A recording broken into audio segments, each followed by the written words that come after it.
All righty.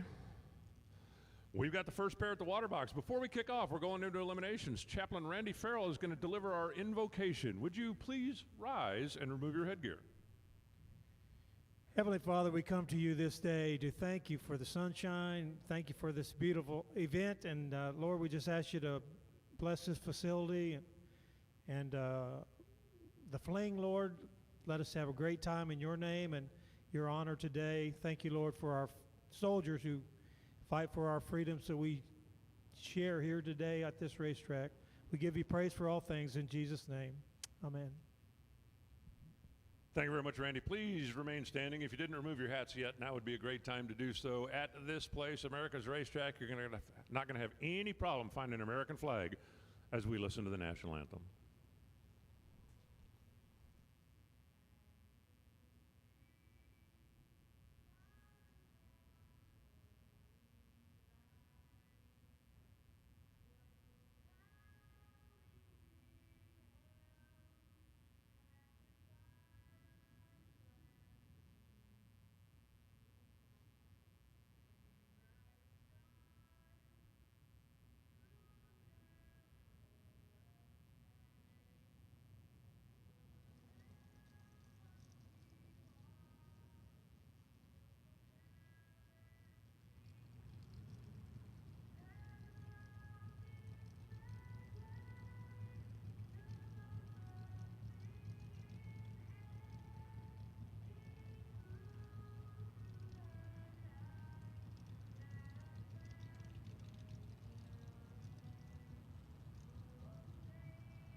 If you were thinking like I was that is an awesome rendition of the national anthem, but I've never heard it before, it's Nicole Schreider. That is Pete Biondo's niece singing the anthem for us to kick off the day. And now it's time as we go into eliminations. Round number one, even boxcars. If you're not in the stage lanes, you're in the wrong place. And odd boxcars, you better be warmed up because we're going to be calling you in here like real quick. As a matter of fact, like now. Odd-numbered boxcars, come on down. Craig Marilis on the left side, James Crouch in the right side. One of these two drivers is going to be the first one to turn on a win light today, and the other one is going to be the first one to visit the Office of Forgiveness. We have a goddess of forgiveness down at the Diva desk. If you commit the sin of turning on a red light or running too quick or making the wrong choice or giving up the stripe, you can be forgiven for a fee. I'm sure you've heard of paying for your sins. Works down like that. Crouch off and running. Craig Marilis on the chase. Crouch in the Mustang. Camaro pulled up alongside, caught him, beat him. 622 on the 620. 103 miles an hour. You could kind of see that coming. James Crouch's reaction time was 89. Ouch. James, we'll give you another shot. All you got to do is go by and stop in at the Diva desk. Jen Vignola now on the left side. Steve Roars in the right side. They're in, they're set, they're ready, and just like that, it's over. Steve Roars smacked the gas 400 too soon. The red light's on, the right lane's gone. Jen Vignone is moving on. She goes 606 at 112 miles an hour after predicting a 609. Jen's going to be grateful for that red light when she sees her reaction time because she missed it, but Steve had already given it to her. Hey, gang, it's fast out there. It's faster than you think. Chris Seabach now. 69 Chevelle on the left side. That thing is beautiful. And Brandon Miller, the 79 Trans Am. What do you think of the whale tail on the back of the Trans Am? That's a little different, huh? Trans Am going to move first, a little more than a bulb. Brandon Miller will be off and running. A couple of Ohio runners. I would be willing to wager they're probably taking part in their first Fling here this week, and we're very grateful to have them. They're both away on the green. The Trans Am out there. The Chevelle reeling them in. The Chevelle, got there first by 5 thou. Broke out doing it. Brandon Miller had the better reaction time. He ran 7:11 on the 7:09, and Chris was locked out. He's 082. He had two choices: get their first breakout, get their second, lose. He did not have a choice that would win the race. Brings up Chad Moss in that 55 Chevy. Jeff Pitts, 67 model Camaro. The injector scoop sticking just up out of the hood. I'm telling you, it's the right place at the right time kind of sport. Jeff Pitts just went 0.22 on the reaction timer, which would have left first in about 75% of the runs so far today. This one he left second, but he's going to get the win. Crossing second, comes down to a double breakout. Chad goes 28 on a 31, that's under by 3. 89 on a 90 for Jeff Pitts, so it's only under by 8 thou. 8 thou better than 3 hun. Jeff moves on. Now it's going to be John Bailey rolling up in the duster at left side, and Kevin Fuller in his 67. That thing looks like it could be driven on the street, doesn't it? Absolutely beautiful car. Fuller rolling in here out of New York. Bailey in the duster out of Oberlin, Ohio. A handicap head start, not much. The difference in dial, 011. And just like that, they go blistering down to the stripe. 671 on the 670 for a win for Bailey. Another one that Kevin Fuller was late and locked out. An 081 reaction time, he had no chance to win the race. John Bailey, 22 on the tree, one above. Brian Credo now in his 67. We must have every 67 Camaro in the world here this weekend. Will Steckley. What do you think of the Charger? I mean, that wasn't exactly the high water mark as far as performance goes in the Dodge Charger lineup, but somehow they ended up with Carroll Shelby's name on a couple of those things. Brian Crater was off and running. Will Steckley coming. Yeah, let's do that. Oh, Will. Trip, zip, dead 7. What did Brian do to make you mad? Man, I don't want to do that. Trip, zip, Will Steckley. There's going to be a prize for that. First perfect light of the day. Perfect dead 7. Brian, you can get another shot. Just go visit the Divas. And if the next guy puts 7 on you, then maybe this just ain't your weekend.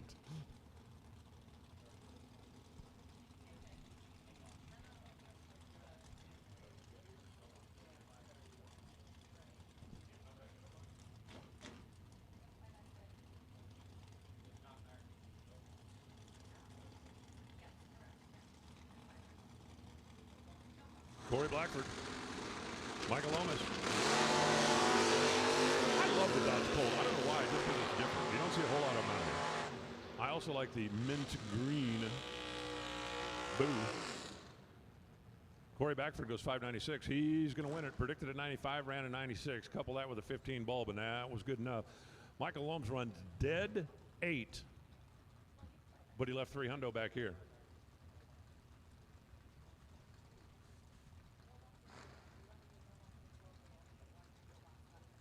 Andrew Coffey, Jordan Freshour. As they roll in here now, we play a little 1-car, 2-car, red car, blue car. The Fox Body Ford 87 model. That was not exactly the high water mark of performance for the Mustangs either. Oh man, Jordan, red by 1 lousy, rotten, stinking thousandth of a second. 001 red. That'll send you to the buyback window with tears in your eyes. Coffee goes 797 on a 798. He won that one as soon as that red light came on for Jordan. I'll bring up Lindsey Piper and Barry Norman. Great to see Barry Norman on track after yesterday he was up here asking for a ring and pinion set. So somebody obviously was able to get the 69 Mustang back on the road. If you don't like that car, you're going to have to tell me why. Because I can't find anything wrong with it. I like the stance, I like the color, I like the rear wing. I like everything about it. The only bad thing about that generation Mustang, you couldn't see out the back window because they were flat. They are, however, aerodynamically sound. Handicap is a big one, like a full Christmas tree worth, going to Lindsey Piper. Not yet, not yet. And now, here comes Barry. A lot of ground for the Mustang to make up. He's running out of room. Oh, got him, 550. 121 miles an hour, 16 on the tree. That gave me the advantage. And then Lindsey Piper running 6 hun back of the dial. left the door open for Barry, and he got himself a practice run after having to get that new differential installed last night. They still were working on it last night when I left. Here comes Jaden Durst. That would be the little S10 pickup. Extended cab. That's the only kind I could drive, because like I got really long legs, and you put me in a regular cab, I look like I'm curled up in the fetal position. Odd numbered boxcars, come on down. Odd numbered box door cars. Jaden Durst left. Pete Praznaya right. The 27 Brogy Roadster. At one point, those things like ruled the roost in the .90 category. White turns green, and away we go. Remember, there's something about a truck with a 008 and then running 645. Pete had no chance. That's your basic 3 strikes. He was late on the starting line, strike 1. Cross the finish line second, strike 2. Ran too quick, strike 3. How about Stephen Davenport? A 1973, when's the last time you saw a 1973 Olds Cutlass with slicks? No, not bald tires, slicks. See a few of those things running around with bald tires. You know, the 3 that haven't rusted into the ground by now. Joe Ayler over here on the right side. 55 bright red Chevrolet. That's a great car. Somehow I've got in my mind now that I need a 55 Chevrolet. I need a 55 Chevrolet like I need to get kicked in the shin, but somehow I've got that in my head. We're going to get Steve the win here. 34 on the tree, put him 5 hun better than Joe, and even though Joe was much closer to the dial, he couldn't get there. Davenport wins it easily by 300s down there, 685 on the 682.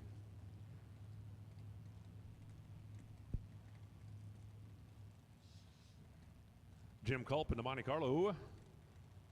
Gage Ratchford and the 88 model Fox body out of Task Force. Clay Smith cams. Culp, a little help from folks at Biddy Performance. Bad Man Racing engines. They're in, they're set. There's not a lot of handicap. How about the Mustang? Wheels up and away. Well, if he wants to do that again, he's going to have to stop and visit the Divas first, because Jim Culp, 17 dead 7. Gage Radford had an 075 reaction time, and you don't exactly need a PhD in no box to know how that's going to turn out. When one guy's 24 total and the other guy has a 75 reaction time, you got no chance, 0 chance. CJ Yeager on the left side, Nick Hastings in the right. The Oldsmobile, I think we should get like the 2 Oldsmobiles side by side at some point just for a photo op.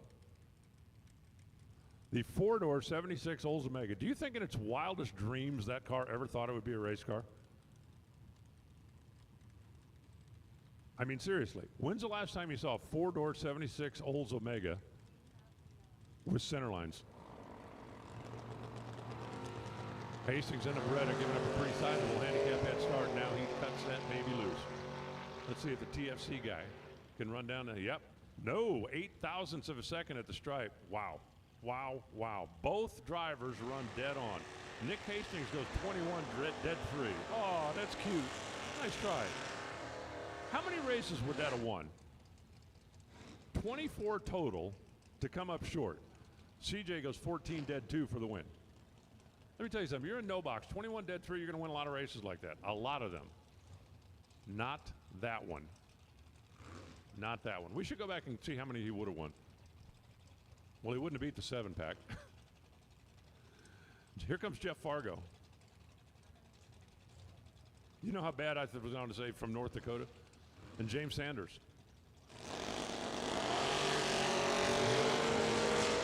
That is a Pontiac Le Mans wagon. That's interesting. We see a lot of those Malibu wagons, not a lot of the Pontiac version. We're going to see that one again. 661 on the 661. There you go. There you go. There you go. He's behind at the leave, in front at the finish by 0.07 of a second. 61 dead 4. Winner 638 for Sanders. Had the bulb, couldn't run the number, and left the window open by 007. Brings up Chris Burden in the S10 left side, and Jeff Finn out of a Bruzy Trans. Bad man.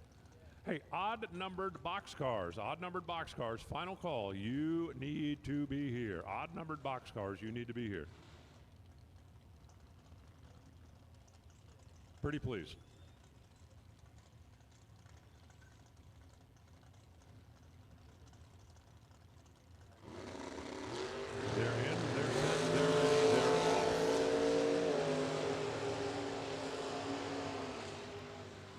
Chris Burden couples a 005 light with a hundo stripe, and that was more than Jeff Finn could handle.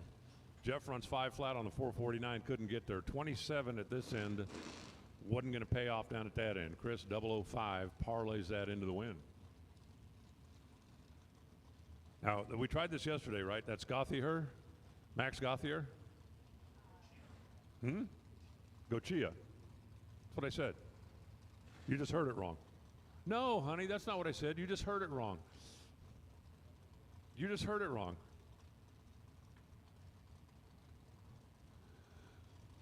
Jeff Subsinski rolling in over here in the Camaro. Wow, this is like the same you pronounce my name there. I keep watching to see how many times that 24 pack would have won the race. It would have won this one because Jeff was 025 at this end, then dead on 6, and that was enough. Max, wow, Max did a nice job at the stripe. 0.004 of a second out in front, but he was a hundo behind at this end, and his 4 thou out in front put him 1 hun under, 634 on the 635. Here comes Mike Matty in the left side, and Jason Subsinski in the 1973 Nova. 630 to a 668. I love when they keep paging me after I already did it.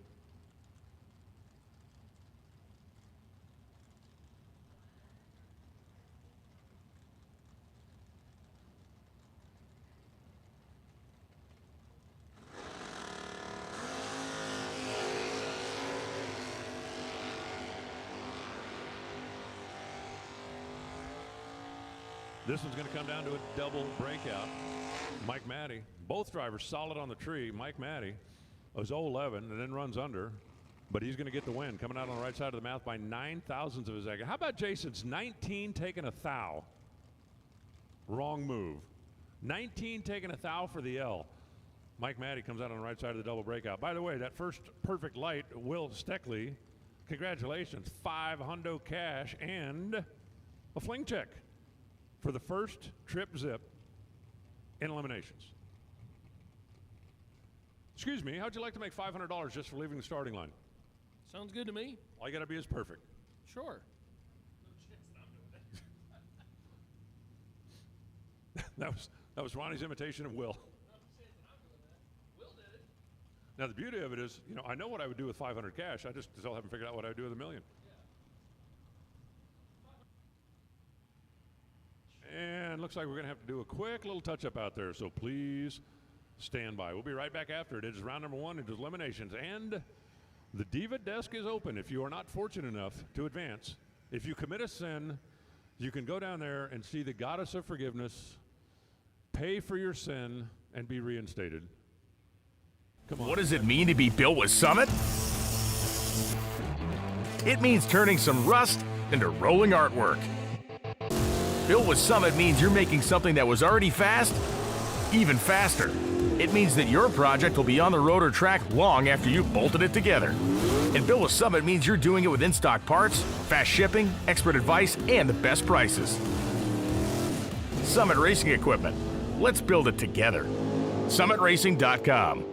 For more than 45 years, Rob's Automotive and Collision has been an industry leader in auto and truck recovery, as well as all facets of automotive repair. With over 15 factory certifications from the likes of Porsche, Ford, and many others, along with the industry's best equipment, such as the Vision Carliner frame measuring system and factory-certified aluminum repair, we're a full-service automotive center. Additionally, Rob's offers motorhomes and toters for all mechanical and collision needs. Our heavy-duty towing and hauling division is complemented by a full-line heavy-duty truck and trailer mechanical repair and collision center as well. 24-hour roadside assistance is available. Visit us at robsautocenter.com for more.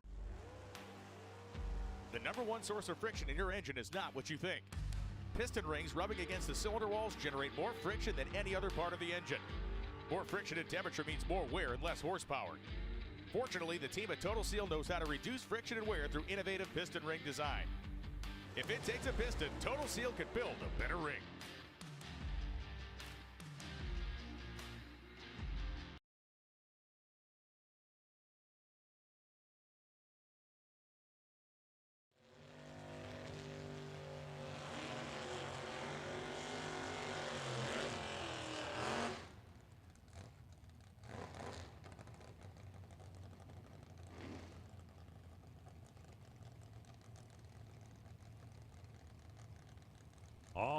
righty. Quick little touch up out there by the tractor, and here comes Nick Shade out of Shade's Auto Repair.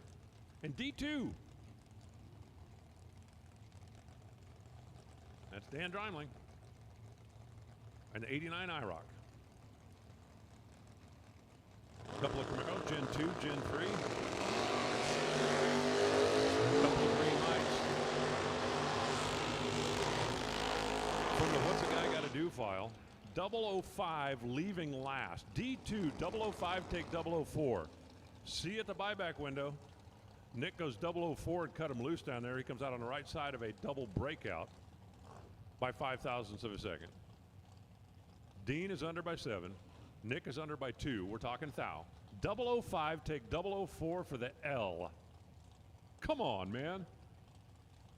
Hey, you're going to be 005 taking 004. You good with that? Yes, sir. Ron Cooper on the left side. John Bozen right. Okay, all electronic box cars should now be in the staging lanes. If you're an electronics box car and you're not in the lanes, you're in the wrong place.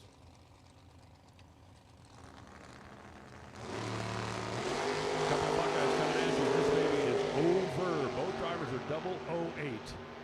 Cooper is 008 red. John is 008 green. And then 38 on 36 for the win. 43, wow. 8 thou red and then dead 5. There's a lot of heartbreak out here this morning. Fortunately, you're not done. If you make a mistake, you can get back in. And, you know, visiting the Diva desk should put a smile on anybody's face. Bunch of very nice, friendly ladies down there grabbing your money.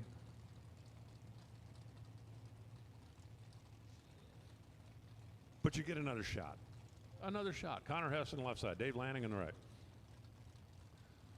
Lanning for the folks at Fling Trans. Level performance. We got a battle of the trucks. I thought trucks stuck together. I didn't think trucks battled each other in round number 1. It's one of those deals you're supposed to pull up and go, hey, see you in the final. You know, it's like the right defensive end and the left defensive end leaving the huddle. Meet you at quarterback. We'll see you in the final. Something about truck. I'm still working on my truck phone. So far, I have made no progress today. Wampata, wampata, wampata. 012 dead on 5 for Connor. That's going to make it happen. David Lanning again. David did not do a terrible job. He's 022 taking a thou. But the only way you could do that was to break out. I'll bring up Dallas Cherry. Dallas in the Camaro over on the left side. Jake Comer in the Maverick over here on the right side. Jake went late into the bogeys last night. 3 door cars got in. He got down to 8 cars, I do believe. That Maverick is really cool. I still haven't figured out what's got in it for a motor. But from the outside, I really like the car. And they're both off and running. The Camaro's out there. The Maverick is chasing. The Camaro's out there. The Maverick is chasing. The Camaro's out there way too far out there. Takes 500s and breaks out. Ugh. 011 taking a chunk for Dallas. Jacob was 547 on the 544, 006 at this end. That was enough. Oh, Dallas. Somebody show Dallas where the brake pedal is. Here comes Dave Burkhart in the 67 Camaro over here on the right side, and I've got a Fox Body Ford on the left side that I do not have any identification on. Excuse me, sir. May I see your ID, please? Ford v. Chevrolet, Mustang v. Camaro. Finish line. Give it to the Mustang. Whoa. Dialed 10, cuts at 10, runs at 10. What's your favorite number? 7. Burkhart, 010 on the bulb, gets her first by 9 thou, breaks out by 7 of them. Both drivers are 10 on the tree. The Mustang runs dead 2. Dave had a 2 thou window to sneak in. He takes 009 for the breakout loss. Dial 610, cut an 010, run 610 with 2 thou to spare. Hey, rate that on a scale of 1 to 10.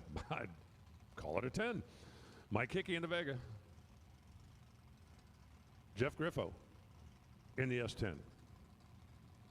Out of Griffo Painting and the Ace of Fades Barbershop. I like it. I like it. I wonder if they can do anything for me. Wasn't that funny? This one's going to come down to a double breakout. Jeff Griffin is under by 7 thou. Mike Mickey's under by more than 7 thou, about 4 hundo worth. So Griffin is 007 under 007, but that was a winner. Mike Hickey was 31. Again, 1 thou, the difference at the stripe, but reaction time tells the tale. Jeff had the better light. Jeff gets to advance without visiting the goddess of forgiveness. Mark Brewer now. Mustang left. T.J. Spurlock. Top of Corvette Roadster in the right. They're in, they're set, and they are away. The 78 model Mustang. You don't see a whole lot of those babies around. Mustang 2, boredom 0. Yeah. Well, T.J. Spurlock just went dead on 8 for the L. Brewer, 15 on the tree, taking 009. See, that time that was the right move. Sometimes you do the exact same move and it works. Sometimes you do the exact same move and it don't. But TJ was 043 at this end. If Charlie's Angels hadn't been driving Mustang 2s, I don't believe Ford would have sold 50 of them. There was absolutely nothing exciting about that car. Nothing. When the turbo 4-cylinder will outrun to 302, I mean, that 5-liter Mustang in like 76, 77 was rated like 140 horsepower. Ooh. Brian Burkle and Jay Hill coming at you now. Jay Hill, ain't much subtle about that, is it? Bright red Honda Prelude with a blower sticking out of the hood. Just like it left the factory. Well, except for the wheelie bars. Burkle off and running over there in the Mustang. Here comes the Prelude. Dead on 5 for the win for Jay. That's going to be a winner. 591 on a 90 for Ryan Burkle, and that's not going to be enough. Neither driver is going to be making the reaction time Hall of Fame, but dead 5 wins it. Hey, listen up. I've got a car in lane 6 with no driver. We found him? Okay. When it's your time to move up, if you are not with your car, we will go around you and you will be eliminated. Is my favorite goddess going back to work? Tom Conley left. Bruce Brewer right.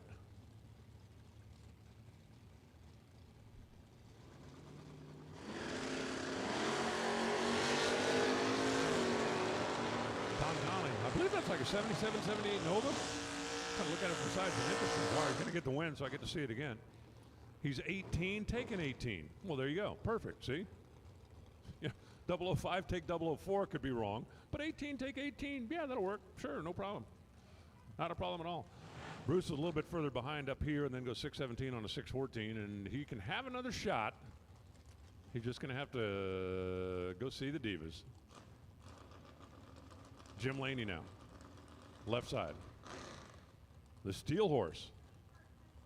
I mean, call me crazy, but aren't steel horses usually on 2 wheels? I do not want to see that on 2 wheels. At least, well, the 2 back ones would be okay. Matt Dottis on the right side out of Mickey Thompson and Weisco. A former Jimmy DeFrank car. Neat little hot rod, Pontiac Grand Am. Still got the California car cover logos on the back. Both drivers away.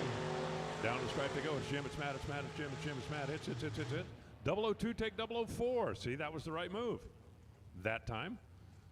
Jim Laney does a nice job at both ends. 002 taking 004 at the stripe. 81 on 79 for the win. Matt goes 6 flat, getting there second.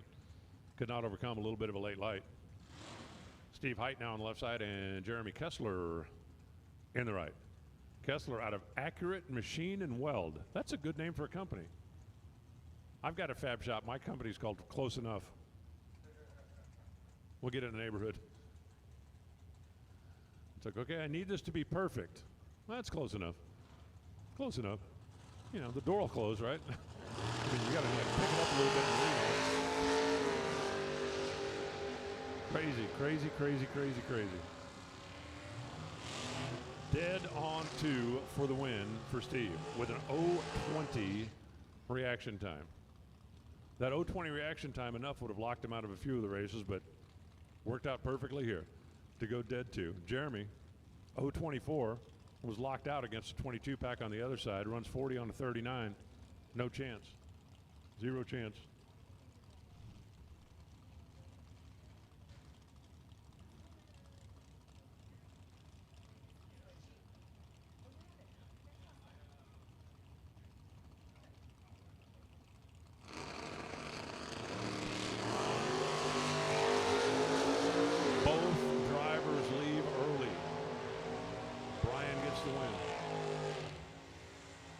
Corey just won the only race you don't want to win. He won the race to the red light by 0.03 of a second. 008 to 005, both early. Brian Moore, the winner.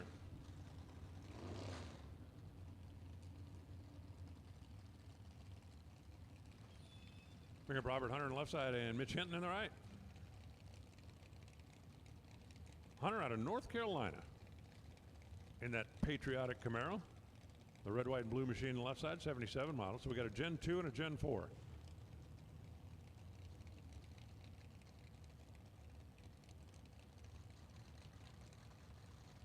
They are bumping their way in. 6/10, the handicap head start, just over a pole.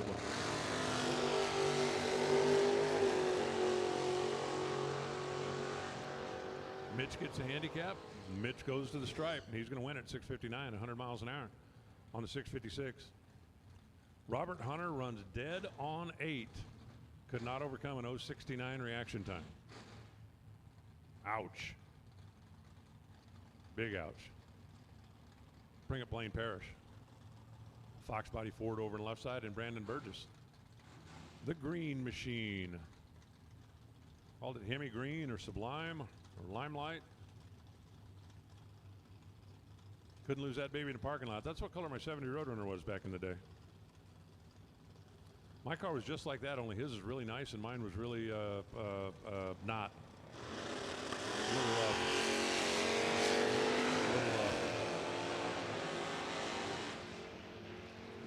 Both drivers away on the green. Oh, by 1,000th of a second, Brandon sneaks by. Blaine Parrish was 006 and let Brandon Burgess sneak by at the finish line. Brandon was 17 on the tree, then dead 7 for the win.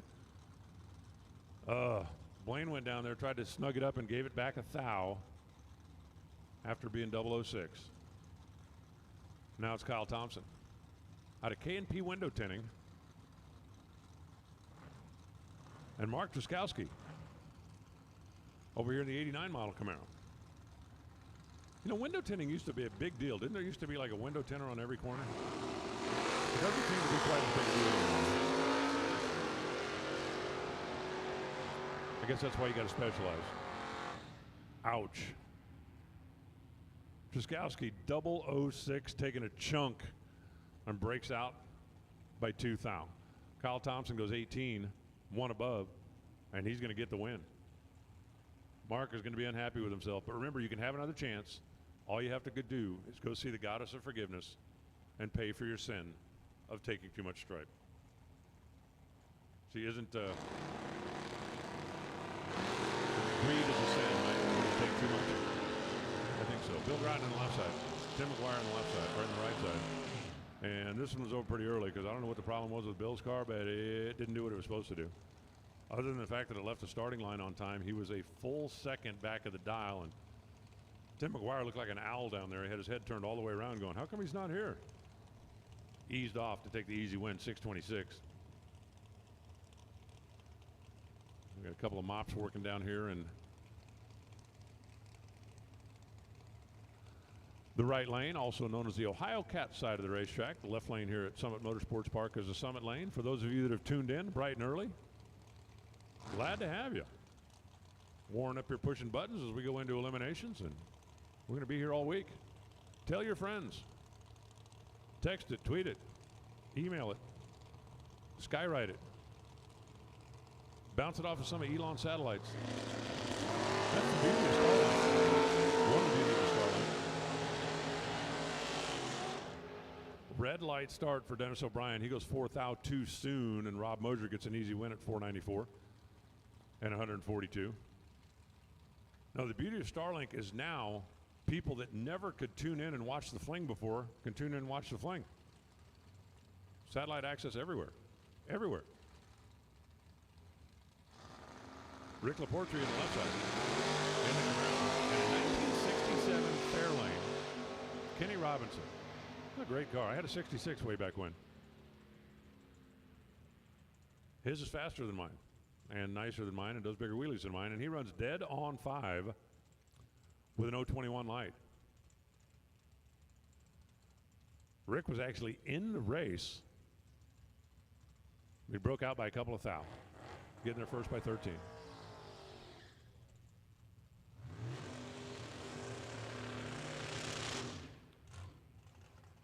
Brings up Justin Griever on the left side, 70 Camaro. And Dan Sajewski in a 92 Camaro. How about the fact those two cars are separated by 20 years, but only one generation? No. 70 was a Gen 2. 92 was a Gen 3. 20 years and only one generation. I mean, the first generation only lasted 3 years. Second generation, about a decade. The next generation stretched out for a ways. I think so, yeah.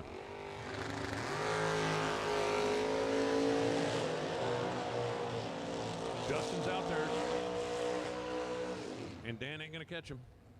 Well, he did catch him, technically. He got there first by 12 thousandths of a second to break out by one of them. Got there first by 12. Get there first by 11, you win. Come on, man. Justin, 635 on the 632, 13 at this end, and that was a winner. 1 thou too much stripe.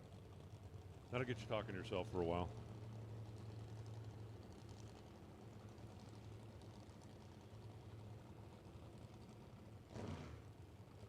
Here comes Nick DeShawn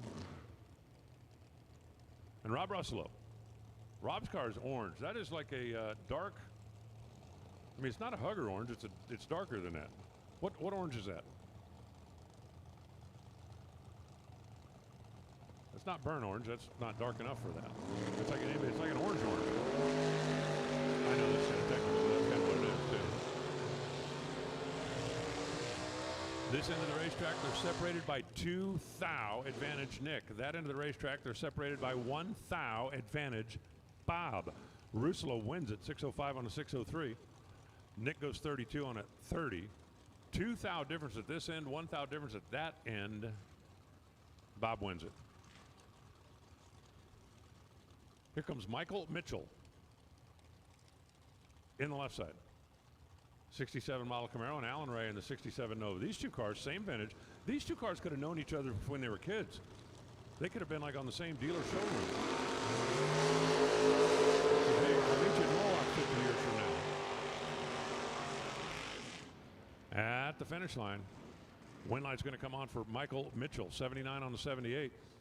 Alan Ray was better on the reaction time, but he was 4 hun back of the dial, left the door wide open. Michael Mitchell sneaks down there by a couple of hundredths and wins it. 579 on the 578. Now it's going to be Dave Lampshire on the left side and Ryan Butler driving that Maven Performance 65 Chevy II. First generation Chevy II. People argue with you about generations of the Chevy II, but the first generation only lasted until 65. 66 was Gen 2. And that was a short generation.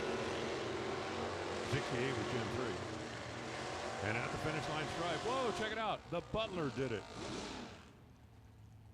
649 on the 640. Dave Lampshire missed the tree and then ran way back of the dial. That door wasn't open a crack. That door was open wide enough you could drive a Chevy II through it easily. 649 on the 40 for the win. You want another shot? You can have another shot. Go see the Divas. Joe Raleigh. Midget Wrestling Federation. I don't know if that's true or not. I just think it's funny. Hey, he wrote it. I'm just reading it. Vic Ellinger over here in the right side out of Cleveland. That's just right down the street. They're in, they're set, they're ready. And they're both away on the green. This end of the racetrack, the separation was 5 thousandths of a second. Victor took the stripe and he took a lot of it to break out by 4 thousandths of a second. Joe's going to get the win, 79 on the 77. 5 thou at this end.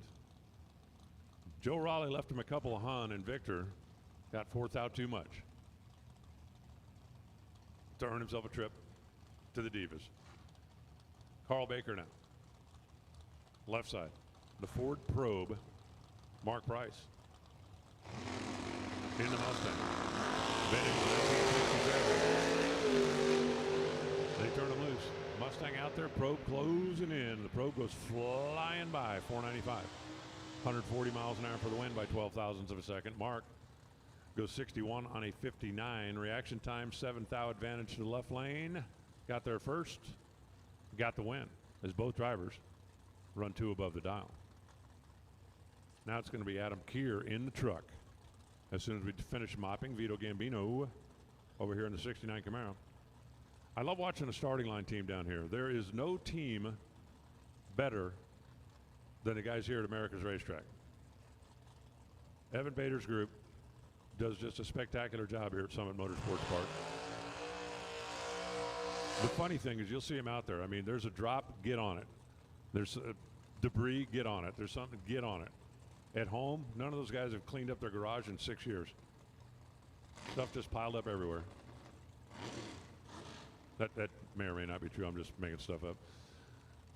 Adam Keir on the left side for Finish Line Mobile Detailing. '78 to a '93. Not a very big split here. The Camaro's going to get a very small head start. About 1.5 if I've done the math right. Make that 1/10.5 if I've done the math. See, that's why I don't do math. Numbers is hard.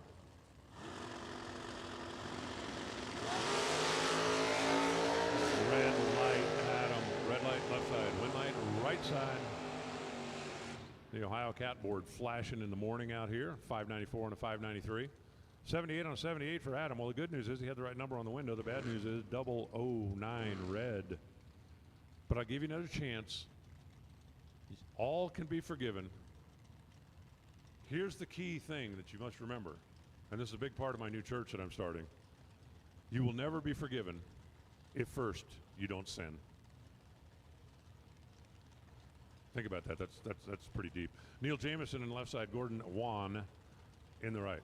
I don't remember that Vega from yesterday. Is that like a new arrival? I honestly do not remember seeing that Vega yesterday. I may see it again today, but he's going to have to go visit the Divas first because he had a reaction time started with a 1. Here is something I know about the Flings, even though I keep getting banished for years at a time. If your reaction time starts with a 1, your time ticket's going to start with an L. That's just like an exact math. Neil Jameson, 27 on the 19 for the easy win. Gordon was way late and then way quick. And again, I don't remember seeing the Vega yesterday, so if that was his first time run, hopefully that'll give him a baseline he can work on. What do you think of the 57 Chevy over there, Sean Harp? That thing's cool. I don't think it's my favorite 57 Chevy that's here, though. I think we're going to see that one in a minute. I'm not saying I don't like Sean's car. I'm just saying it's like, second. Because the other one's a little bit more stockish. No information on the Camaro here in the right lane. Again, I believe that was an overnight arrival. I know there were rigs pulling in last night when I was pulling out. And we appreciate each and every one of you. I know not everybody can take the whole week off. I mean, unless you're Brian Soares, who won a dragster, or Williams, who run $5,000. 2 thou separation and reaction time. The Camaro gets her first and gets a win. 532 on a 530. 24 on a 21 for Sean Harp, and that was just not enough. Here comes Shane Jett, the Monte Carlo in the left side, and Chuck Mendola out of Al's Performance up in Lancaster. The S10 pickup.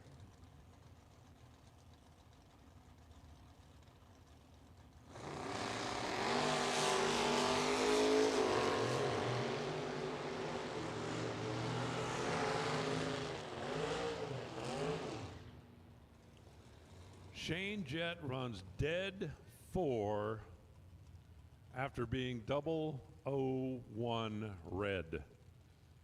Mendola runs dead on 1, won it as soon as the red light was on. But Mendola will come back without visiting the Divas, and Shane, 1 thou red, dead 4. Ugh. I mean, ugh. After that, you got to take another swing, don't you? Here comes Don Sasanka, the Nova in the left side, and Ted Durham in the right side. How about the Buick Somerset, the sudden impact machine? Rich Browder's name on the window. Team Canada. We've got a number of Canadian racers that are down here flinging it with us this weekend. We appreciate each and every one of you. Every one of you. Don's car quit, and Ted, very wisely, shut the thing off, 529, 115 miles an hour. And hopefully, that 63 Nova that says too nice is not too hurt to return. hopefully, we'll see that one again. If we can get her squared away and get her bought back in and get her ready to go.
Dewey box.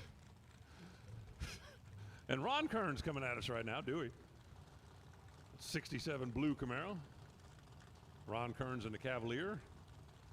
Michigan and Ohio coming at you. No, not that. Dewey box. Let's go 2-1 too soon. Too bad. Turns on that red light, 577 on a 577 for Ron Kearns. Ron was not going to be easy to handle. 17 dead 2, didn't need any of it. Now it's going to be Larry Payton in his S10 over on the left side. And Don London. What do you think of that 57 or that 55 Chevy? That thing is sweet. Sweet, sweet, sweet. When I was a kid, one of my best friends had a 57 Chevy. It was the coolest car in high school for a while.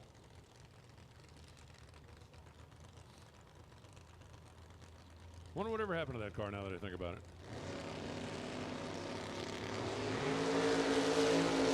Now that I think about it. Man. Larry Payton was 10, left second. Don goes 007, then runs dead 9. So Larry Payton had 6th out to work with down at the other end, and he couldn't quite make that work. He got there first, but he broke out doing it. Actually broke out by a pretty sizable margin. But Don, nice job. 007, dead on 9. Taking the W. Robbie Ballard now on the left side, and Lenny Wisniewski. 67. I'm telling you, I think we've got every 67 Camaro in like the tri-state area here today. We got a bunch of them.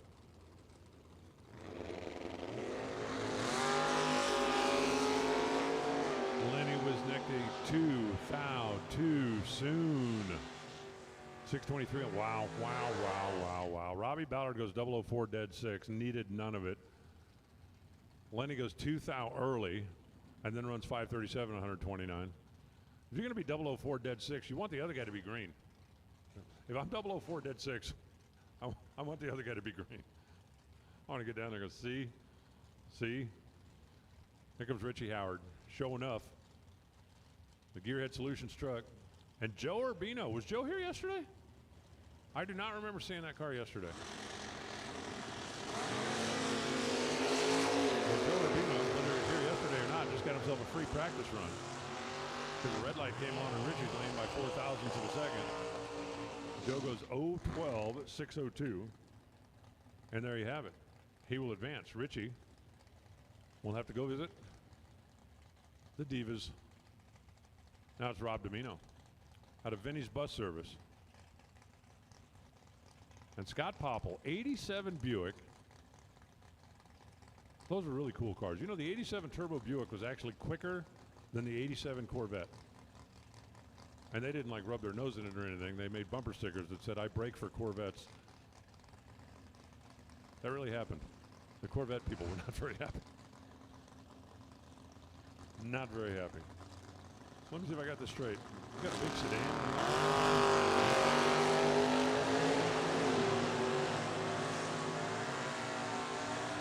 Down to the stripe they go, and this one's going to be all Domino. He was better on the tree. He's 518 on the track, taking the win fairly handily. 614 on a 611 for Scott, 3 above the dial and behind on the start. And yeah, that's just not a winning combination on a Fling.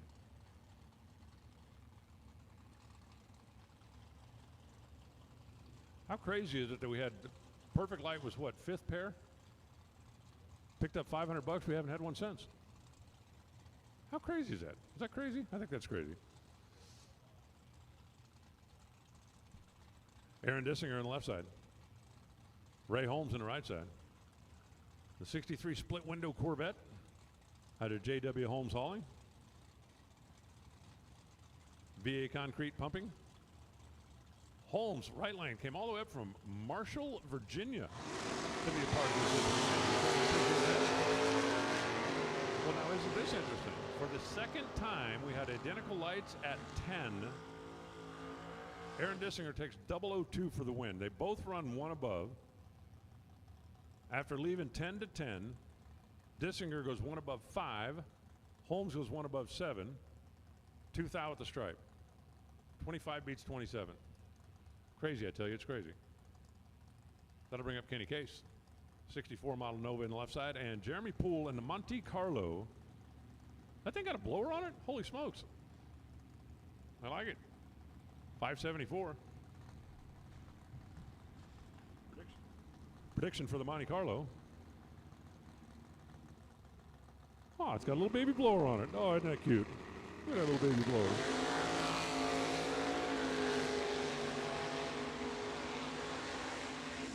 Both drivers off and running. Ooh. Jeremy got there first by 0.03 of a second, but he had to break out by 300ths in order to do it. Kenny Case was 002. Dead one. Kenny Case with the best package of the round so far. 002 dead on one. That's another one of the, I don't know, Jeremy did something to make you mad? Did he, like, you know, steal your orange juice or something this morning?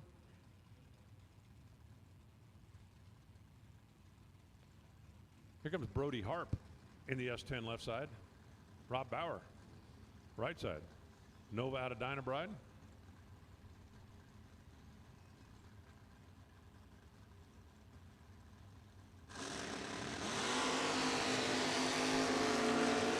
Both drivers off and away.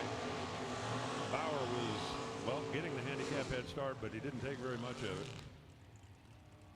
Brady Harp was 006, getting there first by 004, and that's going to be a winner.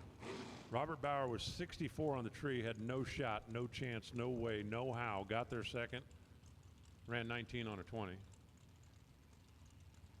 That'll bring up a little red Mustang over on the right side. Another, I do believe, new arrival. Kevin Pruitt. He's part of that Kick Booty Motorsport team. What do you think of those LED taillights? Whoever came up with LED taillights for classic cars, I'm telling you, you can see those things from the space shuttle. The Mustang goes red. The red car turns on the red light by 0.009 of a second. Pruitt legs her down, goes 69 on 70. Didn't matter. The race was over. 618 on the 614 after the red light start for Little Ford. Quick trip to visit the Divas. And we'll see him again. All righty, mowing our way on through a very, very stout door car category. Gerald Engel coming at you now. That's the black S10 over on the left side. And Terry Bauman out of Montrose, Michigan. 67. Second gen Chevy II. They are green, they are off, and they are at the finish line. There's your winner. 024 on this end, taking 9 thou. Jerry Engel gets the win. Terry goes 30. They're only 6 thou apart on the starting line. That really wasn't a determining factor, but Terry Bauman goes 640 on the 36, left the door open. A little bit of a battle of the brake pedals down there. Both drivers working backwards. Billy Lieber. I haven't seen Billy in a while. Tonawanda, New York based, little red Chevy II. And Jordan White. Jordan was our last standing door car last night, right? Racing for the cash, got down to the final four, if memory serves.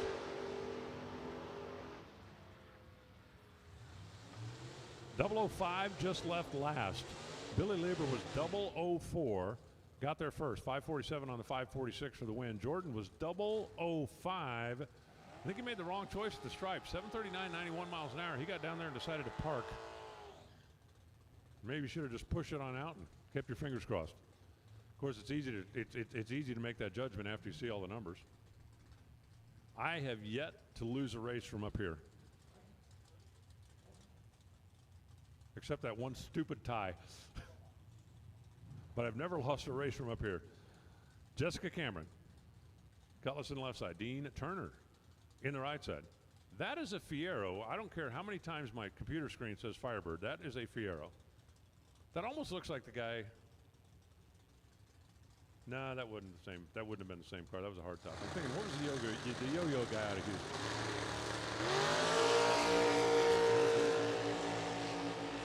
Jessica, big handicap head start. Turner trying really hard to run her down, and it ain't happening. She goes dead on one. And again, I think both drivers will probably tell you they missed the tree, but Dean missed it worse. Crossing the finish line second, running seventh out too quick. The Fiero can have another shot, but he's going to have to go visit the Divas first. It's okay. Visiting the Divas is a very pleasant experience. They're nice, they're friendly, they smile. They take your money.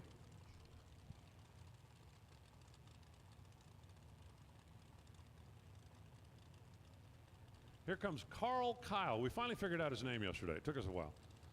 The Grand Performance, copper-colored pickup, and Dan Deshawn, the transmission guy. Graham horsepower holding up the hood scoop.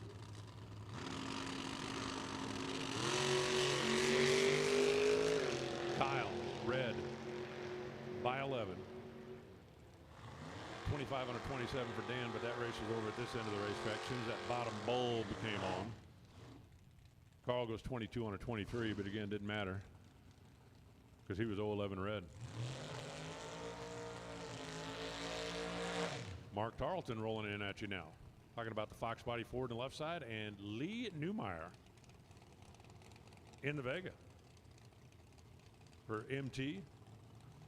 Horsepower sales, finish line fuels, Bruzy Racing.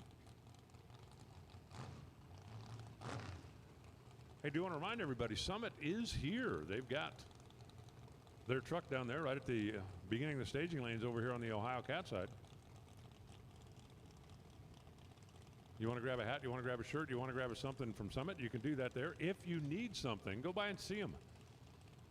They can probably help you. Summit, you might have heard, Summit has a pretty good stock of parts. Millions of parts in stock. And they got a bunch of stuff here too. If you are in need, they might be able to help you out here on site. If they can't help you out on site, they can almost certainly get something here pretty quickly for you. Ugh. Remember what I said about if your reaction time starts with a 1? Yeah, Mark just learned that lesson. Lee goes 567 on a 564, getting there handily. Mark was late. We're just going to leave it at that. We'll give you another shot. Go get forgiven. Here comes Dave Davis. Camaro over on the left side. Gen 3 and Nick Wellman. That is a Ford Fairmont. No kidding.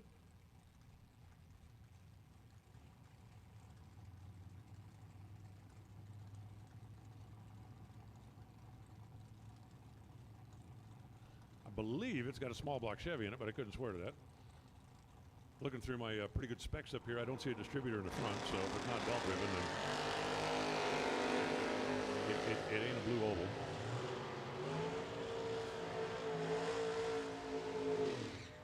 Ouch. Dave Davis, 008. taking a little too much to break out by 0.02 of a second. Nick Wellman runs dead zero, but he's 0.23 on the tree. He left the door open, and Dave Davis just couldn't quite back up enough. It's one of those like a one whomp or another 50 pounds of brake pressure probably turns on the other wind light. That'll bring up Steven Schmidt, the topless Camaro Roadster on the left side, and Matt Morton. And the Duster over here on the right. The vinyl top slam down Duster. It's kind of an interesting car. You just don't see a whole lot of them like that. Cowl hood, vinyl top, aluminum spoiler.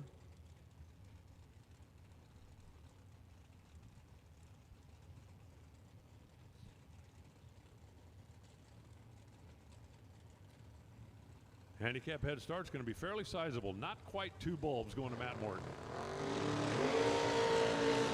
Both drivers leave early.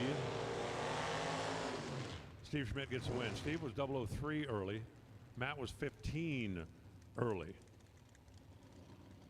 True Start says, Steve, you're going to be the winner. We're continuing on. We're working our way through our box door cars round number 1. Ronnie Court's been standing behind me here like warming up his pipes. And if you've been hearing something in the background, it sounds like a guy going, me, me, me, me, me, me, me, me, me.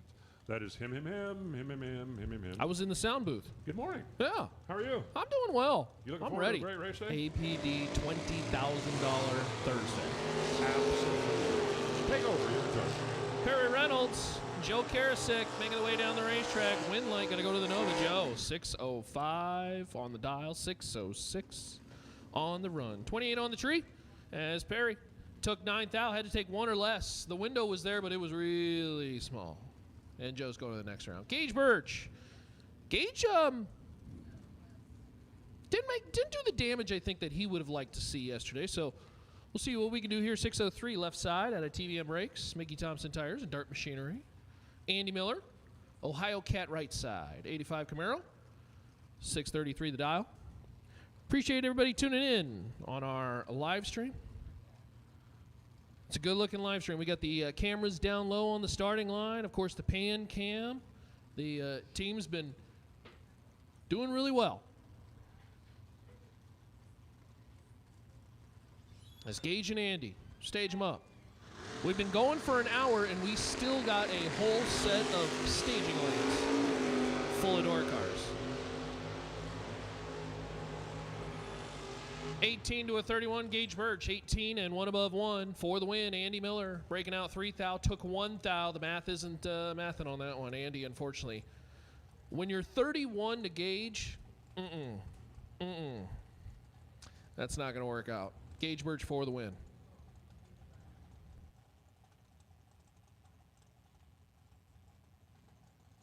Garrett Griffin and Josh Kessler.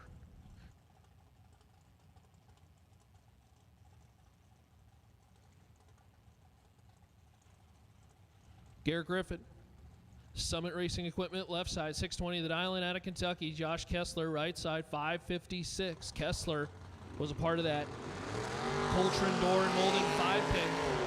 Hey, there's a 000. Kessler is 11 and 11 behind, and Garrett Griffin for the win. 4 above 0 and 000. Garrett Griffin going to get that bonus, as I believe he was the first 000. No. Or have we not seen one in box door car? Well, we had one earlier, I think. We had one in no box. Was that no box? I think that was no box. That was the first 000 in box. First 000 in box. There you go. Garrett Griffin going to pick up $500 cash. Is it a big little check or is it a little big check? I just wanted the cash. Sure. I guess you can't take that check to the bank either. Roger Sowards and Josh Gannett. Josh is in big trouble. Winlight top end Roger. 608 on the 604, 006 on the tree ticket, 14 at the top end. Good morning, Philip. Hope you're doing well. Checking in from Cleveland. We'll be on the property tomorrow. I love it. Hey, if you're within 2-3 hours of this place, you should be here. You should be here. Although the next best place to be is the chat bleachers and our live stream. Beautiful live stream. We appreciate you all tuning in. Would love to hear where you're checking in from, what you're doing today. What race cars you working on? Is Logan back? Josh Ward. Logan took a deep last night. Unfortunately, couldn't get the deal done. I think it was in the semis. Logan for Go Dead On in that app. He's going around 2, 005, and 6 thou under. Josh Ward red by 21 thou. Yikes. That's all right. Head to the Diva desk. Buy back. No big deal. You are still in. This was just a time trial. And because you went red, you got to run it all out. And you know exactly what you're running, where you're at. It was just a little expensive time trial. No info on the Camaro over there. 4th gen machine. The bubble hood, and what'd you call that thing? A table that's on the back? Looks like he Backed into a picnic table? That wing is huge. Gonna line up alongside the Regal of Austin Lenz. Austin, out of Ohio, right side. That's the Ohio Cat right side. 585 the dial. 536 left side for our Camaro friend. So about a bulb separate them. Barry checking in from South Jersey. Neil, wish you were here. That's all right. Family's important.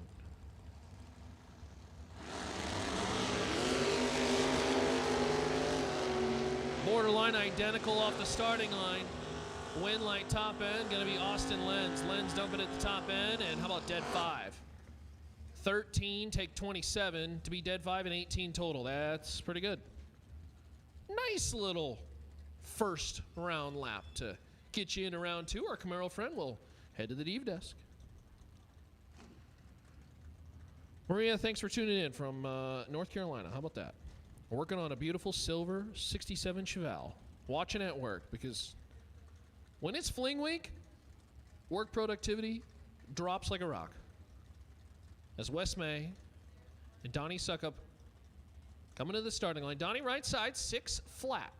The dial in for the beautiful Ford Mustang, and Wes May left side, Summit Racing left side.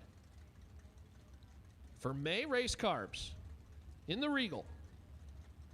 There's a couple Buicks on the property today. This one may be the best looking one. Beautiful wheel stand and on to round 2. Donnie left yesterday. He's red by a whole bunch. Wes May, how about 6 dead 1? Yikes. Donnie would have been 000 and a whole bunch better on the back end to even have a chance. And so Donnie will head to the buyback window. Wes May on a round 2 on 7 total. Chris Bear, right side, race truck. How about the beautiful Tri-5 Chevy? A couple of the Tri-5s on the property. This might have been the one you were talking about, Alan, when you talk about favorite. This one's clean. I like this one a lot. The OEM look as opposed to some of the modifications that we usually see. I like this one a lot. Don't have a name on the board, but we'll get all the names entered. 632 dial in left side, Summit Racing left side. Big thank you to our friends at Summit Racing Equipment on this APD Thursday. $20,000 to win. Whole lot of cheddar on board. Be racing all day long.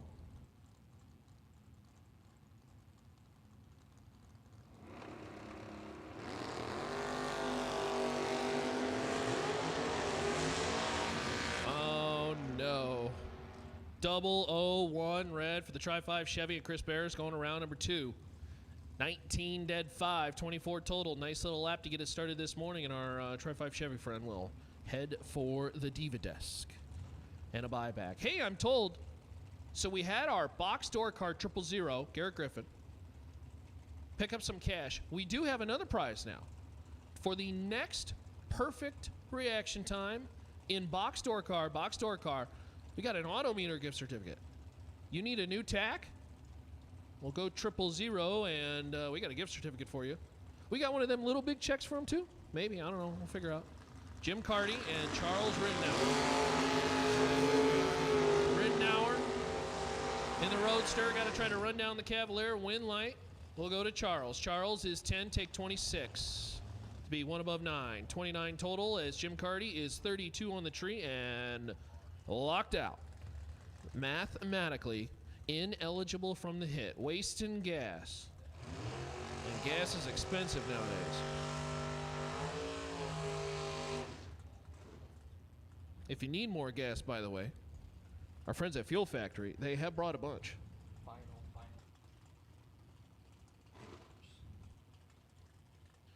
Hey, final call. Door cars, round 1. Final call. Door cars, round 1. This is the final call. If you are not in the lanes, you're in the wrong spot. Lindsay back, left side. That's that wheel. Well, it's not a wheel standing, but it pulls the wheels nice. The 93 Blazer, 614 dial in left side. Summit Racing left side. And the Ohio Cat right side. That's Robert Richardson. 67 Chevelle vinyl top car. This is a really nice machine.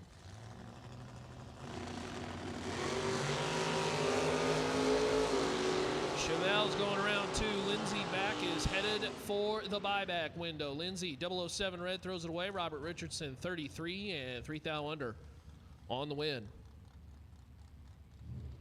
As again, final call for door cars round 1. If you're not in the lanes, you are in the wrong spot, my friend. Kurt Harrington and Becky Gochia. Becky, out of Canada, came a long way across the border to run at Norwalk for the inaugural Fling. The Summit. Fling at Norwalk. 616 the dial right side, Kurt Harrington. Kurt's in control. Win light. Oh, it's going to Becky. Becky, 28, take 4 to be 1 above 0. 38 total gets the win. Kurt was 003 and couldn't park the Chevette at the top end for the win. Finds himself 4 thou behind. And Becky in the Cavalier. Gochia is going to round number 2. Kurt is headed for the buyback window. The buyback window, of course, is open. And don't forget, we got Fling merch as well, too. You got the Racer Guide logbook, and on the back page you can see the hoodies, the designs, real cool stuff. You can go grab a shirt, go grab a hat, commemorative hat. These hats have the special dates on them and name plates. I'd go check it out. Vince Schroeder and Rocky Mando. Rocky full control, 71 Vega. Rocky for the win. 6 take 23, 2 above 5, 31 total. Vince was late. Dead 9. 45 on the tree against Rocky. Not going to do it. 45 in general, not going to do it, but especially against a racer like Rocky. That's all right. Vince is still in. Head for the buyback window. Get yourself back in. Rocky headed for round number 2. Peter Presnell Jr. and John Burkle. John, 67 Chevelle. Beautiful machine. Stands a little high for my taste, but that's all right. I love the Chevys where they're just stuck in the weeds down low. But that's just a personal thing. Out of Ohio, 608 the dial in right side. That's the Ohio Cat right side. Peter out of New Jersey, 638 the dial in. That's quite the tow. Although I'm from Colorado where it takes 10 hours to get anywhere. I don't know, how far is New Jersey from here? Shorter trip to the buyback window, but Peter's headed that way. 001 red as John Burkle for the win. 24 and 17 thou under. As Lauren Daddis and Justin Mosier come to the starting line. This is quite the pair. Daddis, 612 left side. The Starfire machine, and Justin Mosier in the Corvette Roadster for Mosier Engineering out of Indiana. We had a couple people checking in from Indiana on the chat bleachers. McKinney checking in from Toledo. Brad checking in from Ohio. Welcome, friends. Thanks for joining us here in Norwalk for the Summit Racing Equipment Fling at Norwalk. Kicking it at the back end, win light, Lauren Daddis, 29. Take 21 to be dead 9 and 38 total. Mosier 22, but couldn't make it work at the top end. Daddis on to round number 2. Justin Mosier still in. Don't worry, no problems. All good. You're just a buyback pourer. As Jose Diaz, left side, 85 Camaro. This is the machine with the plumbing all over the place. We got two been sticking around all over. And Darren Frasso. Right side out of Canada. Win light. It will be Frasso. 17 and dead 8. Good lap. 17 takes 17 to be 25 total. Jose Diaz, 35 on the tree, locked out. Dead 7 to boot, and that's a tough one to stomach. Jen, you are correct. They are very large working lights on the tower. I appreciate that. As somebody who's probably half blind, I can actually see the numbers. I appreciate that.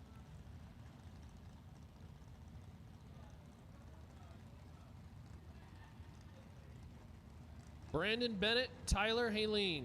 Next pair, Brandon, left side. Summit Racing Equipment, left side. 82 Camaro.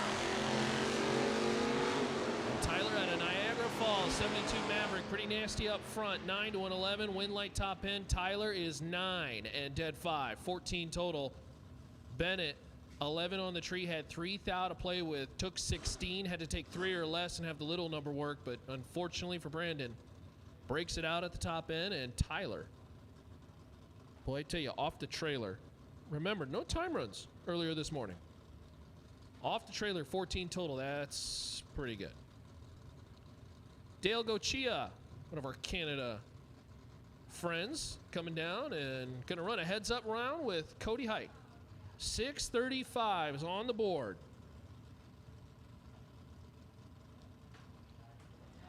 Let's see if we can get a green light start here. Both drivers kind of sitting. Who would like to stage first? Cody's kind of rocketed in.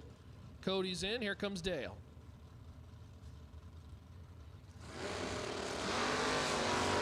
Wow. Heads up, and they're identical on the starting line. Glued at the hip, win light, Cody. Cody is 17 and 1 above 7. Dale is 17 and 3 above 0. 13,000 your difference at this top end is Cody. Just nudges the Malibu out in front. Gochia was identical with Height at the top, or at the starting line, but unfortunately at the top end, no dice. Someone had to take stripe. Cody took it in, takes the round win. Jeff coming up on midnight there. I don't know where you're at, but you must be across the country. Wow. I shouldn't say country, I should say world. Uh-oh. Scott Hessler for the win. Chris Fleener. All kinds of issues on the starting line. And that one timed out. Boy, he was trying to get in time, and unfortunately he just couldn't. So Scott Hessler for the win. 1 above 2. We won't talk about the light. The light he was distracted. He was waiting for the other light to come on. Hey, attention in the pits. Even number dragsters. Even number dragsters. We will take you to lanes, please, for round number 1. Even, we're going to say this, even only. We do not need the odds. Even number dragsters. Even number dragsters. We will take you to lanes, please. Even number dragsters only. We will take you to the lanes, please, right now for round number 1. This APD Carburetors 20,000 win Thursday. Sean Fuller and Mike Illick. 16 to a 28, and the win light is nothing. Illick, 28 takes 0 to be 2 above 1. 0005 is your margin of victory for Mike. Sean Fuller, 16 and 3 above 3. I think that might have been a situation where somebody was a little too heavy on the brake pedal. He was kind of wandering right, too. I'm not sure what was going on there, but either way, Mike Illick for the win, and Sean Fuller will head for the buyback window. Again, you're not out of competition. Don't worry about it. It's all right. You know, you lay down a good lap. You're 16. Get behind nothing. That's all right.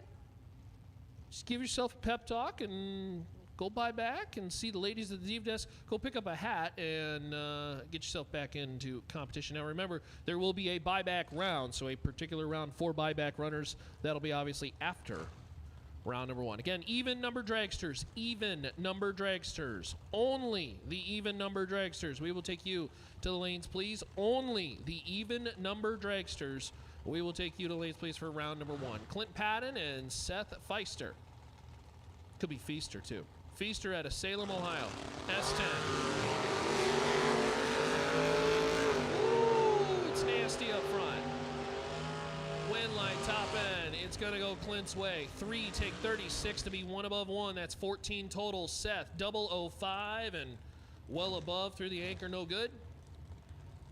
Says, I'm going to feed Clint this, and both drivers, 00. Clint takes the round win. And a nice little lap from the two. More trucks. This time an S10 and a Dakota. Noah Lewis, left side. That's the Summit Racing Equipment left side out of Tennessee, and Mark Prather. Mark driving the Dakota. Looks like one of them old Pro Stock trucks. 530 for the dial-in. I missed that category. I'd love one of these trucks myself. Especially like an old Nickens truck or something. Michigan runner, 534 the dial-in right side. Lewis, 604. Summit Racing left side. Pretty gross up front. 7 to a 13, win light top end. It will go to Mark. 13 and dead 4. 17 total as Noah Lewis is going to be kicking himself. 7 on the tree, had the advantage on the hit and took 12. Needed to take 10 or less. Broke it out 2 thou. That's one of those where just one little baby ride, or just kick the throttle once. You'd be good, but no good. Take 12, had to take 10 or less, and we'll head for the buyback window. Chad Duke, Summit Racing left side. North Carolina runner, 68 Camaro, and Scott LeCompte. Right side out of Brooklyn, Ohio. I should say LeCompte. Win light top end. Wow, LeCompte through the anchor, and I don't think that worked out well for him. Chad Duke, 13, take 30 to be dead 3. 16 total. He was riding the brake as well, too. And win light will go to Chad Duke, as unfortunately Scott finds himself just a little behind. Top end of the racetrack. Again, even number dragsters. Even number dragsters. We'll take you to the lanes, please. Even number dragsters.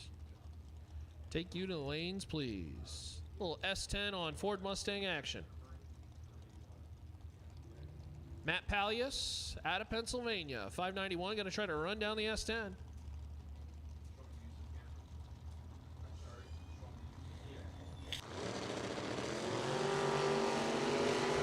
We hope you pop back into the chat bleachers. Again, we're hoping you hit that subscribe and like button. Coming up on 1,000 people watching.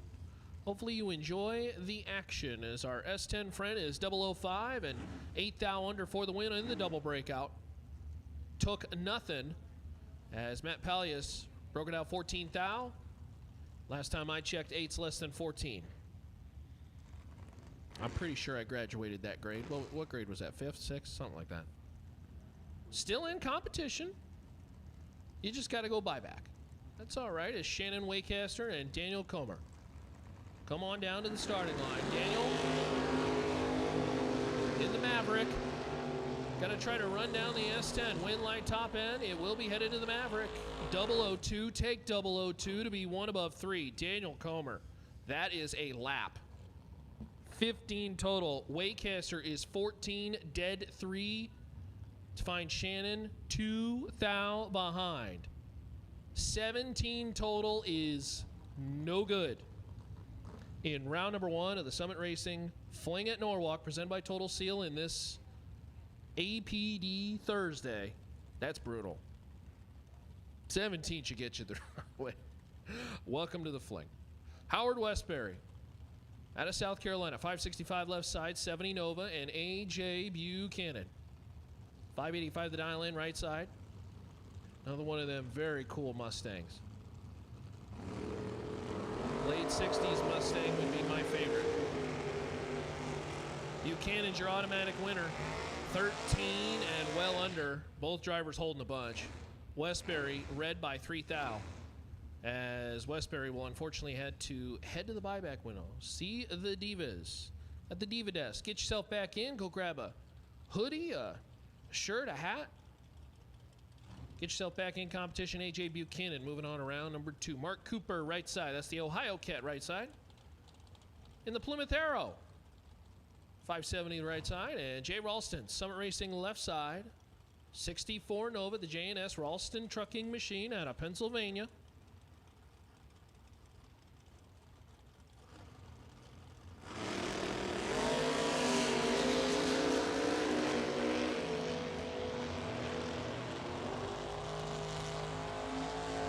Missed the target by 2 thou. Cooper, 18 on the tree, took 12, had to take 10 or less, breaks it out, and Jay Ralston for the win. 12 and 1 above 6. 28 total, good enough for the Nova. As Ralston moves on around 2. Mark Cooper headed for the buyback window. Go see the ladies at the Diva desk. Buyback window is open. As Gary Williams, very successful run, I think we would say, yesterday, but Williams in the door truck looking for the 20 grand payday today. 570 left side, and TJ Mendola out of New York.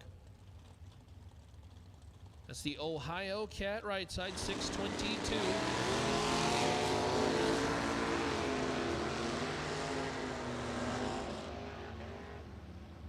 Winlight top end TJ, 24 takes 6 to be 1 above 2. 36 total is good enough as Gary Williams, 23 and 1 above 9. No good in that first round of competition.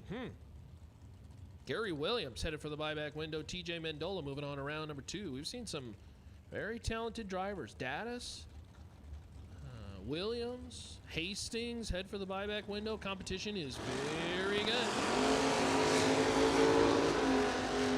Here at the Fling. Tim Sansone and Dennis Mead. Tim for the win. 12 and 1 above 2.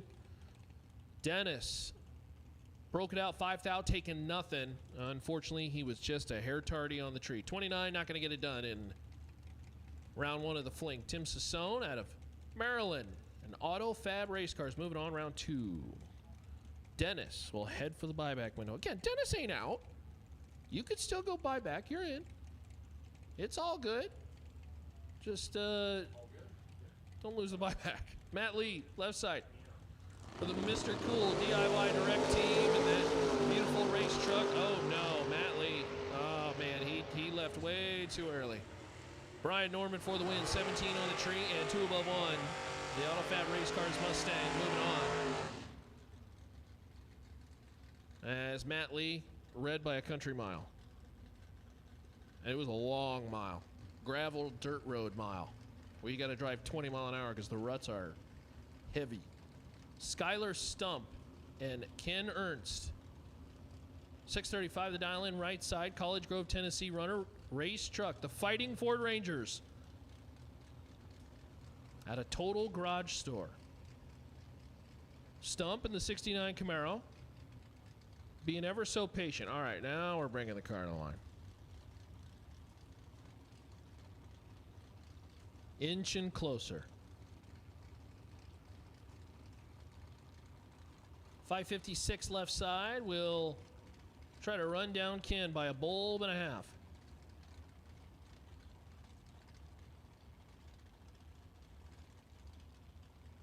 Again, we appreciate everybody on this ABD $20,000 Thursday tuning in on our live stream. We'd love to hear where you're tuned in from. Welcome to Norwalk as you watch Skylar Stump break it out 2 thou, take 28. That's a big bite. Had to take 26 or less. Ken Ernst for the win, 22 on the tree and 3 above 2. Ken dodges a bullet on that one. Skylar, I think, going to be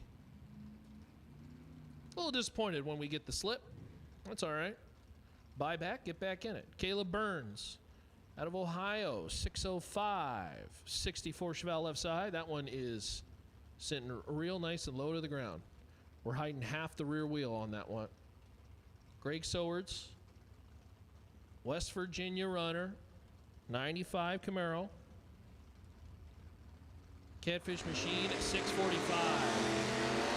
Is going around 2 is Caleb Burns is red by 3 measly thou. Sowards, 34, got away with 1. 2 thou under, going around 2, won't have to buy back.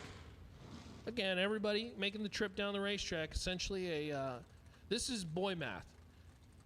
You basically won, what's buyback, 170 bucks? You basically won 170 bucks by winning the round. Because you're buying back no matter what. You don't come this far and don't buy back. As Glenn Gregerson Jr. out of Greensboro, North Carolina, in the Ford Fairlane, and Ed Bigley. Bigley out of New Jersey. 0-2 Firebird. 5 to a 15. Win line top. Whoa, hold on to it, Glenn. Boy, Glenn got moving around a little bit. Glenn was 005, take 21 to be 3 measly thou under. Bigley, 15, dead 8. Boy, that one was dumped hard and doing a little shimmying and shaking.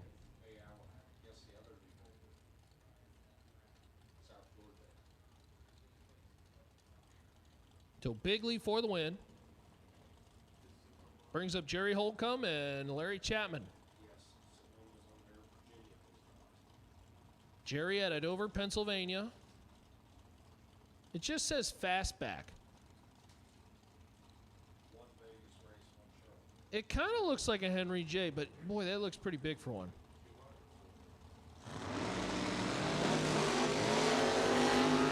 Well, Jerry's red by a whole bunch. Larry Chapman for the win, 008 and 300 plus above.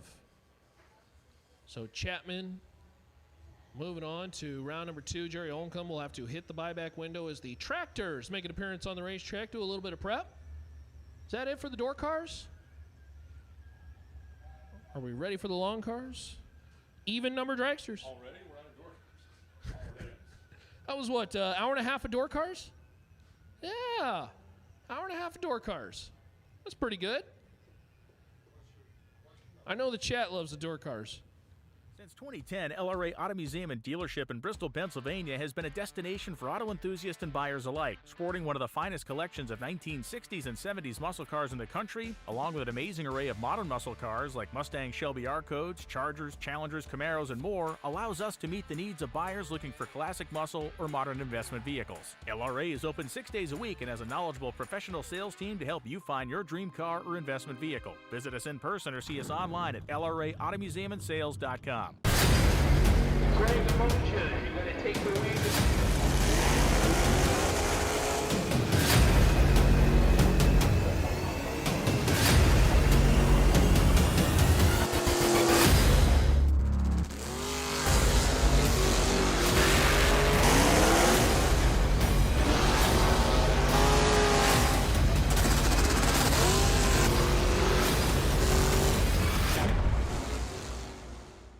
Ultronics, the leader in performance electronics. Racers know and depend on their state-of-the-art systems every day. Perform Air Pro and Perform Air Eclipse are the racing industry's standard high-tech, easy-to-use weather systems. Power-Light lithium batteries, the super powerful lightweight energy source for your machine. And the Data Quest Power Quest, the most innovative data recorders and touchscreen switch panels you can find. Check out ultronicsinc.com for these products and more. Ultronics, the choice of champions. Order online and use promo code FLING23 for discount.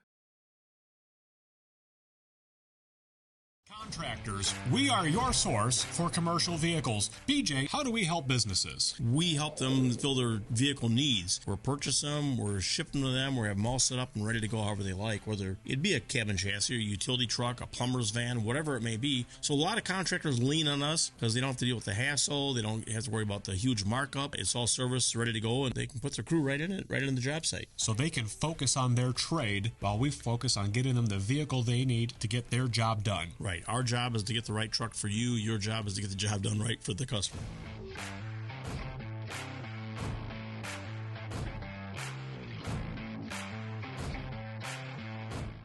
When you think of Summit Racing, it's easy to picture tire shredding race cars. But we also know that getting to the track is just as important. That's why Summit Racing has a massive inventory of in-stock replacement parts for your daily driver, with blazing fast shipping to ensure you're never waiting. From starters and shocks to brakes and batteries, built with Summit means your ride stays on the road, saving you money. Stock replacement parts from Summit Racing Equipment. Let's build it together. SummitRacing.com. Direct Fit dash panels take the time and guesswork out of installing a new dash in your vehicle. With hundreds of makes and models available, including over 50 new models this year, Direct Fit dash panels easily replace worn, faded, or outdated dashes while maintaining a factory-like appearance. Autometer Direct Fit dash panels are made in the USA from a durable, thermoformed, UV-protected ABS material. Panels are available in 2, 5, and 6-gauge configurations that require no cutting, drilling, or modification to the original dash. Simplify your dash replacement and avoid custom fabrication with a Direct Fit dash panel from Autometer.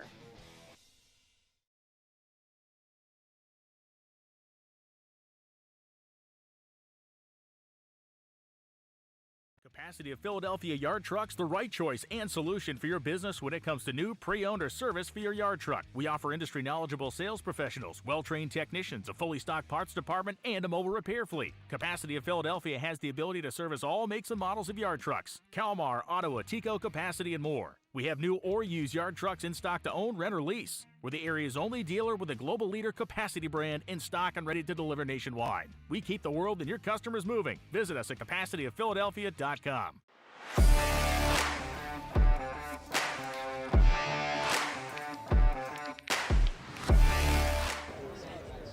All right, Mia, so tell us a couple of different fuels that you guys carry and what the racers are loving these days.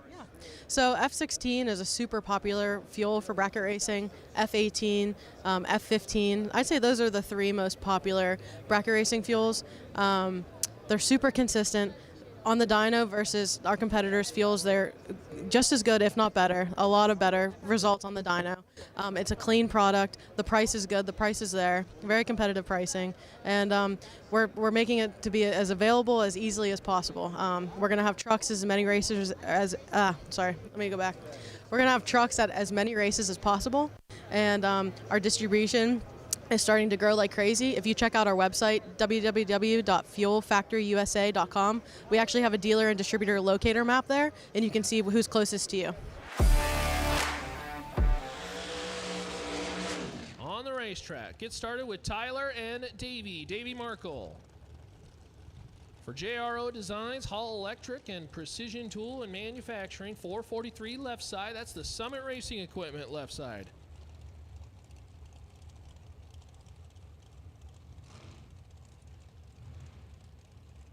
Tyler Meyer out of Sandy, Utah.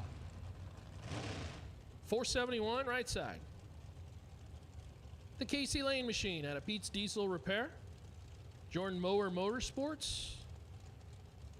As the Lawn Darts get set for their first pair down the racetrack. Whole bunch of them here as we get started with the even dragsters on this APD 20,000 to win Thursday. Whole bunch of people tuned in on the screen. Lawn Darts make their way down the racetrack. Win Light Markle 13 dead 2. That's 15 total. Tyler 22 on the tree. Take 3 to be 10 thou under, and that math don't math. Tyler unfortunately lost it on the line. As we say, mathematically ineligible. No dice, wasting gas. No good. Kevin Burkett, left side. 470 the dial in, and Taylor Holland, South Carolina runner. Holland Auto Maddox Machine, 454, and the Ohio Cat right side. The wind has been kind of interesting to watch. It seems like as you get lower into the facility, it kind of dies down a little bit. So I think these flags on top of the grandstands may be a hair deceiving, but certainly keep a watch out on that. Burkett, left side. Holland, right side. 12 over 25 in favor of Holland. Win line top end, it will be Holland. 12. take 15 to be dead 7. 19 total as Burkett. We are now 2 for 2 of drivers who are locked out. 25 and dead 9, no good. No chance. Mathematically ineligible. And 15 bucks of gas wasted. Jerome, I'm going to go with Bolay. Is it Bolay? The American chassis. Left side, out of Canada, 442 the dial in, and Braden Bowden. Bowden out of Illinois. I should say Manhattan Collision Machine, APD. Welcome to our friends in the chat. Neil, Edward, Steve, Stein, of course, our good friend Barn. Thanks for joining us. Thanks for tuning in. Hopefully you got it up on work, and let's be honest, nobody's wow. Bowden pulled the wheels and said, oh, wow. Braden's going to get away with one. Uh-oh. Get the horn. Get the horn. Jerome, 441 with a 3.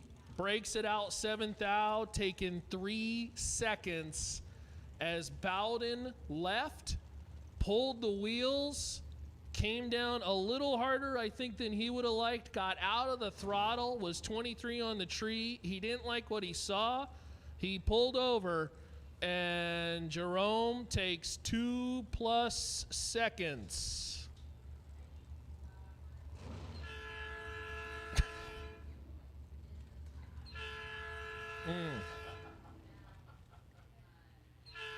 Triple horn. All right. Well, Bowden stopped at the top end. That car did pull the wheels. It was getting a little suspicious. I think he probably bailed at the right time, but unfortunately, it might have, well, it just gets scary, I mean, you don't want to make sure things are bent or broke or anything like that. So we'll push Bowden off and get back at it. I think it's Cooper waiting in the water box down there. Is that Cooper down there? Yeah, we got a horn now, Gabe. Yes, that's good. What did we say if you took a second or if you took a 10th? No, if you took 500s. Oh, 500 now. We've dropped. Oh, okay. We've dropped it. No, it was a 10th. It was a 10th? Okay. You take a 10th and break out. You're getting the horn.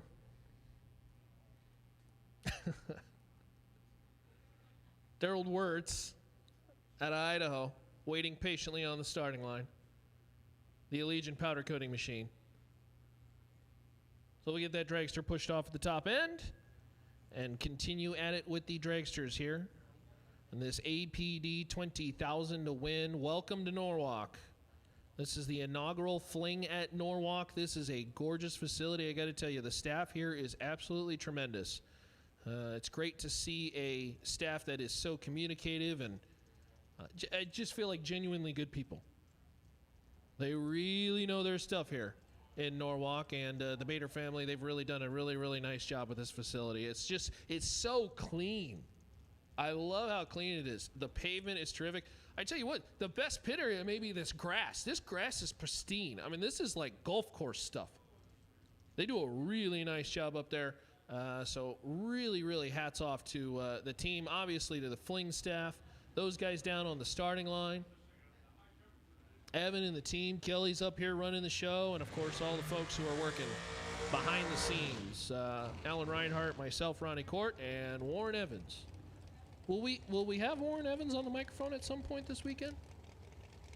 We gotta get a Warren Evans hour.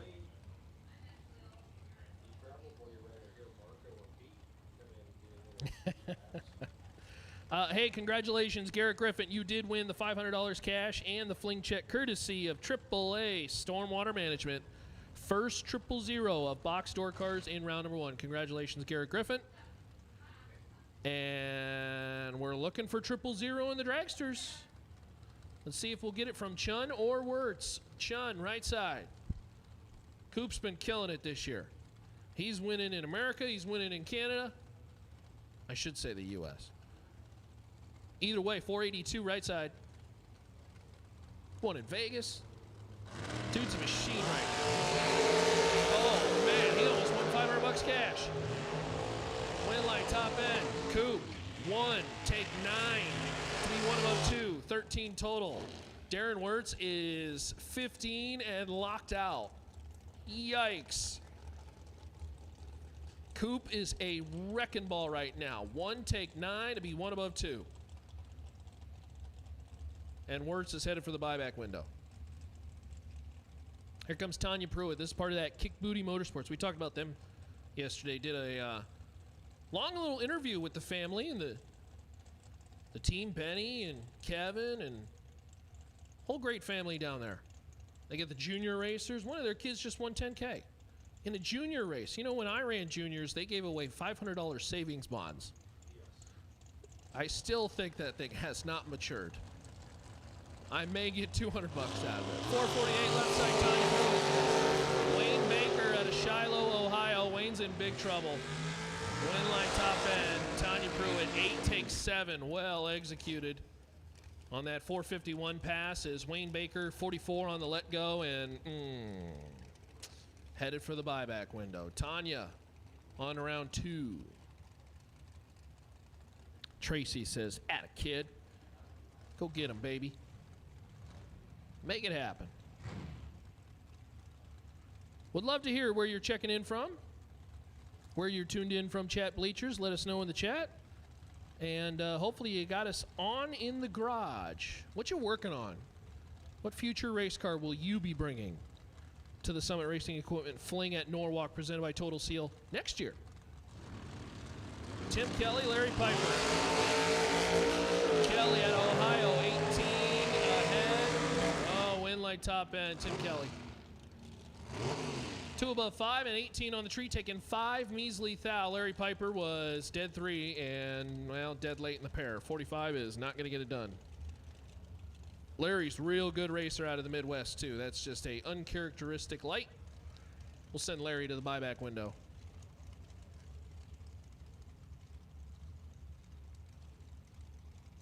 Brings up Misty Unser and Josh Ludke. Ludke, one of them big winners in the past. 441. Summit Racing Equipment left side. Misty Unser out of Idaho. The Idaho Pizza Company dragster.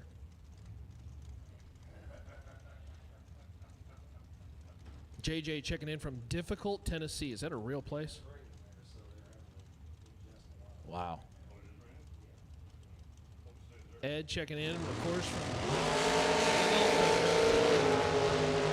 2 to a 13.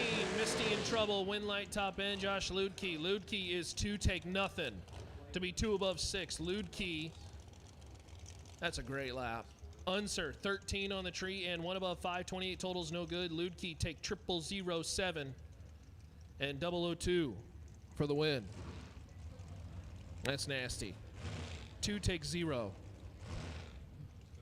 Misty Unser on the wrong end of that one, and we'll have to head to the buyback window. Jacob Stallworthy and Zach Sylvia. Zach, West Virginia runner. Jordan checking in from Section 3 of the Summit stands. Hey, Jordan. Hey, bud. I see you over there. How we doing?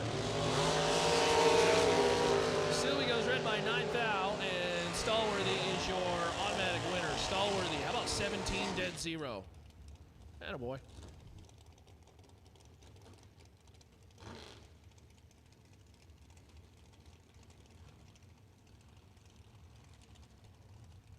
Jordan, I'm sorry, that's a reserved seat. You'll have to move one section left or right. Okay, but just so you know, if somebody shows up with that ticket, you're going to have to move. Isaac Hill, right side, Mount Vernon, Missouri.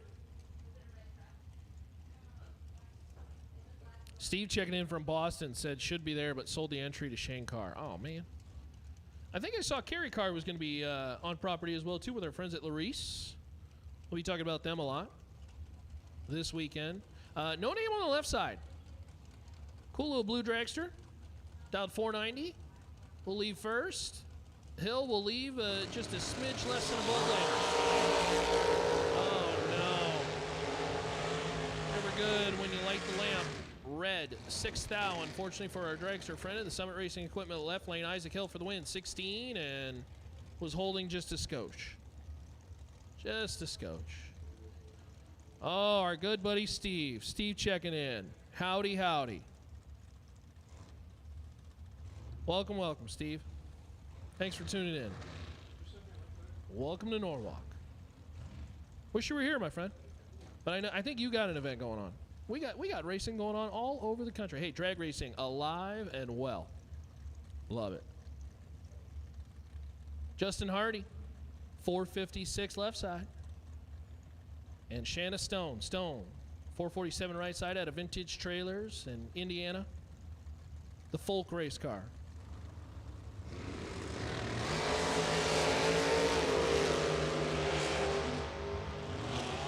To a 16, win light top end. Hardy is 10 and 2 above 0. 30 total. Shanna not gonna like the time slip. Took 16, had to take 14 or less. One little kick. Oh well. Steve's got us on the radio or the Bluetooth. Headed to Bristol. Love to see it. Thanks, Steve. Thanks for checking in, Soggy. Look at that. Anastasios checking in from Indy, but still watching here in Norwalk. I love to see it. Love to see it. Brian Source, your winner yesterday of the Race Tech Dragster. Brian, this is his car. He was driving his daughter's car yesterday and took the dub. And then he said, well, I got to give the daughter the good car, and I'm going to try out the new car. He was 4 on the tree in that one little final time hit yesterday. Look at that. He's in full control of this one. Everything coming up. Ryan Source, 3 on the tree for the win. 484 on the 481. Dylan, unfortunately, taking 4th thou, broke it out 9th thou. That math don't math, as he is mathematically eliminated off the starting line. Never a good sign when you're either going to take the stripe and break out or just give it back for the loss. You go 40 plus on the Fling starting line, and that's not going to work out well for you. The buyback window is very much open, my friends. Head on over, go see the team, the Diva Desk. They will get you back in the show. No big deal. You're not out. You just a little less on the wallet. That's all right. It's Justin Vickers and Chris Beauchamp come to the starting line. Chris 446 right side as we're holding up just a hair, doing a little mopping. I have to tell you, of all the racetracks I've ever been to, these mops here at Norwalk, they may be the whitest mops I've ever seen. I mean, seriously. And the whole staff, all coordinated with the pants and shirt. I love to see. Very professional there in Norwalk. Justin Vickers. Yeah. Vickers. 2 on the tree. Broke it out.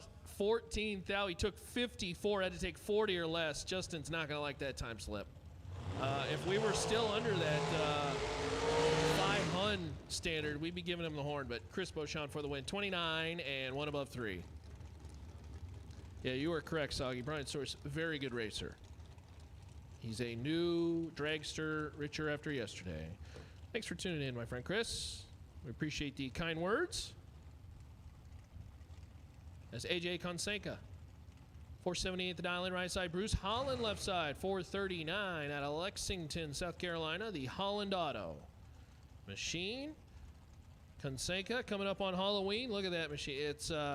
It's white with black spider webbing on the left side. So that's what you see angle-wise from the stream. However, our view on the right side is black with white spider webbing. It's like a zebra. Is it black with white stripes or white with black stripes? The world may never know. It's got a bottle on it, too.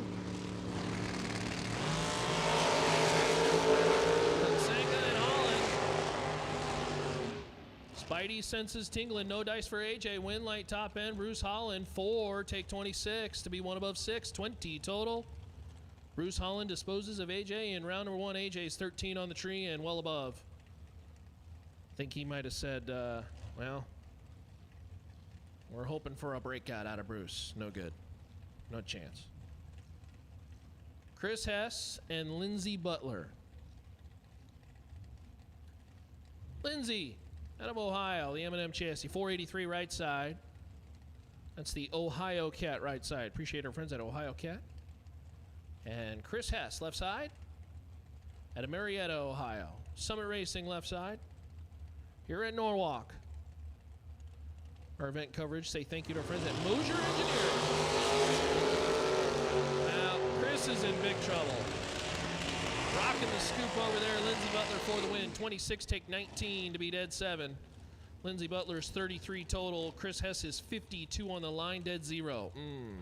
That's not great. You go 50 plus on the tree in the Fling, and you can just go ahead and just drive her right. Just drive through buyback window. Just drive it right through the boardwalk and head for the buyback window. Vic Butler and Cody Witt. Cody out of Kermit, West Virginia. 467 the dial lane left side. Vic Butler. 480. Yeah, we got a lot of Steves in the chat there, Edward. Oh! They're both red. And by the lesser margin of the two, Vic Butler for the win. 001 red. And 478 on the 480. Cody Witt is 005 red, breaking it out 6th out. But again, the red light ends that attempt. And he will have to head for the Diva Desk. The Diva Desk is open. So again, still looking for our trip zip in the dragsters. Congratulations, Will Stickley, who won it in no box, and then Garrett Griffin in the box door cars. That's all presented by our friends at AAA, AAA Stormwater Management. Thank you, thank you, thank you. We appreciate our friends at AAA Stormwater Management. Yet to see 000 with the dragsters. Ryan LeJour and Bob Bauer Jr. Out of New York, 437 the dial in right side. We're going to blow her on board that bad boy. Out of Galaxy Auto Place. Oh, right on cue. Bob Bauer, 000. And how about 1 above 7 for the win, taking 29. Bob Bauer, 000 for the win. Ryan LeJour is 21 on the tree and 2 above 5. No good. Mathematically ineligible. I won't officially say that's the winner, but I'm sure Marco's going to be walking in at some point saying, hey, we have a winner. Bob Bauer, 000. That's pretty good. On cue. Bob Bauer is not even out of the car, so we can't even hear it. Congratulations. Winner, winner, winner. $500 and a big little check. That's pretty cool. Big little check, or little big check, whatever you want to call it. I ain't got none of those checks. I've wanted one so bad so I could just put it in my trailer. But alas, I'm a terrible racer. Scott Lorish, Summit Racing left side. 487 the dial in, and Matt Cornell. Cornell's a fleet doctor. So like a fleet of trucks, so he's a mechanic? I don't know. Or like a doctor. Well, we're going back to the drawing board for Matt. Matt's red by 7 thou. Scott Lorish for the win. 11, dead 7, 18 total. That's pretty good. Nice little morning lap for Scott Lorish. Avoids the buyback, and Matt Cornell will have to head to the Diva Desk. So again, congratulations, Bob Bauer. $500 in cash and the Fling check courtesy of AAA Stormwater Management. Hey, thank you to our friends at AAA Stormwater Management helping out with that cool little bonus for the drivers. We went pretty deep. We went 30 minutes into the dragsters before we saw 000. It's pretty good. Driver's been close, but not quite. Bob Bauer finally getting there. Ron Stair Jr. and Zach Besaw. They leave identical on the starting line. Win light top end. It will go Ron's way. How about 11, Take 8 thou to be dead 0. That is a great lap. Zach Besaw, 11 and dead 8. 8 thou is your difference, as they're identical 11s. One guy was dead 0, and one guy was dead 8. Good pair. Good pair. Besaw, that's a great lap. 19 total, but unfortunately on the losing end of that one, we'll have to head to the buyback window as Ron Stair Jr. moving on. Round number 2. Jim Hamilton. 443 left side out of Michigan. Melissa Burns, right side, 486. Melissa was laying down some pretty decent laps yesterday. Of course, the OEM Combustion Service Wednesday had the free time runs as well as the Coltrane Door and Molding $5,000 shootout. Say thanks to them. This, the APD Thursday, 20 grand to win. Jim's in a whole load of trouble. Win light top end is going to go Melissa's way. Melissa, 7, take 33 to be 3 above 6. Kicking in at the back end is Jim Hamilton. Just simply missed it. And he was 80 on the tree. And we'll go back to the buyback window and try again. That's one of those laps he just said. You know, he wasn't bad on the run. Broke it out 4th out, but we'll go back to the drawing board on the reaction time there. Jamie Elrod and Rick Harbaugh. Harbaugh right side, 466. They call him Pops. And Jamie Elrod left side, the American chassis out of Ohio and ATM Innovation. Hoosier, Abruzzi, and Sunoco. 12 to a 26. Win light top end. It's going to go Harbaugh's way. Harbaugh, 12. 12 dead 8. Elrod took 3 thou to break it out 9 thou. Mathematically ineligible. Locked out by 6 thou. And Rick Harbaugh. Moving on. More dragsters. Brings up Brandon Butler. And Howard Michael. Trevor says, best thing to do while in the ceiling at work, listen to the Fling. Don't tell his boss. Boss ain't around. Boss is probably listening to the Fling. In that case, sorry to rat you out, Trevor. Brandon Butler and Howard Michael. Michael dialed 472. Right side, Brandon Butler dialed 464. The RJ's heating and cooling machine out of Pennsylvania. Beautiful dragster. Over there sitting in the Summit Racing left side.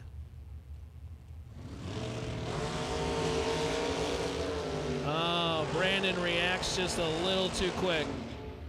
Oh, and he's dead 4 to boot at the back end. 009 red.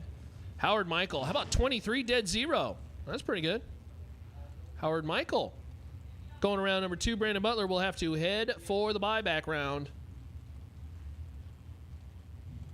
And brings up Timmy Markaglu. Markaglu was a part of that $5,000 shootout with our friends at Coltrane Door and Molding yesterday. And John Parks. Parks in the Ultratech. I thought that was John.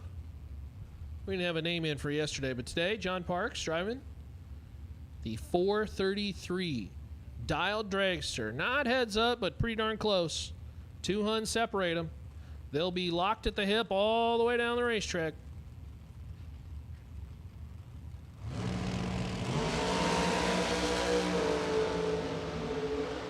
Timmy Markaglu in control, but win light, John Parks. Parks, 20. And 2 above 0. Timmy Markaglu is not going to like the lap. Took 32, had to take 24 or less. Broke it out 8 thou. He was better on the line, 16 to a 20, and Timmy just took too much of a bite. At the back end, John Parks to round number 2, Timmy Markaglu to the buyback window. Some of the heavy hitters.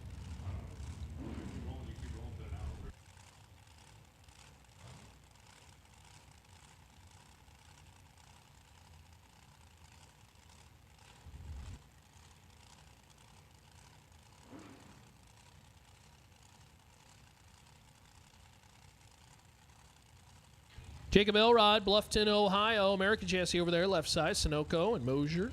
Hoosier Engineering. Hooster Engineering, excuse me. And ATM Innovations. What does it say?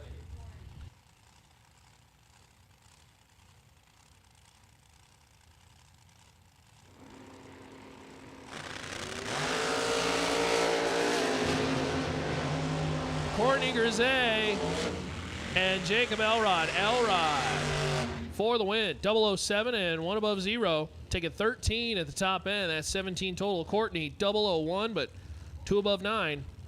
Couldn't make it work at the top end out of Vermilion, Ohio. And Jacob Elrod going around 2. Courtney will have to buy back into competition. Again, not out. It's all right. No big deal. You just reset mentally as a driver and get back at it, get back in the seat.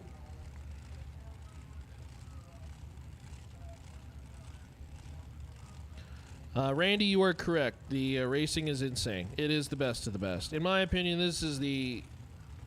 And I've seen a lot of racing across the country bracket-wise. This is it. This is the pinnacle. 8th mile big check racing with guys where if you're 20, you're late. Brings up that Napa Auto Parts Dragster to the left side. Connor Gazay right side. Connor got a lot of work to do. Wow, makes it work. Connor, 46 on the tree, wins the round. I was just piping up how competitive the racing was. He's 46 and wins it on a double breakout. He's 11 under. As our Napa Auto Parts Racing machine over there, 25 under in the left lane, and 15 is less than 15 is less than 25, I should say. So Connor makes it work. So Grizzlies go 1 of 2. Brings up Ryan Sparks and Don Vincelli. Don, 446 on the right side, and Ryan Sparks. 437 left side. Slight margin. The nod to Ryan. Win light top end.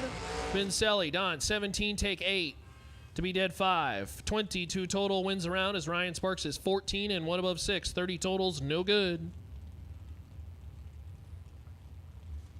So Sparks will head for the buyback window. Don moving on around number 2. There's Brittany Ulmer out of Sandusky, Ohio. We had a great chat with the Ulmer team yesterday. You'll see that feature at some point on our live stream. They got the whole family out this weekend. The Ulmers, the Pruitt team, Kick Booty Motorsports, Brittany out of Sandusky, Ohio, and American Race Cars. 473 the dial in left side. Brittany's videos are great online. They are hilarious. With our friends at American Race Cars. Win light top end will go Kendall Jacobs. Jacobs is 30. Take 8 to be dead 6. Brittany 008, but not sure if we kicked that one away, but I think we did. Kendall Jacobs dodges a bullet by 8 thou for the win, as Brittany Ulmer will have to head to the buyback window. Brings up Matt Shell, Long Valley, New Jersey runner. 482 the dial in left side, and PJ Rains out of Georgia. Got a little New Jersey versus Georgia situation, as we will now take dragsters odd to the lanes. Dragsters odd to the lanes. We will take you for round number 1. That means all dragsters have been called. Dragsters odd. We will take you to the lanes for round number 1. Dragsters odd. We will take you to the lanes for round number 1. All dragsters have now been called. So if you have not ran round 1 and you're a dragster and you're not in the lanes, you're in the wrong spot, my friend. Matt Shell for the win. 21, take 21. To be 1 above 4. 35 total is good enough. PJ Rains was 35 on the tree and had to go dead 0 just to have a small chance. I don't even think that would have worked. Matt Shell for the win. PJ Rains will have to head for the buyback window as the Jakes team comes up to the starting line. McKenna Brown out of Delaware, Ohio. 446, left side. Ben Priester.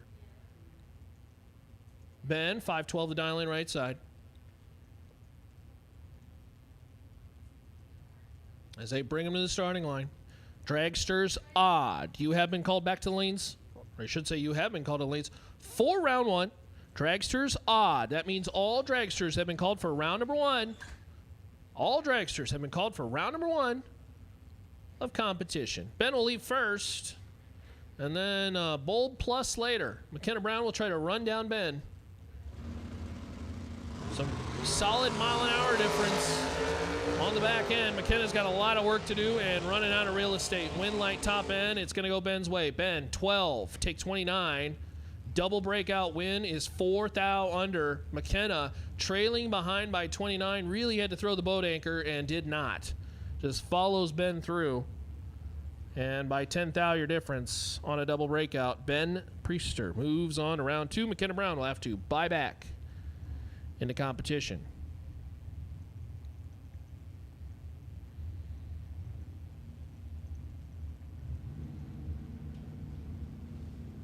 Richard Briscoe and Rich Corey.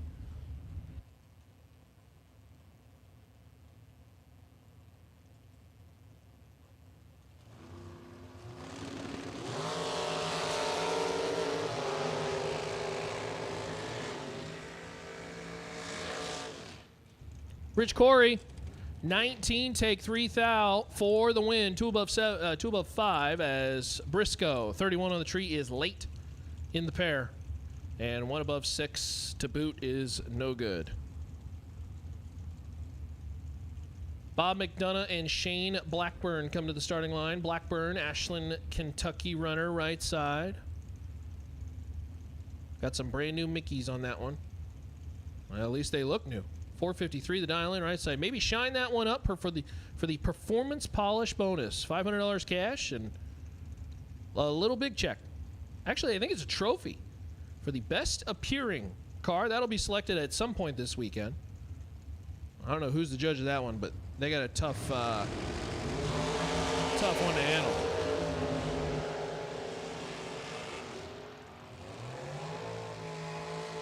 McDonough broke it out by 7 thou, trying to catch Shane. Blackburn for the win. 7 on the tree and dead 4. That's pretty good. 11 total. Taking 13 at the back end. Shane Blackburn for the W. McDonough is locked out. Joe Foley. 460 the dial in left side. These two could be contenders for that performance polish. Best appearing. There's some really nice door cars here this weekend too. Couple come to my mind, but I don't have a vote, so it doesn't matter. Josh Baker. Right side out of Lancaster, Kentucky. 448 the dial in right side. Beautiful machine. Great usage of the blues and greens. Pinks on that dragster. The American Machine. Going to try to run down Joe Foley at the top end.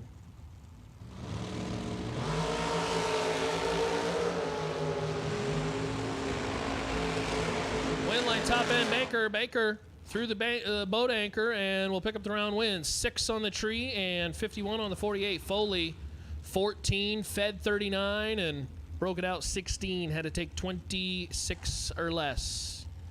Excuse me, 23 or less, and did not. But again, fed a lot of that. That's Josh Baker for the win. Bring up Joseph Masulo and Todd Comer.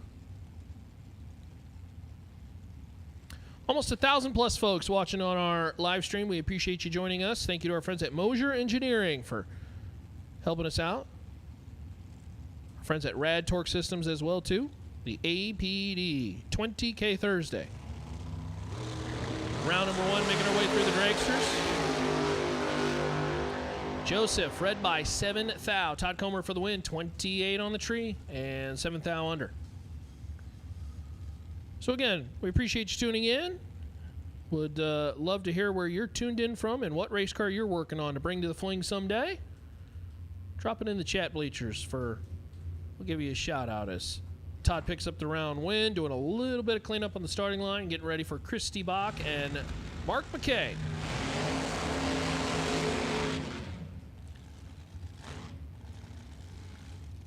Christy back for the mobile app that our winner yesterday said he was using. Williams using that Go Dead On app. It's a pretty cool deal. I subscribed for a couple months to check it out. It's got the logbook and the weather and all that jazz. It predictors. Pretty cool deal. Ought to check it out. 429 the dial in left side. And Mark McKay right side out of Michigan. 452 the dial in. Kenny checking in from Colorado. Hey, Kenny, how are we doing? Love to see ya.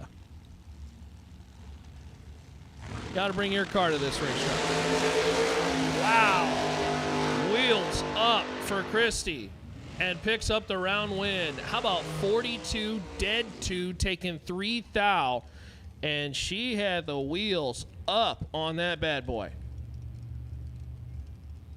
Yeah. I mean, she stuck that thing and took 3 thou at the top end. Mark McKay was 25 and 2 above 2. Unfortunately, we'll have to head to the buyback window. Devin Payton and Chris Wallen. Chris Wallen did very well yesterday. Chris was in the final? Wallen out of Exact Care Pharmacy, 452 right side. And Devin Payton, the team out there, Gold Star. Devin says, thanks, Dad, for helping out the 07 Diamond Chassis. 473 the dial in left side. Hetzler Racing checking in from Central North Carolina. Hope to have the junk ready for the door car fling. I understand. I wouldn't call it junk. Hoping to have the race car ready. Thanks for joining us. Virginia, Bass Knuckler, all you guys. Appreciate you tuning in. 6 to a 12. Chris Wallen in trouble. Win lag. Devin Payton, 6. Dead 4. 10 total. Chris Wallen is 12 on the tree and locked out. Wow. Broke it out 11 thou. Took 9. That math don't math. And Chris Wallen, who was very good yesterday, unfortunately, is headed for the buyback window. Brings up Noah Rambo and Gene Lampshire. Both. This is the most American pair you're going to get on the front lines, with the American Eagle on Lampshire's machine, the flag red, white, and blue covering both. Celebrating all things stars and stripes and going, well, all kinds of fun down the racetrack. Gene Lampshire, 509 right side. The TFC Transportation Machine out of Columbia Station, Ohio, is going around to Noah Rambo. Unfortunately, the lights at red. 004 red. And Lampshire, 42. Got away with one. Dead 9. Motor goes on the dyno in 2 weeks. Love to hear it, Kenny. Get it ready for the door car fling. That'd be a sweet event to go to. Hey, here's Brian Rambo.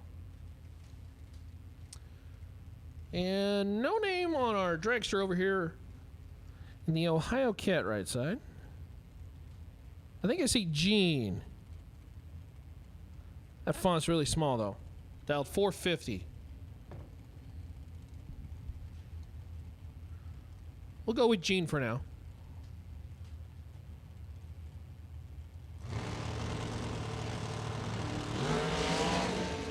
Oh. Gene had all kinds of issues on the starting line. Brian realizes it, and Rambo for the win. 22, and well above as he's out of it by 400 feet. Gene left the starting line. You can see the marks on the starting line that had all kinds of issues tire shake-wise. Too bad, too, because he was 008. But Rainbow for the win.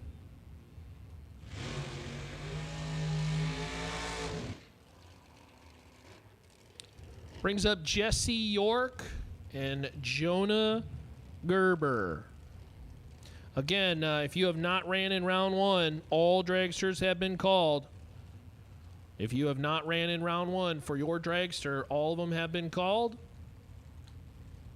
Should be coming up on a final call here shortly. Gerber out of Ohio, 438 the dial in right side. That's Racecraft Machine, and 479 for Jesse York in that Summit Racing Equipment left side.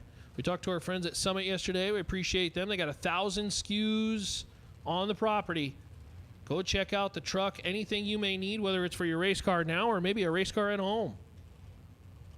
Summit Racing Equipment, they've got everything. Of course, they got the app. You can just order it too. And, you know, the shipping's so fast and on many occasions free.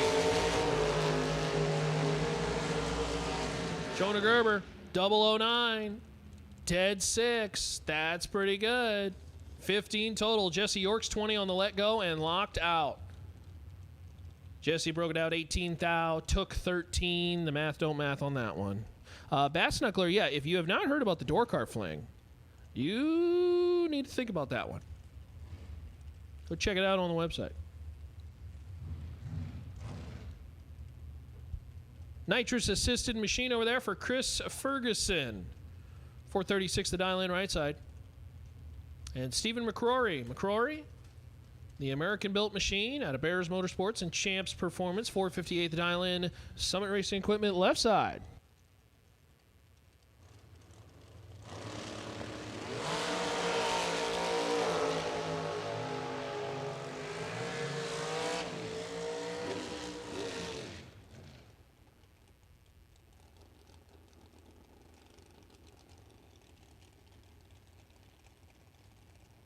Ferguson for the win, 11, dead 7, 18 total is McCrory, 007, took 12, had to take 11 or less. Oh no.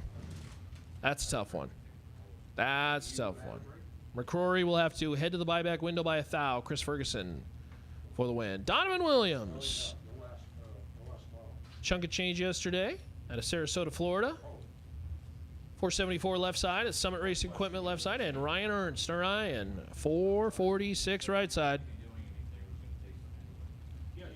For the Total Garage Store out there right side in the Ohio Cat right side. We'll try to run down Donovan. Donovan's been a tough one to beat early here. The Fling at Norwalk, 5 to a 12. Win like top end, it will be Ryan. Ryan, 005 and 16 thou under. Unfortunately for Donovan Williams, 12 on the tree and took 18. 18 on the breakout. 28 on the breakout, took 5 thou at the top end. So Ryan, we'll move on. Donovan Williams will head to the buyback window as Kyle Bigley and Russell Sparks. Both drivers, lots of talent. Lots of skill. Russell did well yesterday. Bigley for Tex Kart, TXT Kart, and BTE. Insinger Sunoco Fuel. Out of Woodridge, New Jersey. 443 the dial in right side. Sparks, 442 the left side. Not quite heads up, but as close as you can get without being heads up. A hunt off. They'll be locked at the hip all the way down the racetrack. This one's always the fun one. You generally see these staging duels, and you can see they're just staring at each other. Who'd like to go first? Kyle starting to squeak it in. There we go. Comes Russell. Let go green. Who wants to strike? 7 to a 15, win light Bigley. 7, take 8 to be dead 9. That is excellent. 7, take 8 to be dead 9 as Russell Sparks is 15 dead 9 and finds himself 8 thou behind. Bigley, terrific lap. Moving on to the next round of competition. Russell Sparks will have to buy back into competition. That's all right. Go see the Diva Desk. Take the wallet. And make yourself feel better. Go grab a hat, go grab a shirt, a hoodie, and you'll feel much better. Drew Smith, left side. Summit Racing Equipment, left side, out of Kentucky. That's a brand new diamond chassis. 505, the dial in left side, and Tony Stone. Stone out of Indiana, the Vintage Trailers. Folk Machine. 426, the dial in, one of the faster dragsters on the property. Blower car going to try to run him down. Win line top end. Going to go Drew Smith's way. How about 14? Take 3 measly thou. Tony was doing a little shimmy at the back end. He might have been trying to scrub, and I think he might have scrubbed just a hair too much. Drew Smith, 508 on the 505. And will pick up the dub by 3 thou. Tony Stone will have to head to the buyback window. Yeah, you're correct. Hetzler Racing, first year for that very cool door car Fling. I think that was announced back very close to what, PRI? January, something like that? Very cool deal. That's going to be one of the more exciting Flings, just for the fact that a whole bunch of door cars. Not that I don't dislike dragsters. I drive one myself, but I love the door cars. Randy Shearer and Jessica Bennett. Jessica out of New York, 468 the dial line right side. The Wordley chassis and the biggest nameplate that you will see on a dragster this weekend. Yeah, you cannot miss that one. Jessica drives that vehicle. Capital J. Randy Shearer out of Ohio. The Mullis Machine.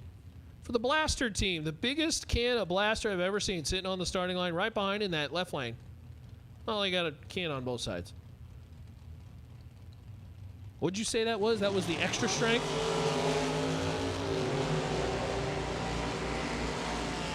Well, Blaster team, unfortunately, is going to have to go back to the drawing board. Jessica Bennett, 11, takes 17 to be dead 6. That's pretty good. 17 total, taken 17 as Randy. 26 on the tree, dead 8, locked out. As Trevor jumps in the chat, says Rockstar Jessica Bennett. Jessica going around 2. Randy headed for the buyback window and the diva desk. Nick Akori. Nick out of Shelby, Ohio, left side, 460 the dial in. And Justin Daniels. Daniels out of Roanoke, Indiana, the undercover machine.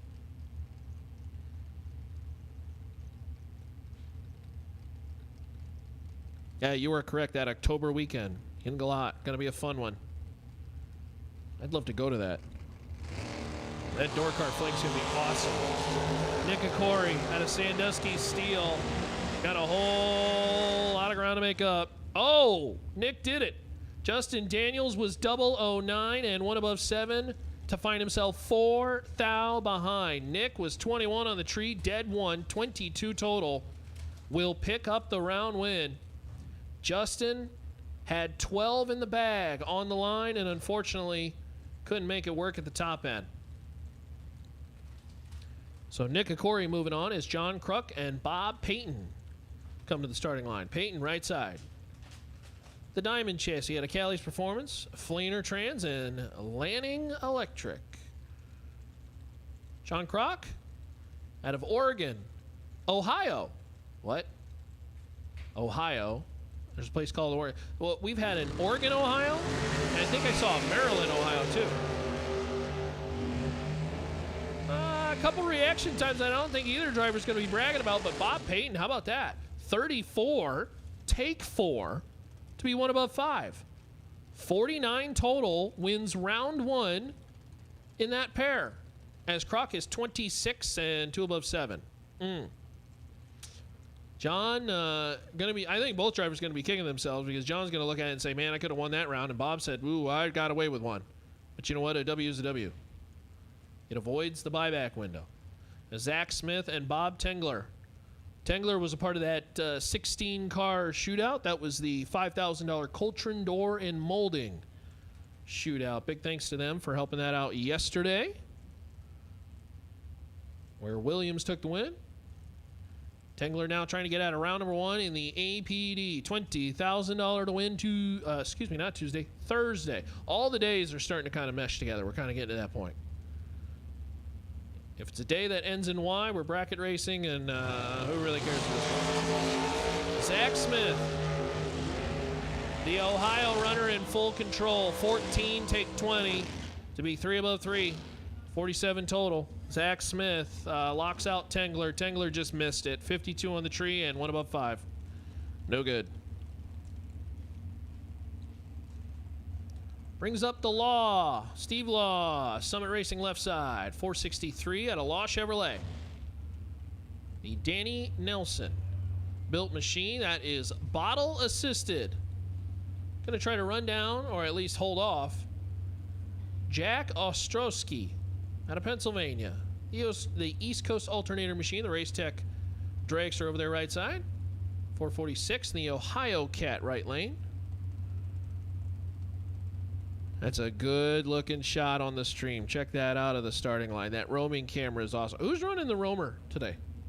Tristan is? Nice job, Tristan. Beautiful shots on the starting line. Then you got the pan cam. We got Les running the pan cam. Warren on the 1s and 2s. DJ Evans. Jack, 14. Dead 1, taking 23 at the top end, and that's a win. 15 total, doubles up Steve Law, as Law is 30 on the tree and absolutely positively locked out on the starting line. My turn. No chance. You've had too much fun. All right. Alan Reinhart says, Ronnie's being a mic hog.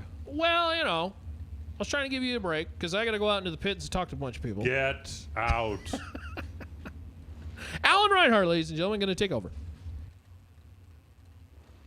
Thank you, Ronnie. Genuine pleasure sharing the booth with you here this week. Thanks for opening your office, because I understand this is your office, not mine.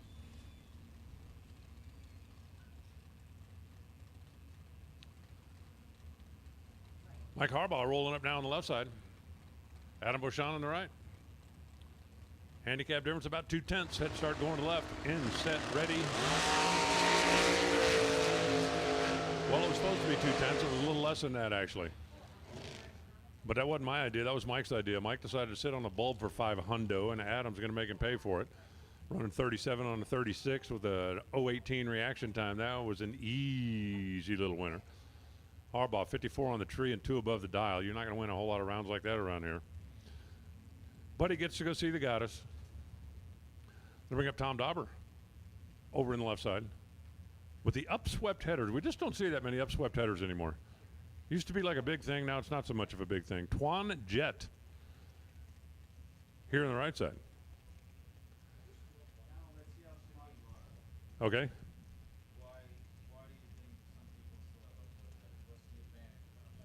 The advantage of an upswept header, it puts oil. It puts the oil above the tires instead of on them when it blows up. What's the other reason?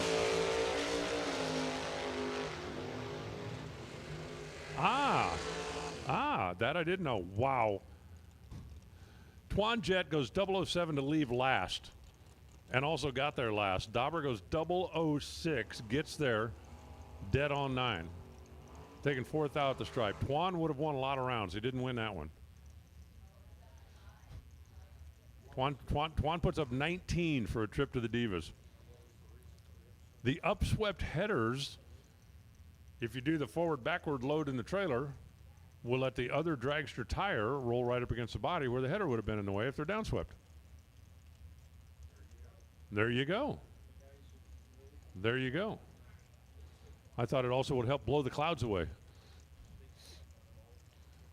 And if you've got to warm up your hamburger, you don't have to get down on your hands and knees to do it. You can start the car and just hold it there. Way more better. I don't know where Matt was when we were running door cars, but he showed up with the dragster group and going to pay the price for that. Mike Coltrane taking care of business down there, runs 441 on the 440, had that one in hand. Matt was like average on the tree and then 4 above the dial. You're not going to win many of these things 4 above the dial unless your opponent is comatose.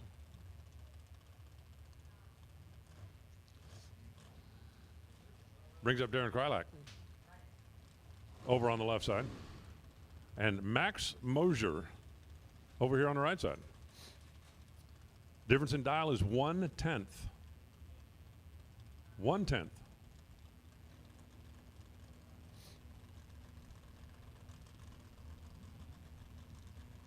They're in. They're set. And it's over. Because Darren goes red by a hundo. 10's the number, red's the color. The win light comes on for Max Mosier. Max run too quick, but it didn't matter. The race was already over. 49-1 on a 50. Dead 5 for Darren after being red. So he can go by and see the Divas and get another chance. So you're saying I got a chance. You got a chance. Art Reed and T-Dub. Troy Williams, the FTI. Florida Transmission Incorporated. Took me a while to figure out what FTI meant. I'm not that bright. Thank God I'm pretty.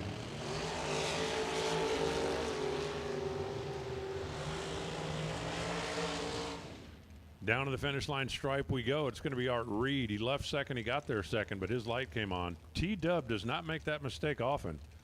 007 and then took too much. Broke out 6th thou Turn the wind light on over on the summit board.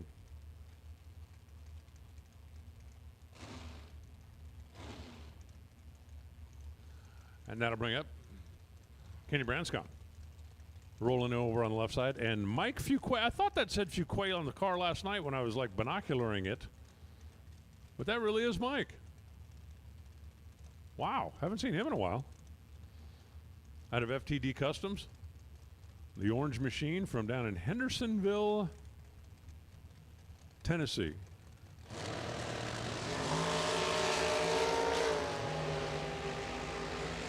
Well, Fuquay might not race as much as he used to, but he hadn't forgot how to let go. Oh, man. Mike Fuquay is 001 and under 001.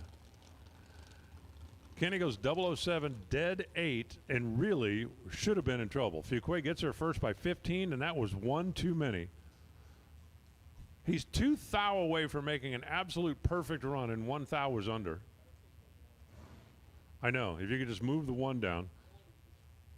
How crazy is that? 2 thou, the complete margin of error, and he lost. Here comes Zach Fulcher. Zach is driving a pretty slow car compared to last week. Well, last week he was going like 250 or 60 miles an hour or something like that. Todd Coltrane. The Idaho Pizza Team. I wonder if they have a pizza oven in the trailer. No, don't bring me pizza. Whatever you do, don't bring me pizza. We had pizza yesterday. Yesterday's pizza made me walk the stairs 47 times. Well, Zach Fulcher. Zach's going to get the win here. 1,000th of a second at the stripe. They're 4 thou apart at this end. Advantage Todd. They're 1 thou apart at that end. Advantage Zach. 16 mile an hour difference, and Zach snugs a thou. At least that's one thing you didn't have to worry about in the alcohol car. I kept waiting for that thing to be down there 1,100 foot going womp, womp, womp, and for Randy to be pulling his hair out, but it just didn't happen. Hey, Zach, I mean, congratulations to him, really. First time he'd ever driven an alcohol in competition, went to the final round down in Bowling Green last week. Corey Conley now on the left side. Out of Shirley, New York. Randy Krause on the right side. Out of Pennsylvania, the Liberty Race Car and Fab Gold Machine. Difference in dial is 500. The right lane should leave first, better leave first. If the right lane doesn't move first, he is in trouble.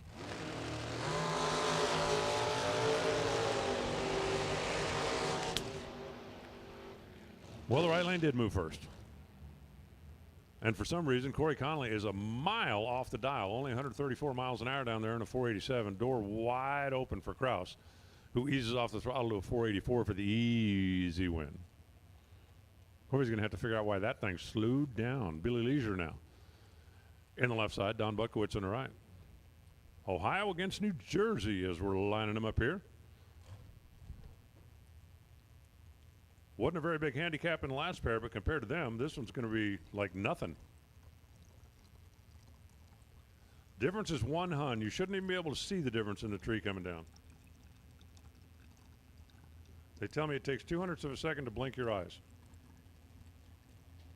Go ahead, try to time that with a stopwatch.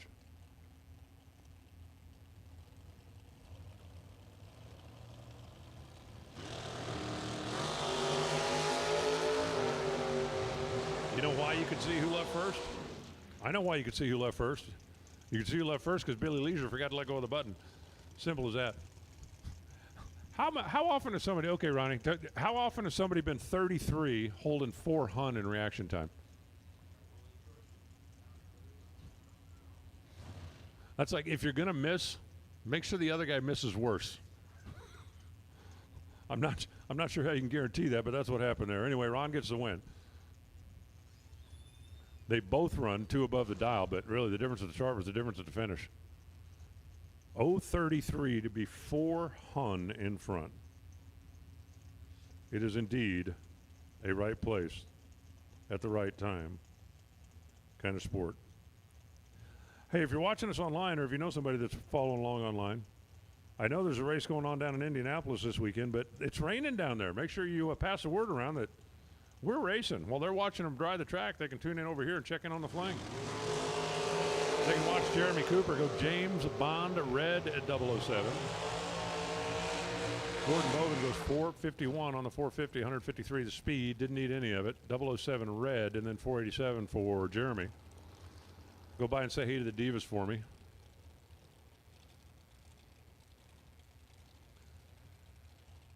Tyler Rudolph on the left side, the Derek Wolf Trucking Company car. And in the right side, another one of those Liberty Machines. This is Caitlin Kraus out of Pennsylvania.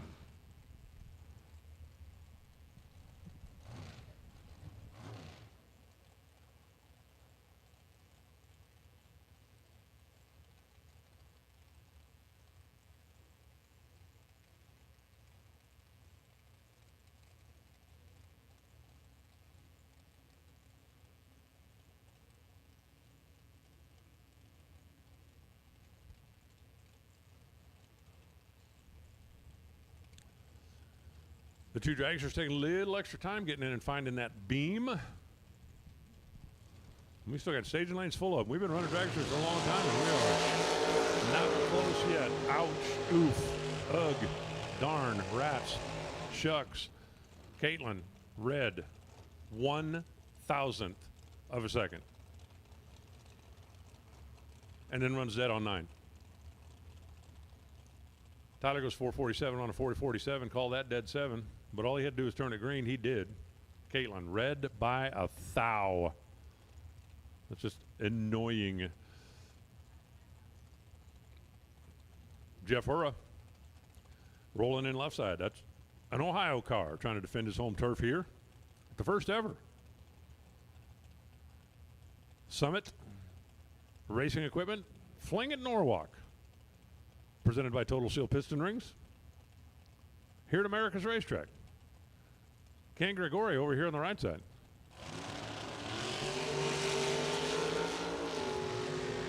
Jeff and Kane. Click, bang, boom. Turn the wind light on for Kane. He left second, but he got there first. Less than 1,000 at the stripe. Dead 9 for the win. Jeff Hurrah was a hun better in reaction time, but runs 2 back of the dial and left the door open. Margin of victory, .0006.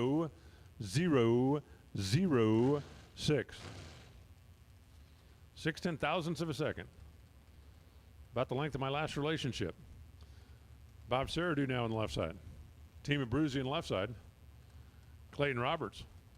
Well, it didn't last very long because before I could say, hi, my name's Alan, she had her hand up. Apparently word got out. Who squealed?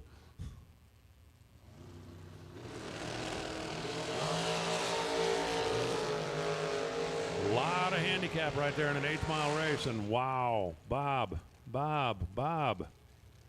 006 taking a chunk and breaks out. Clayton Roberts left the door wide open. Sirdu got there first by more than 5 hun to break out by 9,000ths. That's like half a train horn, but I don't have half a train horn. That's a mistake.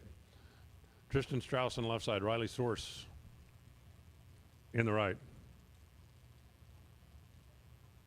Going to play a little Kodachrome as we line up Ohio against Pennsylvania again. Tristan left, Riley right.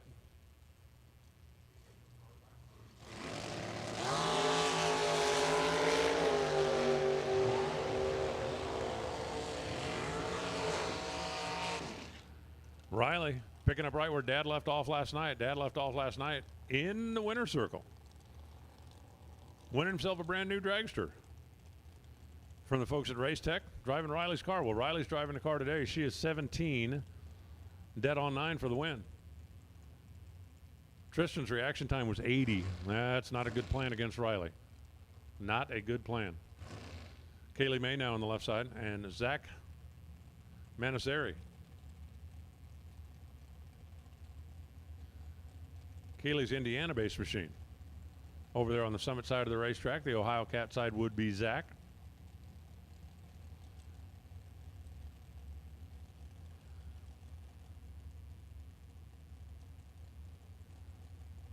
Both drivers very gentle with that last move. Moving in.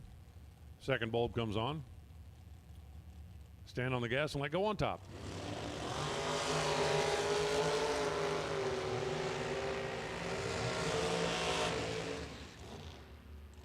That's going to be a 387 on a 387 for Kaylee. 012 on the tree and then dead 5. Zach didn't have nothing for that. He was 27 and locked out. He got down there at 503, 129 trying to park it at the finish line. Wasn't no way he was winning that race. When she puts up 17 and he's 027, can't make it work. Dom Ciancarelli, down from Canada. And the left side, Dustin Tackett. Out of Attack Security. Now, that's a great name for a security company. Attack. It's like, oh, darn, that was Grandma. We didn't know she was coming over today. Don't attack. Call off the attack. Sorry about that, Grandma. I told you to call first.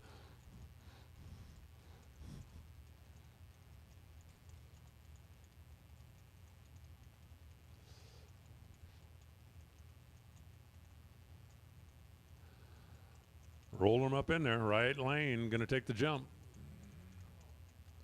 One of these days.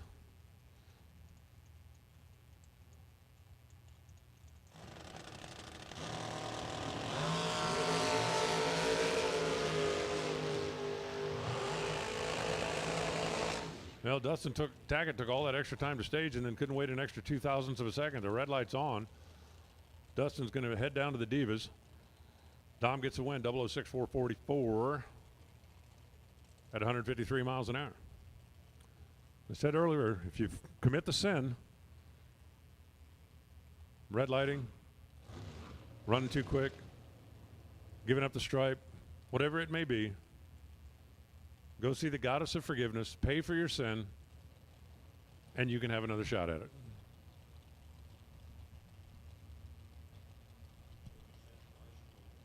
Kevin Portress on the left side and Jordan Crow on the right. No, if you sin twice, then you need to go think about it and take another shot tomorrow.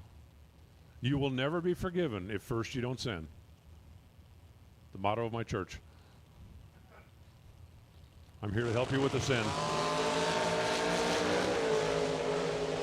002 red for Jordan. 002 red, then dead 7.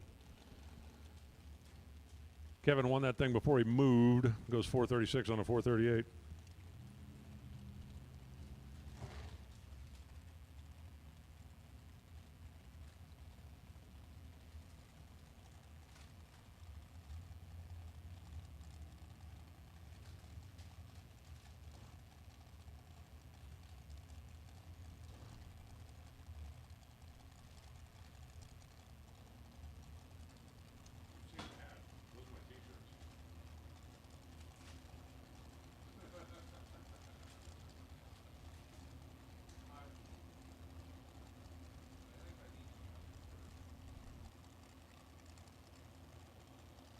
That brings up the little shorty car over on the left side. I don't have any information on that driver. Come on, man. Come on, man. It's not what my screen says, but I'm pretty sure that's Blake Fuquay. 4,500. We're going to call that a winner by 0.09 of a second. 17 on this end of the racetrack. Left lane goes 27 green and then 472.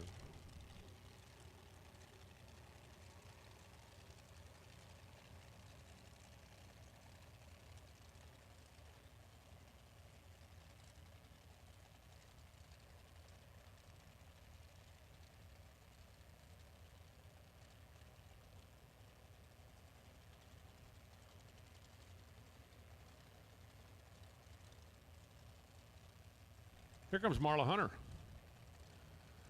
out of Vern's Concrete and York RV. Lined up next to Ron Burkle. Ron getting a little help from R&R Auto Body. Level Performance and APD. Ron Burkle out of Elyria, Ohio. Ooh, got the little baby blower on top.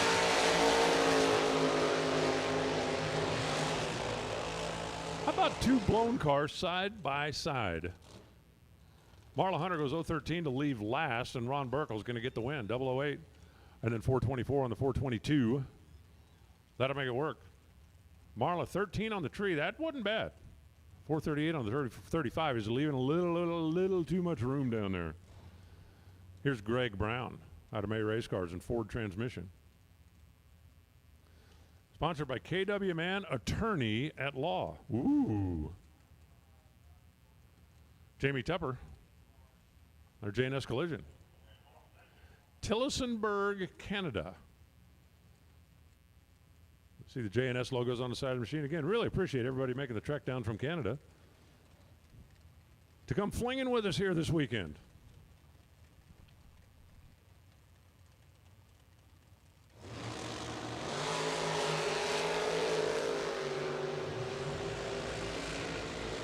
They are 5 thousandths apart at this end of the racetrack. They're 11 thousandths apart at that end of the racetrack, and Jamie Tupper making it happen. Jamie gets there first and gets the win, 66 on a 63. Greg Brown goes 19, then goes 482. I object. Well, you can object all you want, but you didn't run the number. You got to run the number. 5 thou difference in reaction time, and Jamie's 6 thou closer to the dial, and that adds up to a margin of victory of 11 thousandths of a second. Rob Leipzinger coming up now on the left side, and Bill Rowe. Matco Tools, Dewey Boggs in particular, MT Tires, the green and black machine. I don't know about green flames. I mean, as a general rule, I like green, but green flames usually means burning copper or beryllium or something really not good.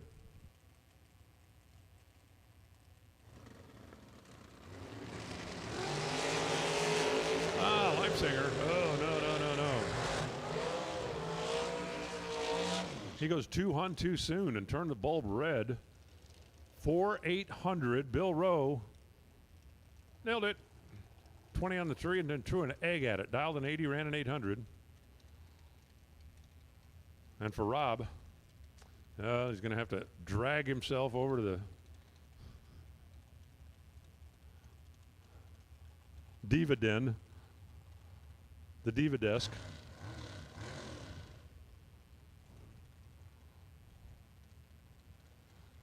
The Diva Dungeon. Ooh, Diva Dungeon. That sounds like my kind of place.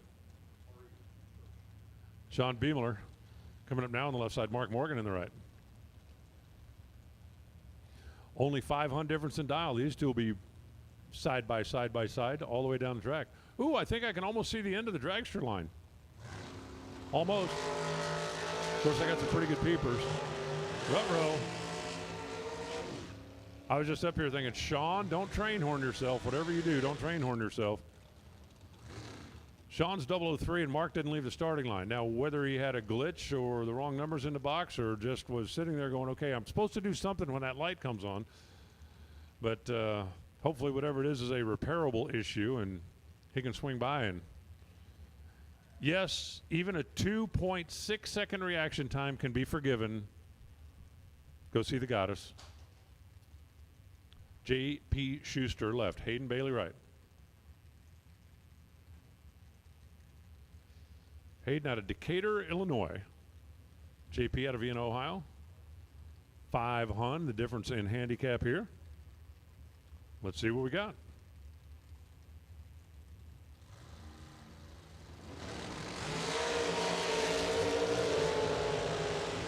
We got a good green light start at this end. Wow. J.P. Schuster, 19 and locked out. Hayden Bailey goes 005 dead 6. Sticking the nose out in front by a little bitty 002. We're like 00 here, 00 there.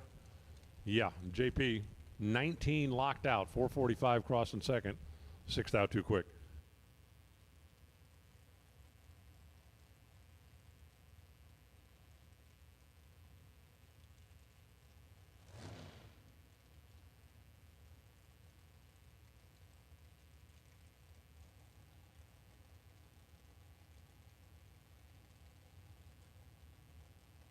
All right, listen up in the pits. Attention to the pits. No box buybacks, lanes 1 and 2. All buyback racers will race each other in the buyback round. So I need no box buybacks only, lanes 1 and 2.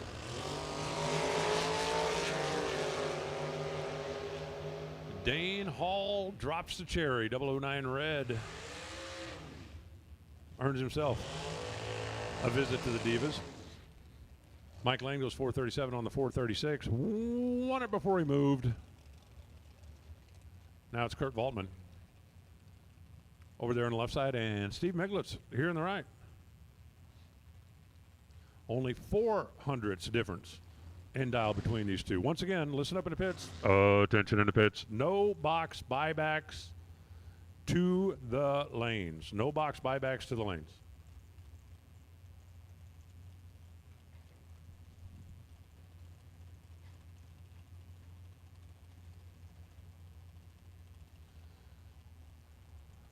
Kurt and Steven rolling in. Now they're locked in. Now they're off on the green. Down to the stripe they go. It's going to be dead 7 beats dead 6. The difference at the start, the difference at the finish. Kurt Voltman holding 13th thou in reaction time. Got there first by 12. And that's how dead 7 beats dead 6.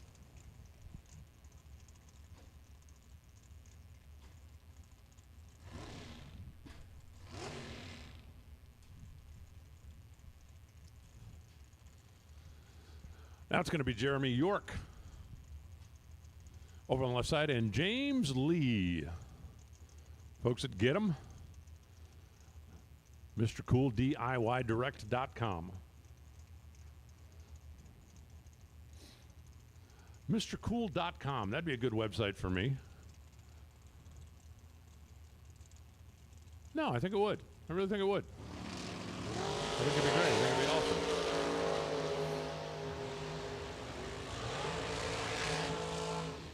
Winline's going to come on for Jeremy York. He left second, but he got there first. James Lee had a 1.5 in his pocket and couldn't run the number. Jeremy York gets down there and sneaks the nose out in front by 0.04 of a second to take the win. Now it's Jerry Hollingsworth on the left side. Old guy power glide. And Jake, I actually think it's Euler or Ayler. I'm guessing. Well, I guess wrong, but I'm guessing Ayler. You think it's Euler? Okay. Well, if Warren thinks it's Euler, then that kind of solidifies my opinion that I was right.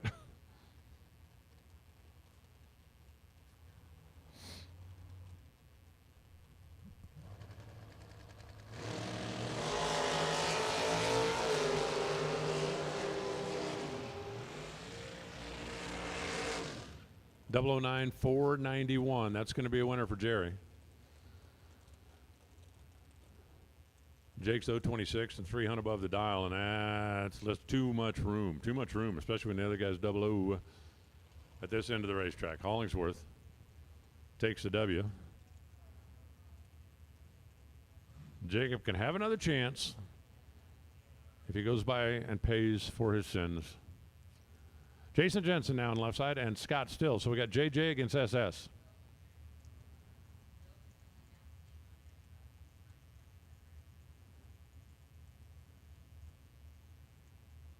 We got Michigan against Ohio. We got Scott Still with one of those little shorty cars. Advanced chassis. It was like, yeah, we don't need all that wheelbase. We don't need it.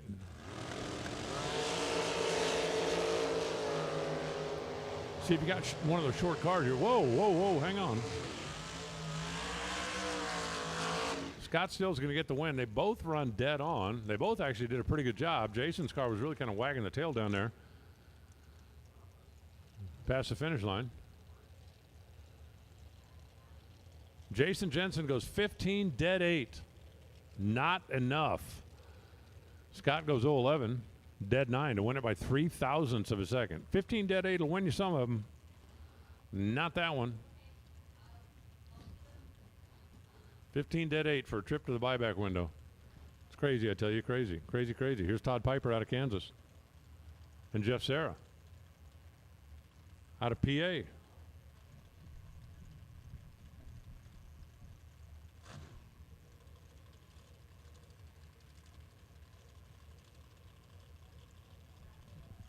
Sarah with a little baby blower on that overkill machine, dialed in 435. One of the quicker cars. I'm still kind of surprised we never had a 3-second car. I think 411 is the quickest I've seen.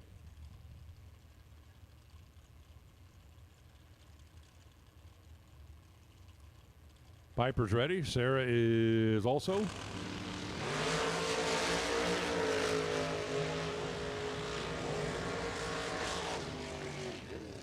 Win light comes on for Todd Piper, 17 on the tree, and then dead 2. Jeff Serra had some room. He got there first by 16. That was 6 too many. He broke out by 6 little thou after being 009. So Piper leaves second, cross second. Turn on the scoreboard. Now it's Mike Rogers in the left side and Eric Peterka in the right.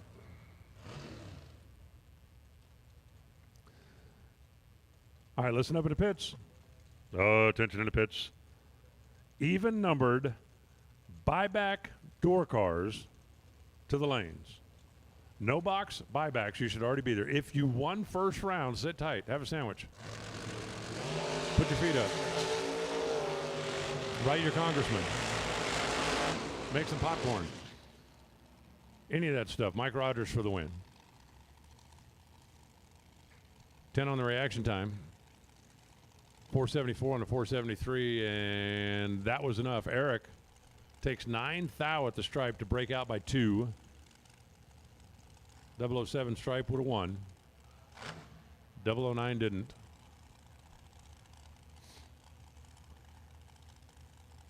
Everybody remembers 007. You remember 009? As Vinny Domino rolls up down the left side. You don't remember 009? 009 was the secret agent in a clown suit that got killed in the first 5 minutes of Octopussy. Really? In Octopussy, remember it was about the circus. 009 was a clown that got killed. And then 007 went in and figured out who killed 009.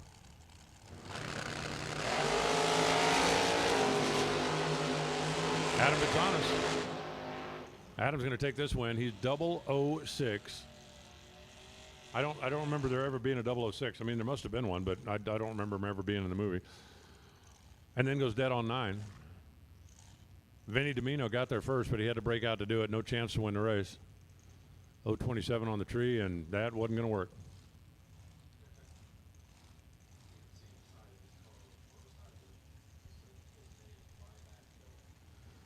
That's Buyback Billy over there on the left side?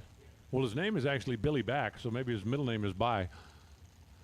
Jet Dragon. And a little Bantam over here on the left side. That's kind of an interesting car.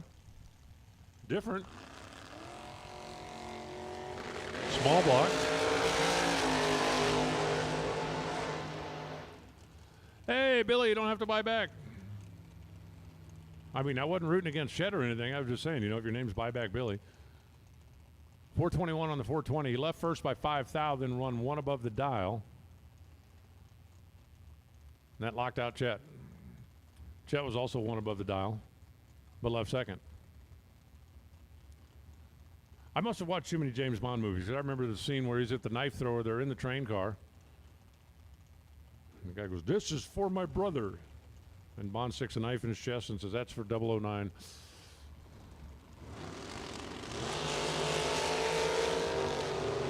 Yeah. You guys all know you're gonna go Netflix and you're gonna try to find a movie tonight. Wow, Jamie Bridge 007 could not close the deal. Charles back gets the nod. 17 on the tree, getting there first by 2 thou to go 69 on a 68. But Jamie Bridge 007 could not close. I'm sorry, I'm just stuck on Bond now. Everybody's going to be 007 from here on out. Kyle Cotrera on the left side and Nick Karras in the right.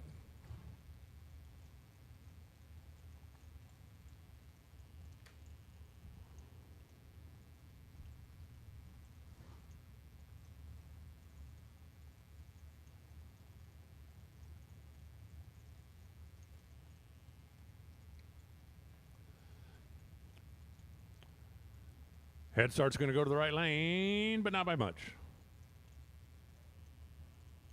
Not by much. About a half a bulb, give or take. Once again, even door cars that bought back. Come on down. Attention in the pits. Even door cars that bought back. We'll take you now, please.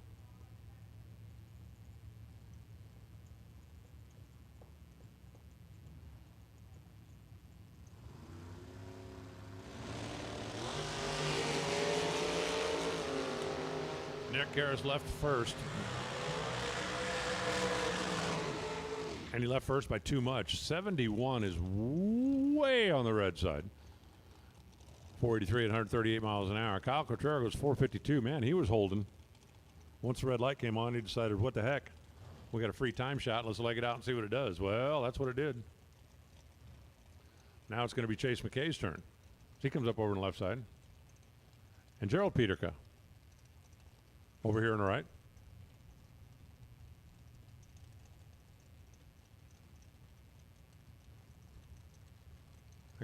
I just can't get the James Bond stuff out of my head.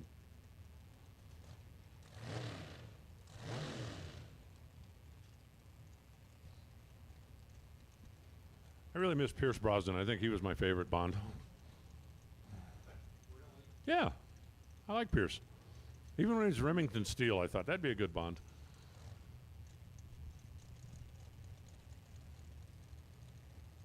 Actually, to tell you the truth, I don't think there's ever been a bad one, but...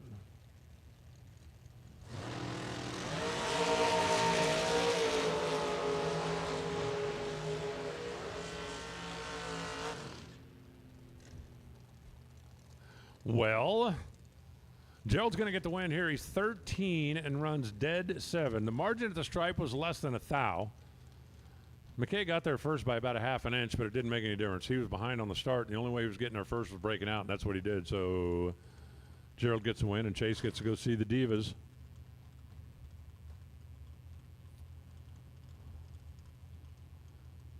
Nick Warren now on the left side, and Eric Bowman in the right.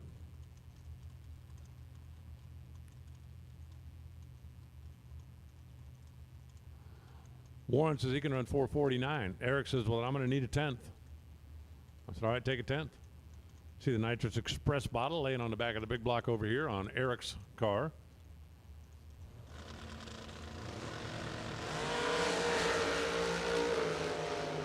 Well, he got his 10th. Most of it anyway. 450 for the win for Nick Warren. One above the dial. They're 3 thou apart in reaction time advantage. Nick, he gets the stripe by 6 thou, and that was enough to win it. 50 on a 49 for the W. 61 on a 59 for the L. 006 to the stripe. Now it's Mike Newman. Newman! And Lester Atkins. Lester's got the little baby blower.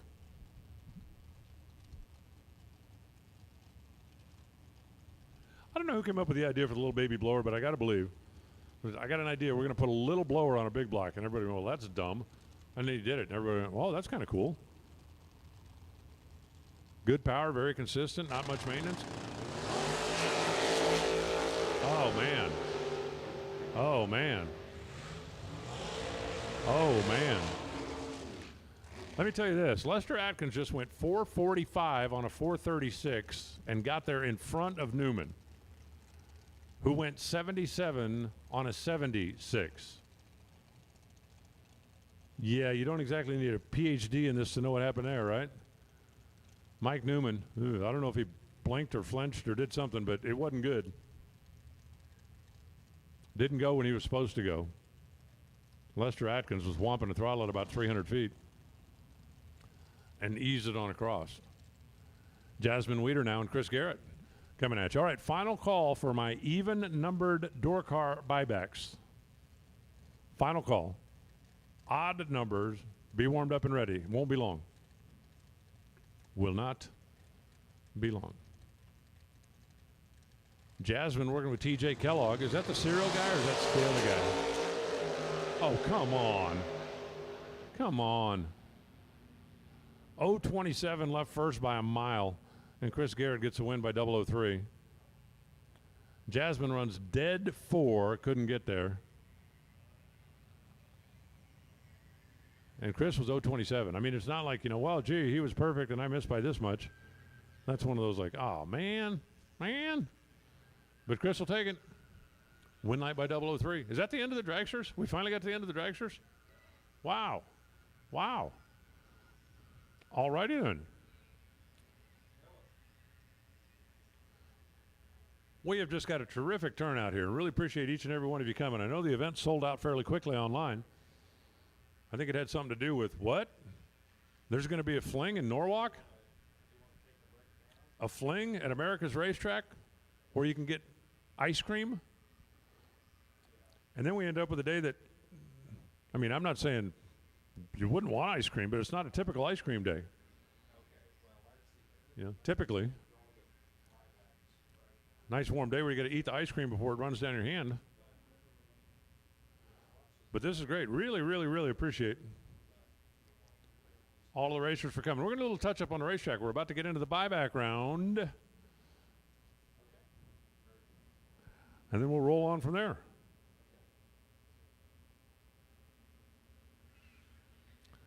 Hey, Pete.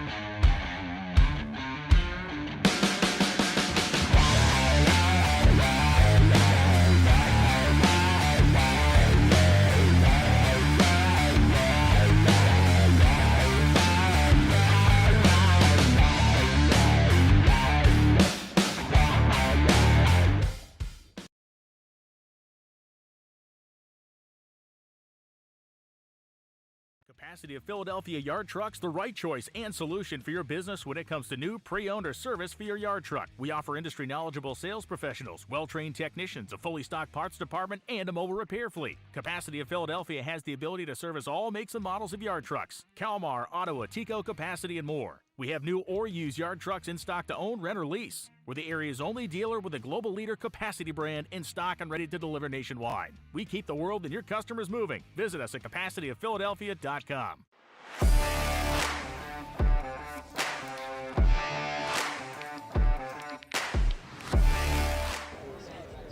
All right, Mia, so tell us a couple of different fuels that you guys carry and what the racers are loving these days. So F16 is a super popular fuel for bracket racing. F18, F15. I'd say those are the three most popular bracket racing fuels. They're super consistent. On the dyno versus our competitors' fuels, they're just as good, if not better. A lot of better results on the dyno. It's a clean product. The price is good. The price is there. Very competitive pricing. And we're making it to be as available as easily as possible. We're going to have trucks as many racers as, sorry, let me go back. We're going to have trucks at as many races as possible. And our distribution is starting to grow like crazy. If you check out our website, www.fuelfactoryusa.com, we actually have a dealer and distributor locator map there, and you can see who's closest to you. Larice Motorsports Insurance offers drag racers the broadest insurance policies in the industry. Larice Motorsports Insurance was created by racers for racers. Larice insures race cars on and off the track, trailers and equipment. Larice even pays racers contingencies at the Fling bracket races. Don't wait until it's too late. Call Larice Motorsports Insurance today.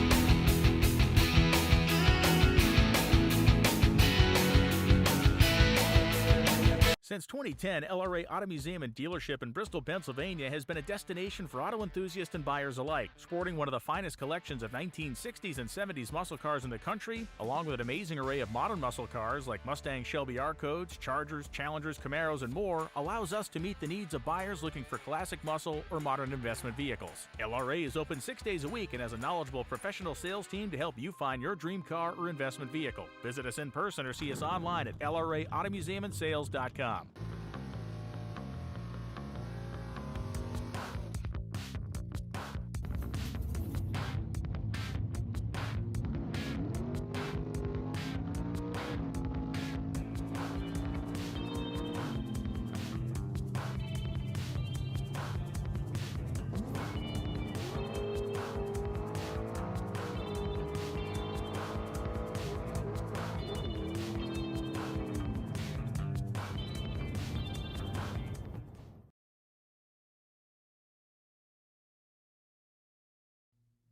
Advanced Product Design, also known as APD, is the Sportsman Racer's industry leader in carburetor and fuel systems. Whether you are a big bracket racer or a weekend warrior, contact the knowledgeable staff at APD for high-quality gasoline and alcohol carburetors, or visit them online at apdracing.com.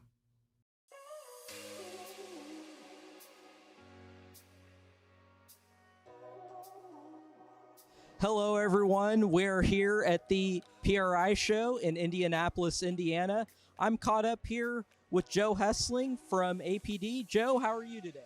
Doing fantastic. Great to see you. So we are here in front of the carburetor display. You guys have refined both the 4150 and the 4500 series for a long time. How do you guys continue to build on it, and what's to expect in the future? The biggest thing for us has been in-house manufacturing. We've brought the whole product line from manufacturing to assembly. Every component is built in-house. We manufacture the main bodies, the metering blocks, the float bowls. What that's done for us is allowed improved consistency from one to the next. We don't have to worry about a bad casting or an inferior part. We can make them all the same, and we can make them effectively perfect from one to the next. And we do that on our 4150 line, our Dominator line, our throttle stops, everything across the board that you see here is built and assembled in our Ohio shop. As far as the carburetor and throttle stop combination, how long have you guys had the Enforcer series out, and how has that contributed to the success of the racers nationwide? I think the Enforcer series can speak for itself on the success. I don't know the exact count of division championships and world championships that it's won at this point, but I do know that it's huge. And this year we did it with Val Torres in Super Gas and with Colby Fuller in Super Comp. And then we also picked up the Top Dragster World Championship with Cody Weber with the blow-through system right there. So that's a project that started some years ago with Tommy Phillips. We R&D'd the max speed initially with him, and then moved into the base plate throttle stop with the Enforcer series. And I think the proof is in the results. As far as figuring out the right combination for whether you're throttle stop racing or all out racing, how would you compare the testing on the racetrack versus refining it on the engine dyno itself? I think both play into every combination. We have a wet flow bench in-house. We have an engine dyno in-house. Our engine dyno has 10 O2 sensors on it, so we can monitor every cylinder and the collector, flow meters. So every part we build has been R&D'd in-house before it ever hits the racetrack. And I think that plays huge into our success. Well, we look forward to your guys' success for many years to come. And once again, we appreciate your support and wish you great holidays, and look forward to seeing your products on the track next year. We appreciate you, appreciate everything you and the Flings do for us, and look forward to our partnership moving forward. Some people have an unextinguishable fire to compete, a fire that burns and ignites. The same fire inspires us. It pushes us to run an engine to the edge for just a few more horsepower. Fuel Factory is performance driven, built by racers for racers. We're focused on racing fuel, plain and simple. We want to go fast, we want to win, and we want the same for you. We are Fuel Factory, built for speed.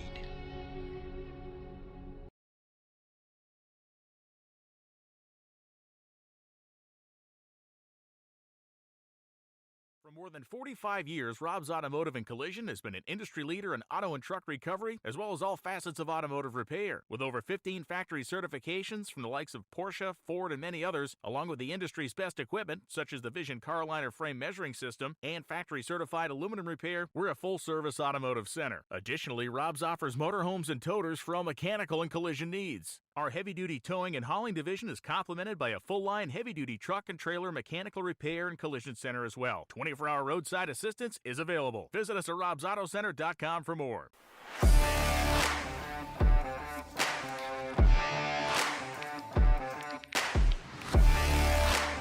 Hello racers, here we are at the 2024 PRI show. I'm standing here with one of the owners of Mazier Enterprises, Don Mazier. Don, tell us what's new in the world of Mazier Enterprises. Yeah, we've been hard at work at Mazier's, just trying to round out our offerings and flex plates and starters and water pumps, of course. We have some brand new remote and radiator mounted water pump designs.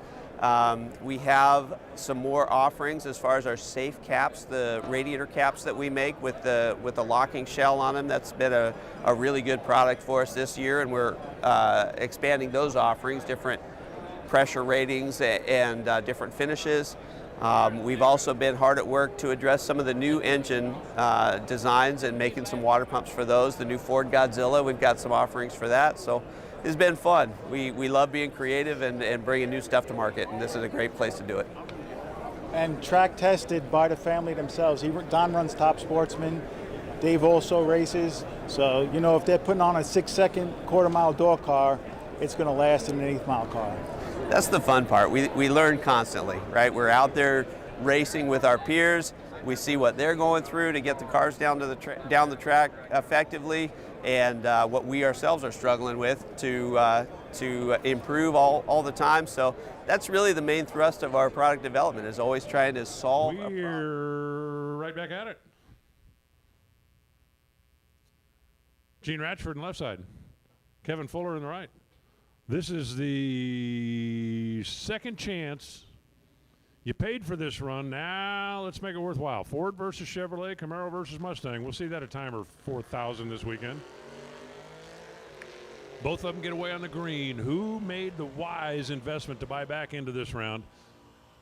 And it's going to be Kevin Fuller. Dead on one for the win. Radford, 6th out better in reaction time. So he had a little bit of room. Could not get there. 591 and a 588. Kevin Fuller, dead one. And he will advance. Now it's Brian Sear doing the left side. James Crouch on right. Once again, Camaro versus Mustang. A couple of blue cars, a couple of rally stripe cars. A couple of guys that had the same basic idea. What do you want your car to look like? Well, how about blue with rally stripes? Okay, we can do that.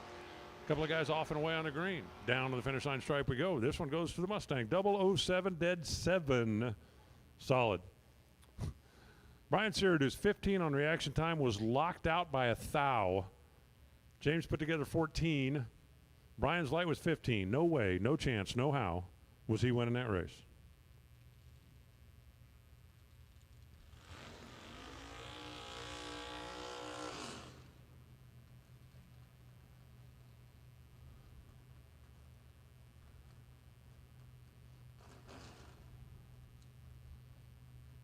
Okay. I got Jordan Freshour on the starting line all by himself, but I'm told that Steve Brewers is supposed to be in the left lane. Where's Steve? Don't tell me he got back there and his car wouldn't start. That would suck monumentally. Go to the buyback window and then break into staging lines? Oh, man. Oh, man. So Jordan Freshour can take himself a solo run. 635, 104 miles an hour, whomping his way to the stripe.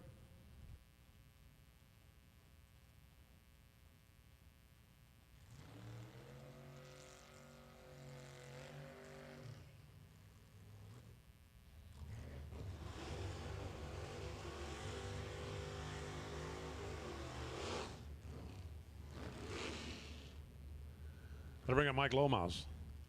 The Boo, mint green. Mint chocolate chip. I think that's part of the reason I like green. Mint chocolate chip. Nah, that's Mint. Nick Hastings over here in the Beretta. TFC Transportation, the folks at Goodyear helping out. Left lane going to go first.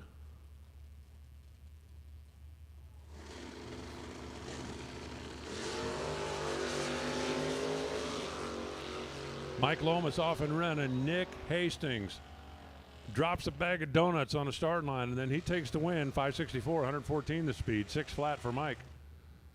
104. He's 42 on the tree to a trip zip. I'm not sure what the second trip zip prize is, but I'm pretty sure there's something out there. We'll be hearing before it's over with. Nice job, Hastings. Brings up Lindsey Piper. And Pete Frazzini. See, you have that trip zip in the first one. You don't need to buy back. You don't need to buy back.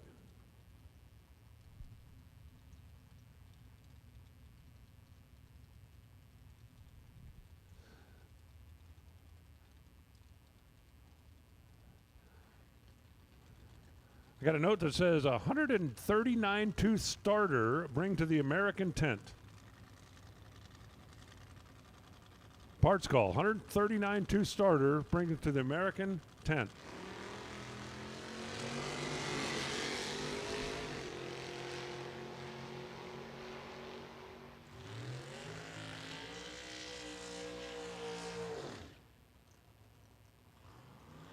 Pete Prosnell's going to get the win here. Lindsey Piper missed the tree and then ran way too quick. No chance. No way, no how. Pete Prosnell, dead on 7. 1, 2, 3.5 for the win. Mark Talton now on the left side. Jeff Fenn on the right. Once again, Mustang versus Camaro.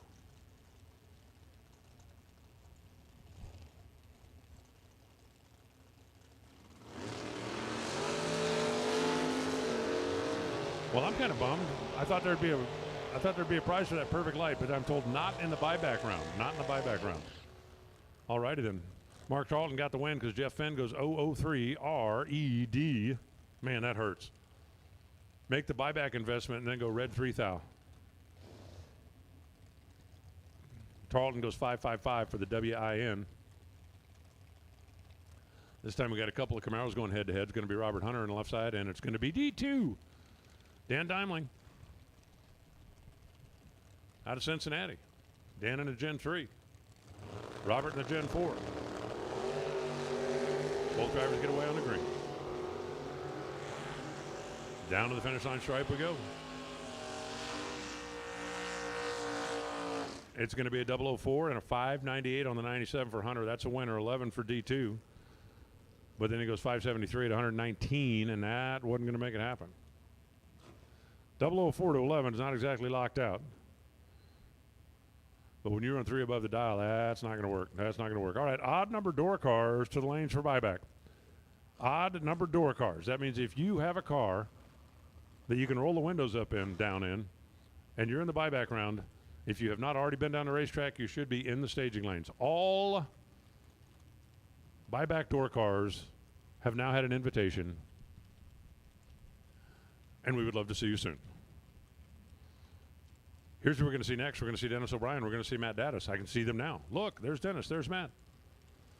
How about O'Brien? I love the way he worked his name into the graphics on the side of the car. That's kind of cool. 68 Chevelle off and running, trying to catch that little Pontiac. This end of the racetrack, they're separated by a thou. That end, they're separated by a hun. Matt Dattis runs dead on. 6012 on a 601. Couple that with an 18 light, that's a winner. Dennis had a little bitty room to work with. Couldn't make it happen. He goes 49 on the 48 after being 17 green. 1 thou apart at the start, 1 hun apart at the finish. Matt Dattis gets the win. Now it's Dave Davis in the left side. For RaceTrailerAccessories.com, the Fleet Doctor. Doctor, my fleet is sick. Take 2 aspirin. Call me in the morning. Alan Ray. The 67 Nova slammed down. Vinyl top. Great car. Great car. Wow. That's nasty. David Davis goes trip, zip, taking a thou. Perfect light, taken 001. Alan Ray's going to look at that time slip and go, come on, man. Alan's problem was 27. He dialed a 27. That wasn't a problem. He ran a 27. That wasn't a problem. His reaction time was a 27, and that we have identified the problem. Jordan White off and running in the Trans Am. Bill Groden on the chase, and Bill is in a big heaping pile of trouble. Jordan White's reaction time was 002. That's about standard for him. Bill's reaction time was, I almost hate to say it, 369. Ugh.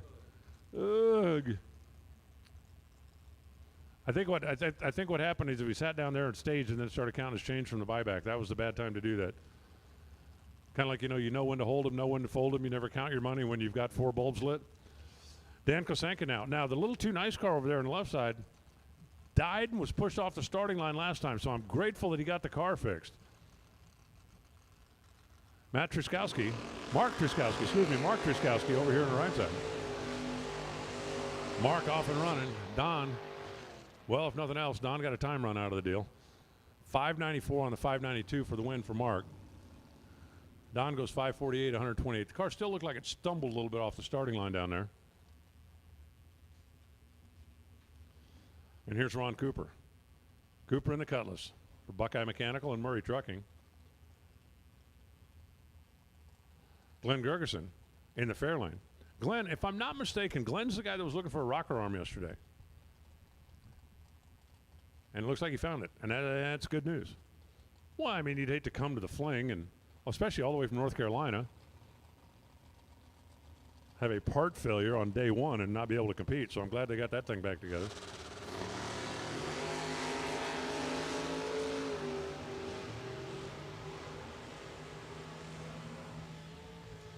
Unfortunately for Glenn, he's not going to be able to advance out of this round. 5 thou separation reaction time advantage Glenn. Ron Cooper, though, 44 on a 43, got there first by 6 thousandths of a second. 5 thou behind at the leave, 6 thou in front at the finish. That was the important 6 thou. Now it's Ryan Burkle, 92 model Mustang on the left side, and Jeremy Kessler on the right, out of Accurate Machine and Welding. 94 Thunderbird. That thing had to be somebody's pro stock car somewhere, somehow in life. Had to be. The difference between then and now, it's probably got a bigger motor in it now.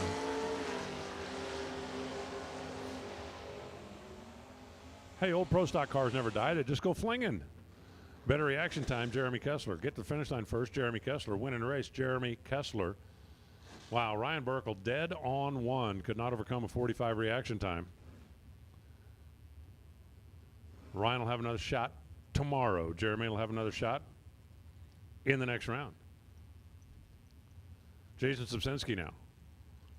73 model Nova in the left side. In the right side is Dave Burkhart. Dave out of Ypsilanti, Michigan for Ann Arbor Transmission and the Fleet Doctor.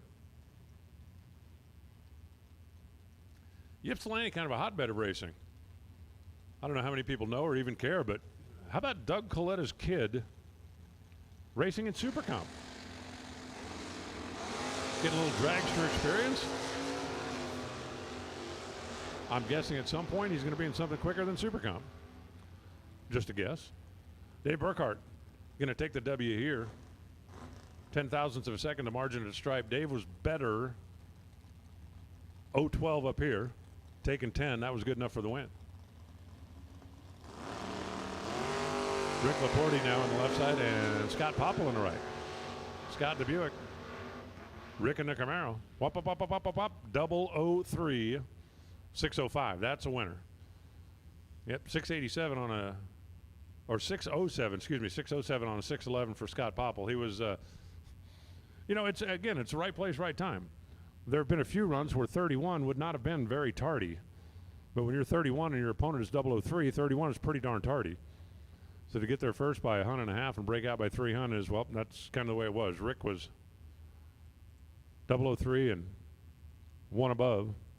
Call that 13 against the 31 light.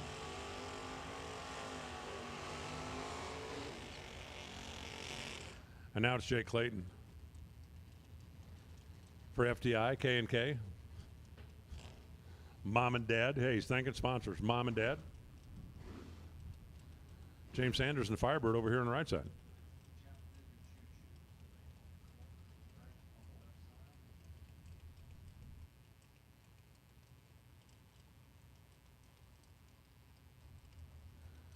Clayton's car says Chattanooga Choo Choo. Well, he is from Chattanooga.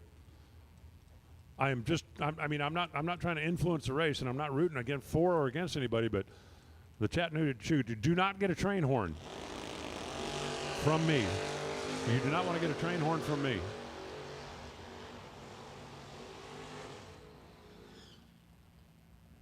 $6.39 for the win for Sanders. Jake Clayton was actually off the starting mark first, but 6:27 on the 6:23 left the door open. 7 thousandths of a second. James Sanders sneaks by, goes 39 on a 37. That's a winner. Blaine Parrish now. Once again, door cars, I need you all. Called the evens first, then we called the odds. But if you are a door car in the buyback round, if you haven't been down the track, you should be in the staging lanes.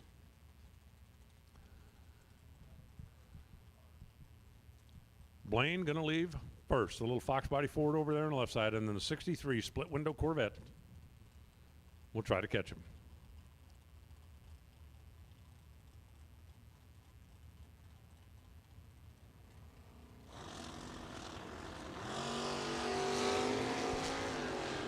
Oh yeah, come and get you some. Both drivers are 001. Ray Holmes threw an egg at him. A 1,000 overall package. Ray goes 001, dead 0. Blaine Parrish goes 001, 25 on a 24. I mean, come on. 001, you don't even get away first. Ray Holmes just one-packed him. Here comes Max. I just gave up on the last name. I just call him Max. We're pretty tight. Uh-oh, that didn't sound very good. 6:36 for the win, 103 miles an hour. Max was 008. Jerry Holcomb. You don't usually womp before the Christmas tree. But Jerry, when he smacked the gas, one, the car didn't do what it was supposed to do, and then you heard it, right? I mean, that might not have been the technical explanation, but that's what it did. Ends up going 569, and that wasn't going to be enough, so Max will return. Max is just going to keep coming back till I figure out how to say his name. Now it's Nick Dishon and T.J. Spurlock. Nick's got the roof. T.J. doesn't, if that helps. The 69 Camaro out of Kokomo. Spurlock parks his truck and trailer in Wilmington, Ohio when it's not at the racetrack.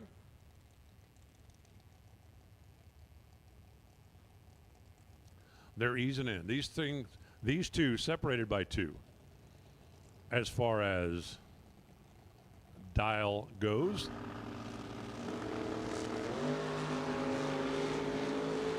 Dishon, red by 1,000. Oh, man. Red by 1,000 and then runs dead 1. If you're looking for somebody to commiserate with, go find Fuquay. 001 red, dead 1 for the L. Spurlock goes 528 for the win at 130 miles an hour. That is the second car down the racetrack that has had a 0.002 margin of error and lost the race. That time the 1,000 was red. The other time the 1,000 was a breakout. Mike Hickey now, out of Kingston, Canada. T.A. Andre Construction. Caleb Burns. The Chevelle over here for Fleener. Transmission dude. Bazel Race Fuels, who's here, by the way, if you need race fuel. Think they can help. Can we help? I just want to help. All I want to do is help. Help, help, help, help. 2,000 separation at this end, 15,000 at that end. Winner's going to be Caleb. Left second, but then Mike Hickey left the door open. 617 on a 614, could not slam the door.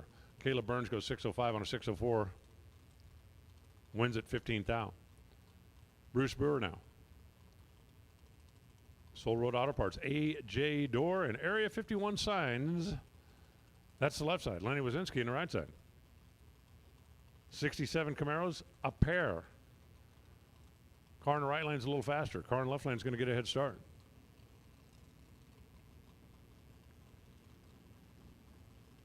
Stage it up. Here we go.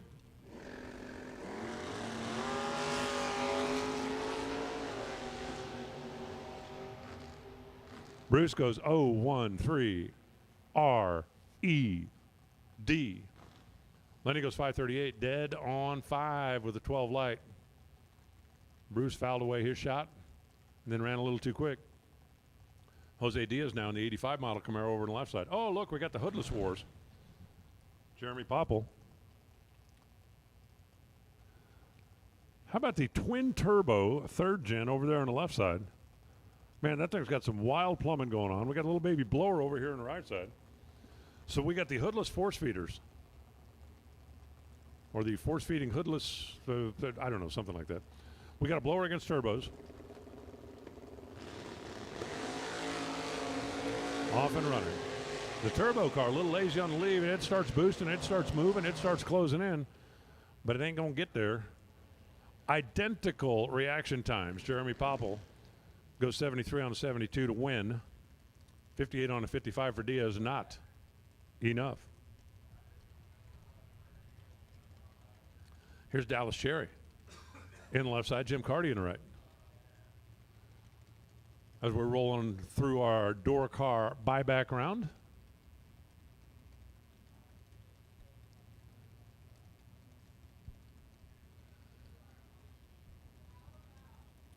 Head starts going to left lane, but it's not a very big one.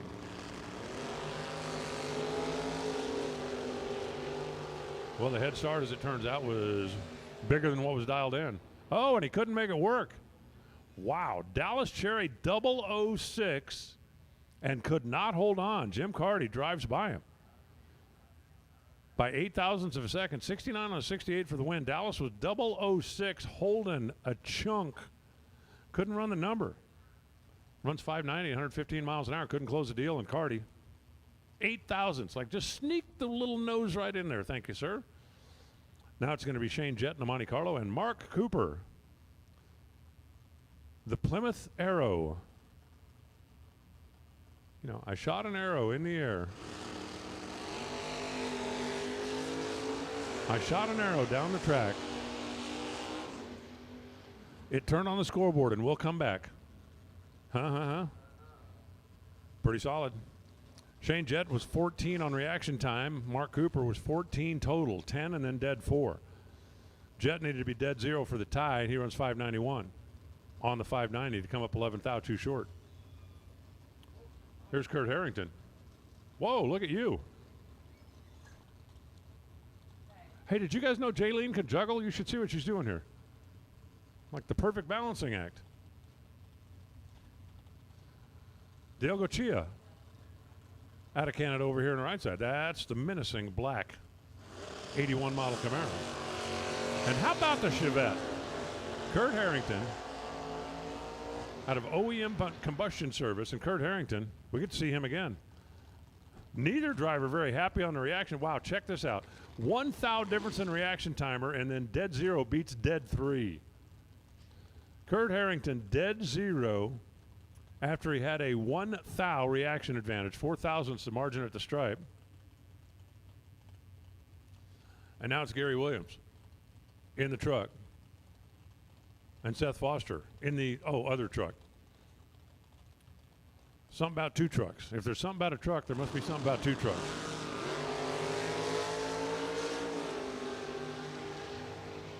Well, the truck that's coming back is going to be Seth Feaster because Gary Williams, wow. When's the last time Gary Williams lost, bought back, and lost again? Gary Williams is not really used to going home that early, but, well, he's got the rest of the day off now. Seth Feaster gets a win. 645 on a 645. Call that dead 1 at 105 miles an hour.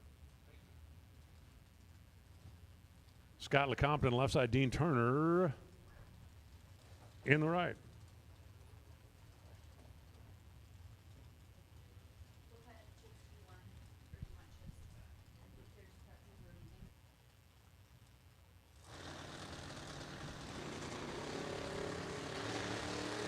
There goes LeConte. That is a really big head start. And that is a 1 thou red light. The smallest of margins, the most annoying of colors. 001 red. Wow.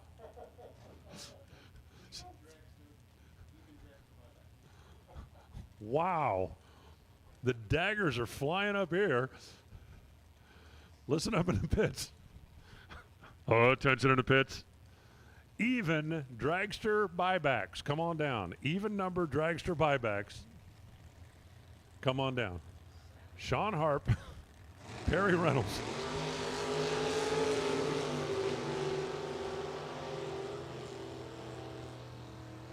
Perry Reynolds, trip, zip, could not close the deal. Sean Harp is 0-11 dead one to win it by 0.02 of a second. Perry Reynolds, trip, zip, and then 5.074 on the 5.06. Put together 14, and Sean Harp snuck in by 0.002.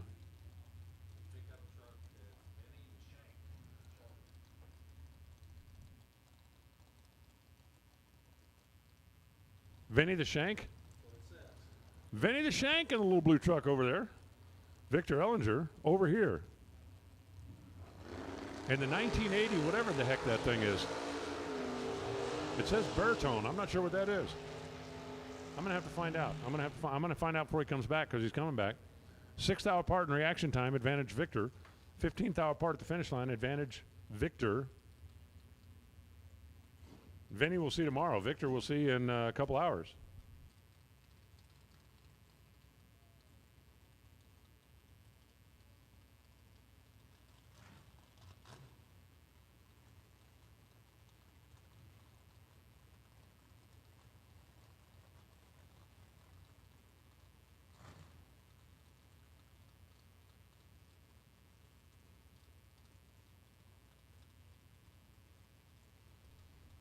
Did a Google search for Bertone, and my phone said, "You must be an idiot. It's baritone." I said, "No, it's a car." Josh Gant on the left side. The green vinyl top Nova. Dave Lanning. Another truck. S10 out of Coldwater, Michigan for Fleener Trans, level performance. Red light start for Josh. I don't know. I mean, 004. The 001 thing would just annoy the snot out. Wow, Josh goes 004 red and then dead zero. Okay, that counts as annoying. Dave Lanning goes 007, 655, 103, but he won it just because his light was green. Adam Keir now, the S10 on the left side, and Dennis Mead in the right. Wait a minute, is that really Dennis?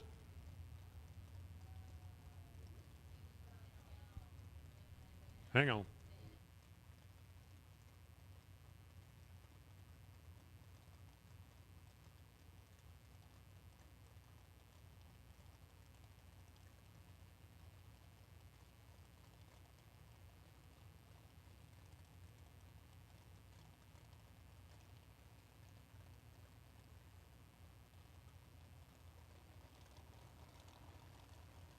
Oh, I'm sorry. That's Matt Playas. That's Matt Playas. I'm sorry. I couldn't tell a Camaro from a Mustang. That happens to me all the time.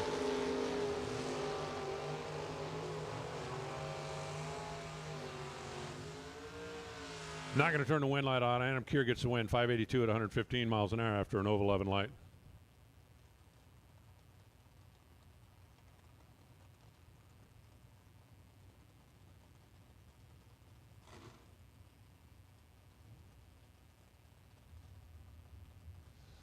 That'll bring up Lindsay back.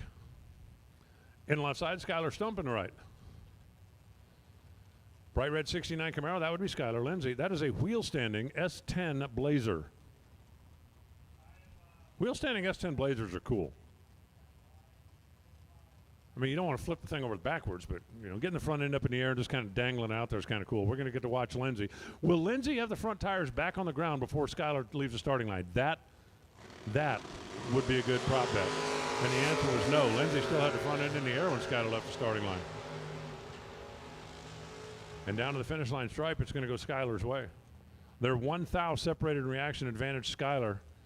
at the finish line. Skylar ran dead 3, and Lindsay didn't have nothing for that. She was a couple back of the dial. 6:18 on the 6:16.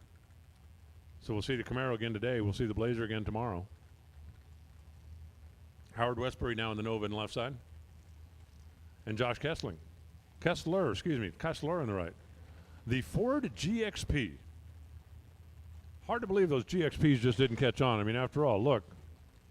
EXP, yeah, that's what I meant.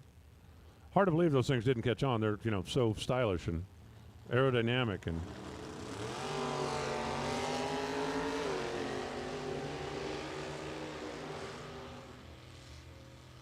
how about Josh at 002 up here and then closing the deal down there, 559, 121 the speed. Howard missed on both ends basically. 45 light and then 4 above the dial. And that was a dangerous combination against Josh. And Larry Payton comes in now in his truck. Terry Bauman. Chevy II over here, 67 model.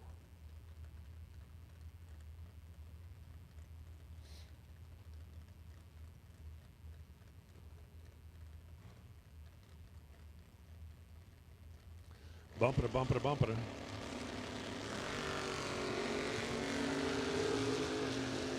Oh, man, Larry's going to hate that time slip. He's going to hate every bit of that time slip. Terry Bauman, 56 on the tree. Vulnerable. Larry Payton, 003 red.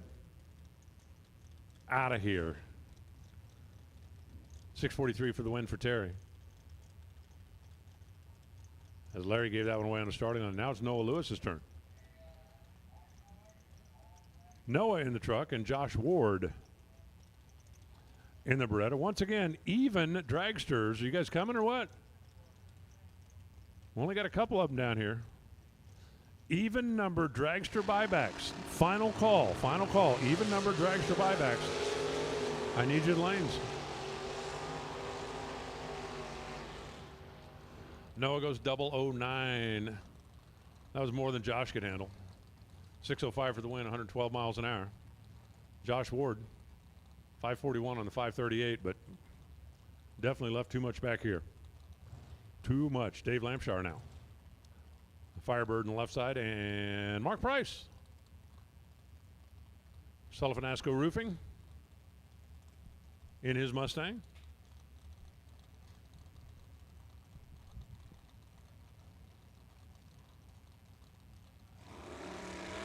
The Root Beer Brown 67 fastback. Going to get the automatic win because Dave's not here. Dave went red. 563 on the 562 for Mark Price. Didn't matter.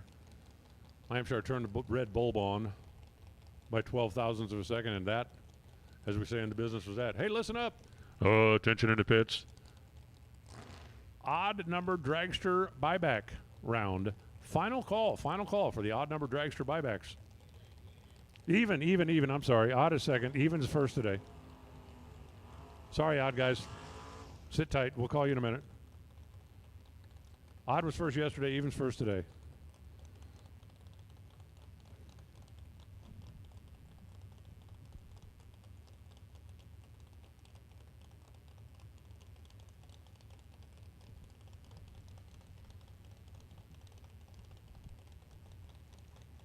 Mark Hattemore left. Justin Mosier right.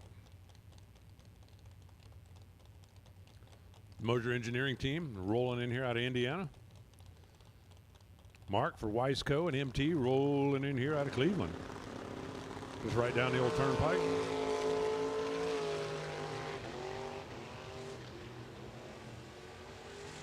Wow.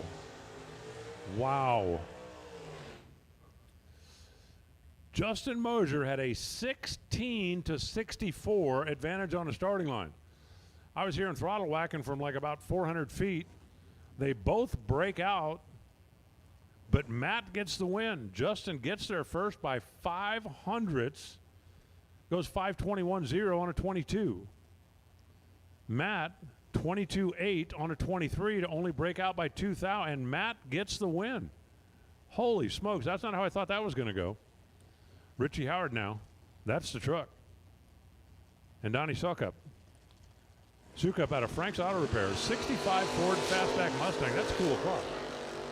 It's a good look. Unfortunately for Donnie, reaction time started with a 2. Richie for the easy win, 593 at 112 miles an hour. Even numbered dragster buybacks. I think I finally got that figured out. Looks like we got a few more of them rolling in now. Brandon Bennett, Camaro on the left side, and Kyle out of Grand Performance. BMD Custom Designs. Camaro's going to leave first. The truck will not be far behind. I told you that is not very far behind. But the truck never could catch him. Brandon goes 2 above the dial and gets there first. Carl goes 1 above the dial, couldn't get there. You know what happened back here, right? Yep, about 0.03 of a second. The advantage Brandon had on the reaction timer. And here comes Shannon Waycaster in his truck. And Sean Fuller in the Malibu.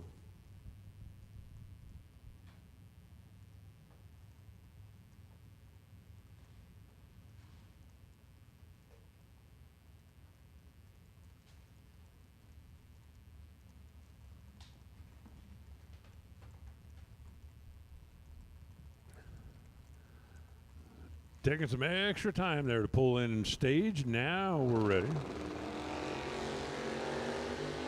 And now we're off and running. Reaction time's an absolute coin flip. Wow, reaction time 005 to 005. The margin to stripe, 005. Sean Fuller for the win, 73 on a 71. Waycaster goes 16 on a 13. Both drivers crushed the tree. Shannon couldn't run the number. Sean snugged 005, and that's a win. Pete Presnell coming up now on the black vet over on the left side, and Robert Bauer.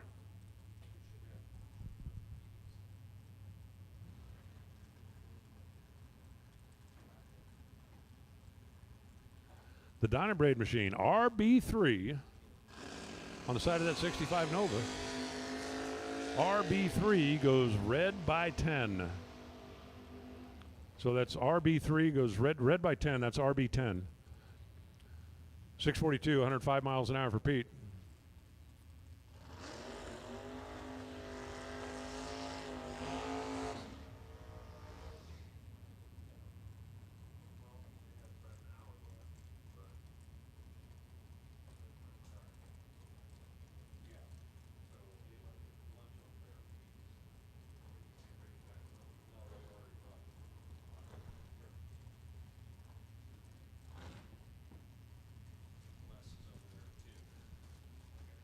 Camaro rolling up in the left side over there.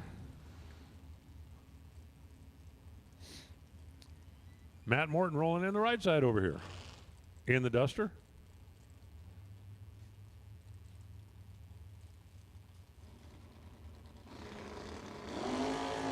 Red light by a thou. Ouch. 573 for the win, Matt Morton. That's dead 7 at 118 miles an hour. Camaro goes red by a thou and then goes 571 at 118 miles an hour.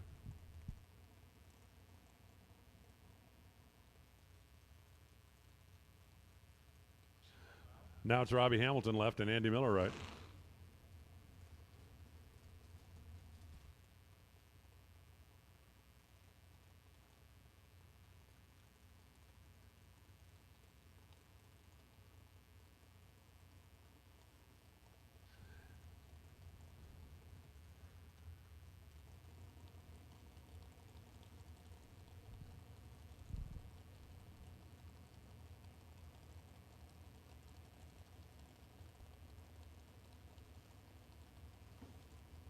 Hamilton easing his way up in there left side. Andy Miller on the right. The Gen 3, Gen 4 Camaros. Having a little womp, womp, and womp. Oh, man, you need another half a womp. 539.9 on the 540. after 2 whomps. You just needed another half a whomp. Andy Miller gets the win, 634 on the 633, but Robbie Hamilton getting there first by 3 hun and breaking out by 1 little lousy rotten thousandth of a second. All right, that's going to do it for our door car buybacks. And looks like our even dragsters are rolling in. They're going to be coming out next.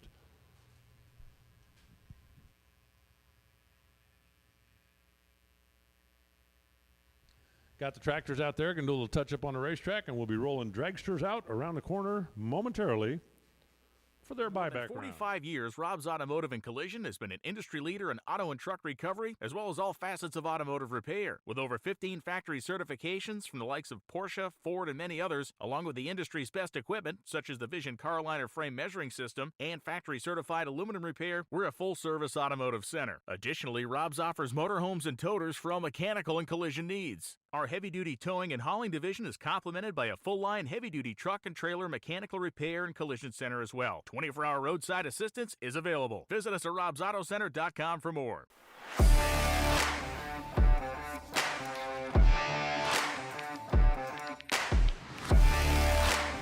Hello racers, here we are at the 2024 PRI show. I'm standing here with one of the owners of Mazier Enterprises, Don Mazier. Don, tell us what's new in the world of Mazier Enterprises. Yeah, we've been hard at work at Mazier's, just trying to round out our offerings and flex plates and starters and water pumps, of course. We have some brand new remote and radiator mounted water pump designs.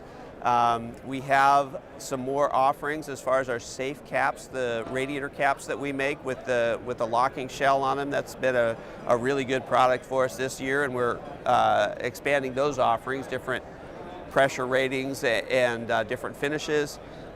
We've also been hard at work to address some of the new engine designs and making some water pumps for those. The new Ford Godzilla, we've got some offerings for that. So it's been fun. We love being creative and bringing new stuff to market, and this is a great place to do it. And track tested by the family themselves. Don runs Top Sportsman. Dave also races. So, you know, if they're putting on a 6-second quarter-mile door car, it's going to last in an 8th-mile car. That's the fun part. We learn constantly, right? We're out there racing with our peers. We see what they're going through to get the cars down the track effectively, and what we ourselves are struggling with to improve all the time. So that's really the main thrust of our product development, is always trying to solve a problem, and we wouldn't know about it if we weren't so involved with racing. Great point, Don. And I've always run Mazier on all of my race cars throughout the last few decades, and thank you for being a long-standing partner with the Fling series. We love the Fling series. From the very beginning, we knew that was going to be a winner of an idea. It's a fun format. You bring a personality to it that makes racers welcome. And that's, I think, job number one of a promoter, which you do so well. Your whole team, we know when we roll in the gate that you want us there, that it matters to you that we showed up. So the Fling races, ton of fun. If you haven't done one, do it. Thanks, Don. Racers serving up the very best parts. That's what Mazier Enterprises is all about. Since our first product introduction in the 1980s, we have been in the relentless pursuit of excellence on the track and off, with a mission to produce the very best parts. Problem-solving parts for your high-performance vehicle. No matter if it's chassis and fabrication, water pump and cooling system, starters and the accompanying electrical, or full billet flex plates you're after, look to Mazier for the best solutions.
Timed that out pretty good, didn't I? Remember, I'm a professional. Don't try this at home. Ryan Leisure left. AJ Kasanka right. As we get into the dragster buybacks.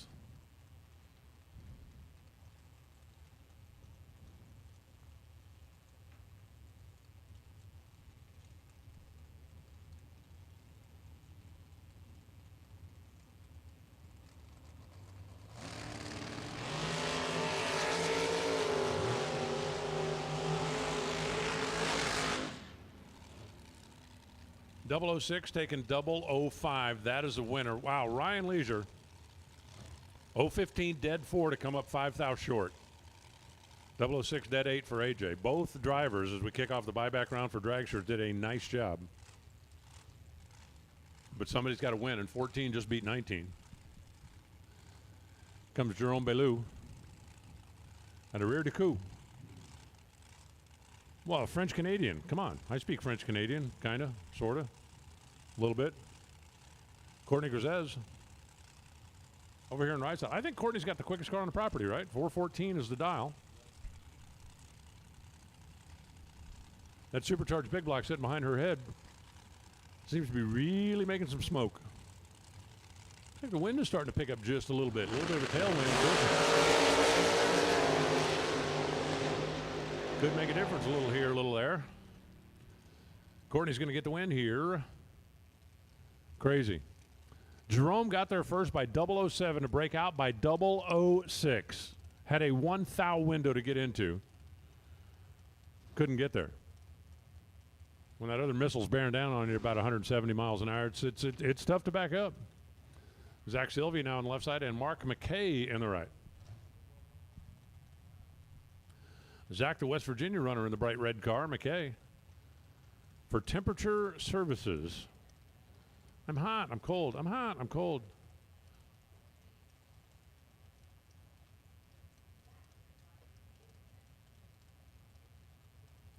One of the greatest advertising campaigns ever for air conditioning.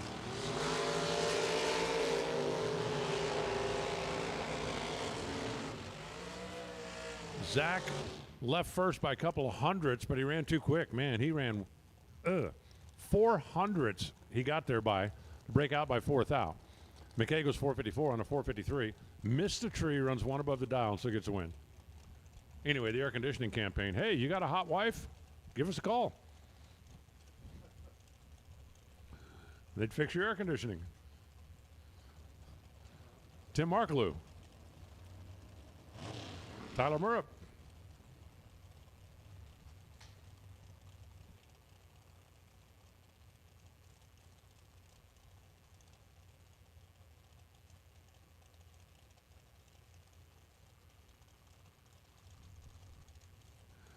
Timmy Markaloo out of New York. Tyler Murrup out of Sandy, Utah. Well, there you go. You're going to meet in the middle. This sounds like about the middle, doesn't it? Doesn't it? Tyler's going to get the handicap out of Pete's Diesel Repair. Everybody in Utah knows Pete's Diesel Repair. Well, bad news for the guys listening in at Pete's Diesel Repair. This baby's over. Tim Markaloo, 019 dead on 8. Call that 27. Tyler had a 28 reaction time, was locked out. He got there first by 11 thou, broke out by 12. 0 chance. No chance at all to win the race. Timmy Markaloo just putting a thousandth of a second straitjacket on him down there. Jim Hamilton now rolls in the left side and James Lee in the right. This time we got Michigan against Missouri. Not quite the geographic stretch that we had for the last pair. Not quite.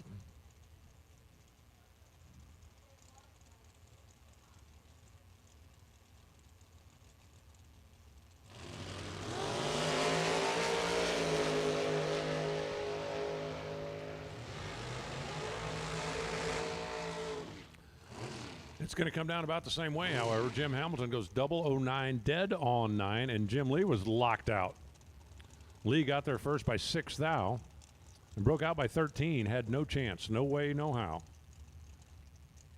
025 on the tree and locked out when Hamilton put together an 18-pack. One of my favorite things. An 18-pack. Right behind a 24-pack.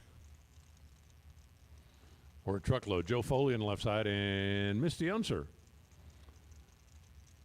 Misty, part of the Idaho Pizza Company. And Joe Foley out of Mooresville. Now, is Joe Foley related to... Is there a top fuel driver in his family? No? Okay.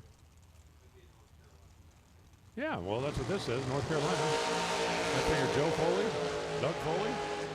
Stranger things have happened.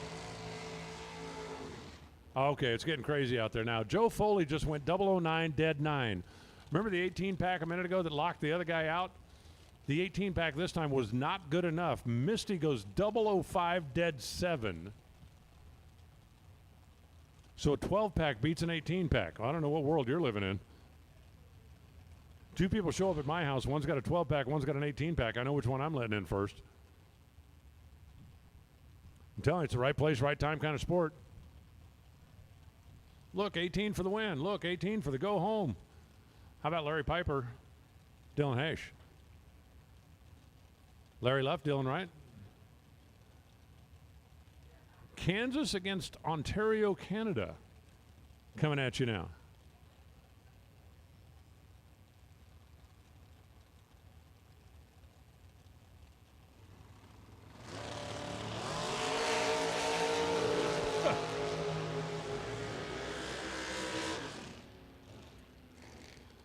Larry Piper making this one work. This time they're 1 thou apart in reaction time, 21 to a 22, and then Piper runs dead 3. That's a winner.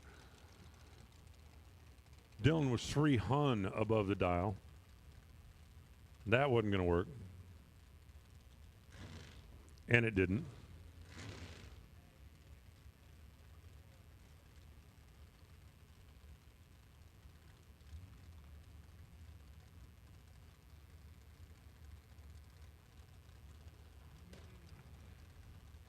Ryan Sparks left. P.J. Raines right.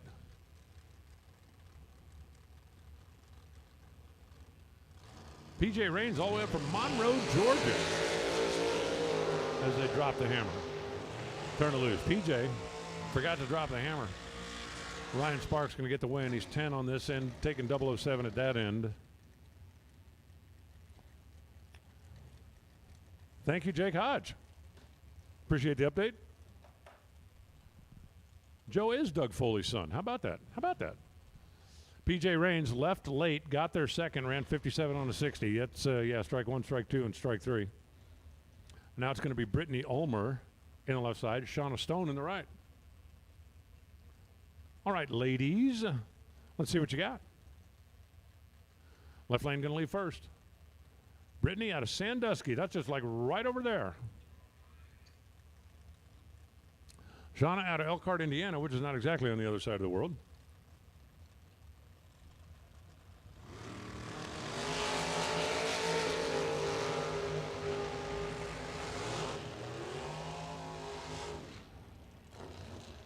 Brittany making it happen here. She's 008 and then runs 73 on a 72. Call that a winner. Shauna was 4 thou behind, and then she runs 2 above, going 49 on a 47. That's not good enough. Hey, listen up in the pits. Attention in the pits. Now I need the odd-numbered buyback dragsters, please. Odd-numbered buyback dragsters to the staging lanes, and that means all of the dragsters have officially been called. Brings up McKenna Brown, part of that Team Jegs family out of Ohio, and Zach Besaw out of Marion, New York.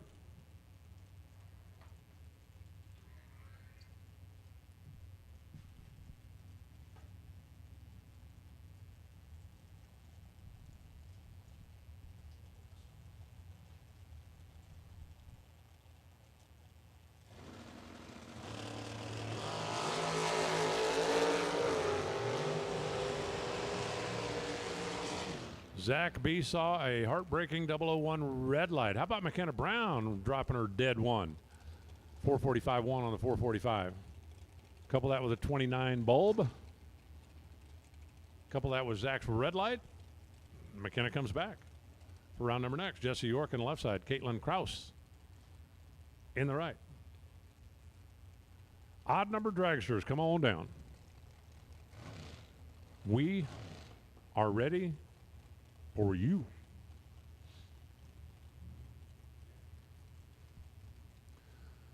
Only 400s difference in handicap here. The slightest of head starts going to the orange car. Then we'll see what the purple car can do.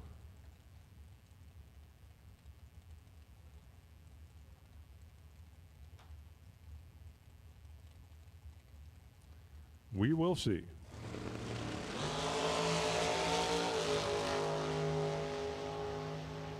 And here's exactly what we're going to see.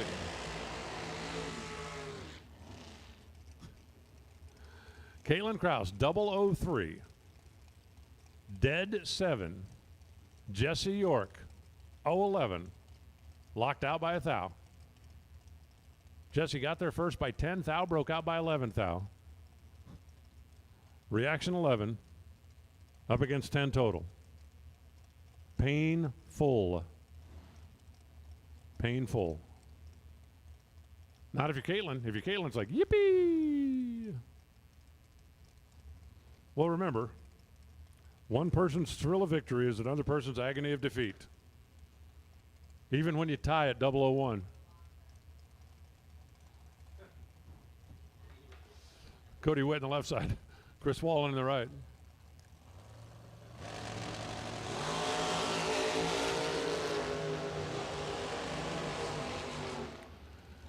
Difference at this end, 1 thou. Difference at that end, 9 thou. Chris Wallen gets the win. Dead on 9.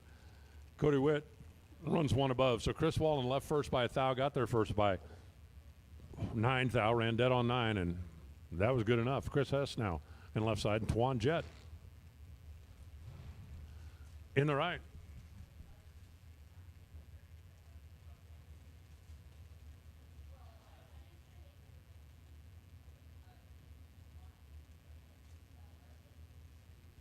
Cool Car Performance team here out of New Jersey.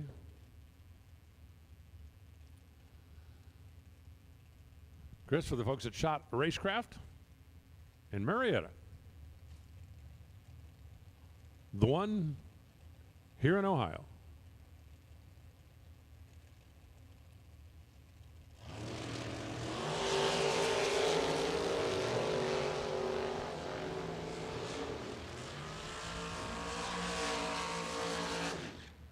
Dead on 5 beats dead on 3. The reason for that is Chris Hess had a 009 light and Twan did not. 009 dead on 5 for the win. Twan left 2 hundo back here and then ran dead on 3 down there. No way he could win the race. If he'd have got there first, he'd have had to break out to do it. So Chris Hess will advance. Now it's Noah Rainbow. As in somewhere over the... And Jeff Serra. Jeff, part of that team Overkill. Noah, part of that team Michigan. I do not like the way those flags on the top of the grandstands have picked up their pace a little bit. That is not my favorite thing. My favorite thing is chocolate-covered bacon and fireworks and beer.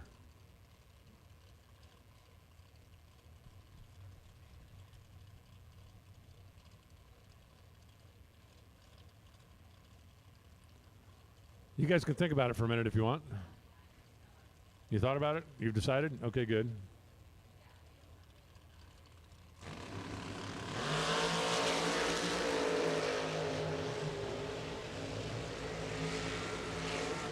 Noah leaves at 008, gets there first by 003, comes out on the right side of the math. Noah breaks out by a thou. Jeff Serra followed him across and broke out by more than a thou. In fact, broke out by 18 thou. 28 and followed him across. Sometimes the brake pedal's your best friend. But Noah, 008, take 003.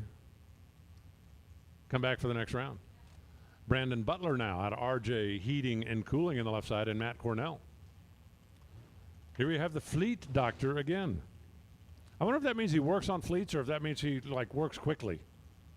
Right, like fleet of foot. Like, what kind of doctor are you? I'm a fast one. I broke the 4-minute appendectomy.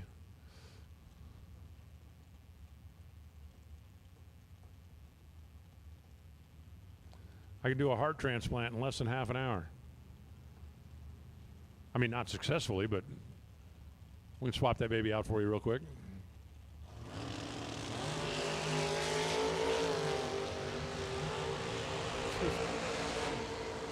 Just hold your breath and grit your teeth. It'll be over soon. Brandon Butler for the win. 19 on the tree, 65 on the track. That's a winner. Matt Cornell, a little behind at this end, runs free over the dial. And Brandon Butler just kind of eased on down the boulevard into the next round. Okay, odd dragster buybacks. This is going to be final call. Attention in the pits. All buyback dragsters, you have been called. If you haven't been down the racetrack, you should be in the staging lanes. Comes Ann Glembaki, Anne Marie, out of Legion Powder Coating, and Jacob Euler. How about Jacob's car? Not a decal on that baby, other than the number. Basic black. Profiler power plant.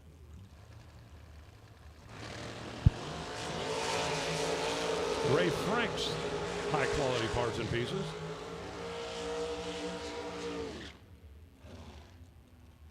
It's going to be a 478 for the win, 136 for Oliver, Euler.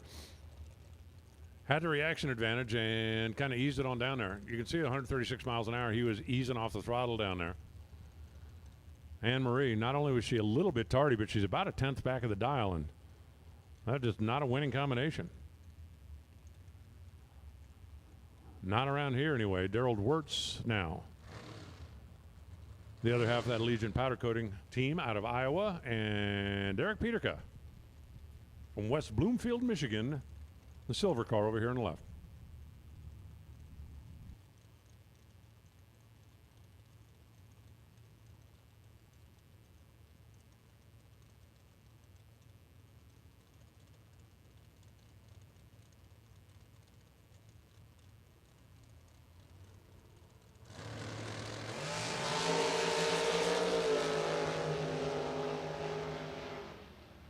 Darren Wirtz, 004. That's going to be a winner. 439, 152. Eric ran dead 7, but didn't have the bulb to go with it. Left too much room down there for Darrell, who takes the win. 39 on a 37 beats dead on 7. Now it's Rob Seradu on the left side and Steve Midwitz in the right.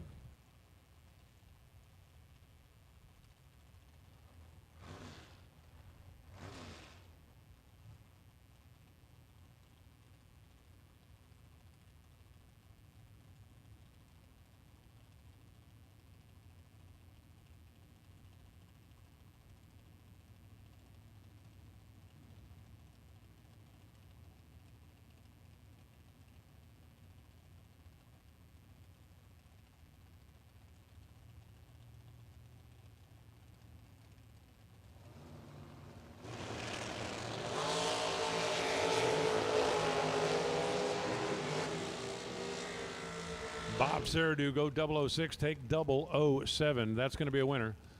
Steve Midlitz had a 24 reaction time, and 472 wasn't going to get him there against the 70. Didn't somebody write a song about that one time? B00, take 00? That's right. He's no longer in the business. But his advice still stands. B00, take 00, and more often than not, that will work. Kevin Burkett now on the left side, and Chase McKay.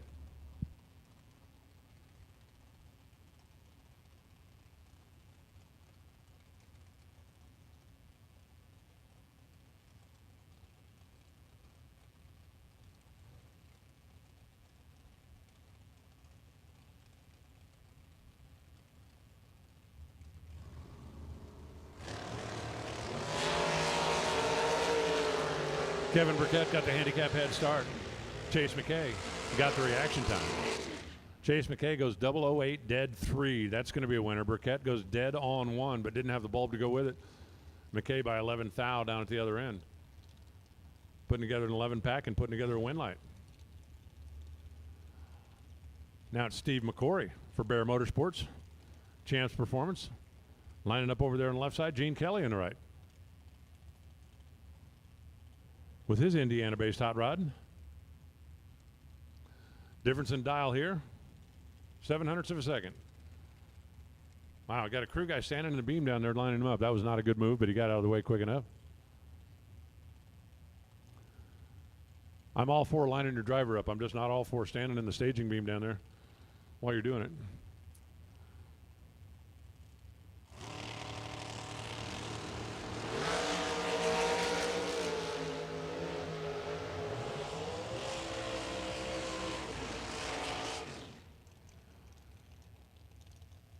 Steve McCoy is going to get the win, 0:17 and 4:58 on the 457. Gene Kelly got there first, but he had no chance to win the race. 0:91 on the reaction timer. Kelly looked like he was bound and determined to get to the stripe no matter what. Well, the no matter what was more than 1/10 of a second quicker than what he predicted he was going to run. And again, no chance. No chance to win. Steve Law out of Law Chevrolet.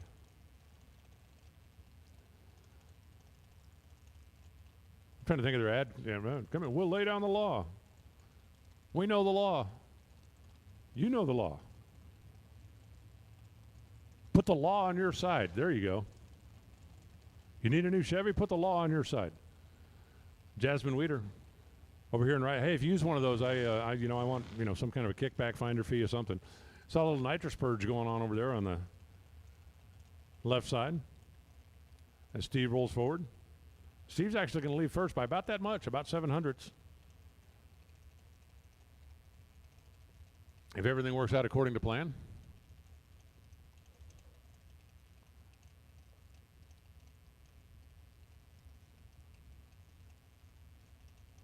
I'm telling you, that would be the campaign. Law Chevrolet, you need a new car? Put the law on your side.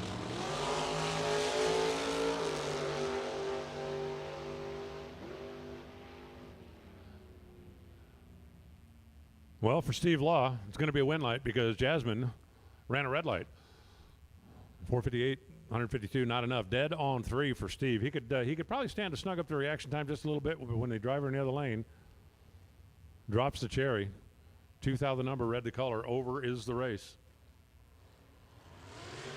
Here's Mike Harbaugh now on the left side. And Justin Daniels, Daniels Automotive and May Race Carbs.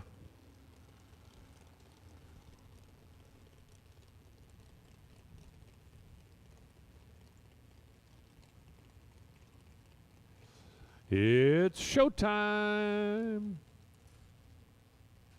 Now wait, race carbs, is that like when you eat the pasta as fast as you can? How fast can you slam that bagel? Pasta.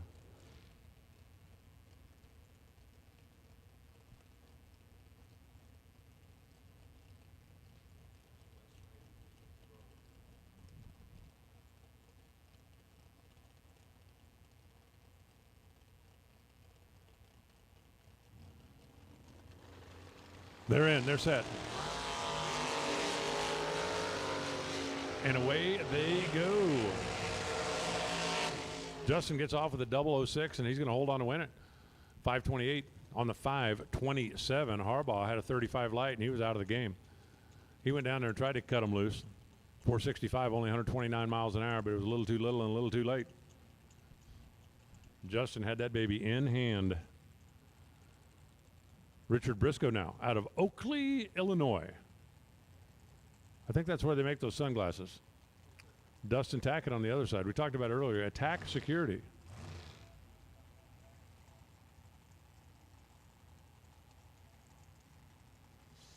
I found out a long time ago that I think that's what women really want in life more than anything. They want security. 'Cause every time I approach one in a bar, they go, "Security!" Every time. Yep. You want to see a record-setting reaction time.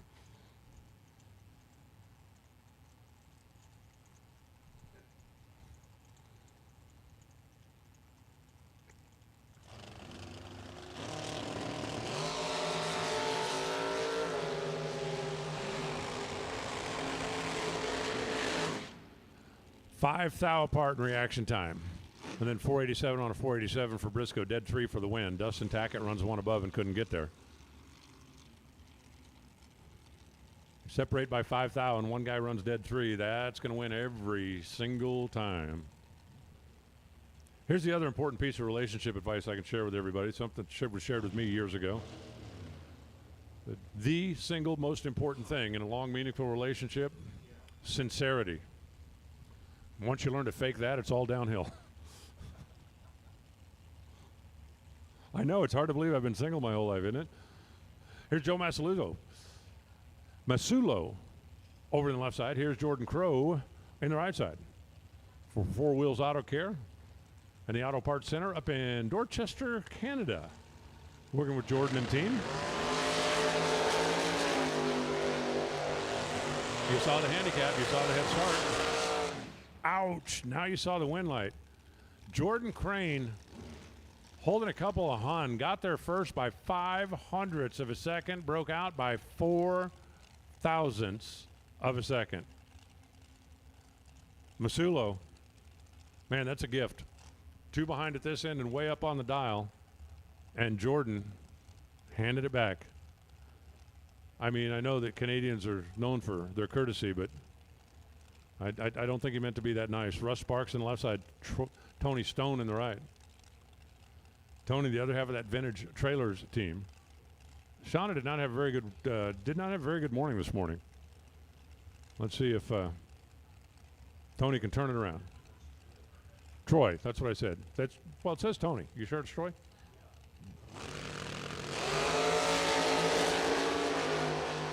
You sure it's not borrowing his car? Doing something like that? Wow. 005 to 009. Try that on for size. Russ Sparks goes 005, dead 4. Stone was 009. Needed dead 0 for the tie and didn't get it. Russ Sparks taking care of business. The Stone family, not a very good day here. Thursday at the Fling. Again, big thanks to APD. It is APD Day at the Fling. First time we ever did.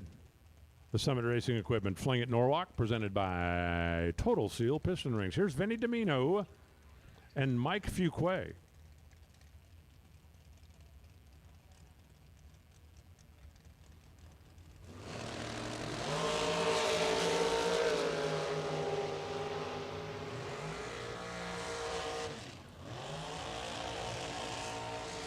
This time they're separated by 6 thou in reaction time. Advantage, Vinny. Vinny got there first by 2 Hun. Vinny ran too quick by 12 thou. Fuquay, dead 3. Vinny Domino had a little bit of room to work with. A little bit. Didn't get in there. Fuquay, after that heartbreaking 1 thou mistake in round number 1, advances in round number 2. Now it's Nick Kokori out of Sandusky Steel and Supply. And Nick Manasari.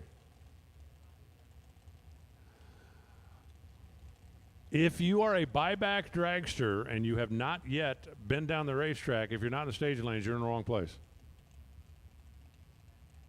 Because we're about to the end and we're going to flood the lanes with the next group of cars here momentarily. Nick on the left, Zach on the right. Zach is going to go first, but not by a lot. Not by a lot. Call it 15. 100.5. 10th and a half. 10th and a half. 10th and a half. I keep moving the decimal point 1 spot to the left. And I can't get my evens and odds straightened out. Zach got away first by 0.04 of a second, but he ends up breaking out by 1 thou. Nick Kokori's going to get the win. Went 90 on an 89. Got there second. Zach got there first by 200 and broke out by 1,000th of a second. Here comes Tristan Strauss on the left side. Mike Newman in the right. Newman!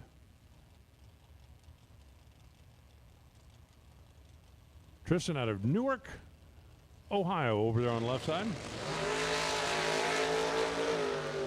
They are dialed within 2.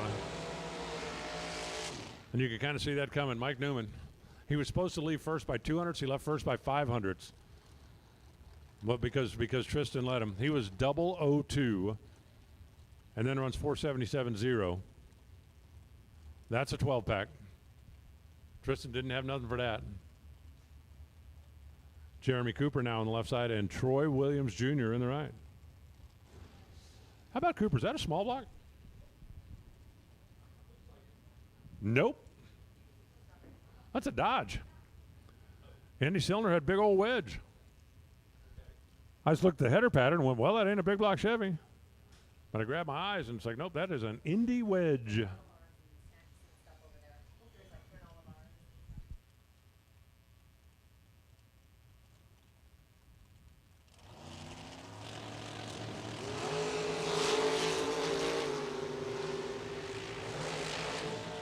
This end separation, 1 thou. That end separation, 3 thou. The guy that got the better of both of those, Jeremy Cooper. 12 to a 13. Dead 6 to dead 8. Troy Williams goes 13, dead 8, and home. At least for the day. Yeah, wow. J.P. Schuster on the left side. Todd Coltrane in the right. Getting brutal out there, boys and girls. Brutal. With a capital brew. Brew. I'm thinking about brew and Todd makes pizza. Pizza.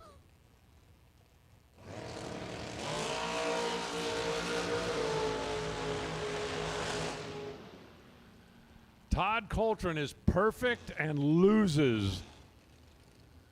JP 12 crossing second to come out on the good side of the math. Wow, Coltrane was perfect, took 300ths and broke out by 300ths. Schuster did a masterful job of getting far enough behind to come out on the right side of the math on the double breakout. Darren Krylak. Left lane. Mark Morgan. Right lane. Wow. Perfect on the wrong side of the double breakout math. Oof. Ouch. Ugh. Shucks, darn rats.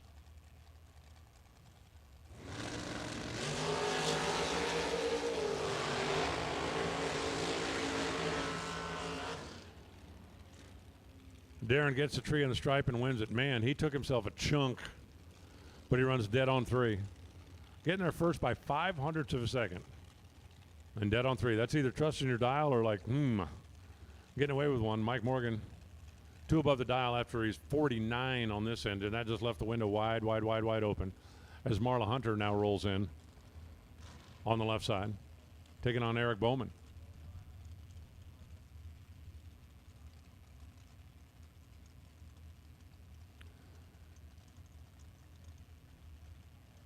'23, just about. Half a bulb. Going to be the handicap head start. Just about.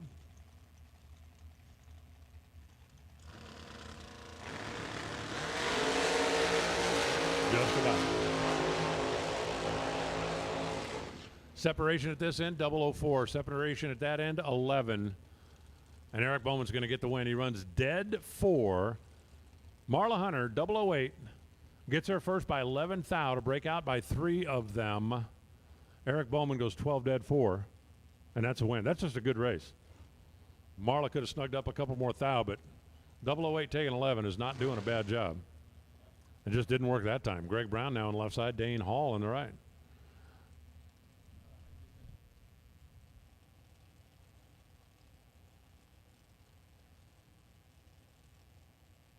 Listen up in the pits. Attention in the pits. No box, round 2. Come on down. No box, round 2. Also, box door car even. You can start making your way this way as well, please. No box, round 2. And door car box even. You can start making your way this direction. Greg Brown. Dwayne Hall. In, set, ready, and green.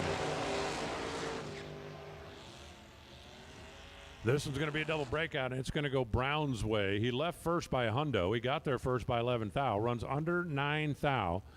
Dwayne Hall followed him across, runs under by 11 thou. 3 thou more brake pedal. Dwayne could have won that race.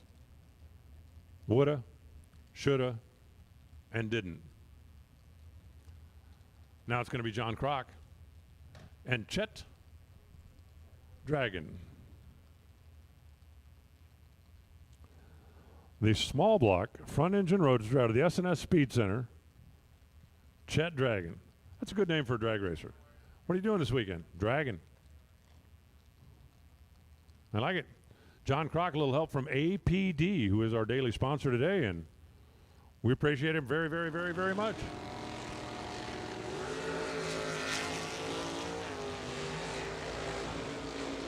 How about Chet Dragon? Doesn't have the fastest car, but you don't have to when you're 008 dead 6, and that's exactly what he was.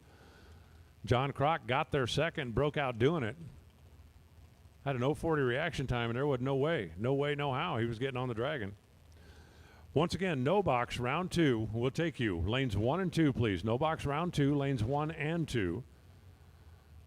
Box door cars, even numbered, lanes 3 and 4 for the box door cars. Rob Leipzinger out of Rob's Towing up in Pennsylvania. Where was it last year or 2 years ago? 2 years ago, right? They loaded Matt Hartford's car on one of his flatbed tow trucks and took it out of the racetrack to go do a couple of burnouts. Steve Butler over here on the right side. That really happened. Matt's like, something's wrong with the car. Not going to be able to find it unless we start the thing and do something with it. Well, you can't do that at the racetrack. So Rob brought a tow truck out. They loaded it up, headed out the back gate. Ah, good times. Butler's going to get the win here. He's 4 behind on the lead, but he's 6 thou in front at the finish. 73 on a 72. And that was a winner. Jamie Bridge now on the left side and Billy Leisure in the right.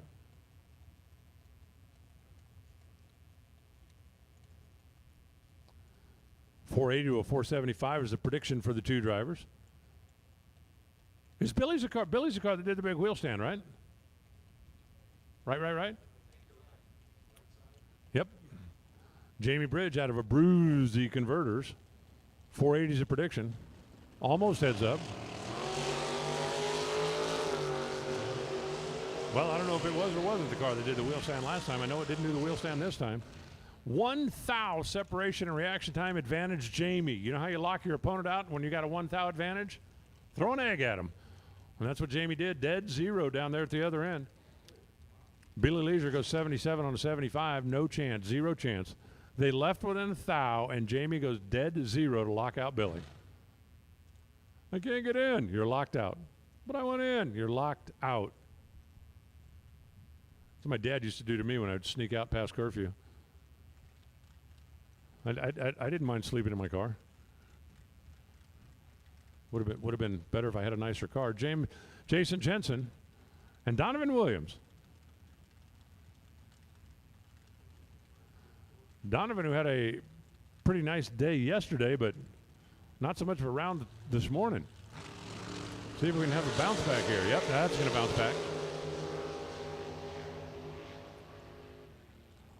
Jason goes red. Red 002 and then dead 1. Ouch. 002 red, dead 1. Donovan Williams goes green. And then 4707 on 71. Said yesterday, wasn't overjoyed with the car down track, and they were having to play a little strategy game in order to win the round last night, but did. We'll see if he gets any happier as we move on through the day. Randy Schuer in the left. Jeff Hura in the right. Coming at you in the here and the now.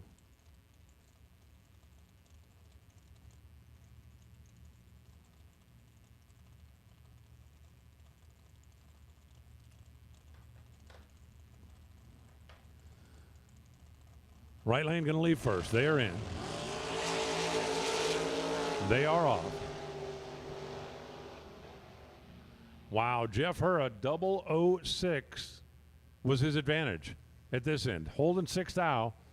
Got there first by 200 and breaks out. Randy goes dead one, and we're calling that a winner.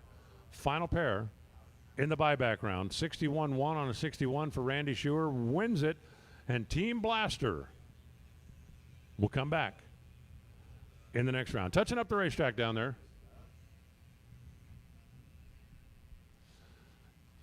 And we're going to get ready to start round number 2. No box, round 2, lanes 1 and 2. Box door cars even. Box door cars even, lanes 3 and 4. Come on down, round 2 on deck.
So we're here with Fuel Factory, and we're learning all about their new fuels that they have out. They're really pumping into the market heavy, so Mia's going to tell us a little bit about Fuel Factory.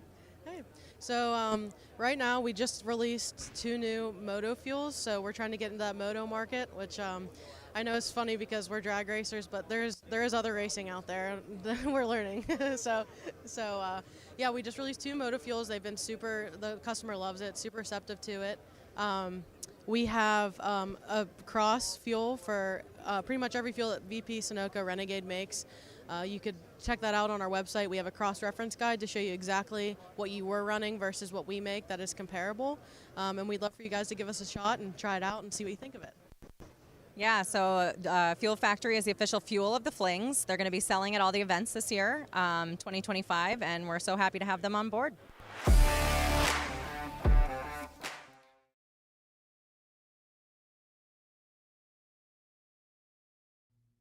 Advanced Product Design, also known as APD, is the Sportsman Racer's industry leader in carburetor and fuel systems. Whether you are a big buck bracket racer or a weekend warrior, contact the knowledgeable staff at APD for high-quality gasoline and alcohol carburetors, or visit them online at apdracing.com. 60 years of innovation, 60 years of attention to detail, 60 years of rigorous testing under race conditions is what makes ATI Performance Products great. ATI has been helping racers like you reach the finish line first. Today, we manufacture a wide range of high-performance parts that are track-tested and race-proven. We're passionate about performance, and that passion is what drives you to the finish line first. See everything ATI has to offer at ATIRacing.com. Contractors, we are your source for commercial vehicles. BJ, how do we help businesses? We help them fill their vehicle needs. We're purchase them, we're shipping them to them, we have them all set up and ready to go however they like, whether it be a cabin chassis, a utility truck, a plumber's van, whatever it may be. So a lot of contractors lean on us because they don't have to deal with the hassle, they don't have to worry about the huge markup. It's all serviced, ready to go, and they can put their crew right in it, right in the job site. So they can focus on their trade while we focus on getting them the vehicle they need to get their job done. Right. Our job is to get the right truck for you. Your job is to get the job done right for the customer.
Here we go, round number 2. From this point on, if you don't turn on the scoreboard, we won't see you again until tomorrow. Greg Marilis on the left side. Jim Crouch on the right. I'm not 100% convinced that Mustang is not still street driven. It sure looks like it could be.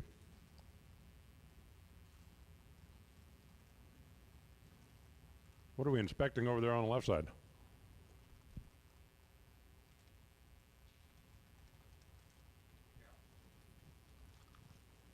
Ah, I think I got it now.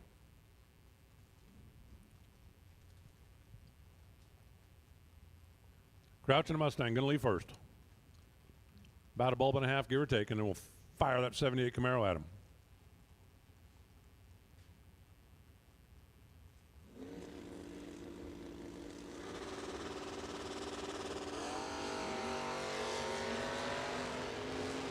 Wasn't Crouch part of the first pair in the first round also? I think he was. I think he was, as a matter of fact.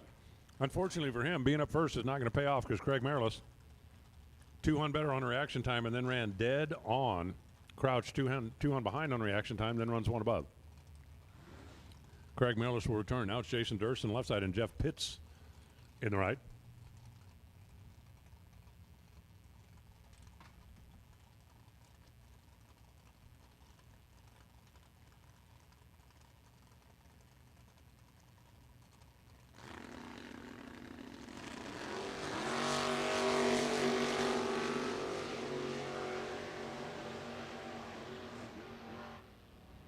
Womp, womp, womp, womp, womp. Jaden Durst picking up the W there.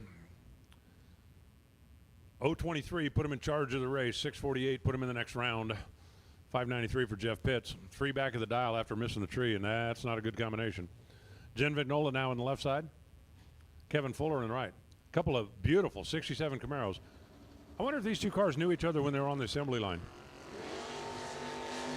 I wonder if they get together and reminisce. It's like, hey, did the fat bald guy put your tires on too? Well, you know, cars have talking staging lines, don't they? Jen's going to win it on the starting line. 3,000 to the finish line, 610 on the 08. That's 2 above, beats dead 9. And that all comes down to the old reaction time. Jen was holding a couple of hundo, turned it into a win. Nick Hastings now comes up in the left side. The scoopless Beretta. That's like the opposite of Raisin Bran. That's right. No scoops instead of 2 scoops.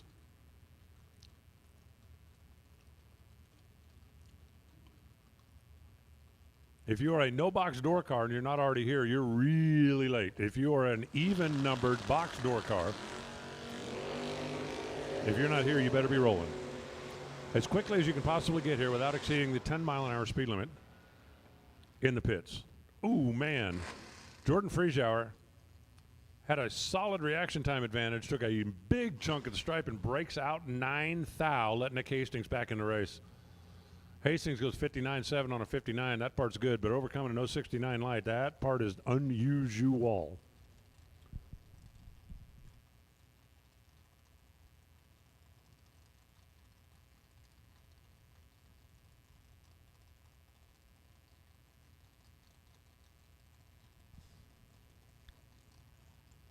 C.J. Yeager. I really love that. I really love that Oldsmobile. I mean, how many people do you know that would look at that car and go, okay, order me some center lines. We're going racing. I like the guys with imagination.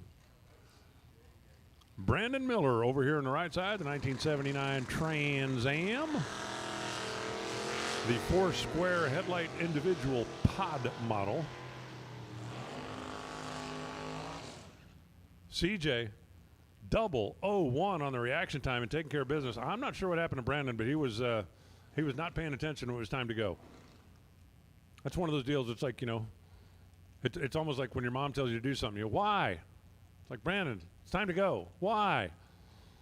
That kind of shows in his reaction time. CJ, 0-0-1 for the win.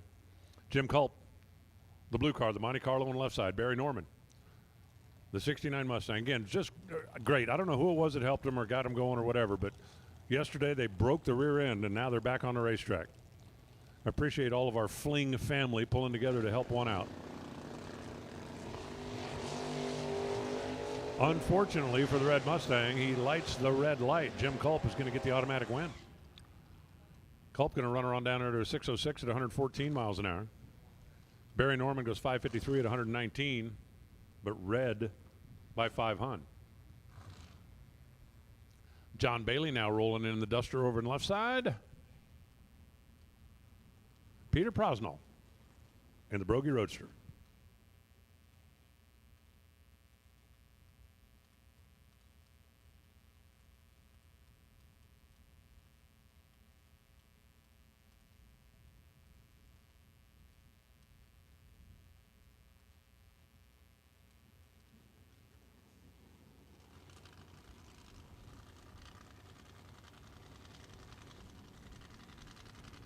Taking a little extra time to get in there and stage.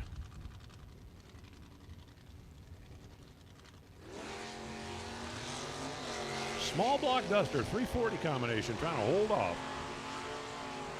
That 27 T4 down the stripe. Wow, that's just nasty. 002 taking less than a thou for Pete. It's going to be a winner. John Bailey ran dead 2 to come up 3 10,000ths short. 3 10,000ths. 002 taking 0003. Andrew Coffey now on the left side, Stephen Davenport on the right. How about Davenport in the Cutlass? I still want to see the two Oldsmobiles together, the Omega and the Cutlass side by side. That would be a photo op that does not come along very often. Andrew Coffey's going, yeah, that's fine. How about tomorrow? Not today. Little Fox Body Ford out of Toledo gets a handicap head start. The Oldsmobile's closing in at some point. That was kind of cool. It was like a drag race, only slower. 692 for Steve. That's going to get the win at 91 miles an hour. 802 for Andrew Coffey. Davenport was better on the tree. Takes the W. Corey Blackford now in the Dodge Colt. And Will Steckley had the perfect light in the buyback round. Or was that the first light? That was the first one, wasn't it? Yeah, he got paid for it. Didn't Will? Yeah, Will got paid for it. The first light of the day got paid. The buyback round, perfect reaction times, you do not have an extra prize in the buyback round. I'm going to lobby to change that. I got an idea. We'll try to have a meeting with Pete at some point, but every time Pete and I end up in the same room, we discuss the same subject, which is still kind of a sore spot.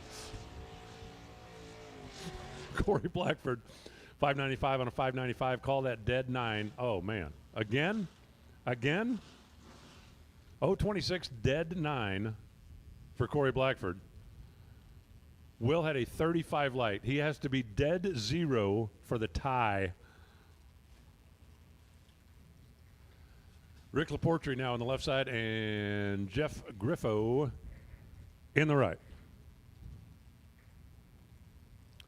Griffo in the truck. He's a painter. And the Ace of Fades Barbershop. Whoever came up with that idea, that name, brilliant, wonderful, fantastic, fantabulous. Winlight, Rick, 009 take 002. I mean, it's, no 002 take half a thou, but it's not bad. Not bad. It's okay. Rick's going to get the win. Jeff, we'll see you tomorrow. Here comes Logan back in the pickup. Roger Soward's in the Mustang. The 91 model Fox body. Man, that thing has got blacked out windows. Is that 10 or is that paint? That just looks blacked out. Reminds me of the time I got pulled over in my truck one time in Arizona. The guy wrote me 2 tickets. He wrote me for my windows being too dark and wrote me for not wearing a seatbelt. I went to court. Really. 002 red for Logan Black, and that race was over. 605 on the 606 for Roger Sowers. That's a win. In Arizona at the time, the tinted window thing was a work order. It wasn't really a ticket. If you didn't fix it, it was a $25 fine. I figured, well, I can't retint the windows for $25, so I'm going to go pay the fine and try my luck. But I went to court on the seatbelt thing. The officer got on the stand. They all looked at me like I was stupid. They said, like, the seatbelt's a $10 fine. I said, I don't care. I said, here's the question. If my windows are so dark you can't see in, how did you see whether or not I was wearing a seatbelt? Because when you stopped me, I took my seatbelt off so I could get my driver's license out and have it when you got to the window. And he went, well, yeah, I guess that's possible. They said, not guilty. Have a nice day. And then I snuck out in the parking lot and rolled the damn windows down as fast as I could before he walked out and saw they were still tinted. That's a true story. Yeah, I know. I'm such a scofflaw. Here comes Bobby Murphy on the left side and Jacob Comer on the right. The Maverick against the truck. We got a lot of truck. If we had time, how about a truck shootout would have been a fun little side event, don't you think?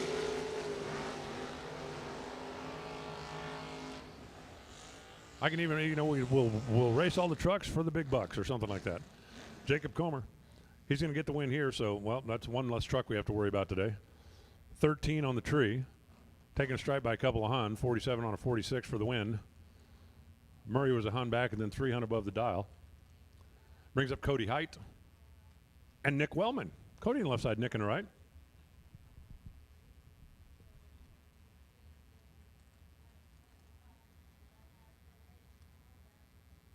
I got to remember the next time Nick is up to get the binoculars out when he's in the water box so they just don't quite have the right angle to see, but I think that's a small block Chevy. In the Fairmont, if somebody out there knows, send me a text. Or send me an email if you want to. You can email me anytime, any place. I am dragannouncer@gmail.com.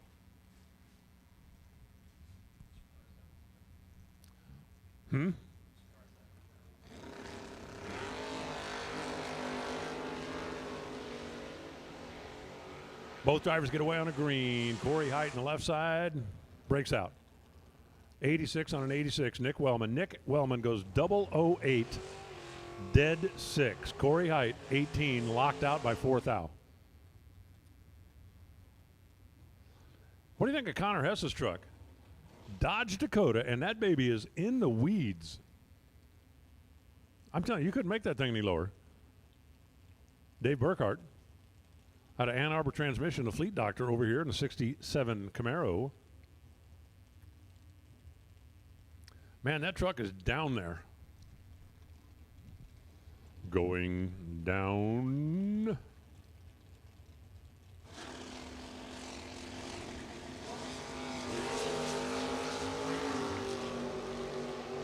Right place, right time. 007 left last, but got there first and got the win. Dave goes 007 dead 5. Connor Hess was 005, couldn't run the number, goes 563 on a 561. So Burkhart sneaks the nose out in front of the Camaro. And if you want to see that Dodge on a racetrack, you're going to have to wait till tomorrow. Robert Hunter now on the left side. And John Bowes. John on a Koffel's place and a Bruzy transmission. The 82 model Corvette. That's an interesting graphic package on the Corvette. I don't know if it's just me, but it's like first glance, it looked more like a Viper. I think part of it has to do with the big whale tail on the back of it. And yeah, this is not going to be pretty. Not going to be pretty. I don't know what happened to Rob Hunter, but a 148 reaction time, and then the car just didn't snap. John Bowes passed him about 300 feet, took his foot off the gas about 400 feet, coasted across the stripe and took the win.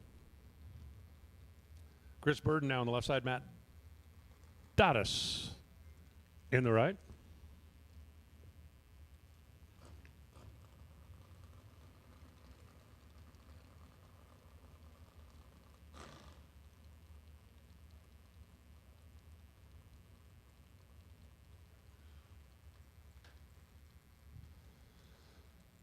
.636 to a 601, so a 35 handicap head start going to the truck.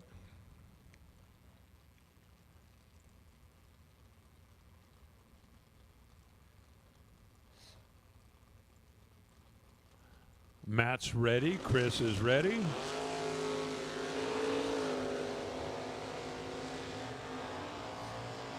Tree counts down and away they go. This one's going to come down to a double breakout. Matt, left second, got there first by 002. The only way you could do that is to run too quick by 300ths. Chris followed him across, but because Chris had the superior reaction time, he only broke out by a thou. 1 thou versus many thou. Here comes Country Kyle on the left side and Kick Booty in the right.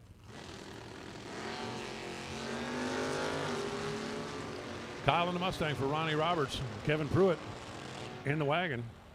And the wagon lives up to its name. Kicking Booty, 14 on the tree. Taking the stripe and taking the win. 611 on a 609 for Kyle. But 074, not good. Not good for Kyle.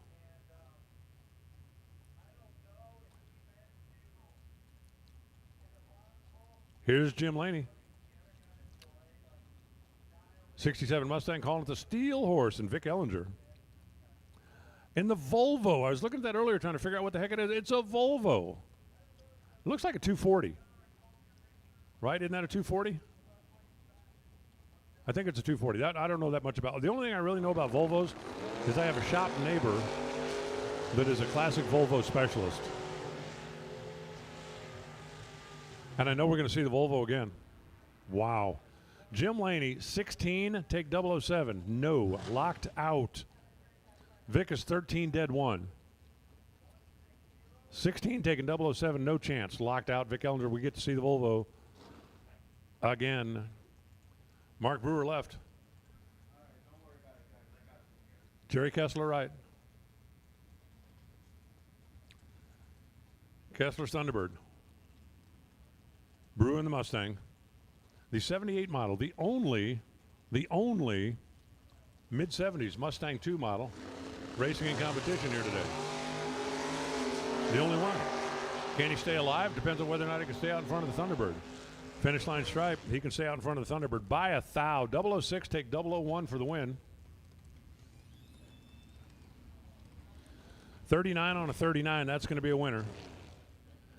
Jeremy Kessler goes 011 and then threw an egg at him.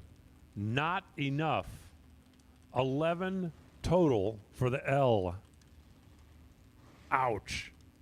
006, take 001 for the win. That'll bring up Mike Maddy on the left side, Doug Linden in the right.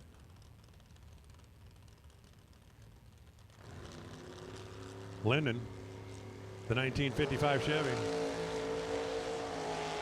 They are clean green off and away. The Nova's down there a long way. The Chevy's closing in a big time hurry and got him. At the finish line by 11 thousandths of a second. Wow.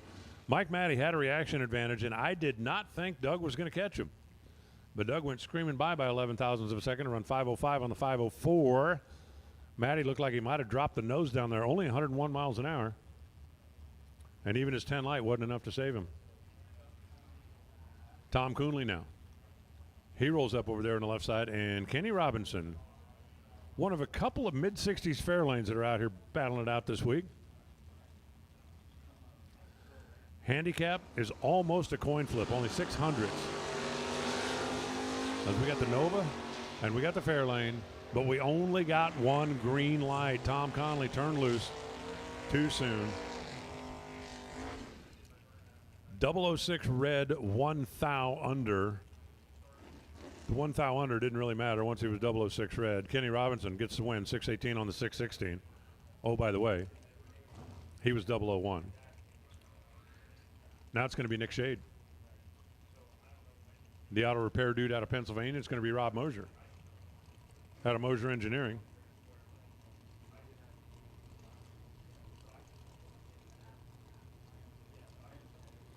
All right, listen up at the pits.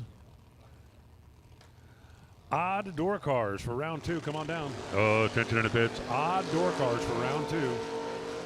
We need you. So we now have called all of the door cars. We called even first. We called odd now. All door cars, round 2. 619 for the win for Nick Shade. He was 13 on the tree and then 2 above. That's going to win by 3 thou. Rob Mosier, dead 3. He needed to be dead 0 for the tie. Came up 3 thou short. Mitchell Hinton now on the Camaro on the left side. We're talking about the blue machine. Jordan Wyke in the right side. The 76 Trans Am. I like the blue trim. I like the blue Phoenix Firebird on the hood. I like the blue rimmed headlights, the halo headlights. Absolutely none of that will help you win a drag race. What will help you win a drag race is a 008 reaction time, but no. He takes 19 at the stripe and comes out on the bad side of the map. Jordan is under by a hundo. Mitch Hinton is under by a thou, and the margin on the double breakout is going to be 009. Hinton breaks out by a thou for the win. Jordan breaks out by a hun for the loss. Here's Robbie Ballard now. 79 model. Fox body Ford on the left side, and T.J. Spurlock driving the Corvette.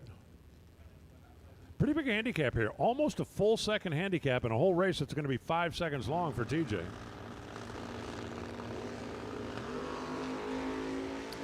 And TJ Spurlock just couldn't wait. He goes 39 red, punches his own exit slip. 623 on the 624 for Robbie. Didn't matter. He saw the red light and legged her out to go too quick by 3 thou. Spurlock also red and quick, and that's kind of that. Tim Whatley now. The left side out of Vinny's Bus Service in New York, and James Sanders in his Firebird.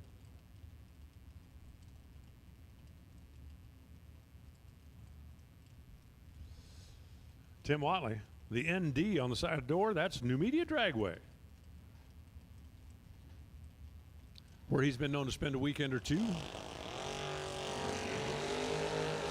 Oh, man. Sanders goes 002 red. Whatley throws one at him. Trip, zip, perfect. Dead one for Tim. And I do believe that's the first one in the second round, so I'm waiting for the prize master to give me a call on that. But trip, zip, dead one for Tim. Sanders was red, so it didn't make any difference. He was 2 thou red. Game over. Dave Davis now on the left side, and Mark Trzaskowski in the right.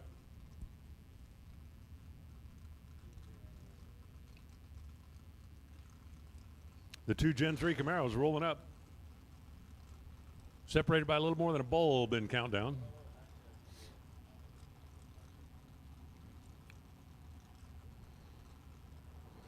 All door cars, round number 2. I see a couple of you guys still rolling in. I'm telling you, you're late, you're late, you're late. Come on down. I know we just called the odd ones, but 2 thou difference in reaction time. 1 thou difference at the finish line. Trzaskowski for the win. 94 on a 93. Davis goes 56 on a 55. 2 thou apart in reaction time advantage Mark. 1 thou closer to the dial is Dave. He needed to be 2 thou closer for the tie. Kyle Thompson now on the left side. Brian Moore on the right.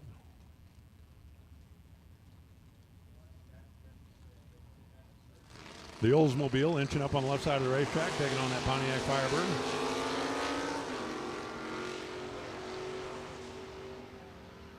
Kyle Thompson, 009, leaves last, and then he threw an egg on the scoreboard, and that was enough. Brian Moore had a 001 light, but runs 2 back. 35 on a 33, left the door open. Thompson, 009, and threw up an egg for a 9-pack. Jessica Cameron now rolling up in her Olds Cutlass. And Vito Gambino. Yo, Vito. 69 Camaro. Head start's going to go to the Cutlass.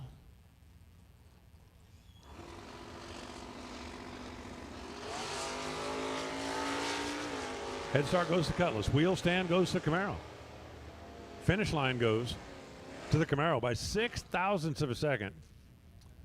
Jessica's 006 and could not hold on. Vito goes 13 on the tree and then dead 5 for the win. 6 thou the margin at the stripe.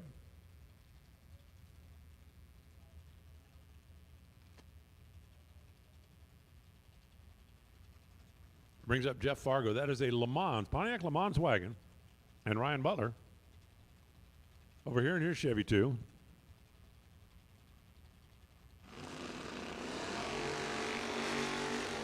The wagon logoed with package delivery. Well, that makes sense. You got plenty of room for it. Unfortunately for Jeff, he wanted to get that package there on time, and he left 0.004 of a second too soon. It's like leaving before you loaded the package. You must get the package before you leave with the package. Butler, 40 on a 39, 006. Kenny Case now on the Nova left side. Matt Costable. In the Camaro for Becker Competition Engines. Caledonia Tire and Auto. I don't think they have one of those around here, do they? Yeah. Well, I mean, they're based in Canada, so guessing no.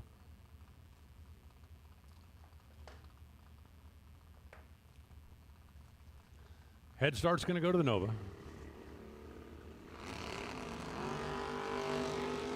Here comes the Camaro. Separation down here, 1 thou. Separation down there, 2 thou. Matt Costable goes 13 dead 9 for the loss.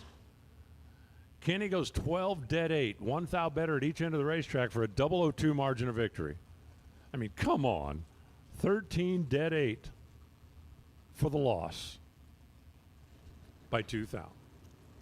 Michael Mitchell now in the Camaro on the left side and Chuck Mendola in the truck. I'm telling you, sometimes you do it all right and get kicked in the teeth. Sometimes you couldn't have screwed up any worse, and somehow your scoreboard lights up. It's crazy. It's ridiculous. 1 thou separation at this end, 3 thou separation at that end. Chuck Mendola gets the win. Chuck left second, but was closer to his dial by 0.004 of a second. Both run one above, and Mendola wins it by 003. Leave second by 001, get there first by 003, be 004 closer to your dial. 00, 00, 00. Now it's Carl Baker, the Ford Probe. And Jeff Subsinski in the 67 Camaro. I think there should be a rule that a 67 Camaro, you have to at least paint the wing windows on. Even if you go all Lexan, just paint them on there. You know, put a little brace inside there, you know, do something to make it a 67. Okay, this is getting ridiculous. This is the third consecutive pair that were separated 1 thou in reaction time. This time, Carl Baker had the 1 thou in his pocket. He runs dead 5 for the win. Jeff backed off down at the other end. Looked like he tried to dump the finish line, and that was the wrong choice. It was 599 on a 597 to come up a couple of hundo short. Sean Harp, 57 Chevy. Drop down, stretched out, and Ron Kearns in the Cavalier. That's what I need. I need a Cavalier, then my attitude can match my car.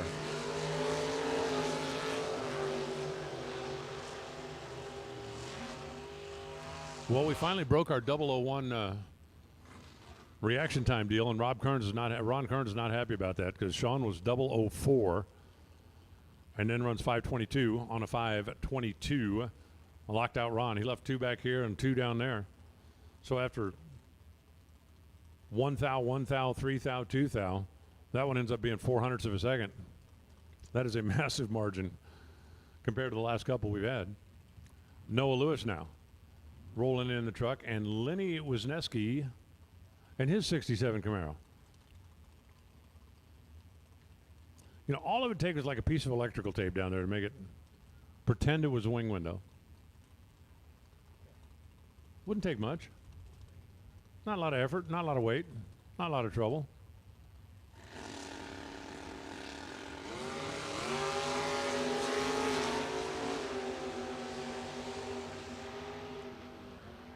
Noah Lewis is 001 and breaks out. Lenny goes 22 on the tree. Got far enough behind. He's dead 2 for the win. at 129 miles an hour. 001 taking a bunch. 12th thou too quick for the L. We see Lenny later. Here comes my buddy Max. You know, every time one of the Canadian cars comes up that's got it phonetically spelled out, I go, okay, I'm going to remember that when Max comes back. And then Max comes back and I don't remember. Well, this is rather interesting. Brandon gets the win. You could kind of see that coming. The handicap was dialed in to be a 1 head start to Brandon. But Max was a little bit late, and you could see by the head start it was a whole lot more than a hundo. So Brandon goes down there and gets the win. Both of them run one above the dial, but the difference at the start was the difference at the finish.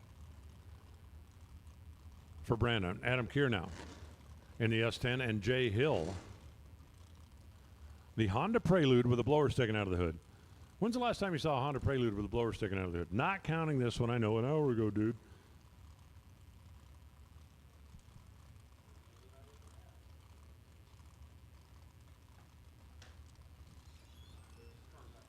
The handicap head starts going to left side. The run out of Ken Keir race cars.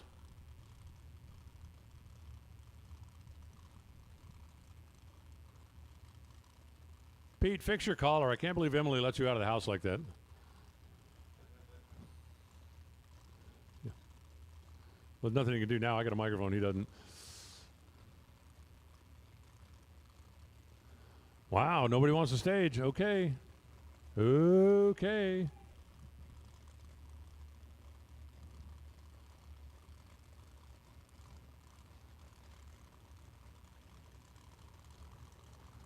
Finally ready. Oh, so we're back to that, huh? We're back to that, huh? Reaction difference, 1 thou. Advantage, Jay, and then he runs dead 2, which means Adam had a thou to mess with. Simple as that. A 1 thou window. Couldn't get in. Adam got there first and broke out doing it. Brings up Kurt Harrington Chevette. Every time I see a Chevette at the drag strip, it reminds me I was at a Super Chevy show like about 150 years ago in Pomona. That give you an idea. When's the last time I ran a Super Chevy show in Pomona? Ron Cooper over here on the right side. In the Cutlass, it looks for all the world like it could have been a Pro Stock car at some point. Well, except for the doors. The doors don't look very Pro Stockish. Unfortunately for Ron, the red light comes on 002. Kurt runs dead 5. And Kurt's going to get the win. We'll see the Chevette again. No, the Chevette comes up to the starting line. He's lined up next to a dragster. And I thought, oh, this ought to be fun. The Chevette ran 820. The dragster ran 850. I went, holy smokes. And the Chevette didn't really look that racy, but man, that thing was fast. Every time I see a Chevette now, I remember that one. Jerry Engel and Seth Feaster. I mean, I don't, remember anybody's birthday or anything, but I remember that Chevette.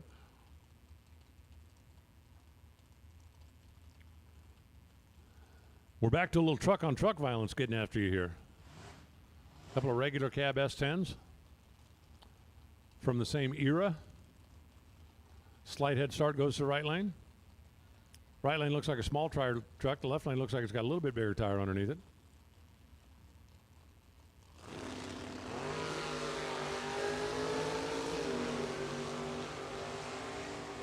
Both drivers get off on the green. 13 on a 13. That's what we call dead 4 for Jerry Engel. That's going to be a winner.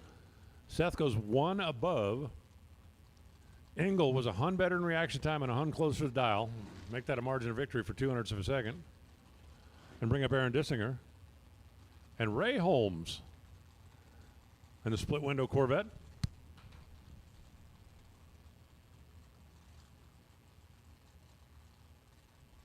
I do find it hilarious that the 63 split window Corvette has become one of the most popular ones when in 1963 they couldn't give them away. There's a reason they only did the split window for 1 year, and that's because the buying public hated them. Couldn't see out of them, didn't think they were, didn't like anything about them. That's why it's a 1-year model. Well, you got to admit. Oh, as the Corvette goes red by 2 thou. So Aaron Dissinger will take the automatic win in a Camaro. 578, 121, 60 on a 59 for Ray Holmes, but 2 red. You got to admit, if the split window Corvette had been like, say, a 4-year deal, 63, 4, 5, 6, 7, okay, a 5-year deal, they wouldn't be anywhere near as revered now.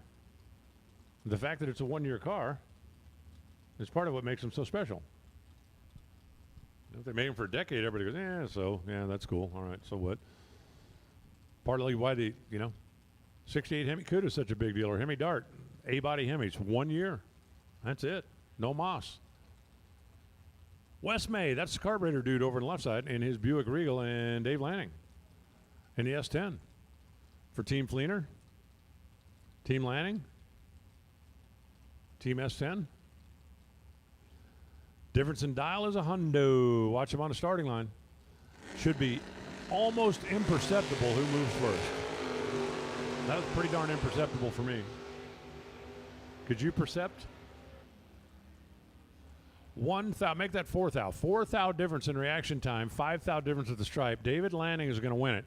Wes May got away, 4 thou in front, but Manning makes it up by running dead 4 to take the stripe by 5 thousandths. A good race. I mean, it's a good race if you're Dave.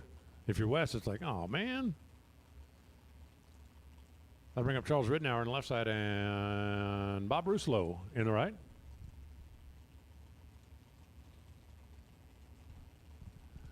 Chuck Ridenour. Another one of those May Carbs dudes.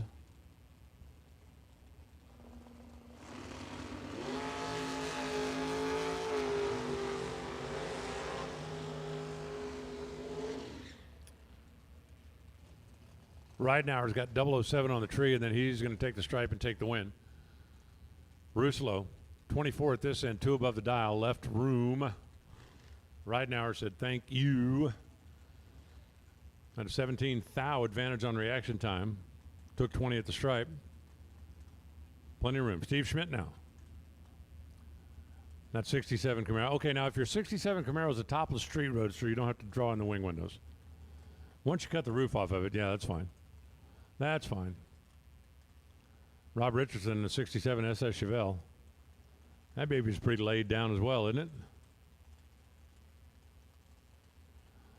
The vinyl top, down in the weed Chevelle, as we got red lights on at the top end of the racetrack.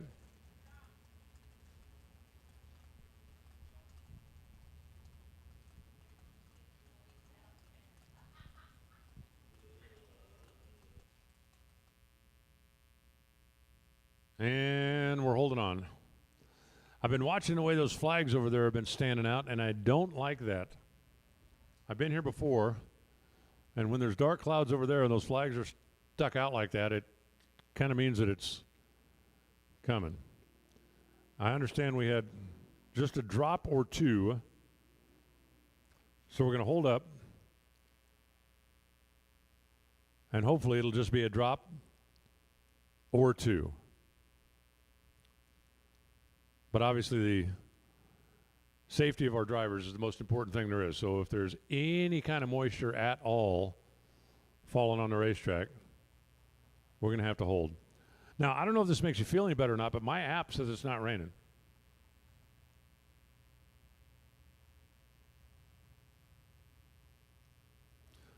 My app does say it might rain later, but it says it's not raining yet.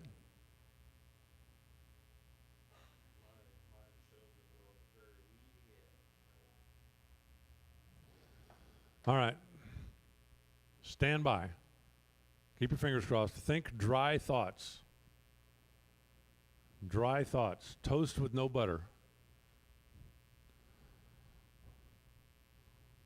The chicken I made the first time I tried to see if my George Foreman grill worked, that's pretty dry. A perfect martini.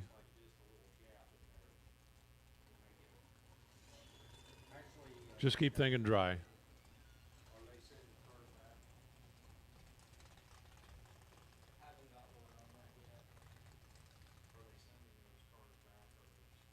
Keep thinking about the driest things you can think of. Saltine crackers on a desert island. That's pretty dry.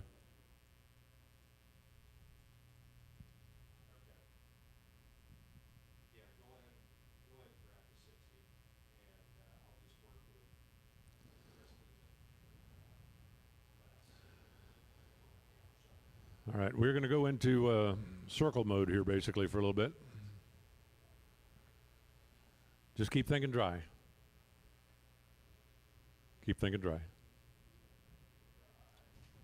I'm going to try to find some dry music to play.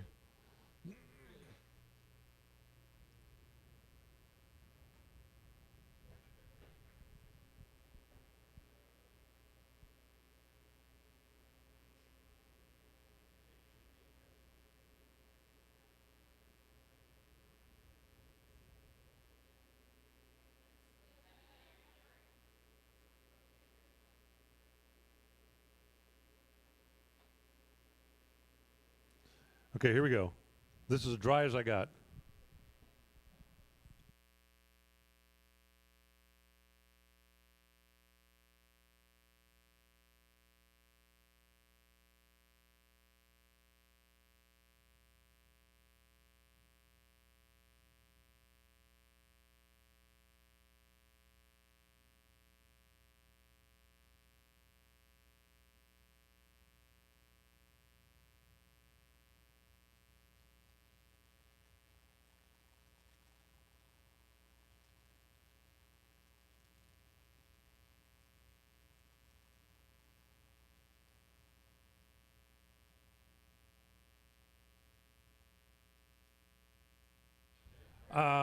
Well, I don't think this is going to come as a shock since you guys can all see it. We have told the drivers, the racers, they can head back to the trailer if they want.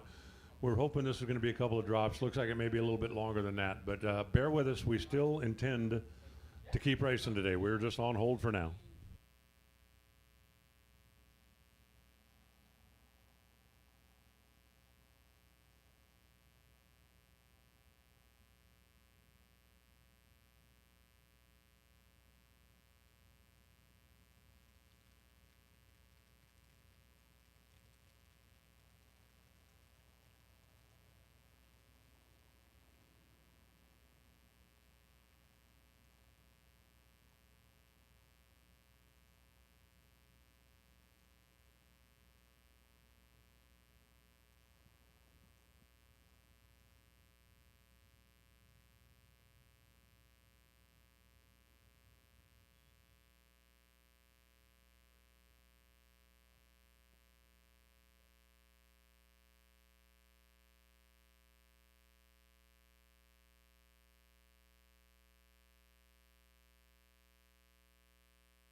Well, racers and fans, not terrible yet. I mean, it's damp out there, but it's not like we've completely lost everything. So we've still got our fingers crossed that maybe this won't be as bad as some of us looking at our apps are concerned with. But if you're here, you've been hearing some chirping. If you're not here, you may or may not know the story. It all goes back to the last time when I did a fling, when Pete said, hey, why don't we do this little bit since it's been a while since you've been here? And I will let you decide. If you are watching online, I'm sorry, but I can't, I'm not going to play the audio in the house because you kind of got to see it to understand it. But if you are watching online, here's what I would like. Watch this exactly as it happened and was taped in Columbus, and you decide if I got screwed or not. Simple as that. And then vote in the chat section. Just watch with an open mind, and you decide.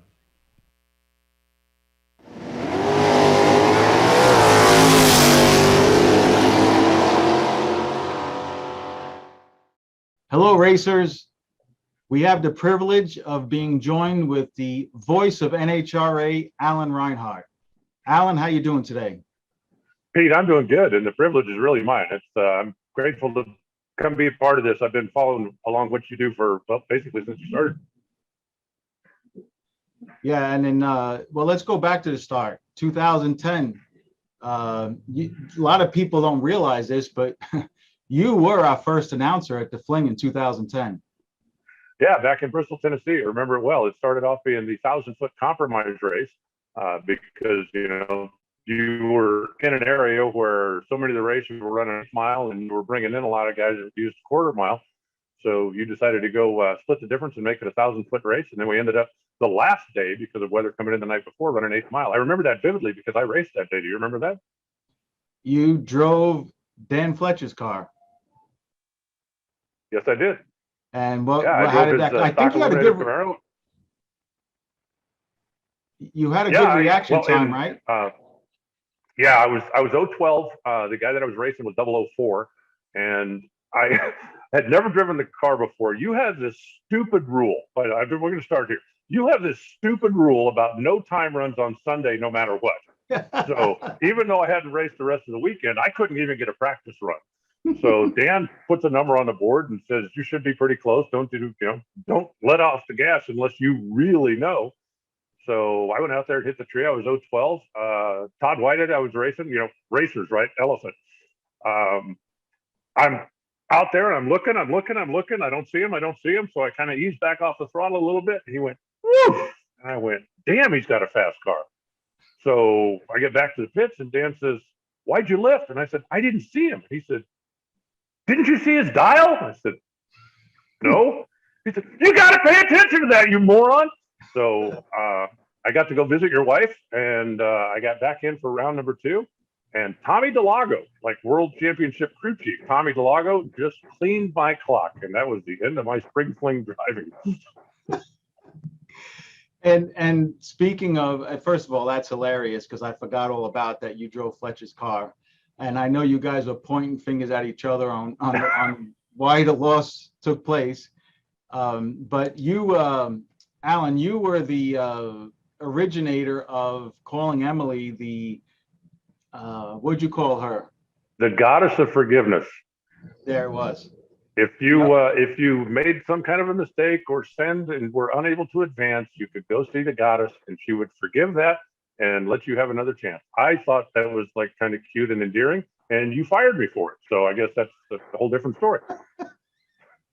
I have a different take on that, Alan.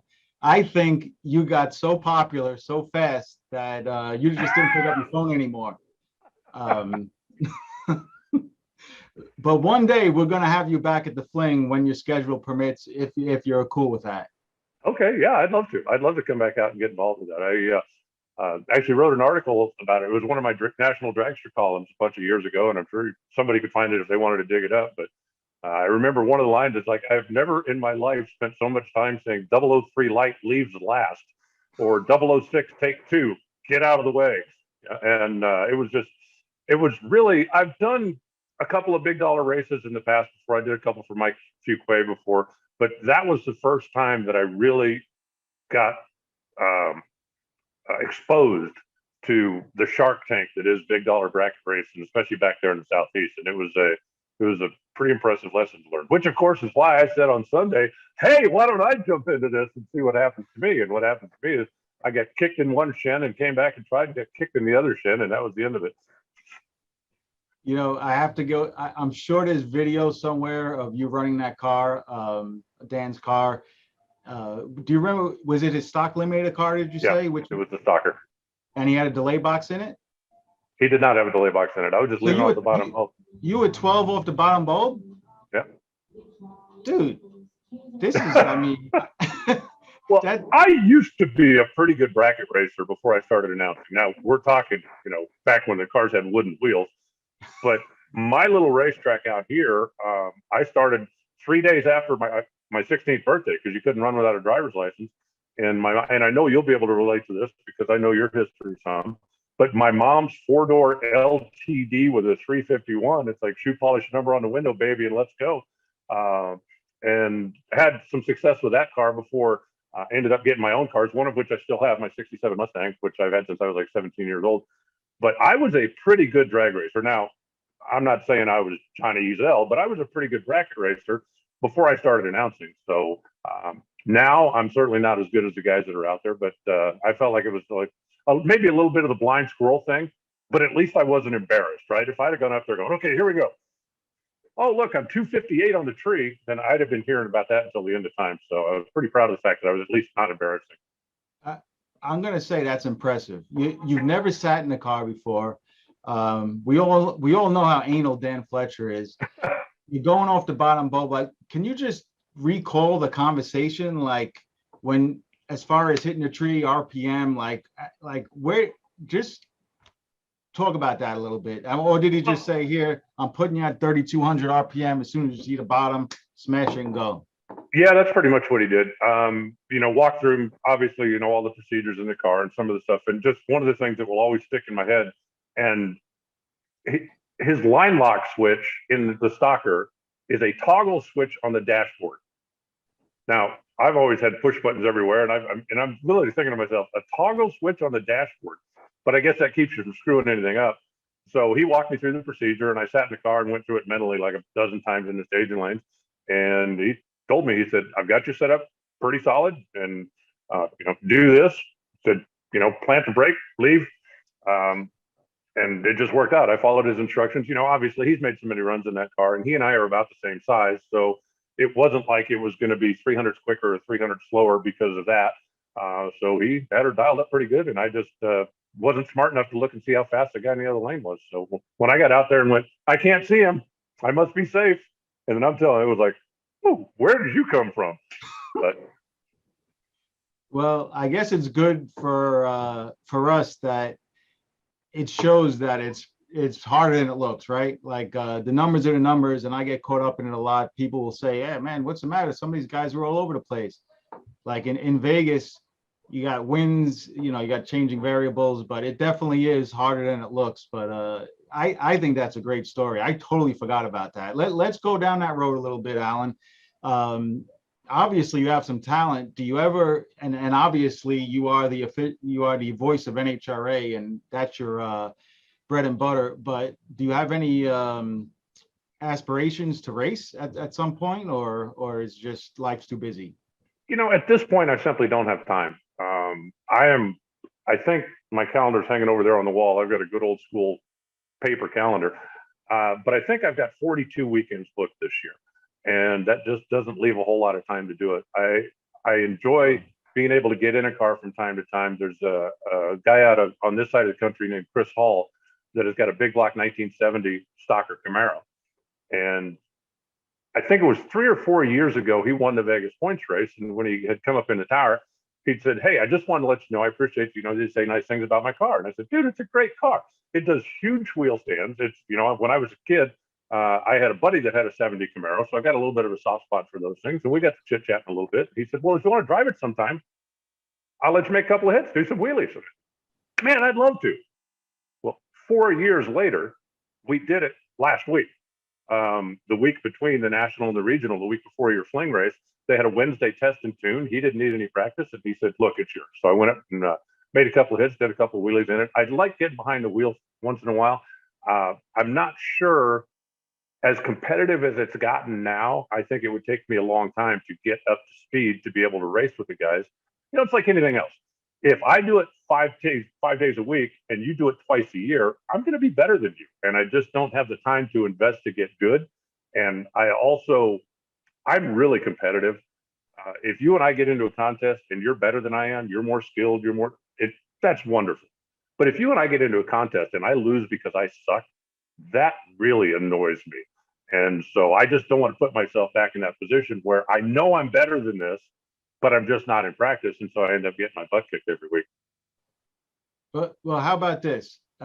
We sign you up for a Fling whenever your schedule allows, right? You announce, and then we'll try and reenact you and Fletcher one day, you driving Fletcher's car, and you'll have some fun one of the days. Does that sound good? Yeah, I'd love to. If you got a minute, just one other quick story. This goes back, I don't know, 5, 6, 7 years ago. Same thing. It was a Vegas thing. Tom Gaynor, who is a racer out of Washington, his son was not coming back to run the points race, so he had a stocker that was just sitting around. And he told me, look, if you want to drive it, drive it. It's a C automatic 4th gen Camaro. And I said, sure. And so went up on the 3 time runs. I was red all 3 times. And so I go up for first round, and I told myself, I'm not going to be red. I don't care what happens. I'm not going to go 4 times to the starting line and never see a green light. So I went up, sat on the tree, turned loose. I was green. I was like 275 green. For whatever reason, the guy I was racing was 450. So I get away with it.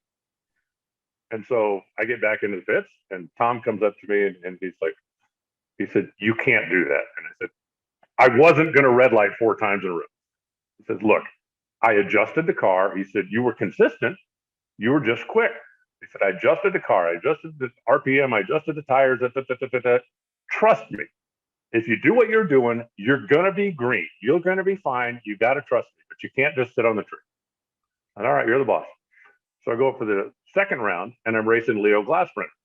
Now, for those who don't race on the West Coast, Leo's a pretty big shark out in this part of the world in stock and super stock. This year, he won the Winter Nationals and the Arizona Nationals, both in stock. So I wasn't going to get away with something with him. But I get up there, and I'm leaving first, and I'm going, trust your car owner, trust your car owner, trust your car owner. And I get in, and I get on the 2-step on the brake, cut the thing loose, and the front end comes up, and out of the corner of my eye, I see the green light come on. And I literally looked at Leo, and I said, your ass is mine. And as the car flies out there and sets down, the shift light comes on. So the car shifts 1-2 all by itself. You know what happens when you're just so happy and proud of yourself that you see the shift light, you push the shifter forward? It shifts 1-3 and goes, buh. So Leo just comes up, parks on me about 800 feet, and he's literally smiling at me when we drive across the finish line. And so I get back to the pits, and Tom Gaynor comes over, and he says, man, I'm sorry. I owe you an apology because I don't remember. I was 20 and Leo was 35, whatever. I was in the game. And he said, I have no idea why the car slowed down like that. I said, I can help you with that. I know exactly why the car slowed down. And so I told him, and he said, we've all done that if that makes you feel better. And I said, no, it doesn't. If you did that, you're an idiot. And I did that, so I'm an idiot. But and I've teased Leo about that for 10 years now. And really good guy. And he's sorry, but he comes up and I regularly, this is the guy that ruined my career. But I enjoy getting behind the wheel from time to time, more for fun. I just got to get my competitive side out of it so I can get in there and just go have fun. Yeah, well, like you said, you jump in it once a year and you run against guys who are their knives are much sharper, so to speak. Yeah. But it doesn't mean you can't come in and have some fun. Well, if we could set it up sometime, I'd love to. And I also appreciate, and I don't know if it comes across or not, but I like to go out and just remind myself of what it's like to be hanging out in the staging lanes, or what it's like to be called up and then be sitting there for 20 minutes going, what the heck are they doing with, and what the racers are going through on a regular basis. And I like to think that makes me better at my job. I don't know if that's true or not, but I like to pretend it does. Absolutely. It absolutely would give you a different perspective or a new perspective. So let's talk about that a little bit, Alan. As mentioned earlier, you're the voice of NHRA. At the national events, you're the best at what you do. And if you can, you've been around the sport for how long? 3 decades? Yeah, a long time. NHRA bought me my first plane ticket 31 years ago, 1991. I actually worked the Phoenix event a couple of years before that, simply because it's my home race. And just like now, if there's a local announcer that's good and wants to come out and kind of give us, try out with us or work with us for the weekend, we'll find a spot for them. So that's kind of where I got started. And then they decided that maybe I was worth taking a chance on. Well, the chance was well received because everybody enjoys your commentary. You have that voice and you have the knowledge, especially in stock eliminator. You and I sat down and talked about that recently. You have a lot of knowledge in stock, and you can tell that you really enjoy what you do. Take us behind the scenes a little bit. What's challenging? What do you love about your job? What's challenging about your job? Take us a little bit behind the scenes of what goes on with Alan Reinhardt at a NHRA national event. The biggest thing that's challenging about my job isn't at the national event. The biggest thing that's challenging is the travel and the time away. Now, I'm single and I don't have kids, so I'm not missing out on school plays or little league games or any of that, and that probably makes it a little bit easier. But I also get, somebody will call me and go, "Hey, we're going to the lake this week. It's going to be the biggest party of the year. You got to," and it's like, "Yes, no, I'll be in Topeka." And, "Well, can we borrow your boat?" No, but that's another story. But being on the road so much, and people that don't travel, I think, don't realize what a headache the travel can be. Sometimes it goes really smooth, right? You get there, you get on the plane, you get off the plane, you go have a great weekend. But anytime when you're, sitting on the tarmac watching it rain for 3 hours, or you got to cancel flight and you got to find a place to get a nap tonight because you're not going to get there until tomorrow, and then you still got to try to be sharp, and that stuff really wears on you a little bit over time. But as far as at the events, and I've told people before, and it's gospel truth, there are days when my alarm goes off and I don't want to get on. And there are days when I'll wake up and go, "Okay, where am I? What hotel is this? Where we are this week?" But the day I don't want to go to the racetrack, it'll be time to quit. I love going to the racetrack. And for those that are there early in the morning, I almost always do whatever the first class is in the morning, whether it's Super Street, whether it's stock, whether it's whatever, because I want to get there. I want to kind of get going. And I love the cars, which is, I think, a big part of the reason that I'm so enthusiastic about stock is because I love the cars. I grew up in an era where cars like that were affordable. My friends had the big block Camaros. My friends had Roadrunners, and I actually had Roadrunner for a while, but they had the Challengers. And so I'm very familiar with that era of cars, and I love the new muscle cars. I think it's crazy what they're doing with them now. But that's what I really love about it. The one thing that makes the NHRA events, especially the national events, I don't want to say more difficult, but just different. There are so many more eyes between the sponsors and the people watching and the people, and you say the wrong thing, and it, in these days, right, everybody can go online and go, "Oh, that guy said this." It's like, that's not what I said. Whereas at a bracket race or at a smaller event, you know who you're talking to. And if you listen to me throughout the course of the day, and I know you have, in the morning, I'm a little bit looser and a little bit, because I know who I'm talking to. Right? I'm talking to the racers. I'm talking to the real hardcore people that got up and tuned in on NHRA.tv because they want to see stock or they want to see super gas. And that's who I'm talking to. But having to be a little bit more careful when the pro cars are running, which is my prime responsibility. And this, some of the people watching might not, but I have kind of a twisted sense of humor and I have a pretty sharp tongue sometimes. And when you're in a group with your friends, that's not a problem. But occasionally, if I say something over the microphone, then I will get negative feedback. And so I just have to be careful with that. And that's a bit of a challenge sometimes, just because of who I am. And that makes perfect sense. When the pros are running, sponsor dollars, that's what helps make the world go around in any sport. So I can understand that. And it's got to be a challenge sometimes to walk that line, so to speak. It is, but I also like to, I've been out there long enough that I have some kind of relationship pretty much with everybody. And as I tell people that come into the announcing business, If all you're going to do is read the numbers on the screen and tell me who won, then all you need is somebody who can read to do that. You have to add something. You have to, and I pride myself on being pretty mechanical. When something happens, I see something on the racetrack, I can explain, this is what happened, or keep an eye on this because something doesn't look right over there. Something might go on. And I think that adds a little bit. But I also like dropping in some of the personal anecdotes and some of the things about the different racers. You just got to be careful not to get your toes over the line, because the number of times when, I'll say something about Erica, for instance. I love Erica. Okay. I've known her not quite junior dragster days, but certainly since she started racing big cars, and we get along famously. So I can say something in jest. Erica knows it's a joke. Her sister knows it's a joke. Richard knows it's a joke. But somebody online will go, how come he hates girls? I'm like, whoa, stop. That's had nothing to do with it. And there literally been a couple of times when I have had to go to the person and say, hey, will you do me a favor? Will you answer the email from this guy and let him know that it was a joke and that you were in on the joke and it was part of the thing? And so it's just a little bit different from a political landscape, but the world we live in, right? I mean, everybody's got to deal with that to some degree. It is the world we live in. And speaking of the world we live in, I'm going to put you on a spot here. So, I'm excluded in this. I'm going to give you, whether it's past or current, I'm going to name a class and just name the first person that comes to mind that you think is the most talented in that class. Okay. I didn't know I was going to do this, but it just came to my mind. So let's start at the top fuel. Tony Schumacher, I think, and not just because he has the most wins, but from talking to crew chiefs and people that he's worked with over the years, when you get to that level, you're trying to do everything you can to erase variables, right? That's why they don't whack the throttle anymore, because it would be a little different this time from that time. But you want to erase any variables to try to make the car consistent. And, he always referred to himself as being a machine, and he is a machine. I think he's the best ever sitting one of those. That's a great answer and a great description of why. Funny car. Robert Height. Robert Height. Yeah, right. I think John Force, obviously, you look at his record and it speaks for itself.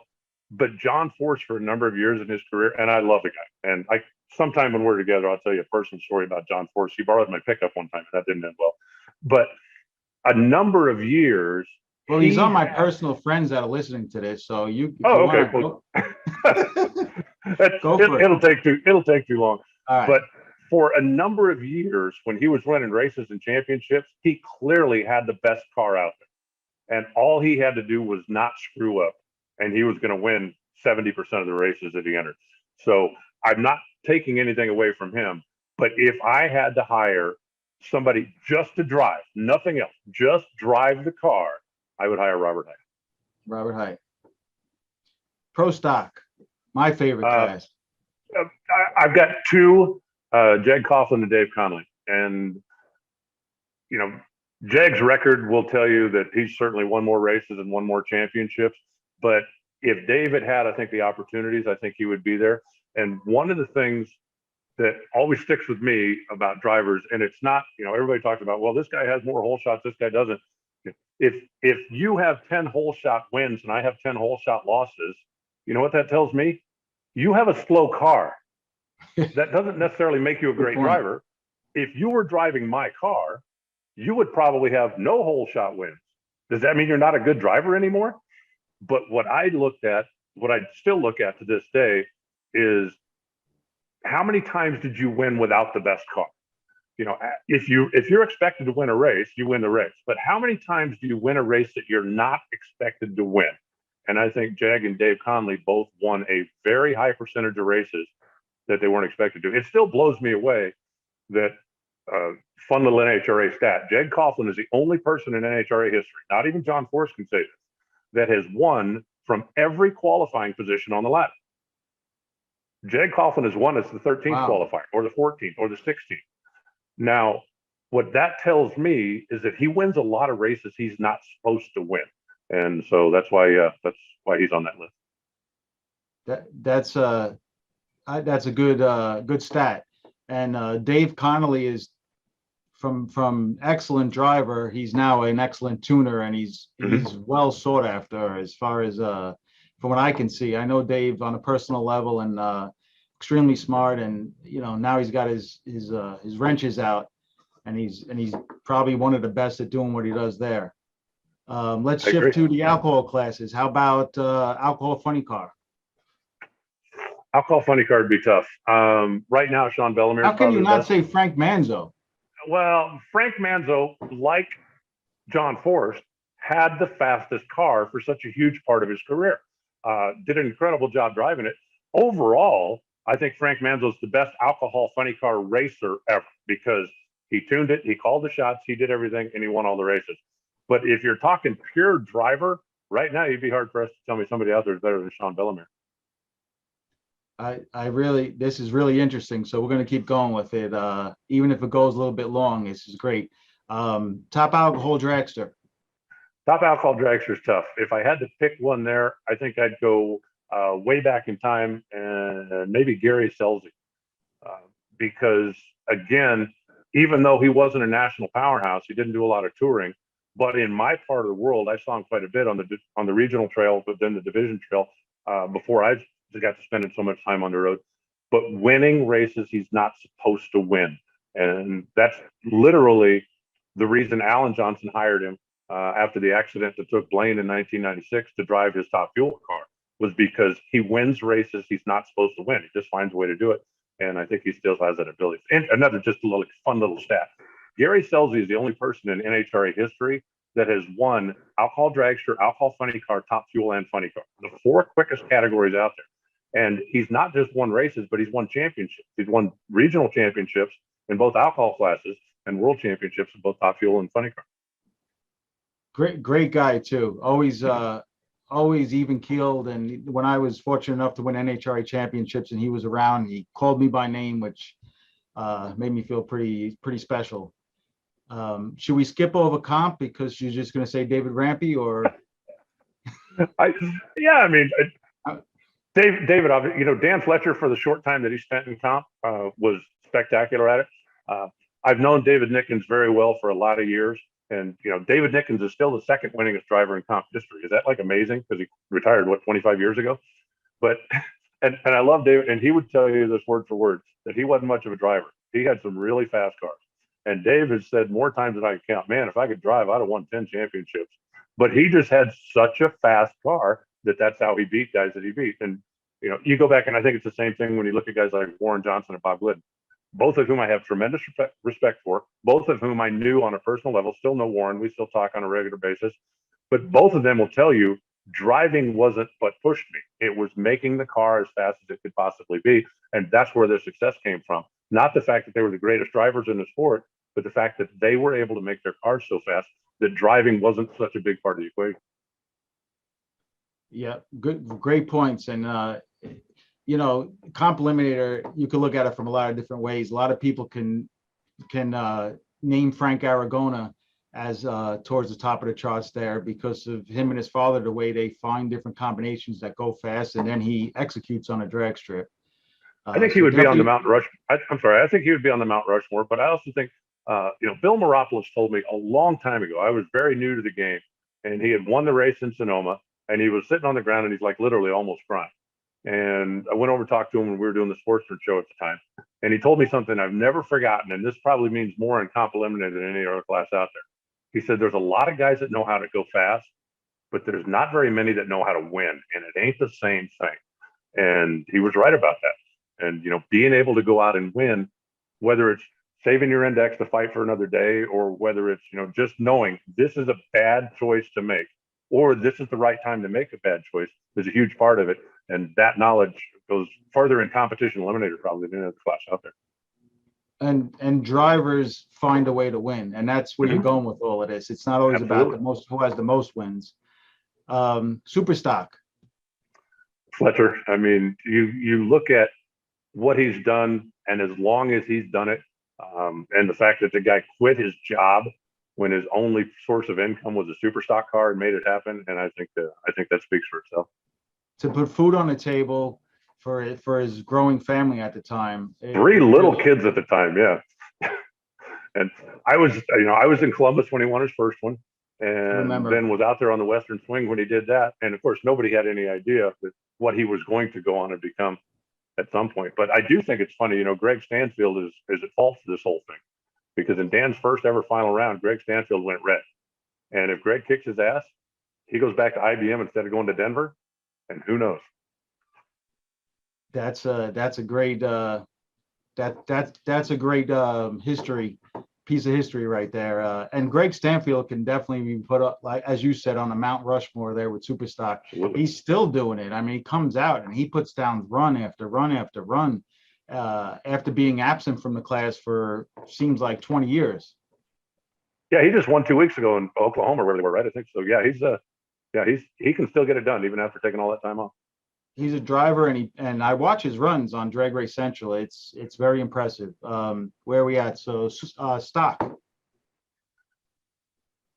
Stock is tough. Again, Dan Fletcher's the winningest driver in stock. I don't know if anybody knows that or not, but on just national event wins, Dan Fletcher's the winningest driver in stock. He's pretty solid there. There's a number of guys there that have been doing it for a long time. That would be a really tough Mount Rushmore. I love. I'm a 4-speed guy. This car's got a clutch in it. What Kevin Helms did with his big block 4-speed car, I think, is pretty amazing. If you use the Emmons as a family, they've done a lot in stock. But if you had to pick one, I don't know how you would separate one from the other. If I had to go with absolutely one in stock, I think I would probably go with Helms, just because he did it with a big block and a 4-speed. What I saw Kevin do with a 4-speed was extremely impressive. And I was in the other lane a lot of times, so I got to see his numbers. Yeah. Let's go to Super Comp. That can go a lot of different ways. There's probably going to be a lot of people that don't agree with this because he never won a championship, but I think Tommy Phillips is, one of the best to ever get in and do that. Edmund and Scotty obviously are going to be part of the Mount Rushmore there. But there's so many times that you look at the numbers Tommy Phillips put up, and it's like, well, he would have won the championship with this score for the last 4 years, but this year, so-and-so just happened to have 695. Right. But I really think, I think Tommy Phillips is, if not the best, he's certainly in the conversation. No doubt. Super Gas. I could almost put Tommy on that list as well but if I was, I'd probably go back in the day for that, just because things were so different. But Sheldon Gecker King Kong. Yeah, but without all of the technology that everybody has today, without all of the crutches, for lack of a better term, the weather, the wind, and he got out there and did it with an old school big block Dodge. I remember seeing him in the pits, and it's like, Sheldon, what are you doing? I'm changing the rear end. Why? Well, because it should be 2 miles an hour faster. You're kidding, right? But in the era that he was racing, I don't know that there was anybody better than he was at figuring out the best way to make it happen. Again, when you didn't have, you couldn't glance at your weather station every 2 minutes and figure out this and figure out that. He figured out a way to make that thing as consistent as he did, and winning 2 championships over 18 years or something apart was pretty impressive, I think. He did it with common sense and with wrenches, as opposed to nothing against the new era, but laptops. It was just different. Yeah, exactly. Super Street doesn't get on a national stage as much, but anybody. I'd be hard pressed to go against probably Scotty, just because when Super Street started being a national event class, he was so good at it. Rudy Matthews, for a number of years before it was really on a national stage, but there was 5 or 6 years in a row when we used to go to the Jags All-Stars and go, okay, who's going to be running up to Rudy this year? Because you just knew he was going to win it. And he's still out there doing it as well. So those would probably be 2, if not the top, certainly near the top. Yeah, I've had a lot of runs against Rudy, and I can attest he's one of the best for sure. And his car is cool, right? 69 Camaro, he's been running forever. Yeah, and he's sticking with it and still doing it. Mm-hmm. All right, last one. I know this isn't your wheelhouse as much, but bracket racer. You're right. It isn't my wheelhouse as much.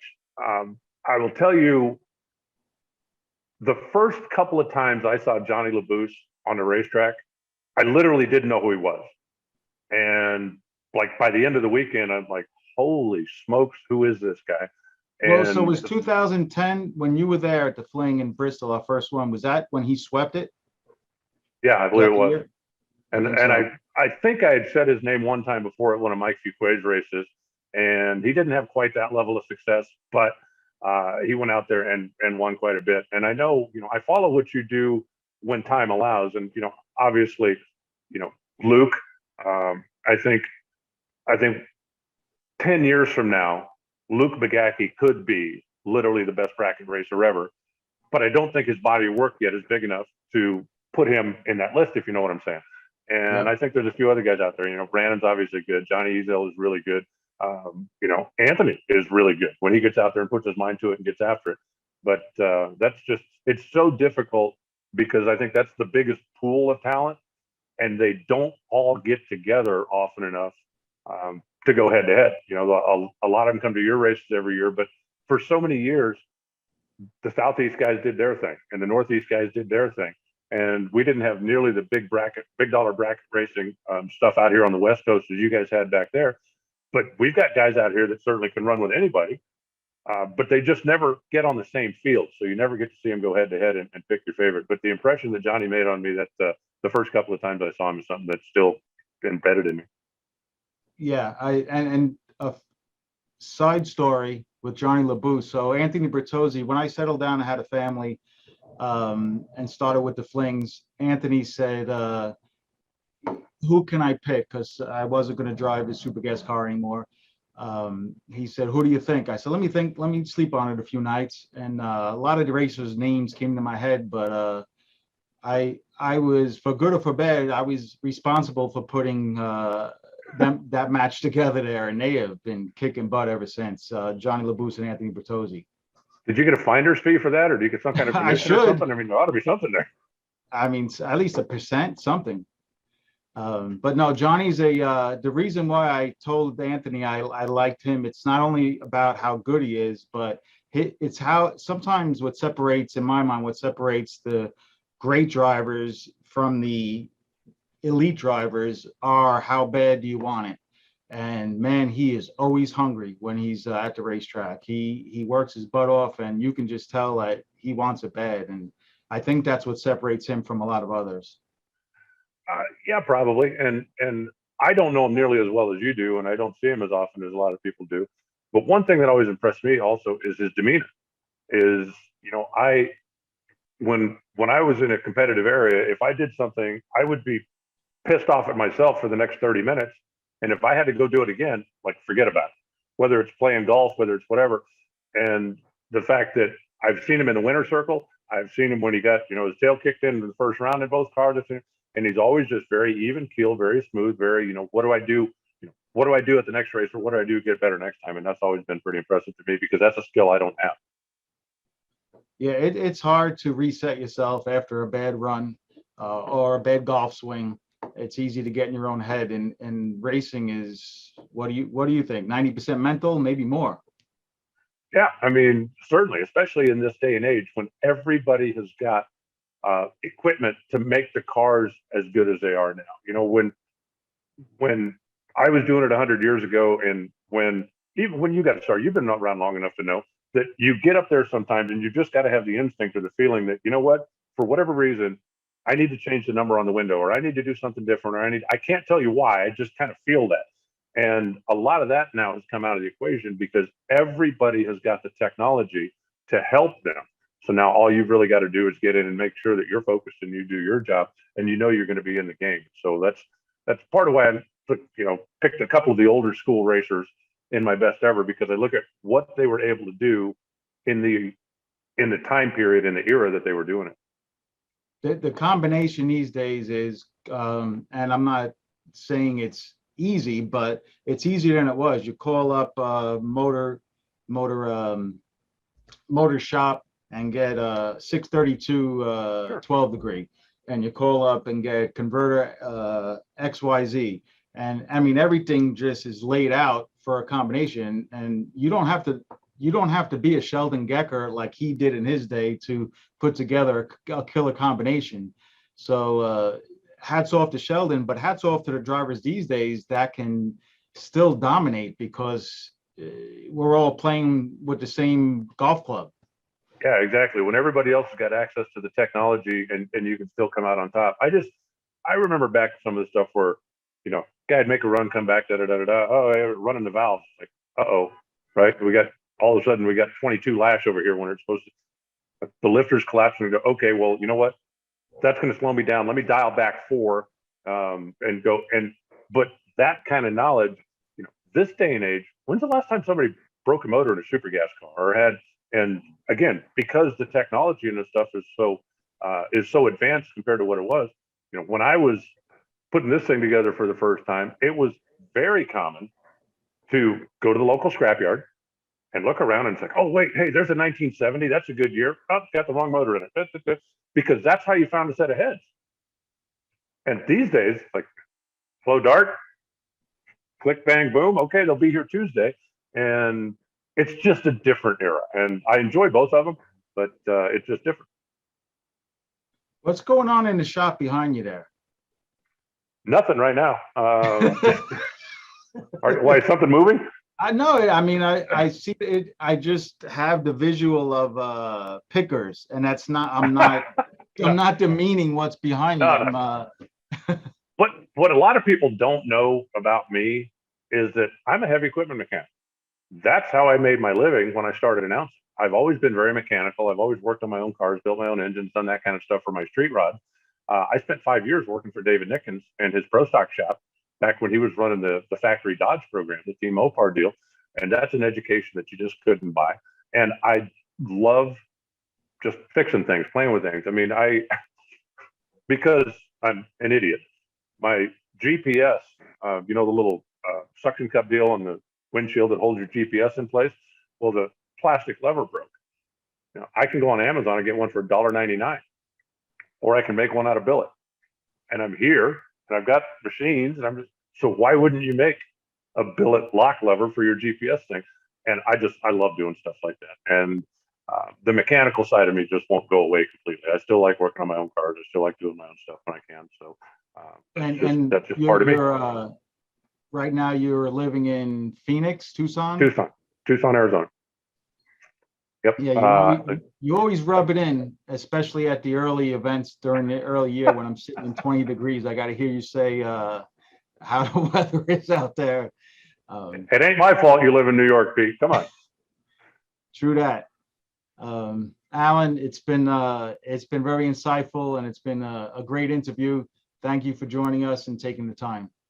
Thank you for the invite. It's always a pleasure to sit down and chat with you. You and I don't get a chance to do this very often. We used to do it, 3 or 4, 5 times a year anyway. And now it seems like once every 2 or 3. So hopefully the schedules align. I'd love to come back out and do one of your events sometime. And if you really want to embarrass me, find me something to drive. We're gonna make that happen. All right. I'm looking forward to it. All right, Alan. Thank you. Thanks, Pete. Take care.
We're going to pause that for just a second. And for those of you online, Warren clicked the long interview, not the short practice tree battle. So give us just a second, and we'll put that up. The good news is, and again, for those of you that are online, it appears that the rain, at least for the moment, has stopped. We've got some drying stuff going on the racetrack, and we have already jumped on it, trying to get us back into race mode. So we're certainly not going to be ready to go in the next 15, 20 minutes or anything like that, but we do plan on getting the track dry and getting back after it, assuming that that little weather thing that came through is the last of it, and I hope it is. So give us just a minute. Warren is looking up the correct file, and then you'll be able to see the little let's see, the time I got cheated, but I want you to make your own decision. You watch, and then jump into the comment section, and you tell me if that looked like it was fair or foul.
All right, if you're watching online, Warren has found it. It'll be up momentarily.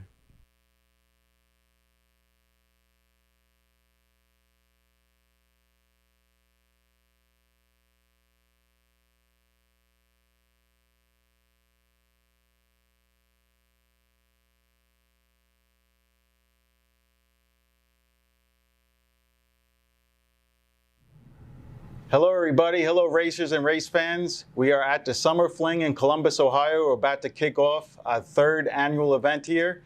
I'm sitting here with Alan Reinhardt, and this is going to be another session of practice tree personalities. And Alan, you're the personality this time. Right on. Well, I'm glad I finally got the opportunity. I don't know how many of you people know this. I worked the first ever Fling, and then I got put on probation for 14 years, and finally, I got a chance to come back. I hope I don't screw this up. That's his version. My version is he took a break to go to the bathroom, and I never saw him again. Well, you weren't there when I came back.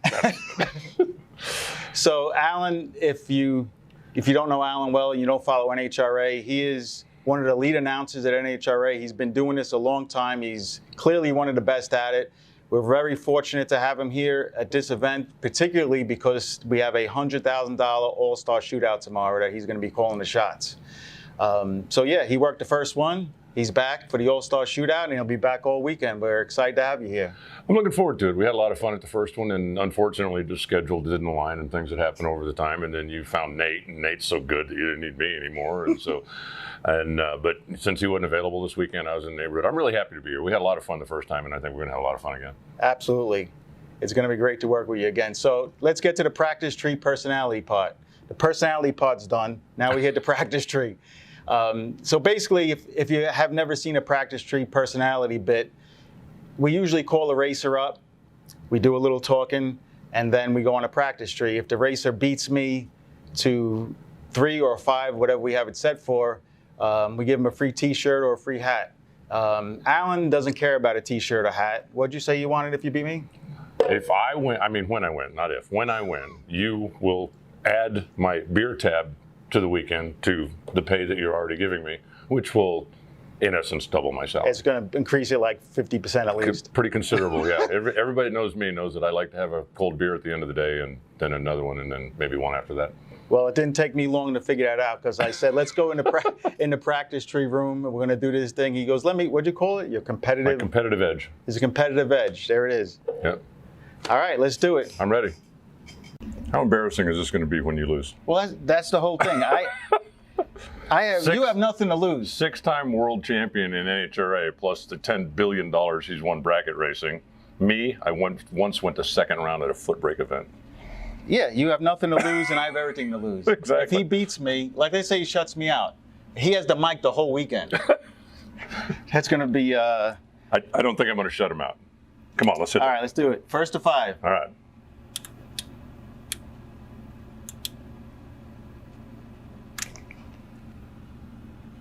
Yes! He's got 1. That's 1. And that's 1. All right, I got to take him a little more serious. I thought he was just an announcer, so I kind of padded the box a little bit.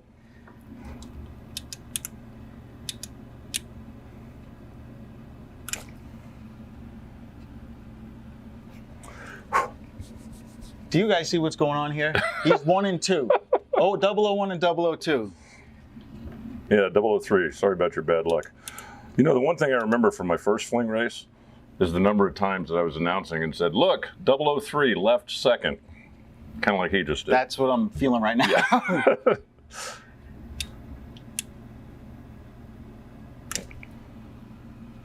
Oh. All right. 2 to 1. At least I didn't get shut out. Time to back it up a little bit. You're going to leave the box? Yep. I'm going to back up my thumb 4th out.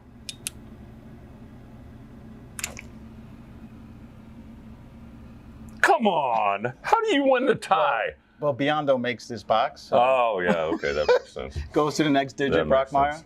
All right. Mine's a porta tree. It 2 would to have turned 2. on my light. I will say, this guy's got me a little, he's got my head a little bit. I can't believe I lost a 001 tie.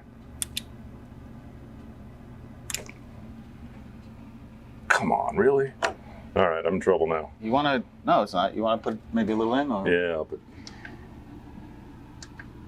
I'll put 2 in. When was the last time you raced? The last time I raced was when Leo Glassbrenner ruined my day 5 years ago in a stock Eliminator car. And whose was it? Tommy Gaynors. Oh, okay. Well, you're not too rusty. Yeah, well, it was a stalker, so I was foot braking it. But maybe you should be in top dragster because you're pretty damn good off the top.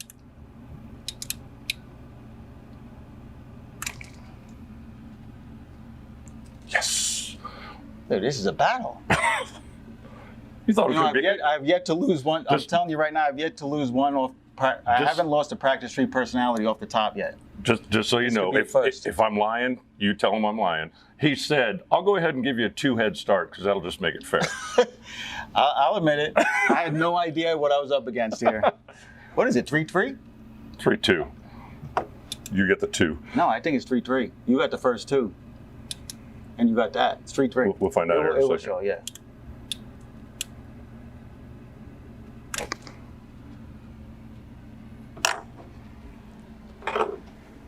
What's the score? Oh boy, I'm against the ropes. So my first time I ever lose one of these practice tree personalities off the top is going to be to Alan Reinhardt. Don't worry, I doubt that anybody will hear about it the rest of the weekend. Yeah. I can't wait to pull up your average after this.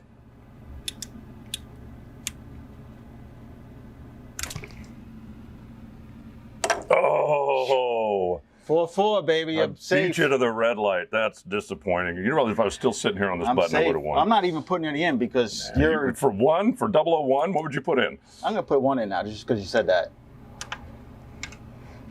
He's going to lose 004 to 003. Okay, here we go. This is the final round, 4-4.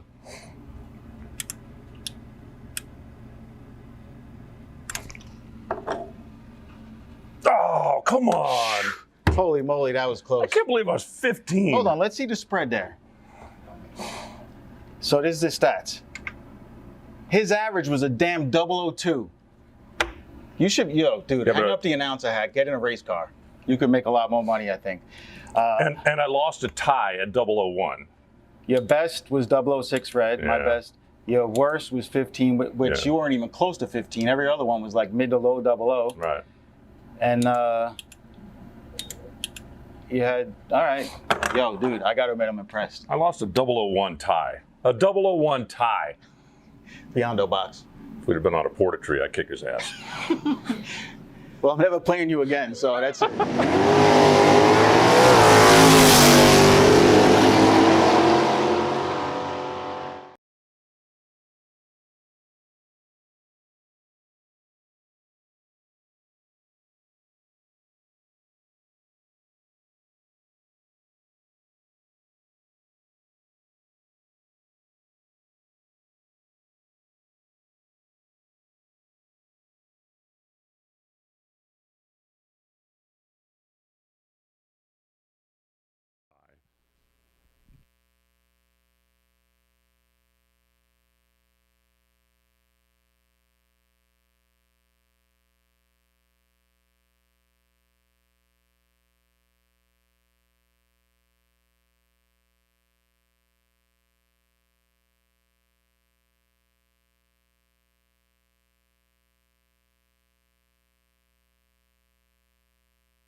All right. My name is Peter Biondo from the Spring Fling Bracket Races, and I'm joined today by the multi-time NHRA World Champion, Dan Fletcher. Dan, what's going on? What's up, Pedro? How are you? Doing well, buddy. Doing well, getting ready for the events. And you just came off a big foot brake win. Well, you won't call it a big win, but you I heard you had numbers that were top bulb like. So pretty good start to the year for you. Yeah, could be worse. It's nice to win something. I don't seem to win as much as I used to anymore. It's gotten a lot harder. We all know that. But no, it's fun. Galat's only 33 miles from the house. Greatest little track in the world. Looking forward to being able to race there more this year and running the Fling there in another few weeks.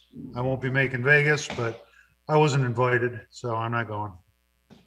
Well, I beg to differ. I heard there's an open spot in the Domino trailer.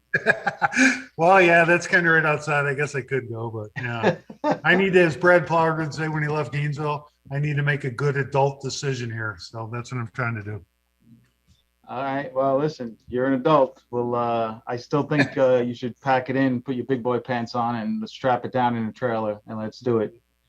In my weaker moments, I considered it, believe me. I mean, it's a pretty good opportunity, and obviously it's a great race, and I'd like to go, but the 2-week commitment with driving out there and back, and just they got a lot of stuff going on here, have 2 dogs and a cat to watch, so I'm home on a puppy patrol.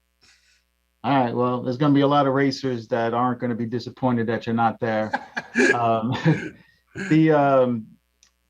Tell us the story. I'm always intrigued, and I think our audience would be intrigued. Tell us the story about, call a spade, how you were miserable working your 9-to-5 at Xerox, and you took a huge risk with a family, and I believe you had young kids at the time, and decided to roll the dice without any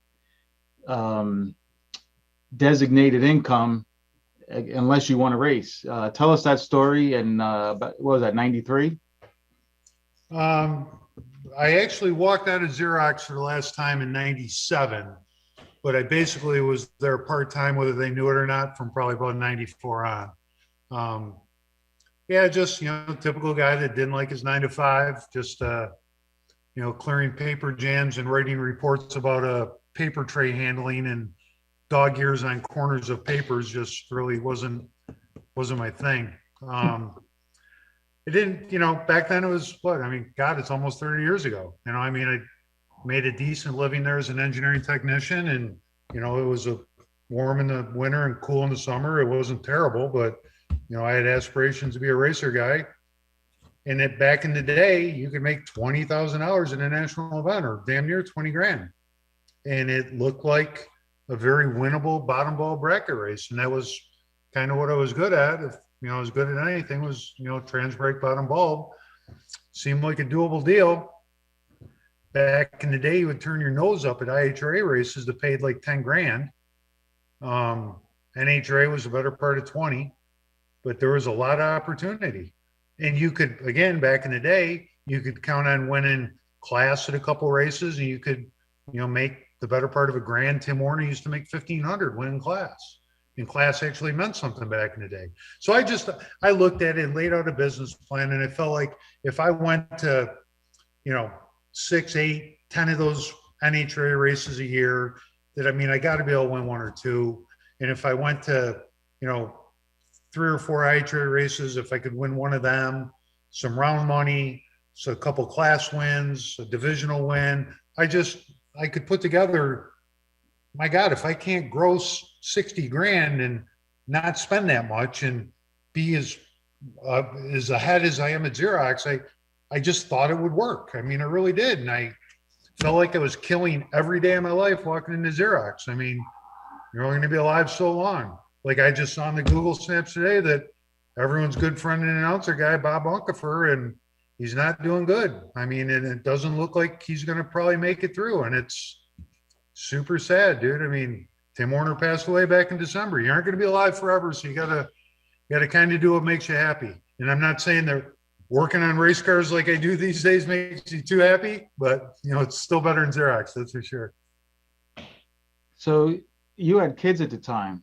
Yeah, I had Thomas, and Tim was born in '95. So yeah, but at time, well, the way, it's a different world now. Guys get maternity leave all the time, right? But back in the day, when Taylor was born, and Tim was born in '92. I don't believe I just said that. Taylor was born in '95.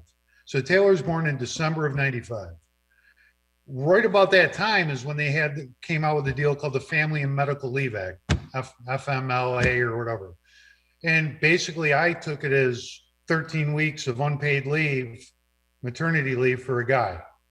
So Taylor's born in December. She's born, whatever, go back to work.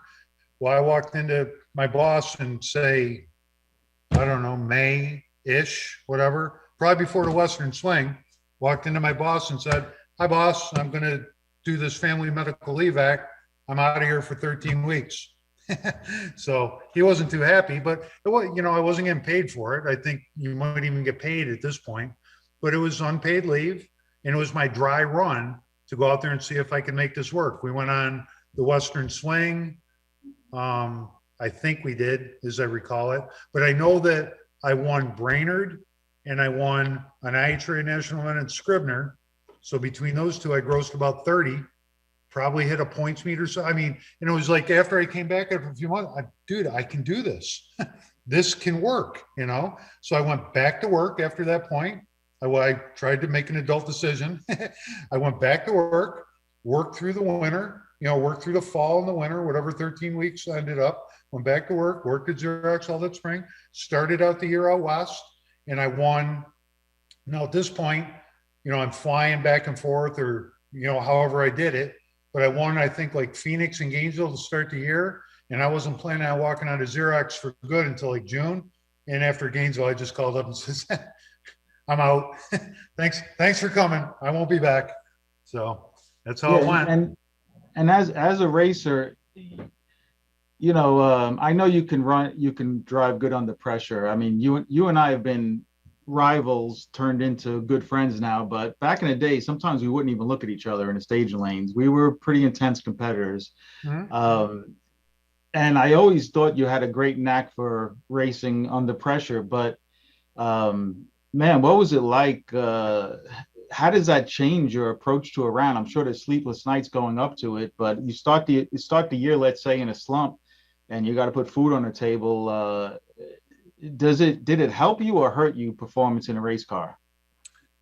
I got to tell you the truth, it really had like no impact. I mean, I would, it honest to God, had no impact. And when I walked out of Xerox, there was no catching that. I had no sponsors, zero. I had an orange Camaro. I had nothing. I had my dad's 77 Dodge van and a beat up old. Oh, hi, Mommy. Hi. I had a beat up old enclosed trailer. I had my dad's Dodge van. The beat up enclosed trailer was actually one with barn doors and ramps. I mean, that's how old it was. So in an orange Camaro, dude, I had no sponsor dollars. So I had to make it all happen on the track, Fortunately, Valvoline stepped up not long after I walked out of Xerox as my first primary sponsor, and that helped out. At the time, I thought that was the greatest thing in the world. I got like $1,000 a race or something, for a national event deal, up to 15 races. I mean, obviously that wouldn't hardly get a man to Vegas and back at this point. But like Bertozzi, Anthony said, that he, I can't believe you can even stage a car. I mean, you got to win to feed your kids. And dude, the minute I would, and I'm not BSing when I say this, when I would start the car, I mean, sure, my nuts were in a vice all week or something. I mean, if I knew I was close to, but at the time you didn't need to make that much. Life was simpler. The mortgage was small, no car payments, I mean, the overhead was down. Things didn't cost what they cost now. You didn't have to make that much, But when I fired a car to go in the water, there's nothing else other than what's ahead of me. And it never really affected me. Sure, when I would leave after I lost, and now I'm like, I didn't win, and I don't know how I'm going to pay the rent this month. Yeah, then the drive home was pretty rugged, But I had raced that whole way when I was a kid, when I was 18, 19, 20. I didn't have the money to go do it. I had to win. If I didn't win, I couldn't afford to go do it. It's the way it's always been. So that's not really ever changed. And unfortunately, well, I guess things have changed now. Now when the win light comes on in the final, it's about just satisfaction that I won.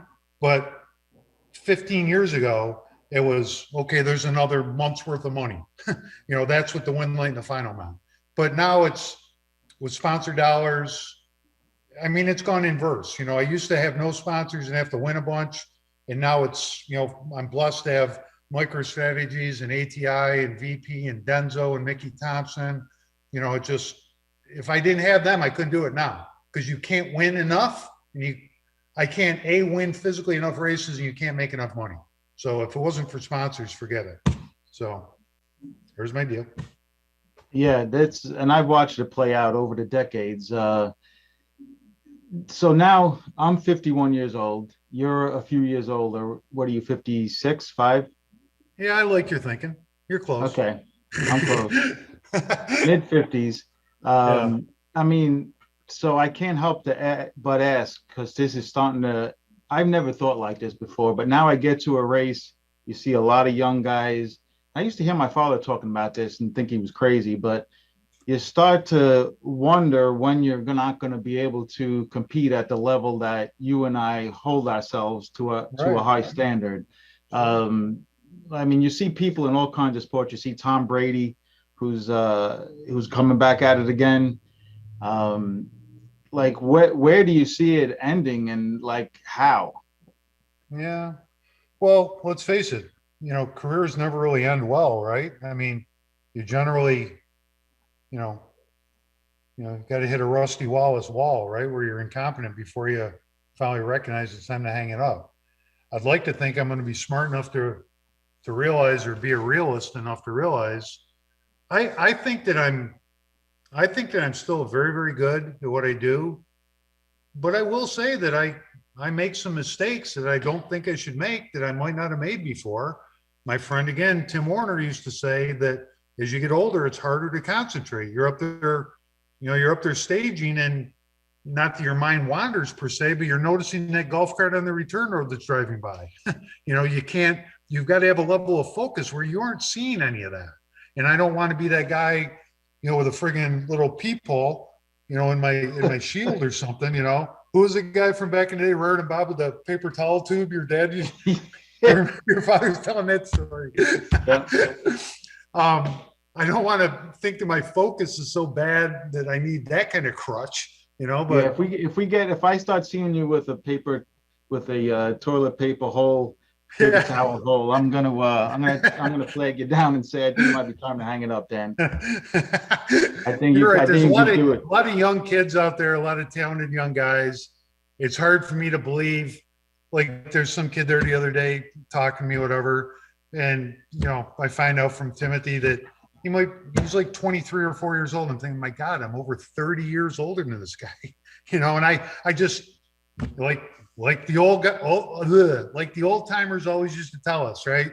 You still think that you're 20, but then your back and your legs tell you aren't. But when you're out there racing, you still think that you're just as young as them. But when I went to a bracket race with the guys at Pittsburgh a couple of years ago, the one guy said, "Oh, you brought Pops with you." What the F? I'm Pops now? I'm the old guy? Yeah, that's what happens. I'm the old guy now. And I'm not really down with that, but that's just the way it is, right? Yeah, it happens fast, and I agree with you 100%. You tell yourself one thing, but your body tells yourself another. Yeah. So give us one thing. Let's say you're transitioning out of racing, and you have your son, Timothy, let's say, and you have taken him under your wing, and you have one piece of advice to give him. Just one. What would it be? Just one. Just one's hard, but just discipline. Just discipline. That's it. All facets of life, discipline. That's a good way of putting it, because you can relate discipline to all facets of racing and of life.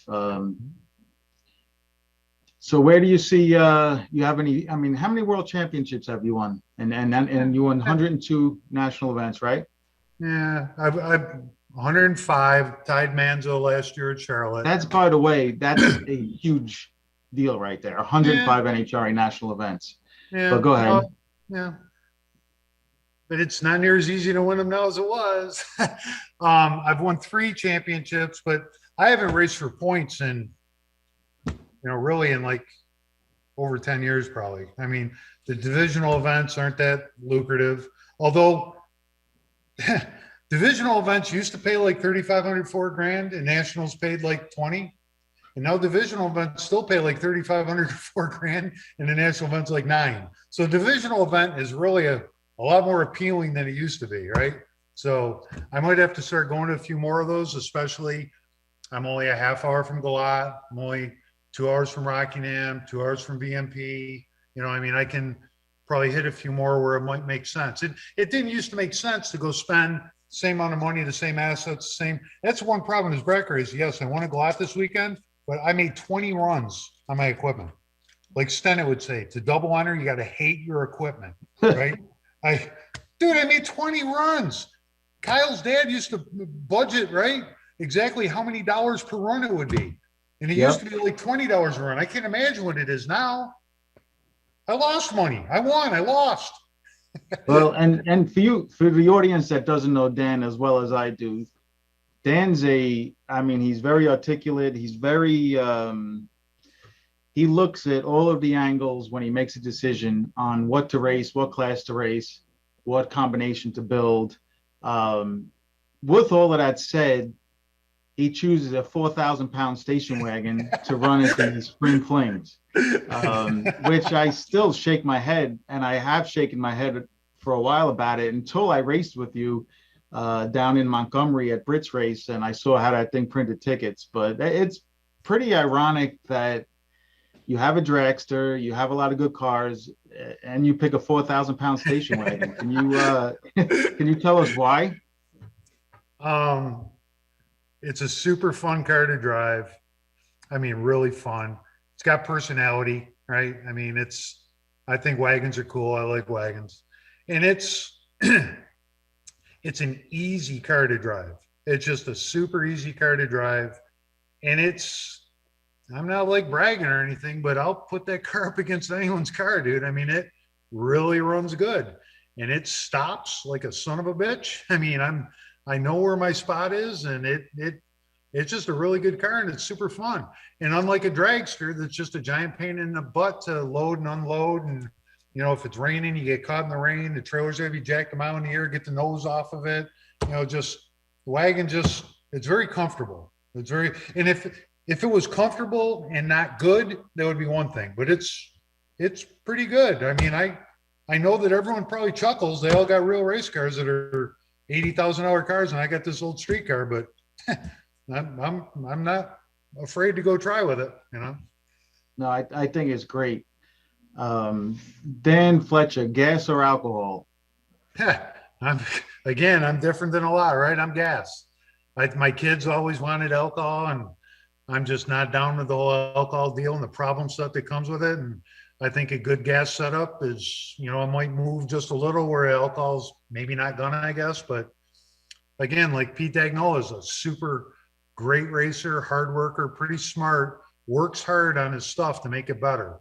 And he runs on alcohol, and he's been with us with the Nova and the wagon. And, you know, I think he'd tell you that it's, you know, pretty damn good. So I'm a gas guy. I don't have, when you bring two cars and you go for these long races, I don't have enough room for that much alcohol. Well, let's close it out with, do you have one story from the races? What's your most embarrassing story at the racetrack? Dude, I can't pick one. I got lots of embarrassing stories. Okay, you could pick where, you know, I fell off the top of my motorhome, where I ran my scooter into a fence, where I ran my scooter into the guardrail at the end of the track, where there's a million. But probably one of my most embarrassing on-track races is I'm at Gainesville, and I'm running Bo Kinney, who is Cambria's friend that I sold one of my old race cars to. So just that's kind of funny, right? Poor Paul Cambria, an attorney, you know, got some money, whatever, good guy, wanted to get into racing. I sold him my LT1 Firebird. Well, I've probably cost that guy $5 million with all the race. He's got two copos and just all, yeah, I mean, the amount of money that, when then he drug his buddy Bo Kenny into it, and he had all kinds. So I'm running Bo Kenny. Bo was a great guy, probably not the best racer in the world. And he was having problems with his GT car at Gainesville and someone to transmission or whatever. I got to, I think it was probably the 1,000 foot. I can't believe I do it earlier than that, but I got to the 1,000 foot and he's like, you know, 18 bus lengths behind me. He had a problem with the transmission again. And I threw the freaking car in neutral. Like I would in a time run where I'm shutting it off at 1,000. And here he comes. And I'm in neutral. And I can't, I had to have almost thrown in neutral at the 8th mile. I mean, but the bottom line is I watched him drive by me first round at Gainesville, and I lived at home in New York, right? So you're 20 hours from home, and I watched him drive by me and turn a wind light on, and then be broke and not be able to go up for the next round because I threw the friggin' car in neutral. Just complete brain cramp. Yeah. That might be one of my most embarrassing on-track efforts. What's crazy about that story is not only do I remember it, but I'm pretty sure I was happy that it happened because I had a buy run next round. I'm pretty sure if we look into the archives, I ran Bo Kenny that next round. Yeah, I don't recall that, but that would make it just all the gooder. Sure. Well, Dan, we appreciate you coming on. Wish you the best of luck in 2022.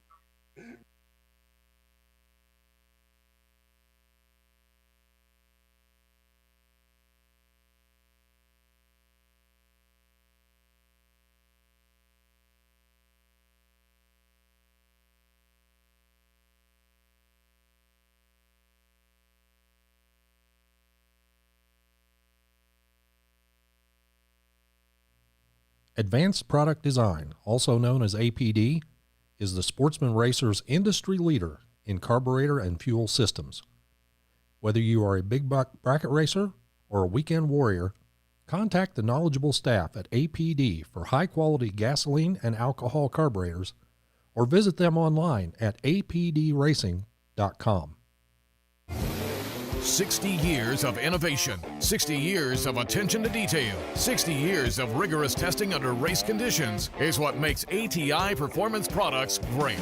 ATI has been helping racers like you reach the finish line first. Today, we manufacture a wide range of high-performance parts that are track-tested and race-proven. We're passionate about performance, and that passion is what drives you to the finish line first. See everything ATI has to offer at ATIRacing.com. Contractors, we are your source for commercial vehicles. BJ, how do we help businesses? We help them fill their vehicle needs. We're purchase them, we're ship them to them, we have them all set up and ready to go however they like, whether it be a cabin chassis, a utility truck, a plumber's van, whatever it may be. So a lot of contractors lean on us because they don't have to deal with the hassle, they don't have to worry about the huge markup. It's all serviced, ready to go, and they can put their crew right in it, right in the job site. So they can focus on their trade while we focus on getting them the vehicle they need to get their job done. Right. Our job is to get the right truck for you. Your job is to get the job done right for the customer.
Some people have an unextinguishable fire to compete, a fire that burns and ignites. The same fire inspires us. It pushes us to run an engine to the edge for just a few more horsepower. Fuel Factory is performance driven, built by racers for racers. We're focused on racing fuel, plain and simple. We want to go fast, we want to win, and we want the same for you. We are Fuel Factory, built for speed.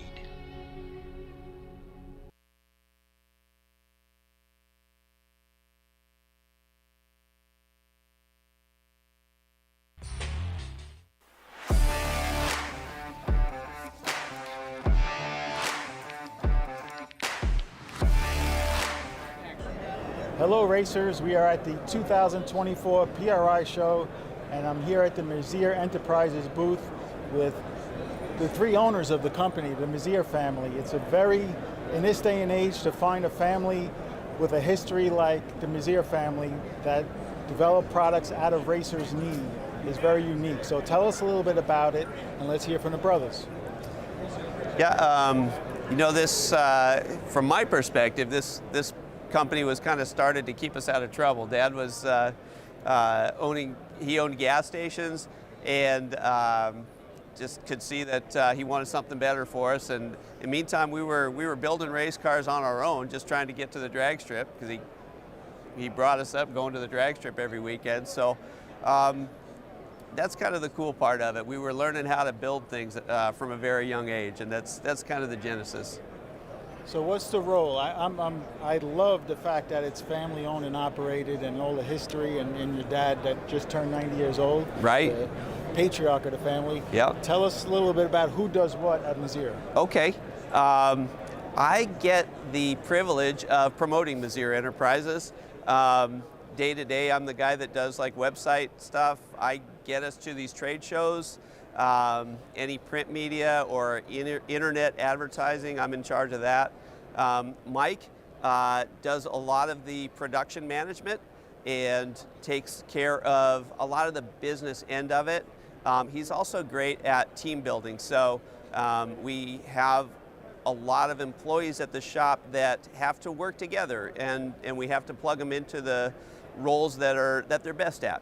So Mike takes care of keeping things really rolling at the shop, along with his son Joel and some other team members, Jonah, who's here with us. Another thing I take care of is tech calls on a lot of cases, and I do that in conjunction with my friend Jerry that works for us. Dave is the creative mind of the business, I'd like to say. He takes care of product development. He is the engineering arm of Messier Enterprises. Lots of research and development, creative solutions, never satisfied until something's clearly better. And that makes my job really easy, the promotion stuff. That's great. And, you know, the fact that you guys work in the same room and different departments, but you're working in the same room, three brothers for many decades, I just think that's so cool. Mike, what about you? I think it's a lot of fun. I go back to what Don said about how we got started. Dad trying to keep us out of trouble, but the truth is, I think when we started building the race cars, as long as we made enough money to go racing the next weekend, life was pretty much complete at that point. And then as challenges came along, we saw some things that could be much better on the products that we were using, and Dave really had some incredible design ideas, and that really brought us to the next level. That's really cool. Tell us who's the best racer out of the three of you.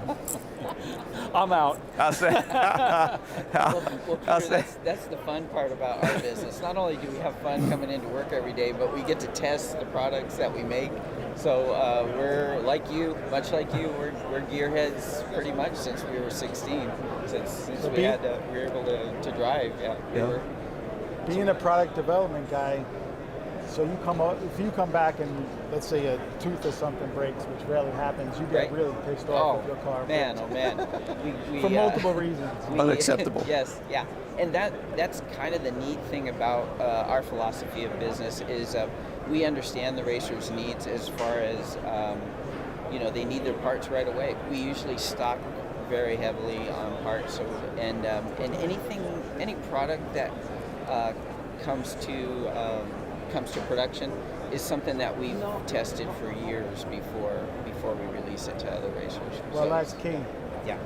That saves the racers a lot of their trial and tribulations with it. Yeah. We know that it's going to be a superior product and the best that we can make. So I watch Shark Tank. It's one of my favorite shows, and the sharks always say the companies that build products out of necessity are the companies that are going to last the longest, and this is what you get here. So thanks for being a great part of our Fling series since 2010, and another year, 2025 is going to be a good one. Thank you, Peter. Thanks for everything. Thank you, Peter.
Hello, racers and race fans. My name is Peter Biondo from the Spring Fling events, and I'm joined with Craig Marilis from Sonoma, California.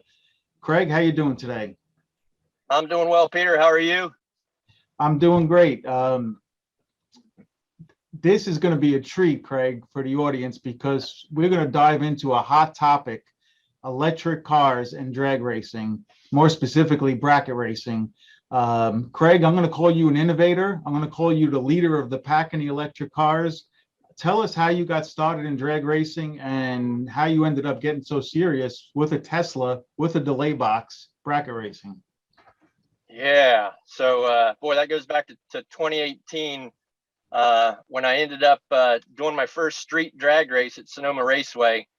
A friend of mine we were mutually in a car club, and we were doing autocrossing and EV or electric vehicle, electric go-kart racing. And yeah, I ended up going into street class and really falling in love with the first night of taking a hit and realizing what bracket racing was all about, a game of milliseconds, and had no idea. I mean, I grew up right next to Edgewater in Ohio and would hear the drag cars go down there every night and go out and see them and remember, the Blue Max and Don Perdome and Shirley Medalny and all that other stuff, and loved it as a kid. It took me 50 years to finally get to the track and be on the other side and actually drive the car and had a blast. Kyle did me probably one of the biggest favors he ever could have done. And he kicked me out of street. Speaking of Kyle Seipel, correct? Yeah, you bet, Peter. I couldn't believe the amount of support that came from that man and interest in what I was doing out there. I mean, they wouldn't let us run street class anymore after the first year. And so they put us in comp rod, and for that class at Sonoma is basically you can run a delay box, you can do whatever you want. There's no crosstalk, but you can go off top bulb if you want. So there was a bunch of cars there, and I really didn't even know what top bulb racing. I was, just getting introduced with street and foot brake, so it was all new territory for me.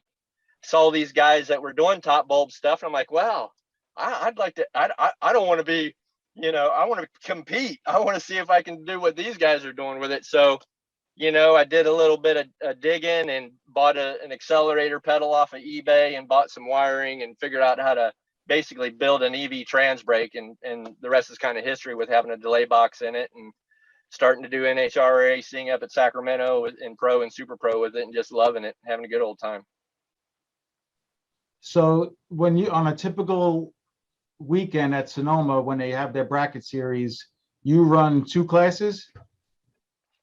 So if they're doing the ET, I'll run pro and super pro. Yep. And I'll put the box in and out of the car and use the trans brake and blinder and go deep. And, if I'm going pro, it's kind of an odd setup. The car is pretty slow leaving the beam. So, I've got to go deep with it, and I blinder third bulb and just use your Terminator button on it into my EV trans brake and launch that way in pro. And then in super pro, hook her up to a delay box and go off top bulb. Yep.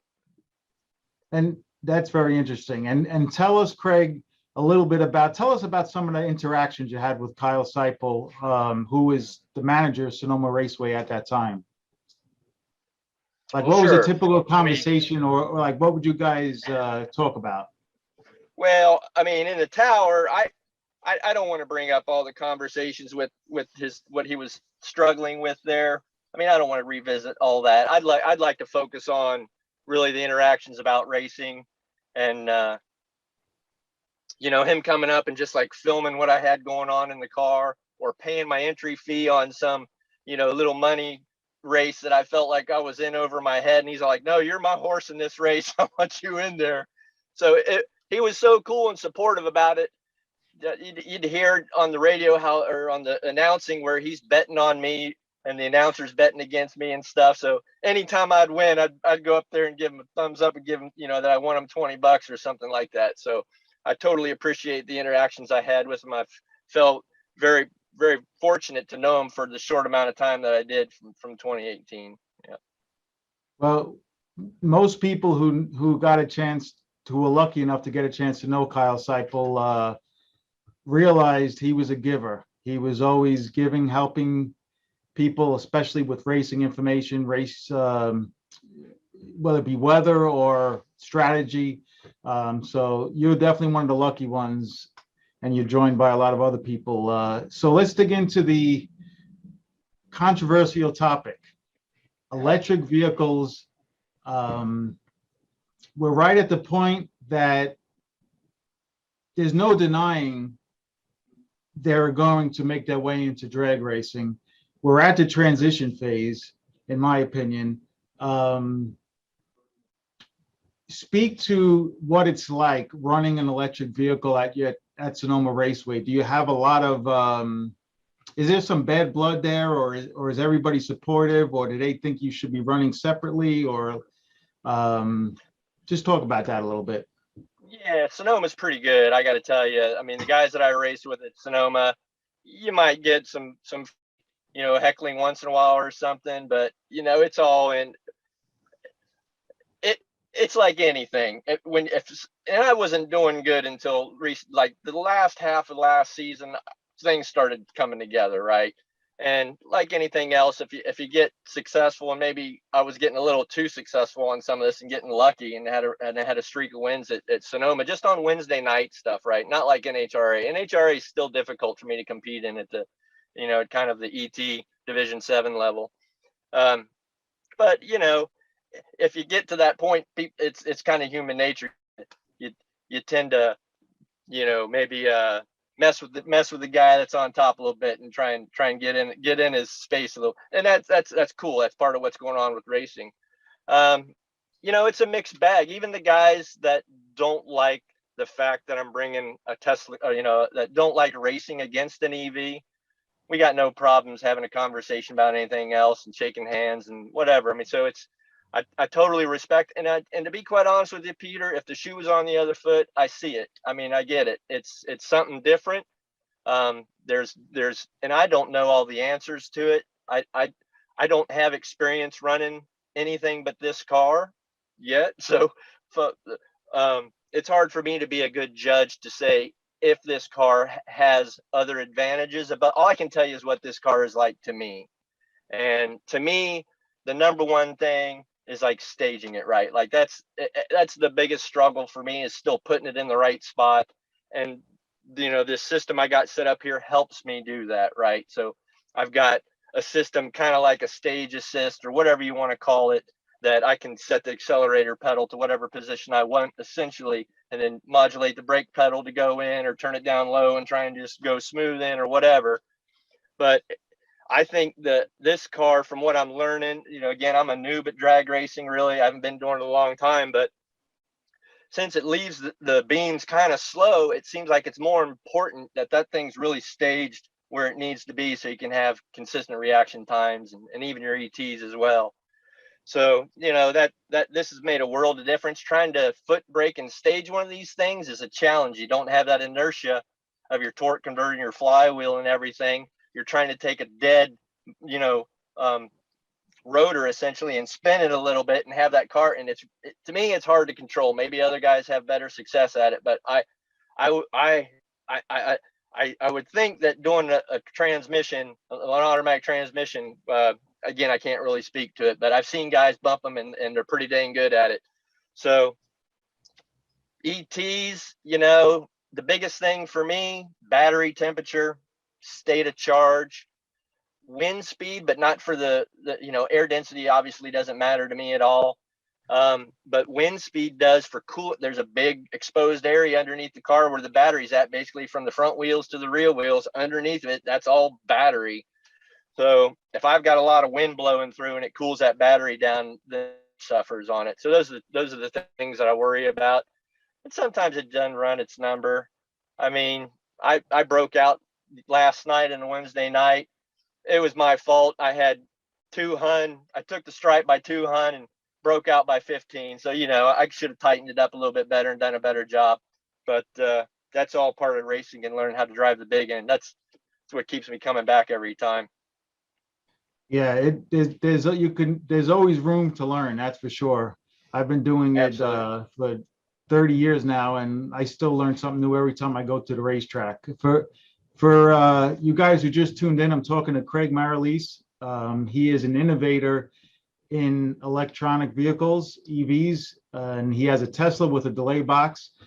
Craig, the common perception is that I hear is those damn things don't care what the weather is. They're just going to print tickets to the 1,000th all day, all weekend long. What's the reality? Yeah, sometimes it's good, sometimes it's not. I'd say it's no better than a good drag car that my experiences running the NHRA Division 7 ET stuff. You know, it'll swing 5-6 hunt on me sometimes. And I don't really know why all the time. Sometimes I can put a number on it and maybe not. I've definitely been able to put a number on it and not change it. But then I'd say that's not, I don't know how often I can do that. Most of the time I change it. I'll dial up or down, you know, a couple on it, couple hunt on it. But yeah, it's like anything else, you know, if there's any moisture, that's a big problem. Obviously losing a little bit if you know, especially on a Wednesday night and we get condensation out of the exhaust of a street car or something that gets out there. Everybody's got the same problem with that, and I'm not immune from that. You know, there's definitely positives to it, you know, not having to worry about air density, moisture, you know, so all that stuff doesn't impact the car. Yeah. So you don't have to worry about air density, or a lot of the weather variables, or any of the weather variables, but you do have to worry about, if I'm understanding you right, battery, the state of the battery, as well as battery temperature seems like it's a big thing. What else? Staging the car is a challenge. Staging the car is super important. Yep. You know, ripping a good light, driving the big end, you know, it that regard, it's similar to, I think, the other, you know, hitting the tree and then driving the big end right. I don't see much difference, you know, really, between them. Yeah, there's. Well, I will tell you this, Craig. Go ahead. I was watching the live timing for a few of the events, and about a month and a half ago, I wrote down all of your incrementals. I was basically spying on you.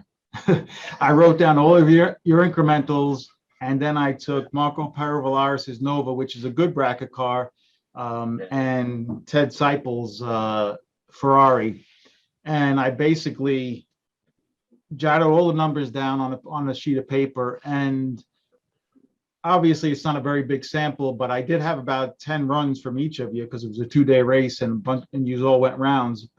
Your car, the Tesla, you run it up that day, as a matter of fact, but your car was, I'd say, about 15 to 18 thou was your spread at the 330 over a course of, let's just say 7 to 10 runs, which was ironically the same as the other two cars. So Marco Perovalaris, his conventional car, and Ted Seipel. So I can tell you from my point of view, your statement that the EVs they're good, but they're no better than a good bracket car has a lot of truth to it, because I saw it with my own eyes.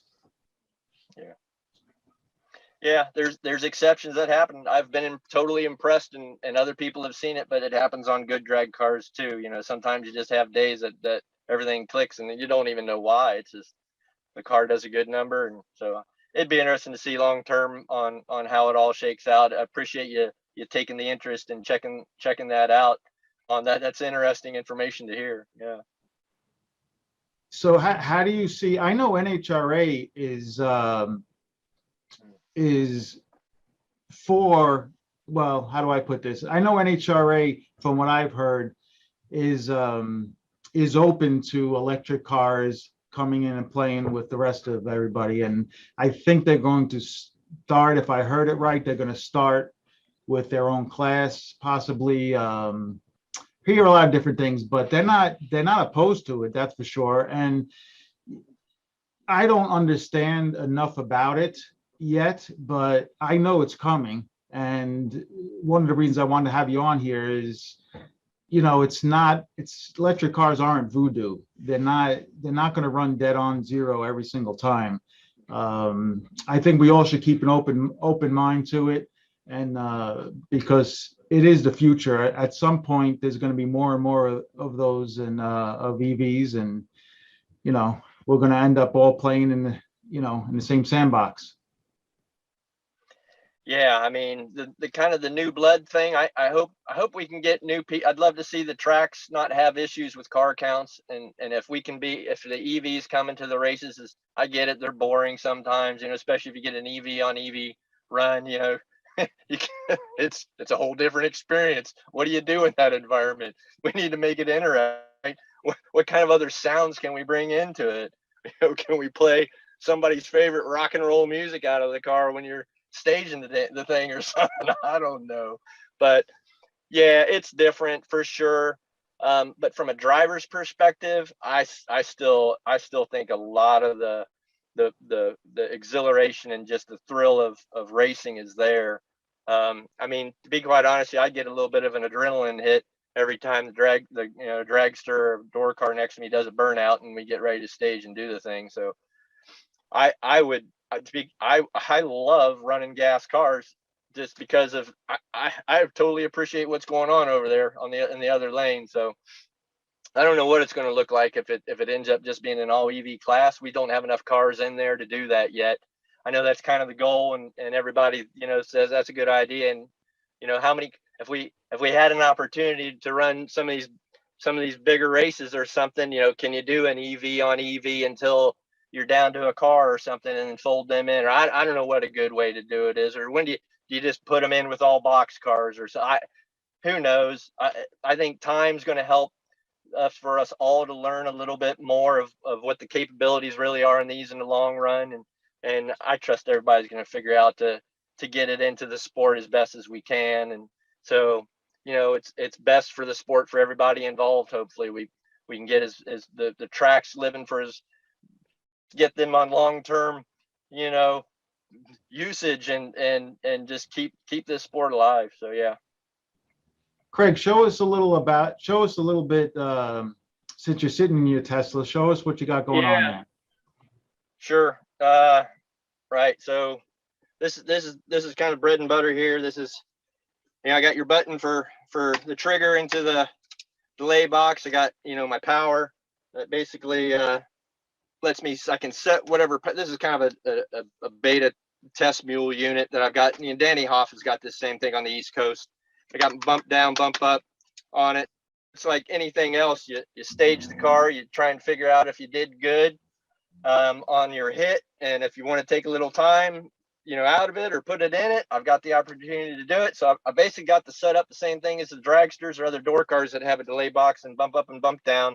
The only thing that I've got is, instead of like a stage assist that you guys know more about, I've got that ability to kind of crack the throttle or the accelerator pedal a little bit for staging assistance. And you're, like I mentioned, you're a leader. You're the leader. When Kyle and I always talked about electric cars, you were the name that always came up. So you have a program that if someone buys a Tesla and they want you to set that car up, quote unquote, with a delay box, you'll fly out there and do it. That's what I did with Danny. I that was kind of a special deal, flying out and installing it for him. I'd do it for other people, but I'm trying to get some documentation and videos together, install process. The thing that is a little dicey on it is you remove the airbag for the knee airbag underneath the steering column to kind of get down to the wiring, put the wiring harness on the pedal. Other than that, it's pretty basic. You just I'm just nervous anytime working on airbag stuff. So I try and take a little bit extra caution there on that connector and everything. But other than that, you can put it in about an hour and wow, put it in and out of the car in about, I'd say, less than 60 seconds. Like, I can switch between Pro and Super Pro in probably about 30 to 60 seconds on it, set it off to the side, have it completely unplugged from the car. So yeah, as far as from an operator's perspective, I tried to learn over the past few years of using it and make it easy, make it how I wanted it, to get it in and out of the car, to make it quick, and I don't have to think about it. Right, I got enough stuff just trying to deal with the race that's in front of me than trying to worry about, did I put this jumper back in or all that other stuff. You just unplug it now, and you plug it in, you race, you unplug it, you still race. So it's just going from top to bottom is as easy as that. And do you potentially see this as a side business for you to go out and set up Teslas for people to bracket race? You know, I'm working on the next version of it, and I'm totally open to putting it in other people's cars that want to race it, not just Teslas, but any other EV, a Rivian, or it doesn't matter to me the technology. Almost working a drive-by-wire car, but I suppose we shouldn't go down that path because I don't know if that's if we've talked about that at Sonoma a little bit, but that's kind of but yeah, somebody wants to run it. EV Rippers is kind of a company that we're starting up a little bit here, and you should be able to Google that pretty soon and do a website. Not quite yet, but yeah. Interesting. One last question for you, Craig. The big fear of a Tesla catching fire and all the rumors that a race promoter or a race track manager will not be able to put the fire out. Can you speak to that? Yeah, sure. I mean, it's a valid concern. There's no doubt that lithium ion batteries of a certain chemistry have a runaway propensity if they ever catch fire, right? They just take off, needs a lot of water to cool them off. It's not, you're not putting out the fire, you need to cool the battery down. That's the nickel, cobalt, aluminum chemistry that's in this car. There's a couple of good sides to, I hate to say good sides to it, but there's considerations you need to take into account. These cars are pretty darn safe. You know, them catching fire is really quite a rarity. You have to bang one up pretty bad and do physical damage to it to get the cooling system, the internal cooling system that's operating on the car to stop. If that cooling system stops working and you're in a race environment, you need to get that car somewhere else, because if it catches fire, you got a problem. There's no doubt about it. The likelihood of that happening, I think, is pretty low.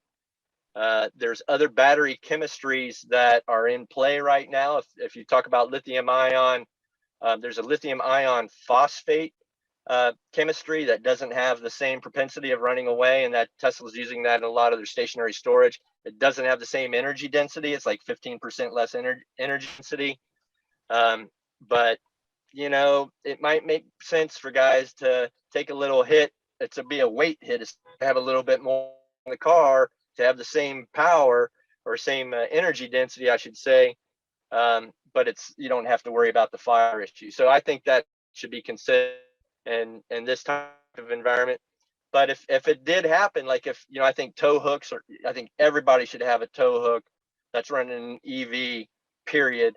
If you have an issue, get that car off the valuable real estate out there, hook it up and drag it somewhere. You'd have to have safety things put in place there. You know, if I had my three-layer Romex, Nomex suit on, I'd feel somewhat safe of approaching it and getting a hook on it at least and trying to drag it out of there. But I hear it. I'd hate to see any track get damaged to it. I haven't heard of a car in a racing environment that actually caught fire. I think all the ones that I've heard of have been in street accidents where they get banged up pretty good. I don't think that I've heard of one. I mean, there was some software failures that some of the other manufacturers have had where they're not cooling the batteries appropriately when they're charging them and such, and they catch fire away. Tesla's beyond that. And I think, you'd have to have a pretty new car that would suffer to something like that. So like I say, if you don't bang one up bad, I don't think it's a worry. And if you do find it, get it out of where it needs to be as soon as you can with a tow the thing somewhere else and get it out of the way of people, and just have the fire department come and deal with it, because it takes a lot of water to cool it off and keep it cool so it doesn't catch back on fire. Well, I really appreciate your perspective and the time you've taken. You're an innovator in my book, and you're leading the charge with these EVs. As far as, you're the only one I know that's put delay boxes in Teslas. So I don't know, very impressive, man. I appreciate your time, and Any final thoughts? Do you have any? I mean, do you have any goals of winning a big buck bracket race when the time comes? I'd love to run my Tesla in whatever race that I can, that I have an opportunity to. I still got the day job that I gotta put the priority, but I'm hoping to see you at Vegas in a rental, so I'll be out there, and I'd like to shake your hands, just say hello, and hang out with some of my North California, my new friends that I've made drag racing, and meet other drag racers from across the country and say hello. Yeah. Absolutely. Well, we look forward to seeing you and following more of your success stories in your EV. Thank you, Craig. Thanks, Peter. See ya. Bye.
Well, as you can see, we've got the tractors out on the racetrack. The racetrack itself is actually fairly solid. The top end is still got some moisture to it. So we're still in a holding pattern. Don't have an ETA, but we do plan to go racing here in a little bit. So for now, if you're watching on the stream, we've got a fun little interview that we'll keep playing with the Biondo family, and we'll continue the holding pattern. Thankfully, it doesn't appear that anything is falling from the sky, at least from what I see. And hopefully we'll be back to racing in a little bit.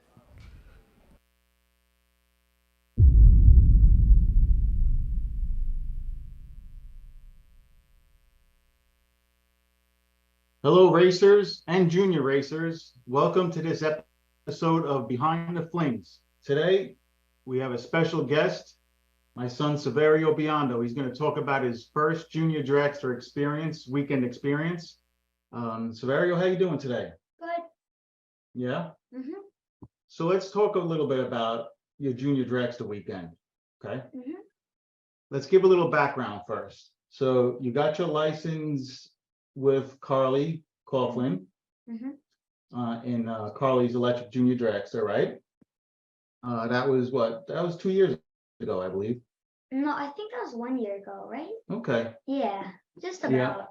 Yeah. So you got some experience there, and then we rented the track, New Media. You made 9 runs on Friday in Little Pete Domino's Electric Junior. Yeah. How'd you feel about that? I was excited, but I was a bit nervous because I was afraid the tune-up would be hard to tune up, and also I thought I wouldn't fit in it. Yeah, but thanks to Dalton Rolls helping us with the tune-up and Michael Rourke, and you fit pretty good in it, didn't you? Yeah. All right, so now, before we get into it, you play a lot of sports. Yes. You play baseball. You just won a championship. Soccer. Your team. What else? Basketball. Flag football, I think. Yeah, so 4 sports. Yep. And now you race a junior. Out of That's all 5. out of all 5, what do you like the best? Like which one's more funner? Mm-hmm. How do juniors? Juniors? That's very fun. Especially when you win, right? Yeah. Yes. All right. So juniors it is, but you're still gonna play all your sports too, right? With all your friends? All right. We don't know when your next junior is gonna be because junior race is gonna be because we actually borrowed that junior dragster. Yeah. All right. So here we're gonna talk about the round by round. So we made 9 runs. You were a little bit up and down on a tree the first day, right? And a couple times and like a couple runs, I went a bit crooked on some. Mm-hmm. Seemed like you got the hang of it though. Yeah, but I was just getting used to it then. Yeah. Was it a little scary on the first couple of runs? I was never nervous. I was never afraid. But like I was just like excited. You were excited more than you were nervous. Okay, cool. Well, let's go. Once I was nervous on going down the track. Cause like. Which time? It was where like there's so much people like in the stands. I got nervous. Yeah. Yeah. All right. Well, if you ever run some of the big buck races later on in life or a national event, there's gonna be a lot of people, more people in the stands. So it's good experience, right? Mm-hmm. All right. Well, let's walk through the rounds here. I'm gonna screen share. So on Saturday, you had your first 2 reaction times were -68 red and -85 red. Yeah. And then first round, you had a 3-pack. Remember that? You were 001 dead 2. How did you adjust from the red lights to a 001 dead 2 round? I don't know. I just was like, oh, I big time red lit. But then I saw, wait, I didn't red light? And I was so like confused. So you thought the 001 was a red light? I definitely, yeah. Yeah. Because I was like, oh, dang when I was going down the track. Well, you had the best package of the weekend, including big cars, 3,000 package held out.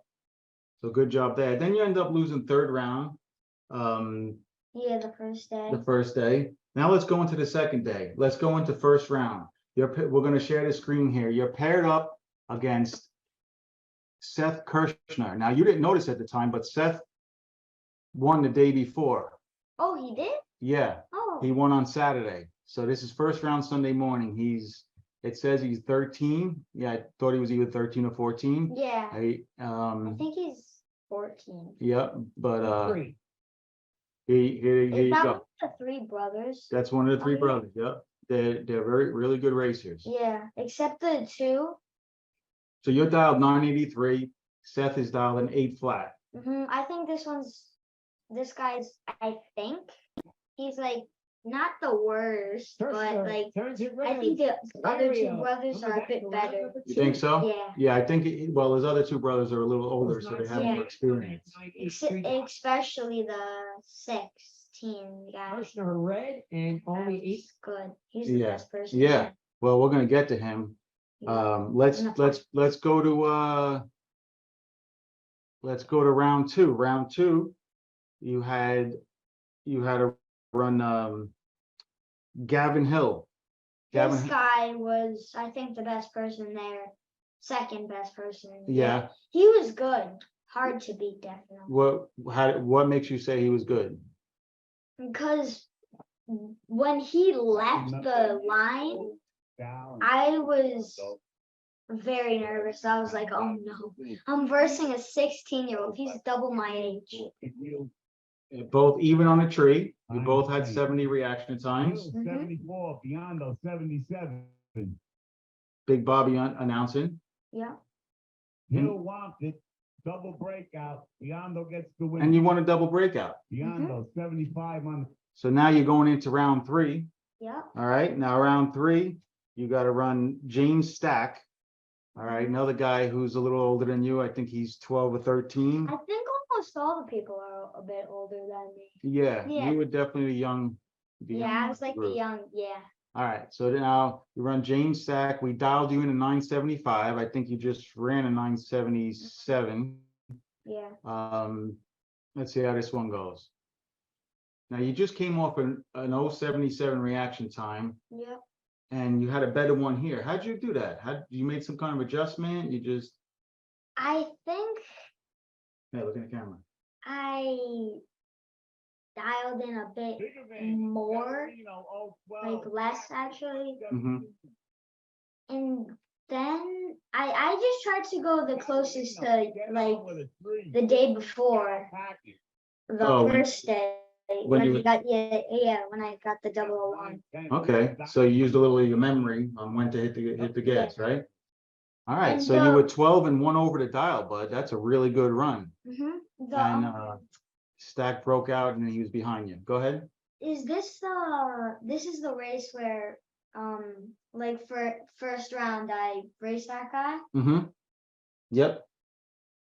You raced the winner from the day before, and then later on you raced his brother. Yep. Sean, who's really good. All right, let's go to the next round. I think that was like that day was when I was like nervous because nobody was like next to me to like block me. But when I went down the track, I got nervous. You got nervous? Which Yeah. run was that? That was the time run. The buy run? Yeah, the When buy. Mommy was with you? Yeah. Okay. All right, so let's look at his. You got this guy Blake. He's 12 years old. Oh yeah, he's my friend. He's one of your friends? Yeah. Yeah, you guys all hang out Not together. anymore, Why do you say that? because I beat him. Well, you can still be friends. You could be rivals, or you can be kind of enemies on the track because you guys want to both win and beat each other, but you could be friends afterwards. All right, let's watch this round. Rosario, Biondo, right lane, 974. So we dialed you a 74. You just came off an 012 reaction time, 1 over your dial. And this is round number 4. And by the way, it was $400 to win this day. Yeah. And this was your first full weekend of competition. I'm going to borrow a car. So we don't know when you're going to be able to race again, by the way, Yeah, because we don't Me have neither. we don't have our own car. But do you want to race again? definitely. Yeah. 100% sure. All right. Let's see how this one goes. I'll try to speed it up a little bit. All right, there we go. Thank you both. There we go. All right, there you go. Here he comes. Okay, you had a 029 reaction time. He had a 057. Yep. Remember this one? Yeah. And you went one above your again. Mm-hmm. Gets the win as Blake breaks out. How did it feel going 70 miles per hour? 7 to 29. It felt like I was just going like a couple miles per hour, honestly. What do you mean a couple? Like- Didn't feel that fast? Yeah, it didn't. It felt like I was going like 40. I guess you kind of got used to it. Yeah. Because I know the first couple you were a little Mm-hmm. concerned about it. Yeah. All right, so here's your semifinal buy run. Mommy was up there. I wasn't up there with you. There's Dylan. And this is the one you had some problems on. You didn't really stage, I deep staged. and you had that late light, right? It was just a throwaway run all the way Yeah. around, right? I was just concerned because mom backed me out. Mm-hmm. I was like, leave me, I'm fine. I'm in deep stage. All right. Well, you went 977, and that sets you up for a matchup with probably, if not the best, one of the best drivers there.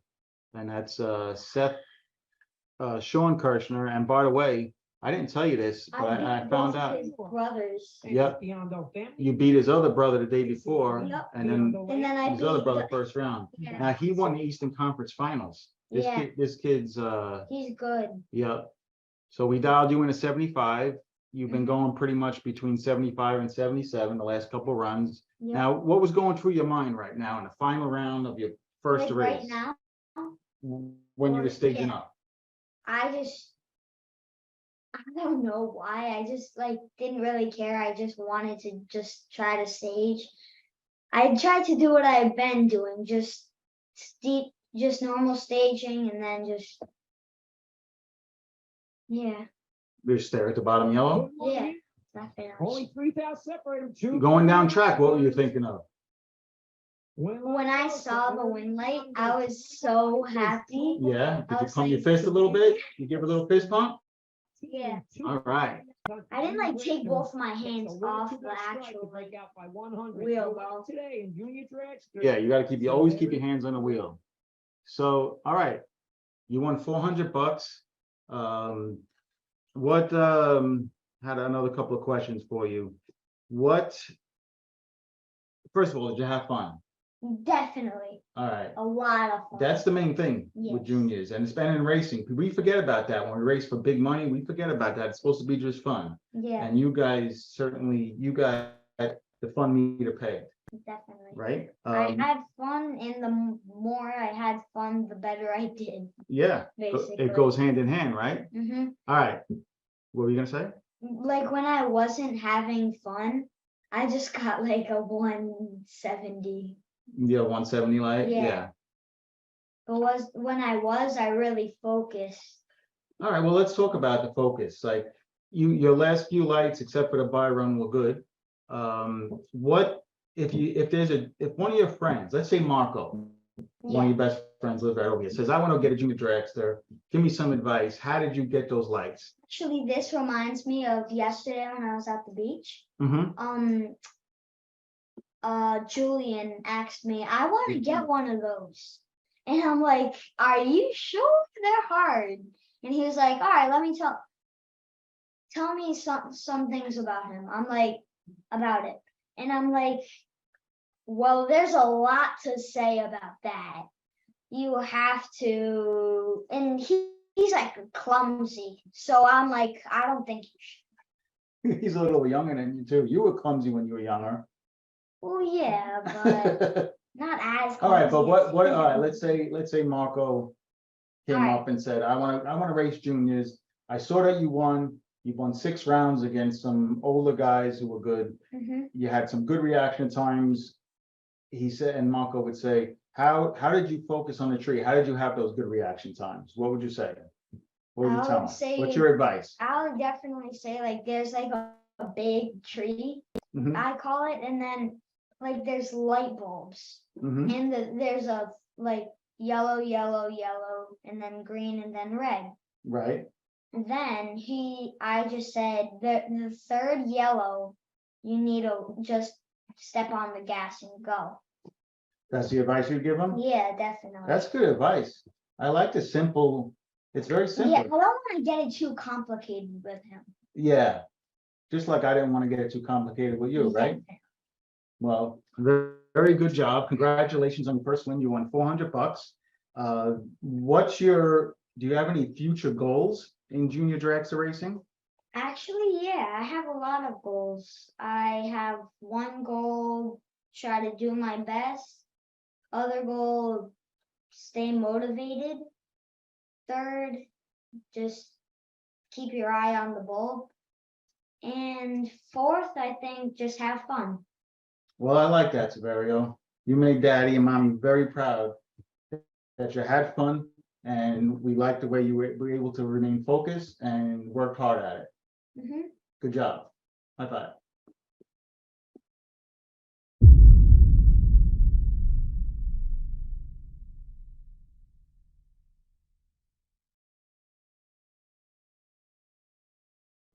All right, here we are at the 2023 Strange Spring Fling presented by Optima Batteries. We're in the Galat Tower Suite. I'm sitting here with JJ Pennington, and we're going to talk about the history of how he became part of our staff. JJ, so let's rewind, all right? Okay. 2010, how old were you? 2010, I would have been, let's see, at the time of the fling, I would have been 4 years old. 4 years old, okay. So in 2010, when we had our first fling, I called up Jared Pennington, his father, and I said, can you come? And I was very impressed by his World Foot Brake Challenge race. I attended it and I was super impressed by it. So I said, can you come and, just kind of oversee what I'm doing? If I'm doing anything wrong, help me out a little bit.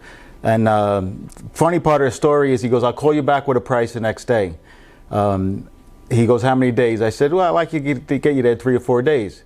So calls him back the next day. He goes, all right, Pete, I got the price. And he says, it's serious as can be. He goes, it's going to be 10 grand. Take it or leave it. So, and I didn't know him really well. So I was like, okay. And he goes, I'm just joking, man. It's only X amount per day.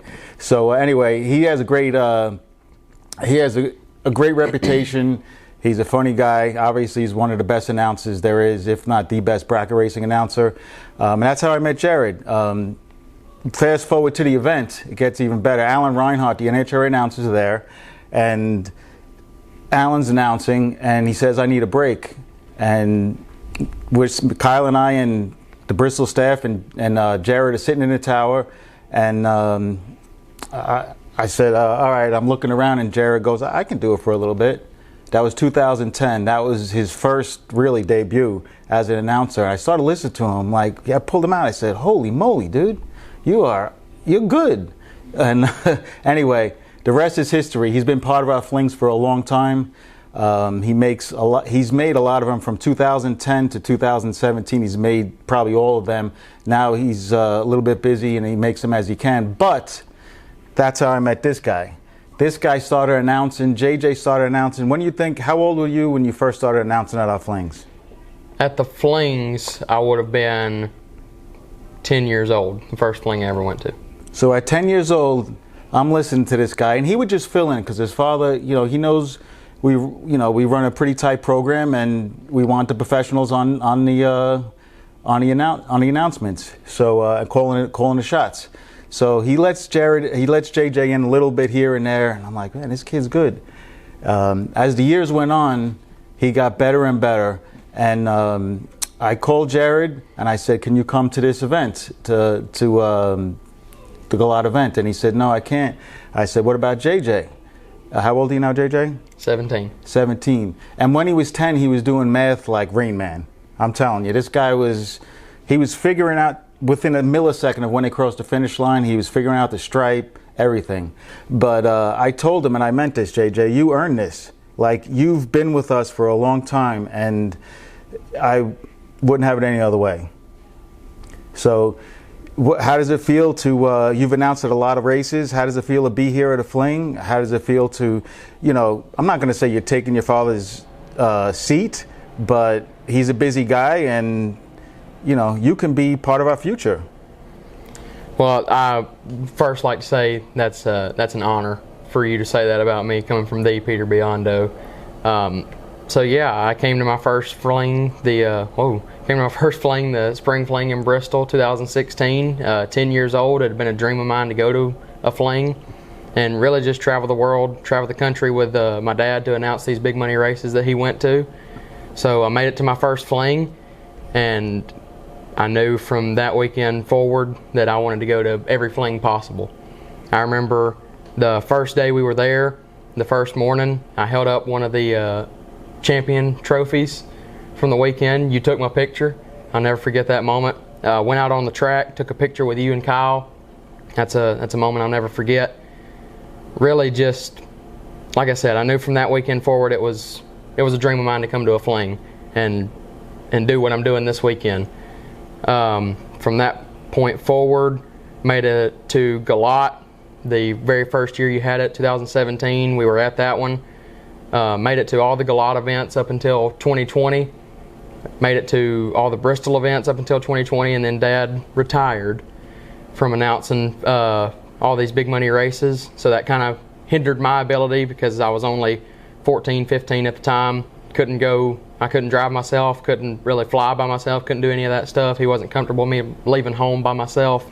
So when he called me, I guess it was about a month ago or so, close to it, and said, here's the deal.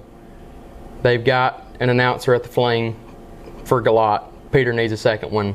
He wants you. Can you do it? I immediately said, I'd love to. Let me check my schedule. I'll know by next week. And I found out within the next week and a half. And when I found out that I was going to be able to make it, it really didn't set in until yesterday. Left school early, get in the truck with my friend Casey Pesnell, start driving out here, and it started to set in. The closer we got, I'm going to a Fling, I'm racing, I'm announcing. This is a dream of mine. And to do it here at Galot is even better because this is a beautiful racetrack. Ever since I came here for the first time, dreamed about going down the racetrack and announcing here at a Fling. And now, thanks to you and my dad and just really everybody that's helped me out along the way, that dream's coming true. That's awesome. And I've watched you develop your skills. Knew from the start you were going to be something special. Watched you all the way through when your voice was even changing. Now you're a young man, you're responsible. Like I said, you're humble. But people ask a guy that's good in basketball, like, is it in your genes, or a guy that's good in racing? Is it in your genes, or is it something learned? Like, how did you get so good so early in life at announcing? So, obviously, World Foot Brake Challenge was started in 2007. I was a year old when it started. And my dad got his first real announcing job, I guess you could say, at the very first Fling when he stepped in. And just watching him at the World Foot Brake Challenge and everything, watching him on Motor Mania, I started to realize, okay, this is something he lets me do with him. This is something I could see myself doing. I really enjoy this. I enjoy being behind the scenes. I enjoy announcing. And I just said, this is something I could see myself doing later in life. I could see myself being just like my father in this aspect. Picked up a microphone for the first time when I was probably 3 years old in Bristol. And all I would do was sit there and say, this lane's going to win or that lane's going to win. And I'd be right 99 times out of 10. I'd be correct. And just, like I said, started to realize this is something that I'm passionate about. This is something I can see myself doing. And I stuck with it, and it looks like it's paying off.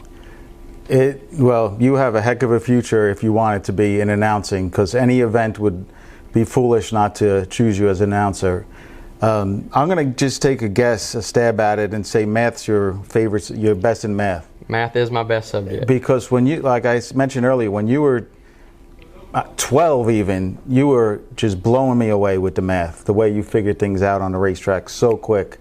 For anyone, well, first of all, your father is known as, if not the best, arguably the best I think he's the best bracket racing announcer there is. I mean, everybody loves him. The funny part is, even when I have to deliver bad news over the mic, I would give it to him.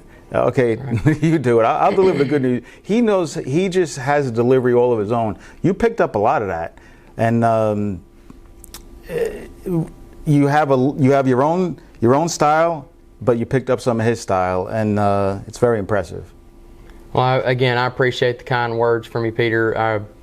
Like I said, it's been a dream of mine to travel the country, announce races just like my dad did. I want to see all these new tracks. I want to race at these tracks and what have you. And it's an honor for you to say that any event would be foolish not to at least ask me about it. And again, it's something I can see myself doing throughout my life. I can see myself traveling to some of these big money races and announcing for them if they need me to.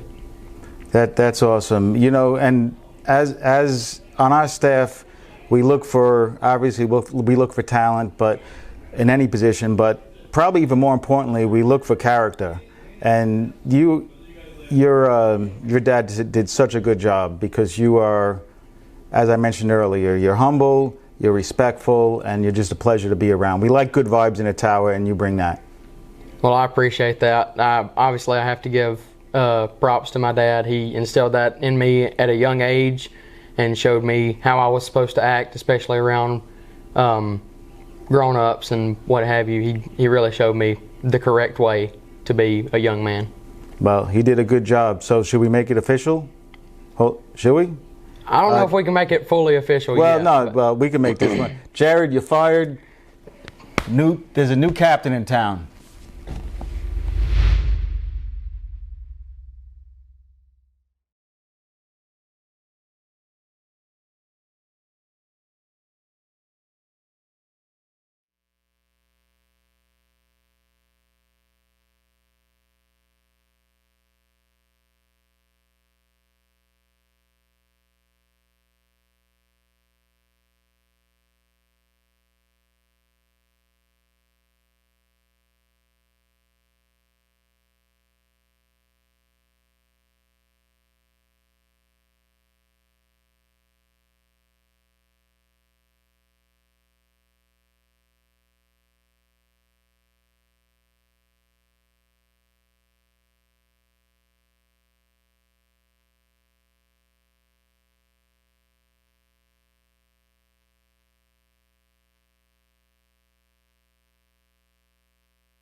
Las Vegas, a city where history is made and legends are born as the greatest spectacles in sport unfold.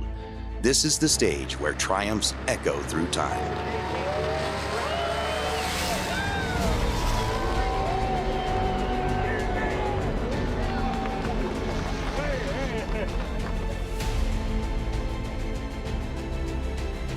True champions are defined by what lies deep within: the unwavering grit, the unyielding determination, and the relentless pursuit of a dream that refuses to die.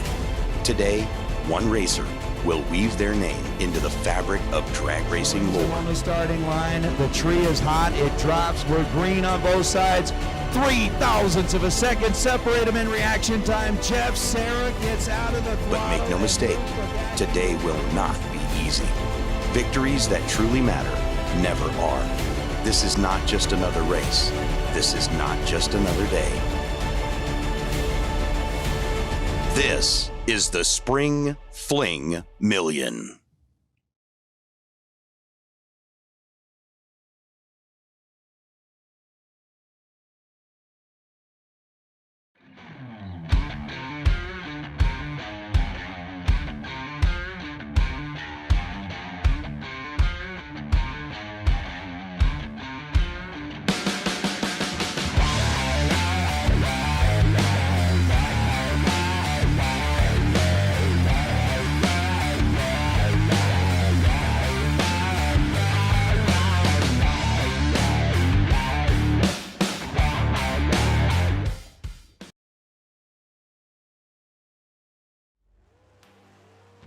The number one source of friction in your engine is not what you think. Piston rings rubbing against the cylinder walls generate more friction than any other part of the engine. More friction and temperature means more wear and less horsepower. Fortunately, the team at Total Seal knows how to reduce friction and wear through innovative piston ring design.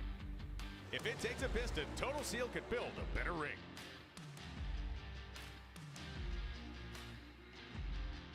Join the Summit Racing Rewards program and start saving money on your future orders. It's a totally free benefit that lets you earn speed points on eligible purchases, which add up to help you save money the next time you order. See how it works and sign up for free at summitracing.com/rewards. Or sign up on the phone or in person at a Summit Racing retail store. From brakes to bumpers, mufflers to manifolds, sign up for free and start earning now. summitracing.com/rewards. The feeling of a car working is different than the feeling of a car going fast. We are running the Big Bubba ET Drag, and when we got it, we ran our best pass ever, but it's a shoebox 55 Chevy running 6-second times on a Mickey Thompson tire, and that's cool. When I think of Mickey Thompson, I think of legacy.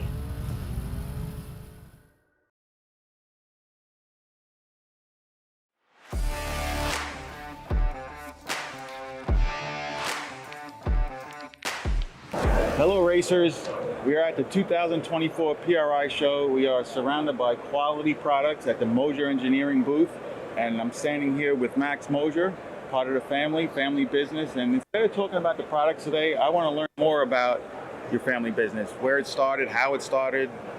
Yep. It started, we're coming up on 40 years in 2026. Started at my grandparents' house in their garage. Love it. My granddad and my dad used to go to scrap yards and pull out axles and cut and respline them, make them stronger for drag racers, and it's kind of grown into a big company that we can make a living out of, so it's been great.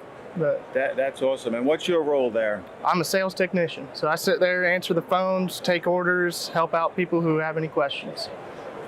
I could relate to a family business. I could relate to a business that started out of a one-car garage. And I think it's so cool, and in this day and age, it's unique that you have a family-run business. Everyone seems to get along, and you have success. I love it. So you caught my attention this year. You won a big buck bracket race, so you're really getting in the thick of it now. Do you have any aspirations on winning like the million? Oh yeah, absolutely. The Flings, everyone knows, are one of the premier bracket races events. We don't miss them if we can't, or if we can. But absolutely, Vegas especially. I know Bristol's one of your big ones, probably not as big, but is just as premier.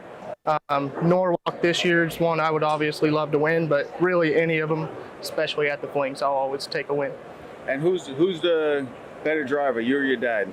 Ooh, better driver? I'd probably go dad, but he's had a lot. That's a humble guy right there. He's had a lot more experience than me. I'm just coming up on a year and a half, and I think I'm catching him pretty quick.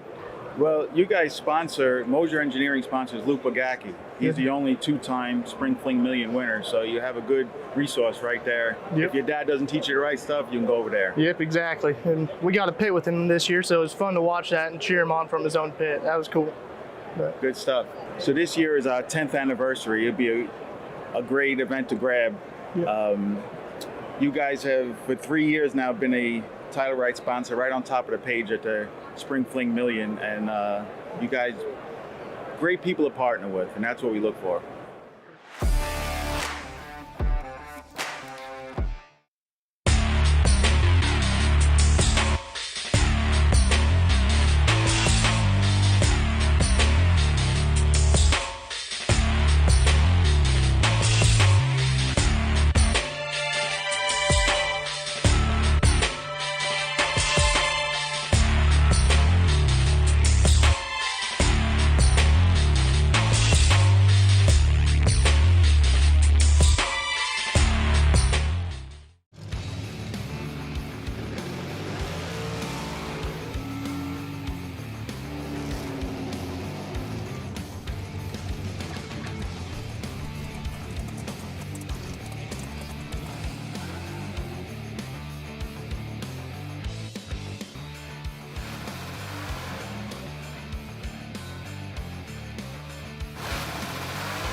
Las Vegas, a city where history is made and legends are born as the greatest spectacles in sport unfold.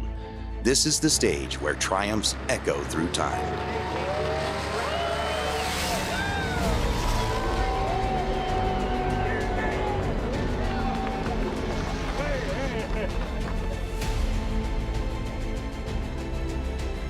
True champions are defined by what lies deep within, the unwavering grit, the unyielding determination, and the relentless pursuit of a dream that refuses to die. Today, one racer will weave their name into the fabric of drag racing lore. On the starting line, the tree is hot, it drops, we're green on both sides. 3,000ths of a second separate them in reaction time. Jeff Sarah gets out of the throttle. But make no mistake, today will not be easy. Victories that truly matter never are. This is not just another race. This is not just another day. This is the Spring Fling Million.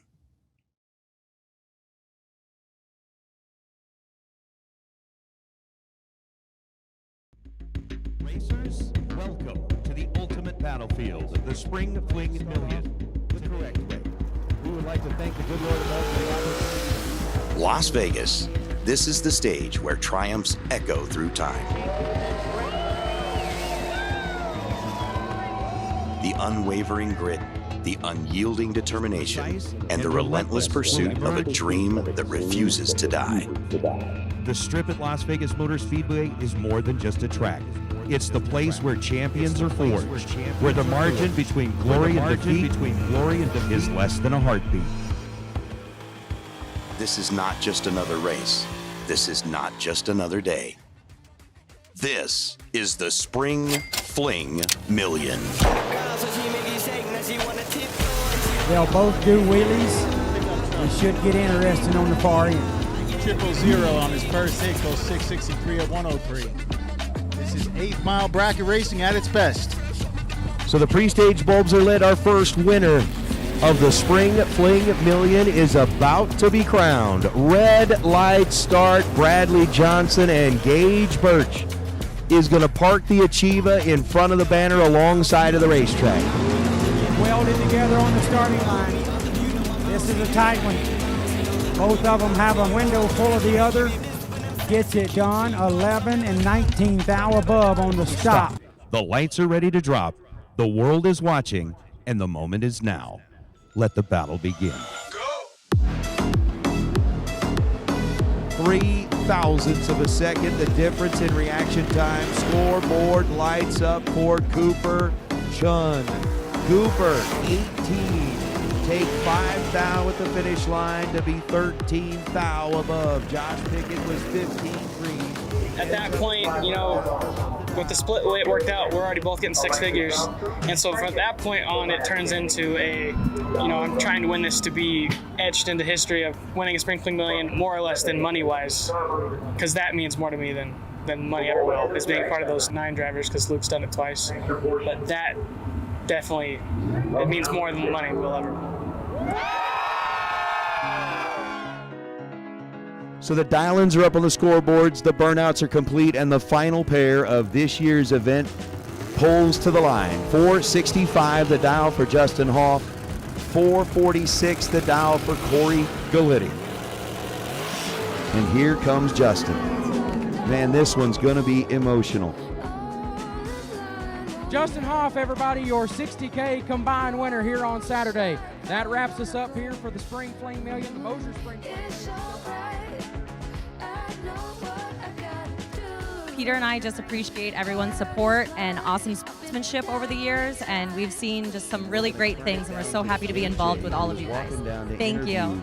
Your winner, who is going home with a pile of cash and probably memories that will last forever. Good night.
Please introduce yourselves. I'm here with Aspen, Jagger, Scott, Josh and Jet, Mitch, Brian. All right. Hello, everyone. Oh, I forgot my list. Pause. Okay, so we're doing trivia because we have to have a winner. We got Team Mongoose and Team Snake. Whatever. So, first question. And, you know, as a group, name 3 previous Spring Fling Million champions. Go. Peeps Pennington, Bo Butner, Luke Bugacki. Nailed it. And you can't reuse. Luke. You just reused. but he won twice. Good point. Nailed it. All right, 1 point each. Number 2, after this guy leaves. We're trying to give away free stuff. Also, that guy owes me a headshot still. What the hell? Anyways, all right. Number 2, what was the title of the 1983 film about Shirley Muldowney? Go. Heart Like the Wheel. I think he was going for that. I didn't think this out really, so we're doing it anyways. All right. I was gonna say, I think there's only a couple of sports. Yeah, sorry about that. That was the 3 of us have no idea what the hell's going on right now. Okay, question 3. On average, how many G's do you pull on a typical drag run? Average. 2. 1.7. 3 it is. This team's up. All right, question 4. What is the interval between bulbs on the tree? 4 5/10. 5/10. Would you like to rephrase your answer? 5/10. Nailed it. We're tied. All right. Question 5. What is your favorite thing about bracket racing? Just the people. The people, yeah. Good people. Yep. The Fling. I was hoping somebody. And you win. Forget the teams. All right, last question. It's an easy one. What's your home track? What division? Tell me a little bit about yourself. Well, it was Bandimere Speedway, but now it's Pueblo Motorsports Park. I don't Hoping know. for a new Bandimere. Yeah. We're from Colorado as well. Yeah, we're all. Spent some time in Pueblo. Where are you guys at in Colorado? We're in Brighton. He's in Pueblo. He's in Pueblo. He's God's in country. Arvada and Longmont. I was there for like 2.5 years out by the steel mill, which was not the place to live. No. Rental property over there. Oh, nice. Maybe I rented it from you. I don't think so. Because if you would have, I'd have won guaranteed. Oh, well, yeah, that's a good point. Yeah. Yeah. Here's your miss. All right, where are you guys from? What's your home track? Bandimere again. Oh, everybody. Yeah. Well, that was easy. Bandimere's grandson. Oh, nice. All right. Well, we got some shirts. We got some hats. We got some shirts. Who's a large? Definitely not me. Who's a one size fits all? Right? Okay. I don't wear hats. Okay, and I am going to do, because I don't want Layla to get mad at me, so I'm going to give a $100 gift certificate. Who didn't just get a prize? I got you. All right, we got two. This is a head-to-head speed round. Are you ready? Let's do it. We're going to drag this out a little bit. Just because I'm scared of Layla. So, chicken or beef? Beef. Chicken. Mongoose or snake? Mongoose. Snake. This is fortuitous. That worked out. Hillary or Obama? Obama. Neither. I was waiting. Yeah, I like it. That's a horrible question. Better than Biden or Trump. Door car or dragster? Dragster. Dragster. Door car. Top bulb or bottom bulb? Bottom bulb. Top. Hoosier or Mickey T? Mickey T. Mickey Thompson. We already did that one. Biggie or Tupac? Tupac. George Strait. This is over. You win. Because I'm from Montana, and even though it's the opposite end of the country where he's from, I still like that answer. So thank you guys. Thank you for coming out. You're the best part of the Flings. Good luck. Cut.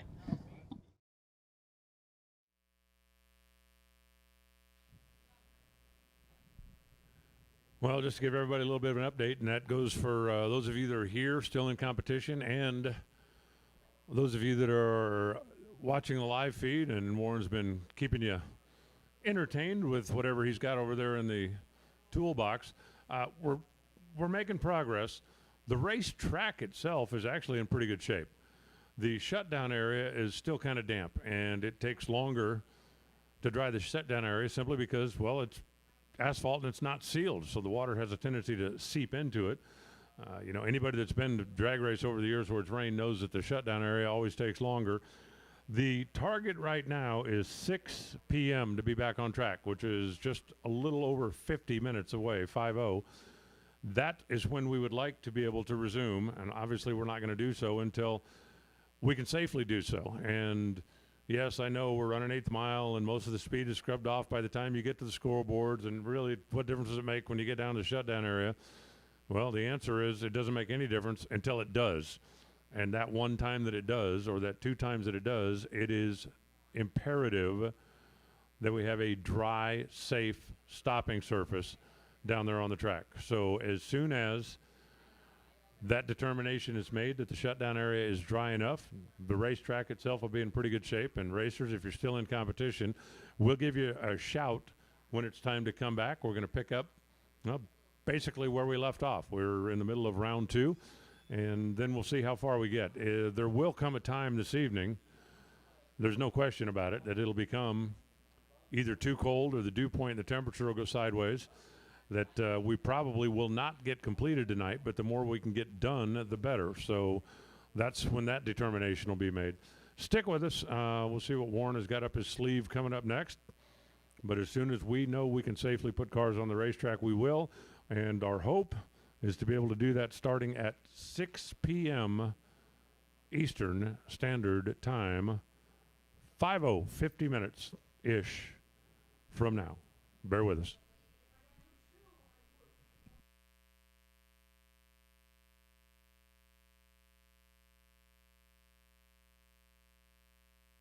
All right, Ronnie Court in the pits here. Meeting some of our racers at the Summit Racing Equipment Fling at Norwalk, the inaugural edition presented by Total Seal. And we are here with Lindsay, and affectionately known as Lindsay's dad, Vic, who's racing out this weekend. First of all, how are you guys doing this weekend? Good. It's been a great weekend so far. Good, good. And let's talk about the racing story. How'd you guys get started? Well, I was 10 and saw a movie and asked for a race car for a couple months, and finally he caved. Which movie was that? It was Right on Track, I think. Yeah. So Junior Dragsters is kind of where it gets started for both of you, or did you always have kind of racing in the blood? I raced back in the early 80s, and then I found girls and my wife. Got married, did the family thing. She got back into racing. Her grandfather raced sprint cars, so it's been the thing since 2003. She's just been racing since then. Awesome. So this has really been kind of in the blood, and it's got to be really cool to race as a family. Oh, yeah. Both my oldest nephews are now racing. My middle nephew just locked up the points championship in the 6 to 8 year olds last week. Cool. So, yep. That's awesome. And of course, here at the Summit Racing Equipment Fling at Norwalk, the inaugural edition. First of all, you guys said you were natives of Ohio, correct? Correct. All right, so you've been to this facility, this beautiful facility, quite a few times then. We have been here a few times, yes. Having the Fling then, I guess, in your backyard, got to be pretty cool. It's great. You know, pretty much anywhere in Ohio you can drive a couple, 3 hours and go for big money races, so it's kind of nice. All right, well, so Norwalk, you said you've been here a lot, so I'm going to ask you a little bit of trivia. I've got a Summit Racing Equipment gift certificate, $100, if you can answer correctly, all right? What year did Norwalk open? 64. Now, you said you two were going to duke it out as far as who was going to answer. I think 1963. I'm going to put the microphone here. Okay, we'll let her answer. 63. Is that final answer? Mm-hmm. 63 is absolutely correct. Congratulations. Nice job. It is so nice to meet you two. I love to hear that racing is in the blood. I love to see it. Congratulations. And look at that. I was actually talking with Tommy at the Summit booth when you came up, and we said, I bet she's going to look at that kind of. I don't even know what to describe this color. I love the color, though. Awesome stuff. Hey, thank you guys for being here. We appreciate you being here at the Summit Racing Equipment Fling at Norwalk, presented by Total Seal. It's so nice to meet you guys. Or Donna the Diva. Diva Donna. Yeah, let's go with that.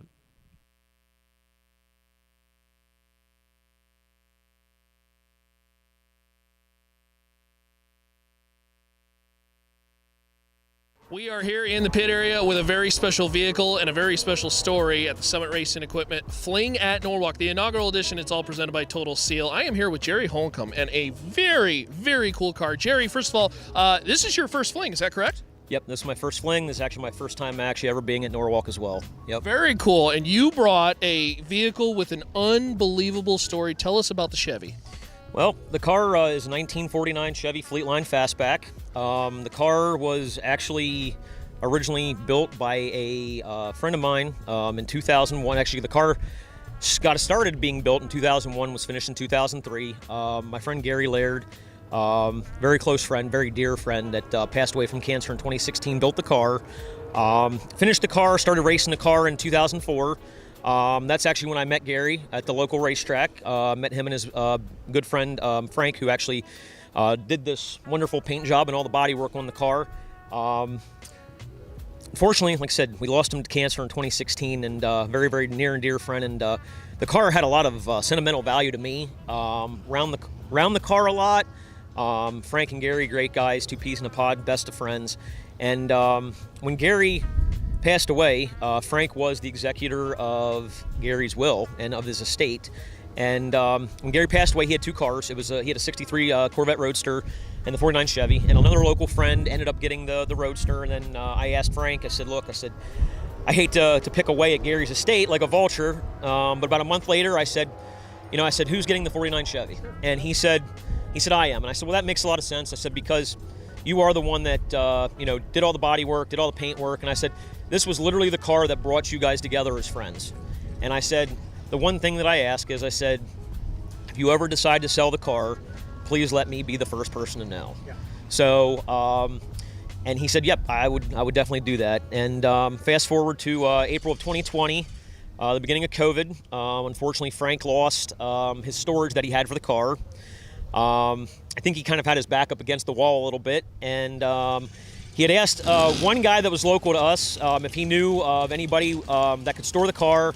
And he said he didn't. And he said, I know somebody that might be interested in buying the car.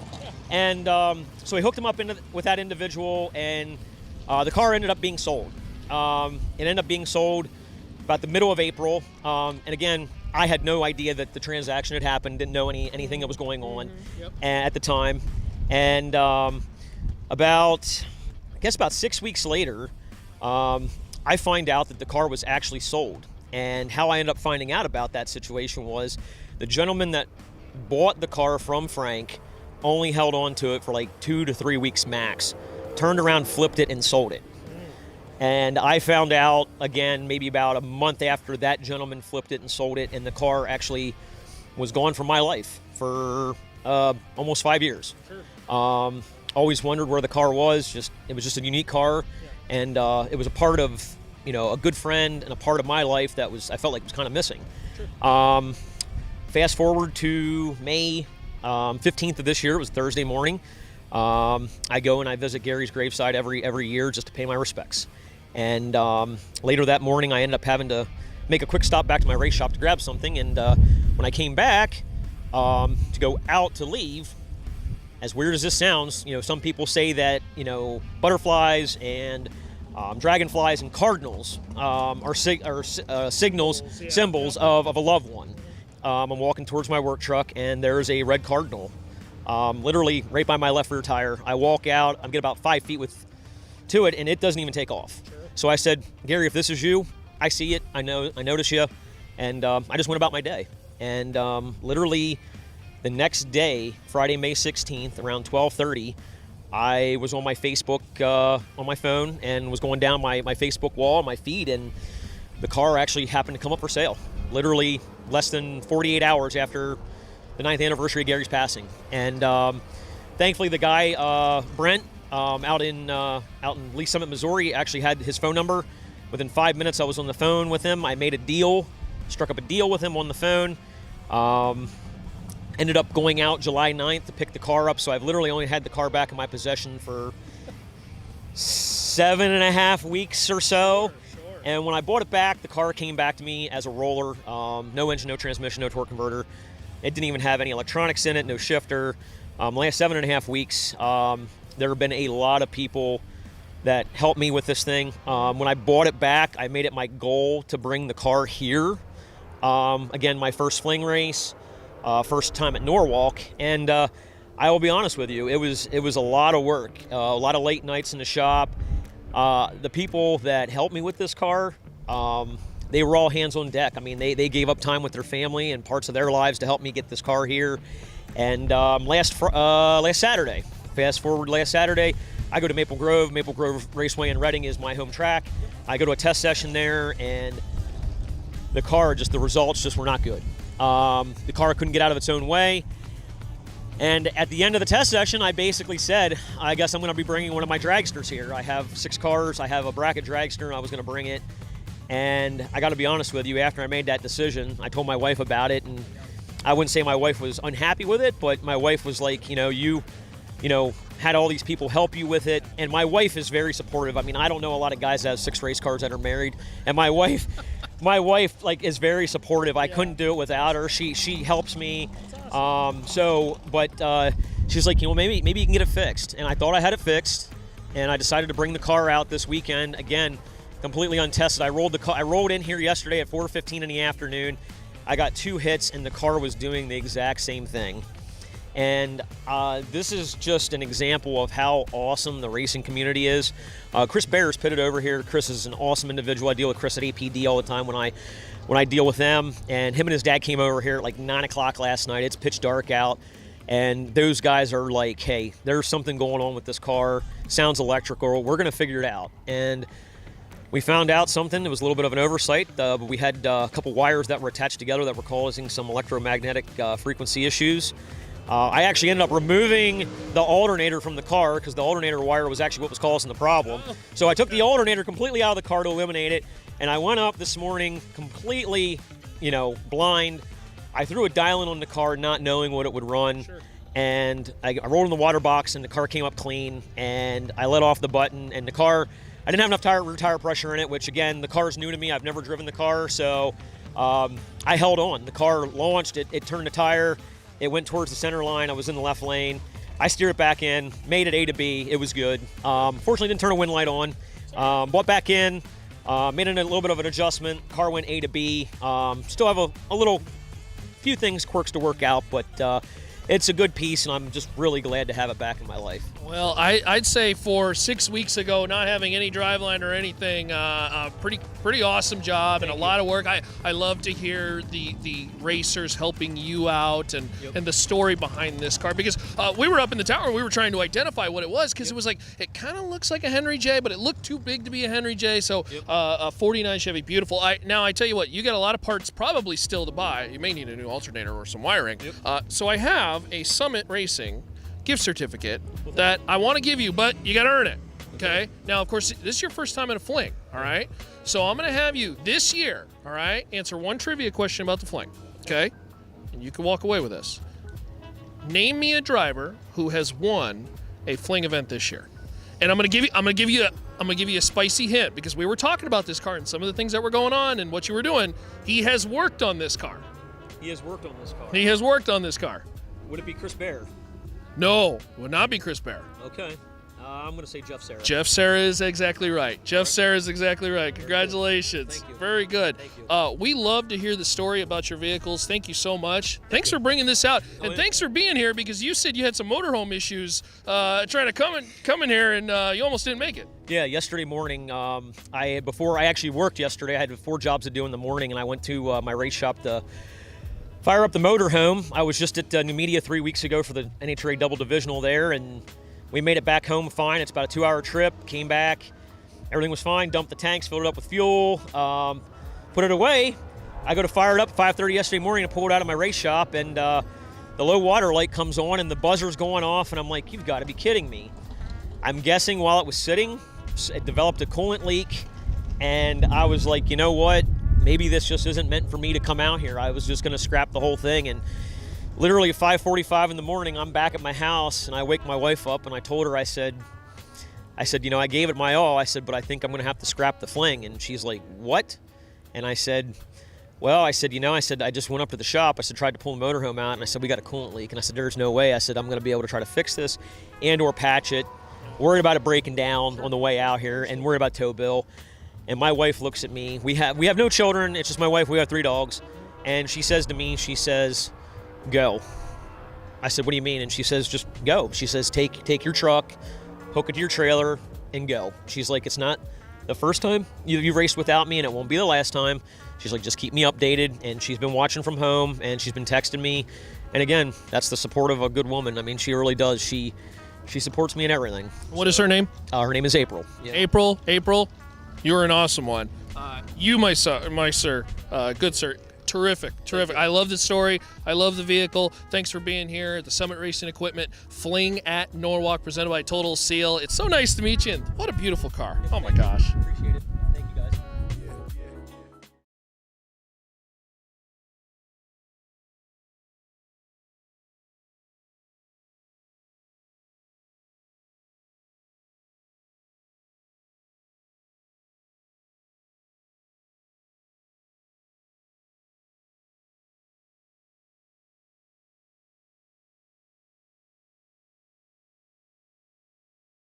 Ronnie Court here with Tommy Dupree of Summit Racing. He's the head motorsports guru, because we are here at the Summit Racing Fling at Norwalk, the inaugural edition. Tommy, first of all, thank you for joining us. Let's talk about the partnership between 2 titans of the industry.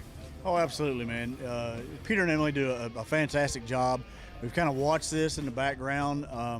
Wanted to get into one of the races eventually, and when the opportunity came up at our home track, We absolutely had to have it, so we're happy to be here. There's a lot of great racers here. A lot of our great customers are here, and to be able to be here and offer race support to them on site is just something that means a lot to us. And then let's talk about that race support, because the parts that you guys have brought to this event, wow, huge inventory.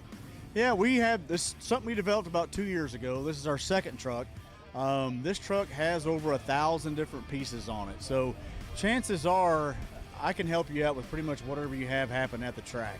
You know, the shop's only like an hour and a half up the road. If you need something the next day, we can make that happen too. Well, and I was talking about it on the microphone a little bit earlier. Walking into the store is kind of like a kid at a candy store. Oh yeah, my office is upstairs, and I have to stay out of there. There's some weeks that I sign my paycheck over to them because I'm a gearhead too myself. So let's talk about some of the products that you guys have really been focused on. Now, safety was one that always comes up, and particularly some of the new seatbelt rules, the Hans device, some of the things you want to highlight. Yep, no, we definitely carry that. We carry a full line of helmets, seat belts, head and neck restraints, gloves, shoes, socks, anything you might think of, we have on the truck. Typically at an event, day zero, as we call it, is one of the busiest days for us because people show up, man, I didn't realize my belts are out of date. I didn't realize I got a 2010 helmet. I've got to have this, I've got to have that. So that's always a good, feel-good thing for us because the racer showed up, maybe drove 500 miles to get here. Well, we can help him race no matter what. Tommy, I love anytime I got some downtime scrolling on my phone on the Summit app. You guys have a terrific app. And of course, those who are not here can order anytime. Great shipping as well, too. Yeah, we put a lot of time and effort into the app, and it's always an evolving entity. It's come a long way since we first put it out. I wasn't a huge fan, as most people weren't, but now it's pretty much become seamless with what the website does and pretty much offers all the same services on it as well. So yeah, it gets used a lot. We are here, of course, at the Summit Racing Equipment Fling at Norwalk. Doesn't that sound good? It does sound good. It just rolls off the tongue, man.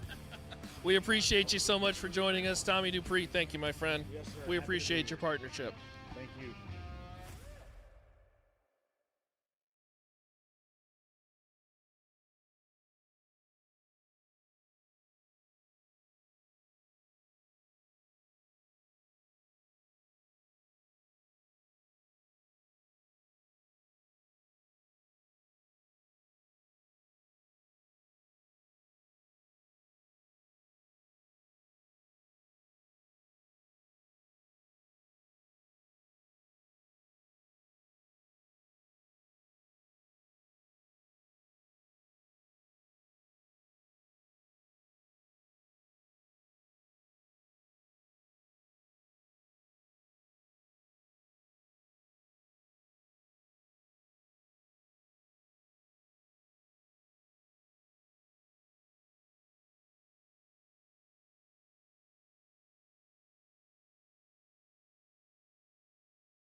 Well, I am here, Spring Fling Galot. Daryl Tillman, congratulations. He is our 2025 Spring Fling Best Appearing winner. What do you have to say for yourself? That's pretty awesome. I mean, I would have never guessed my car was nicer than 3/4 of the ones I'm looking at here. There's some sweet vehicles out here. It was a tough decision today. That $1,000 you slipped me earlier in the morning helped grease the wheels. I'll tell the audience that much. But 63 split window. Tell me a little bit about it. Where'd you get it, and how's she doing on the track? Well, interesting story. I actually was out of racing for 20-some years and wrapped up at 97. 2017, my wife says, you know what, you need to do something. All you do is work. I said, all right. So I go get a 67 Corvette, put it together. She goes, that's my car. Turned into being her street car. So a year later, 2018, picked this up. A guy named Bobby Folk from Reading did all the interior work for me. Ken Johns does all the mechanical work. Andy Bolts, Mike Messner, they do all the paint work for me. And Louis Leone, he details this thing every week for me. So I got a great group of people, but this is fun. This is absolutely fun. I only do this for fun. If I lose, I got a winch. I'm not a mechanic. So I work on this thing very little, but the guys that know me know what I need, and they gave me a good ride, and I'm still doubled and hoping to go further. Today's a beautiful day. And even more sweet, right, with this check. This is incredible, man. I never expected this, but I really appreciate you guys giving me this award. It's a great honor, no doubt about it. Well, we appreciate you coming out. You told me before the interview that this is your first Fling, so I love that we can hook you up with this on your first Fling. But walk me through it head to toe. What do we got? What are we looking at? What we tried to do is we tried to make it street legal, and that's what it was. It is a street legal car. So he made the dash to look like a 63 split window. And pretty much everything in here works. Turn signals, obviously we don't have wipers. Everything else pretty much is self-explanatory. Every guy has the same thing. Delay box, shifter, air shifter, throttle control. Got to thank Randy Krause for convincing me to do that after so many years. Love that guy. Yeah, I do as well, man. Without these guys helping me, just listening to them, that's pretty much it. For the most part, this is just a blessing. Just a dream come true after 20-some years being out. What about up front? Take me under the hood. That's a 598. That's built by Lee Ream. He also did my converters, my transmission, and that's only pushing a little over 900 horsepower. And the car, 2680 with me, weighing 180 pounds, and this thing just prints tickets. I can't even believe I won this, to be honest with you. I just really can't. I mean, not that I won the big race, but I see how many cars are on this. I think there's 400 cars here, isn't there? I mean, seriously, this is pretty amazing. Well, you earned it. Amazing card. So there is the Performance Polish Best Appearing Trophy. We've got a check, 500 big ones from Mr. Vinny Guido himself, also Performance Polish. There you go. Excellent. Thank you. We got sham cloths. We got design and glass cleaner materials. We got a whole Performance Polish kit for you because, once again, it's all new. You are the best appearing. Congratulations. Very much, man. I really appreciate everything. You guys are awesome. Now I gotta go racing. Go get him! Go get him! Thanks so much.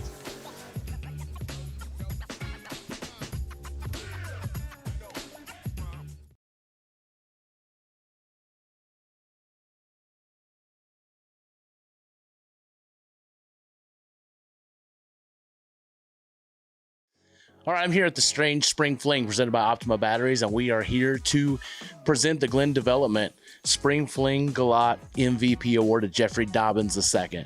Jeffrey, you've had an absolutely incredible week here at Galat. Tell me about it. Tell me what stood out to you. I'm sure there has to be a lot of highlights, and just tell them about it. Yeah, we had a good time on the shootout on Tuesday, and unfortunately ran into some problems with the car Tuesday night.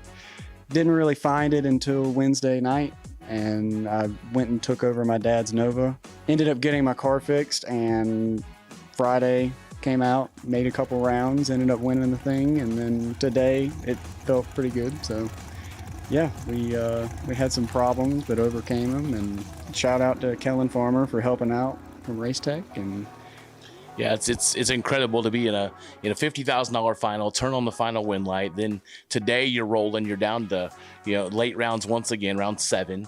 And let's not forget that you also won the Brodix best package runoff as well. I mean, this is weeks that people dream of. And so after all of that, I know it's been a long week, all this stuff's going through. Just put it in perspective, what's it mean? Because I mean, so many great racers out here, and for you to stand above them all as the Glenn Development MVP for the week, what's that mean to you? It means the world. I mean, I grew up in this. My dad's done it his whole life, and I've kind of filled in and done what he can hopefully do. honestly, no words. I can't even describe it. Just to be able to, I don't know. It's just, I don't have words for it. It's incredible. Yeah, that's awesome. And so the cool part about this is that the winning the MVP award comes with a really cool list of prizes. You get an awesome MVP sign that'll be yours to keep forever. Comes with a check for $1,000. Also comes with a trophy case, Biondo Elite Outlaw shifter. So just, yeah, absolutely something to behold, and something you can have for a long time to keep and remember what this week's about, because you know how it is. It's like we're hero to who knows what the next week, but it's always nice to look back and go, you know what? For a week in Galat, who's the man? I will never forget it. Yeah, and you've definitely been the man. But here's the thing about it: I know you didn't get here by yourself. I know you have people to thank. So who do you want to thank? First, girlfriend Nicole, my 3-month-old daughter Autumn, me, my granddaddy, both my parents, Uncle Craig at home, Cohen. I forgot about him last night in the winner circle speech. So Hughes Performance, Dobbins Racing Transmissions, P&M Performance, R2R Suspension, MSD. You know, they help me have the car that can, you know, stand against some of these guys, and you know, and God, and that's about it. Well, that's awesome. Well, once again, from all of us, congratulations on being named the MVP at the Strange Spring Fling presented by Optima Batteries, and I know you'll have continued success down the road. So thanks for being with us. Thank you, guys.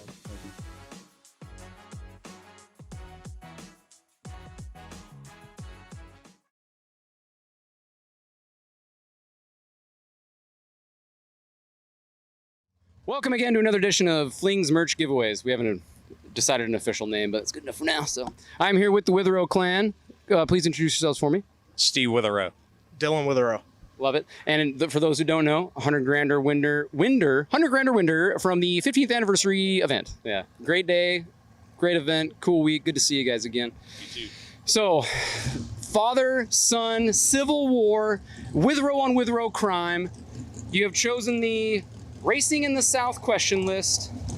This first one's a softball. Which powerhouse stock car racing association was founded right here in North Carolina? NASCAR. NASCAR? Nailed it. 1-1. It's a good start. Speaking of stock cars, which illegal activity is considered the roots of NASCAR? He's going to answer the same thing I did.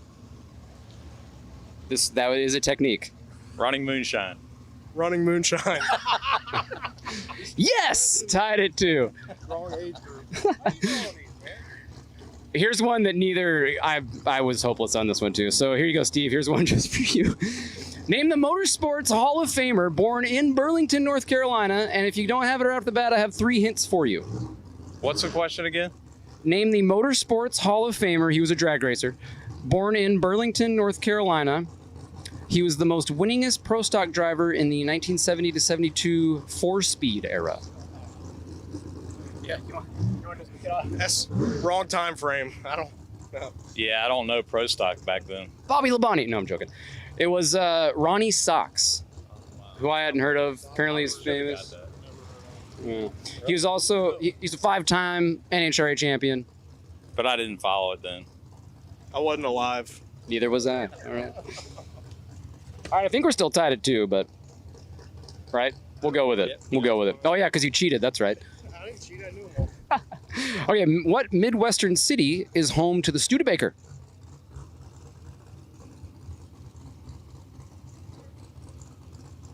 Detroit. Detroit. That's very wrong. South Bend, Indiana. Yeah, that's all right. Okay, so here's your tiebreaker, and if you answer the same as him, you automatically lose. Okay, this one's good. I've searched for this one. The Roman god of commerce, the liquid element number 80 on the periodic table, and a now defunct brand of the Ford Motor Company share what name? Go. Ask him first. Which car might also share the name of an element? You got any hints for me? It's getting hot in here. I might need a thermometer because they're filled with Mercury. Loser. Joking. Yes, it was Mercury. Congratulations, Steve. I'm the man. You're the winner of the Civil War of 2025. So you have your choice of... Actually, no, you don't. Thank you to our friends at Summit for this $100 racing certificate. Say what? I said thanks, Summit. Thank you. Thank you. Spend No, it on him anyway. legitimately, thank you guys for being the best part of the flings. And don't leave yet because I actually have some consolation prizes right here. Look at this. So that's for you. That's for you. One for you. This is your double up. And then you get the winner. And since you guys, you probably share the same trailer, right? Unfortunately. So there is a Brodix banner for your travel trailer. Thank you. Thanks, Brodix. Yeah, thank you, Brodix. Thank you, Brodix. And we'll brush up on our 70s drag racing history together one day. Yeah, okay. In the stock car stuff. It was out of left field. It's not my fault. All right, boys. Thanks, buddy. Good luck. Thank you. Cut.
All right, gang, listen up. It's time to start getting some race cars warmed up again. We don't quite need you to the lanes yet, but it won't be long. We are getting close. We're still hoping that 6 o'clock are pretty darn close to it. We're going to pick up right where we left off, and that is with round 2 in the door cars. And the first 3 pair, since you were already officially paired, you are still going to be paired. When we pick back up, it'll be car number 41 and car number 37. It'll be car number 187 versus car number 43 and car number 007 versus 075. And again, those first 3 pairs, since you were already paired, you are officially a pair. Those 6 cars are the ones we're going to need first. But let's get them warmed up and let's get them ready to go. Hopefully it won't be long before we're calling you in here. We are getting closer. And we will pick up and resume. We'll just have to wait and see how far we can get, what Mother Nature decides to give us. But looking forward to making some more noise here at America's Racetrack.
All right, tension in the pits. We will take the first 3 pairs. That would be Hunter and Richardson, car number 187 and 043.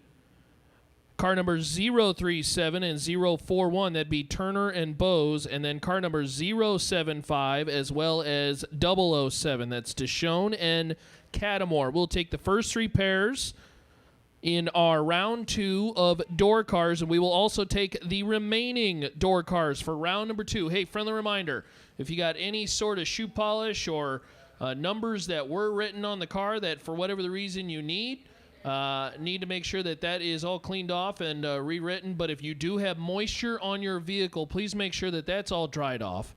We would hate to add moisture to our situation. But again, please make sure the vehicles are nice and cleaned off, as we'll be ready to go and racing here shortly. Door cars, round 2, the remaining door cars. For round number 2, we will take you to the lanes. But again, first 3 pairs, Richardson and Hunter, Turner and Bose, Catamore and Deshawn. Your first 3 pairs out. You will be paired as you were before we quit. Hey, first 3 pairs, we're going to take you in lanes 7 and 8. First 3 pairs, we're going to take you in lanes 7 and 8, particularly 7 and 8. First 3 pairs, we'll take you to lane 7 and 8. That's Hunter and Richardson, Bose and Turner, Catamore and Deshawn. Lane 7 and 8 will take you there now, as we are ready to go with our first 3 pairs, and we'll take the remaining door cars for round number 2 to the lanes, as we are just about set and ready to go in our continuation. Unfortunately, weather made its appearance, but I think, knock on wood, rest of the evening should be great. Rest of the weekend looks fantastic. So hopefully the only visit from Mother Nature that we will see this weekend in an otherwise perfect Summit Racing equipment Fling at Norwalk, presented by Total Seal. Door cars, round 2, remaining door cars, round 2. We will take you to the lanes now, please.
Again, racers, come on down as round 2 door cars. We'll take you to the lanes now, please. Round 2 door cars, the remaining round 2 door cars. Bring them up now, please, as our window is here to go racing. And again, we will start with the first 3 pairs. Hunter and Richardson will be first out. Bose and Turner, and then Catamore and Deshone. You will be first 3 pairs out, and then we will continue on with the remaining door cars for round number 2.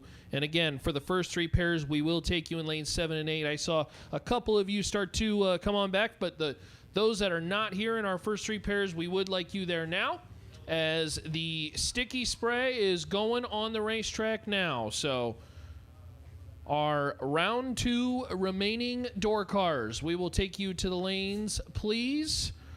Please make sure those vehicles are nice and cleaned off. Don't need to be having any sort of moisture leaving the vehicles when you launch the car.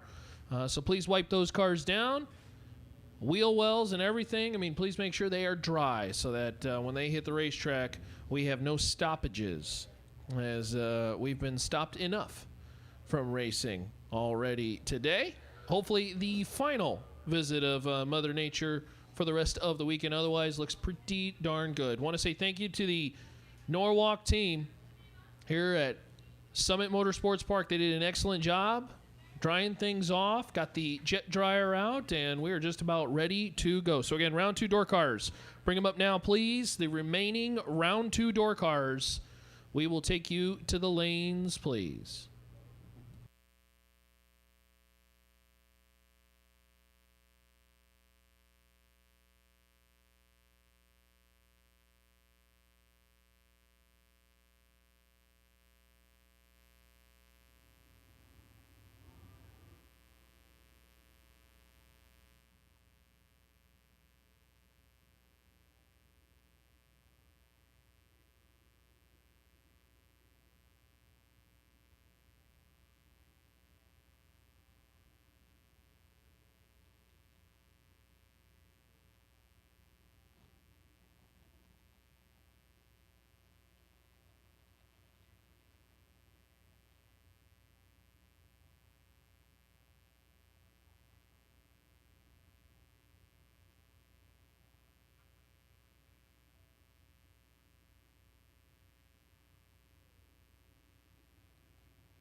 Hey, we are missing Deshaun, one of the first 3 pairs. That would be car number 007.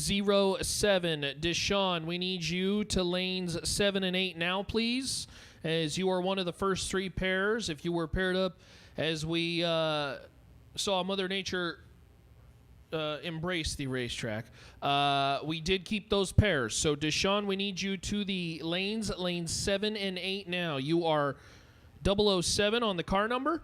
You will be racing Catamore. And we will take you to the lanes like now, please. You are the only car we are waiting on. And then for the remaining door cars in round number 2, we will take you to the lanes. The remaining door cars in round number 2. And again, please, please, please do us a favor. Make sure those vehicles are clean of any moisture, as we do not want to be dropping any moisture onto the racetrack off the starting line on the hit.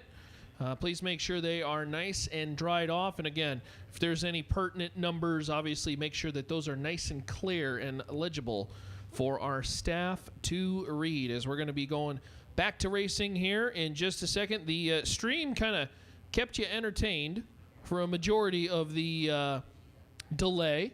A nice job, Warren and the team. Had the couple of the interviews with some of the racers that we had. That was cool to meet up with Jerry and the Butlers and all the different folks who are out in the pit area. We still got a whole bunch that are, as we say in radio, in the can, that we'll be playing for you throughout the weekend. But certainly good time, if you aren't running anytime soon, to maybe go check some of those vendors out. Of course, our friends at Summit Racing Equipment are here. And 1,000 SKUs. Tommy had a great conversation with Tommy. He talked about some of the great products that they got on that trailer. So go check out our friends at Summit. And, of course, we were talking about the folks over at Regals and Fuel Factory. They got the juice over there that you can go grab. A lot of great partners that are here on site, American and that team. We've got giveaways all weekend long. Going to be a fun time. So thanks for bearing with us through the delay. We'll be sending race cars down the racetrack here in just a second. But again, we were looking for 007, car number 007, which is Deshaun. It sounds like we got him. Still looking for Deshaun, car number 007. We need you to the lanes right now. Hey, Ronnie. Yes. Just curious. Yes. If he doesn't know his name, you think he's going to know his car number? I don't know. All right, I was just wondering. I mean, say, hey, we need Deshaun, and then tell him it's car number 007. His car number's 007, so. Are you afraid that he might not know his name, but he'll know his car number? I don't know. He should know one or the other. Well, the one that was in the staging lanes knows. I hope. I figure. I was just curious. Rest of the round 2 door cars, you are welcome to the lanes. Those remaining round 2 door cars, come on back to the lanes as well too. And we'll get going again as the tractor going to make some final runs down the racetrack before we get back into action.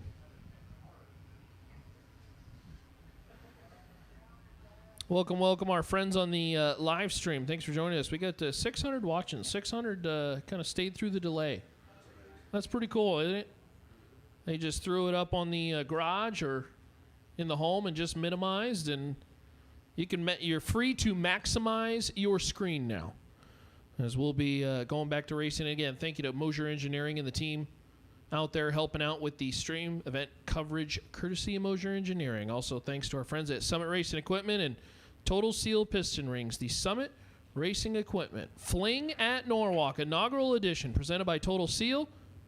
We appreciate you. Thanks for joining us on the live stream, and hopefully leave it in the chat bleachers. Where are you watching from, and what kind of cars are you working on? I love hearing that all weekend long, all your projects.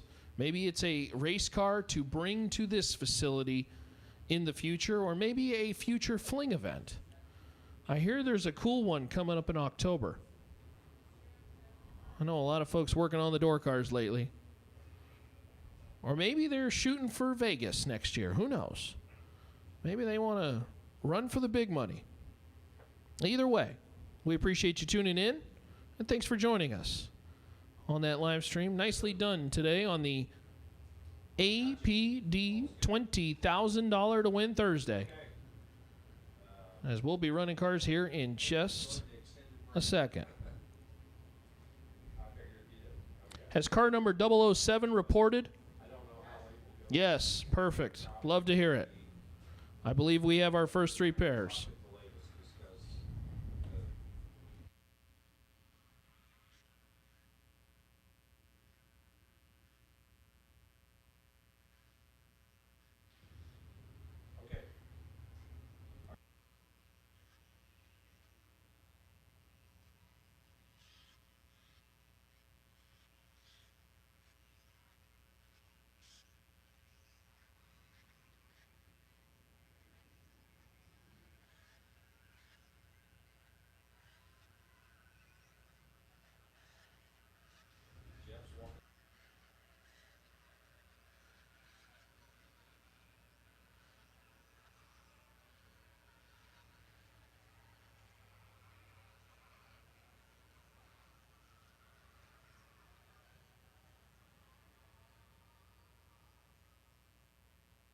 All righty. I hear numbers being called up to the tower. I see tractors throwing it in reverse, parking over to the side.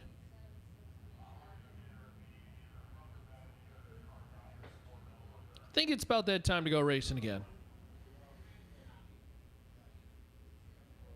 And again, if you're tuned in, feel free to maximize your screen again, turn up the volume, and welcome to Norwalk for Advanced Product Design, $20,000 to win Thursday. Of course, we've already given away a ton of prizes for the Trip Zips earlier in the day. We are through the first round and the buyback round, so now we are into round 2. So 2 go down, 1 come back.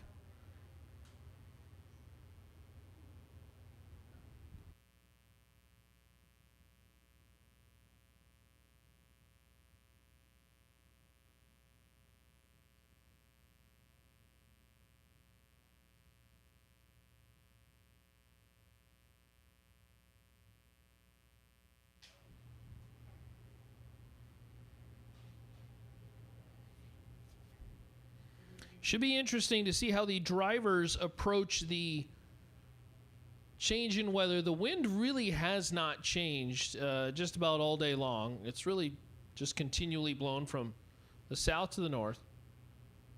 The DA has gone up progression throughout the day, at least my little weather station has shown, and obviously the humidity has gone up.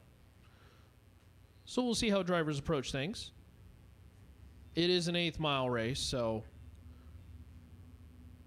certainly may not affect it like a quarter-mile race would, but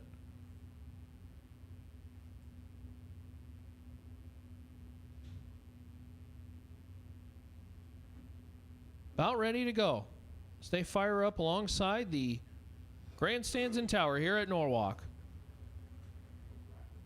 And even the sun kind of perking out. How about that?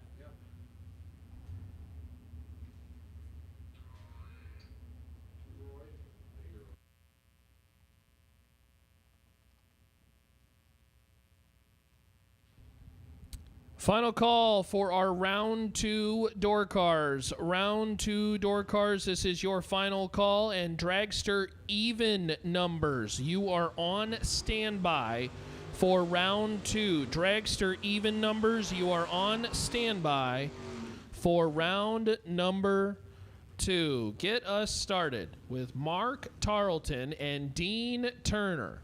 Back into action with Mark in the 93 Mustang, left side. Dean Turner in the 84 topless, the Fiero. I don't know where we got Firebird on the tech card, but the Turner machine. Dialed 498. Going to try to run down Mark Tarleton in the Mustang. Jerry, I appreciate you. Thanks for tuning in on the live stream. Door cars coming along great.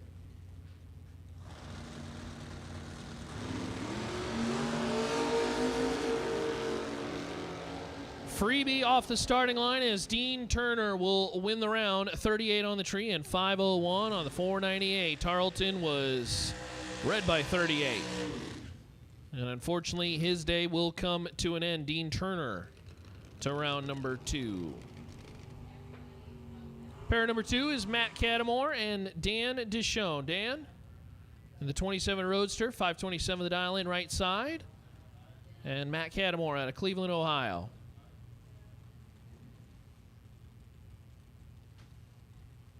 The Weisco man. That's not a Duster. The Nova machine dialed 623. Summit Racing left side. Okay.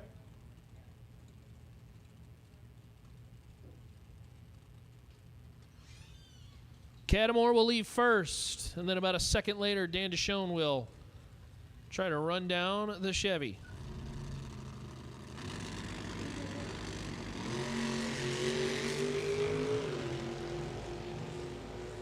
.38 to a 41 win light will go to Dan. 38 on the tree and 1 above 0, taking 9 thou at the top end. Dan DeShow parks the Roadster into round number 3 as Matt Cattermore, 41 on the light and 1 above 6, finds himself 9 thou behind at the top end. Here comes Steve Schmidt. Steven Schmidt, 67. Topless Camaro as the sun really shining on the racetrack now. Love to see it. 492 left side. Robert Richardson right side. And the vinyl top, 67 Chevelle. Richardson dialed 576. Back in action. If you are just tuned in or just coming back to the live stream, courtesy of our friends at Mosier Engineering, welcome to Norwalk. The Summit Racing Equipment Fling at Norwalk, presented by Total Seal.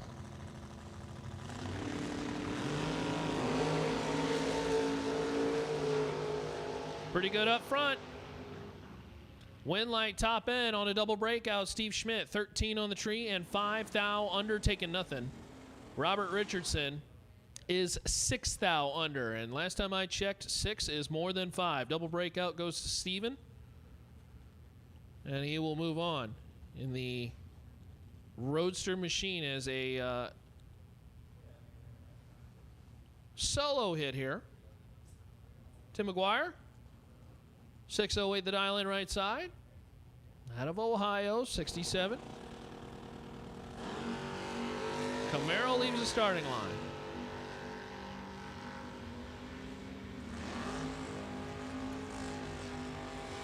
$13 on the tree and 4 thou under. McGuire moving on. Brings up Gage Birch, 605 left side, and Greg Sowards, 645 right side of the 95 Camaro.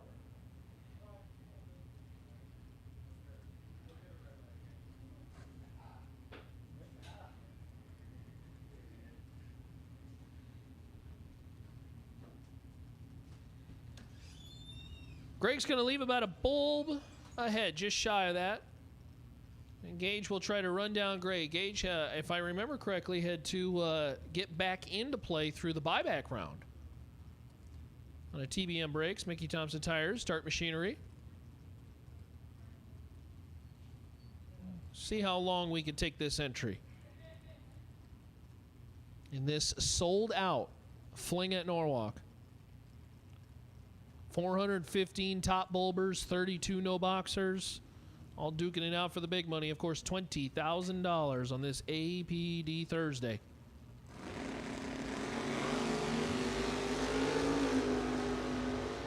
Greg and Gage off and running. Who wants striped top end? Win light, Gage Birch. Gage, 26, take 11 to be 2 above 7. Sowards was 22 and 4 hunt above. That's no good. Gage Birch for the win. As the sun shines on the racetrack. Love to see that after what we had to deal with over the last couple hours. Joe Karasik and Brian Norman. Norman, 558 right side. The AutoFab Race Cars Machine, and Joe Karasik out of Depew, New York. Beautiful bow tie. That's a good looking shot on the Mosier Engineering stream. On this Biondo Race Products round number 2. 606 the dial in for Joe. He's got the starting line advantage, and he will take the win. 23 and 1 above 5. Norman, it would have been really tight for Norman, as Norman was 38 on the tree and 10 thou under. He took the stripe by 10 thou, so had he taken nothing and had the little number work his way, there might have been a window, but that is really difficult. So Joe Karasik will advance to round number 3. Billy Lieber, 65 Chevy II. 548 the dial in left side. Tim Sassone out of Maryland. 595 the dial in right side. Billy's got some work to do and can't make it work. Win light, Tim. 001, dead 8. How about 9 total, taking 23 right off the trailer after that delay. That's pretty good. Tim, And the Camaro, nearly perfect. We'll move on. Lieber, not bad lap. Not a bad lap. 14 and 1 above 8, but 32 total. And this style of racing at this point in the day, probably not going to work his way. Jay Ralston. J&S Ralston Trucking 64 Nova. 579 the dial left side. Larry Chapman. Yeah, Larry's got big problems here in the S10. Wind light going to go Jay Ralston's way. Jay 10, take 7. To be well above as Larry is, late. 51 on the tree, no good. 1 above 5 is even worse. And Jay Ralston will punch a ticket into round number 3. Peter Presnell Jr. out of New Jersey. The Corvette.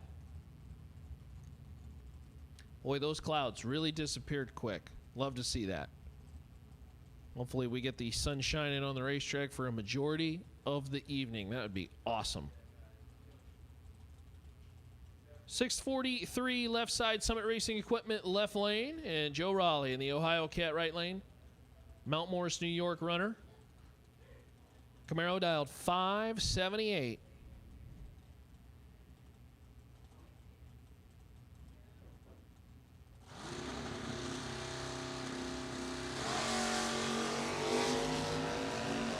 Peter's off and running. Here comes Joe at the stripe. Joe Raleigh, 11, take 11 to be 2 above 2. 33 total as Peter Presnell is 23 and 2 above 1. 44 total is not good enough in this pair as Joe Raleigh finds himself 11th thou ahead at the top end for the round win. Brings up Lauren Daddis. Lauren dialed 613, in the Starfire machine, and Sean Fuller. Fuller, that's a Malibu 673 right side.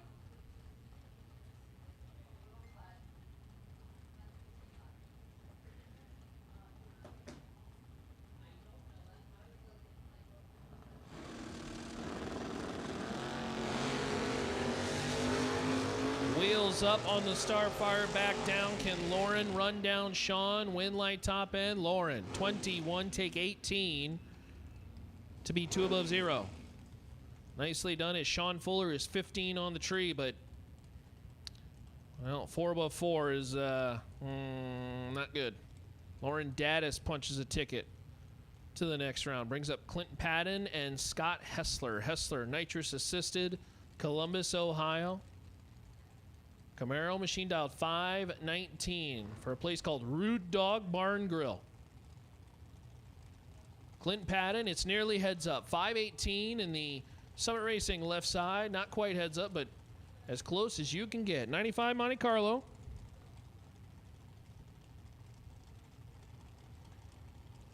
As they sit pre-stage, Scott's in. Here comes Clint.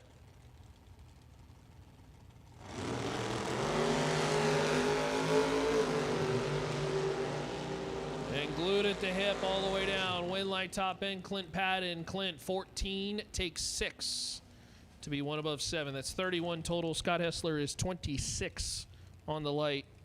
1 above 1 is no good. Finds himself 6 thou behind. Neil Jameson, that is the Fighting Ford Rangers. 86 Ranger left side, 620 the dial in, and Lee Newmayer. Newmayer, 568 the dial in right side for Abruzzi. Finish Line Fuels, Race Tools Direct. Got a whole bunch of partners for the Shelby, Ohio. 1976 Vega.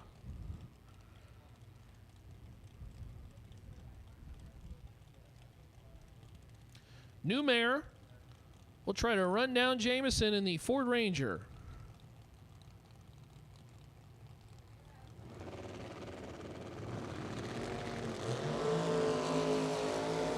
It's not going to matter as Neil goes red by a country mile. Wind light, Lee Newmayer. 566 on the 68. Lee kind of got away with one. He was 36 on the tree. Nothing special, but Neil, well, and it just didn't work out on the starting line, I think, as Neil envisioned, as he was way red. Brody Harp. 609 left side. Somebody in the chat was asking about Brody. Brody is still in, and here's Brody. In the S10, going to race Jim Carty. Jim Carty out of Pennsylvania in the Cavalier. 569 right side. Got to run down Brody. He is running out of real estate. Win light top end will go Brody's way. 006 and 2 above 5. Jim Carty is 28 on the tree. Breaks it out by 6 thou. Took 9 at the top end. Had to take 3 or less. Couldn't make it work. And Brody Harp is in to the next round. Justin Griever. The 70 Camaro. 635 the dial lane left side. And Terry Bauman. Bauman in the 67 Chevy II. You know, back where I come from, there's Chevy IIs everywhere. And actually, I'm surprised to not see so many Chevy IIs here. I don't know how many exactly I feel like I've seen, but I only feel like I've only seen 2 or 3. Bauman, 643 right side.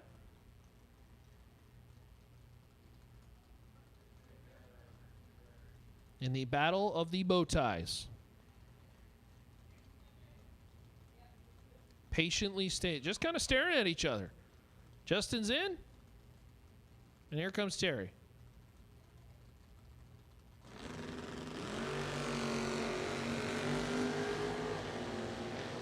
Terry's got some work to do. Wow, Terry Bauman, 36 dead 5, taking 19 at the top end is Griever. Better on the light, 17 on the tree, but the car falls off the top end. As Terry, dead 5, 41 total. Pay attention to the pits. Dragsters, even number dragsters for round number 2. Again, even number only, please. Dragsters, even number only. For round number 2, we will take you to the lanes, please. Dragsters, even number.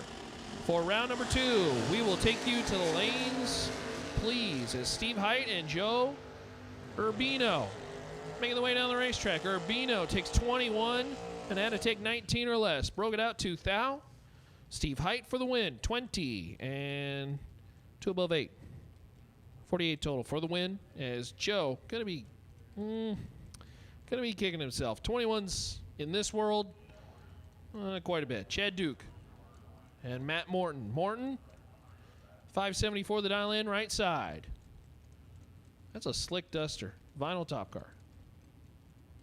And Chad Duke, 68 Camaro out of Wilmington, North Carolina. Again, dragsters, even numbers. Even number dragsters will take you to lanes for round number 2. Even number only, please.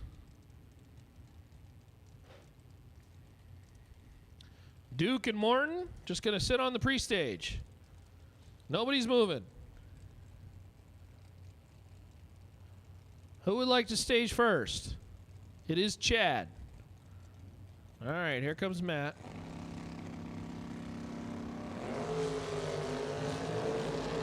Ooh, Chad got the better end of that one. On the brakes, win light top end, Chad Duke. 003, take 004 to be 2 above 8. That's spicy. 31 total. Matt Morton nearly locked out on the starting line. He was 28 on the tree and dead 7 and dead in the water. Finds himself 4 thou behind. Chad Duke going to the next round. Mike Gillig and A.J. Buchanan. Buchanan out of Vickery, Ohio. Real good looking Mustang. I love the stance on this car. And Mike Gillig in the 04 Cavalier. We'll try to run down Buchanan. About a bulb separates them.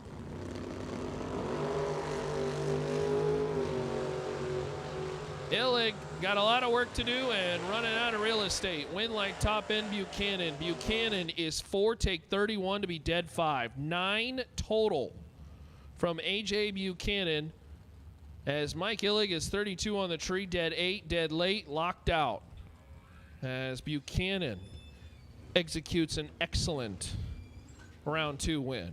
Caleb Burns and Skylar Stump. Stump 69 Camaro. Gorgeous machine.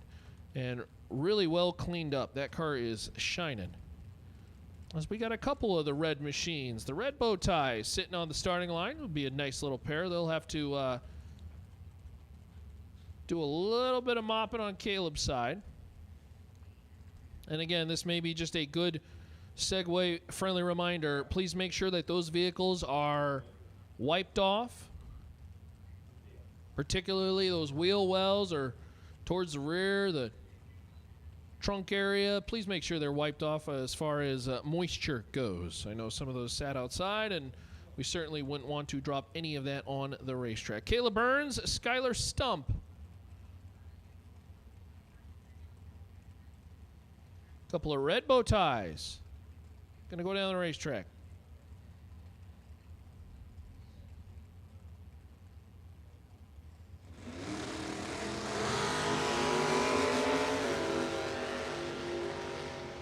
Stump's in trouble.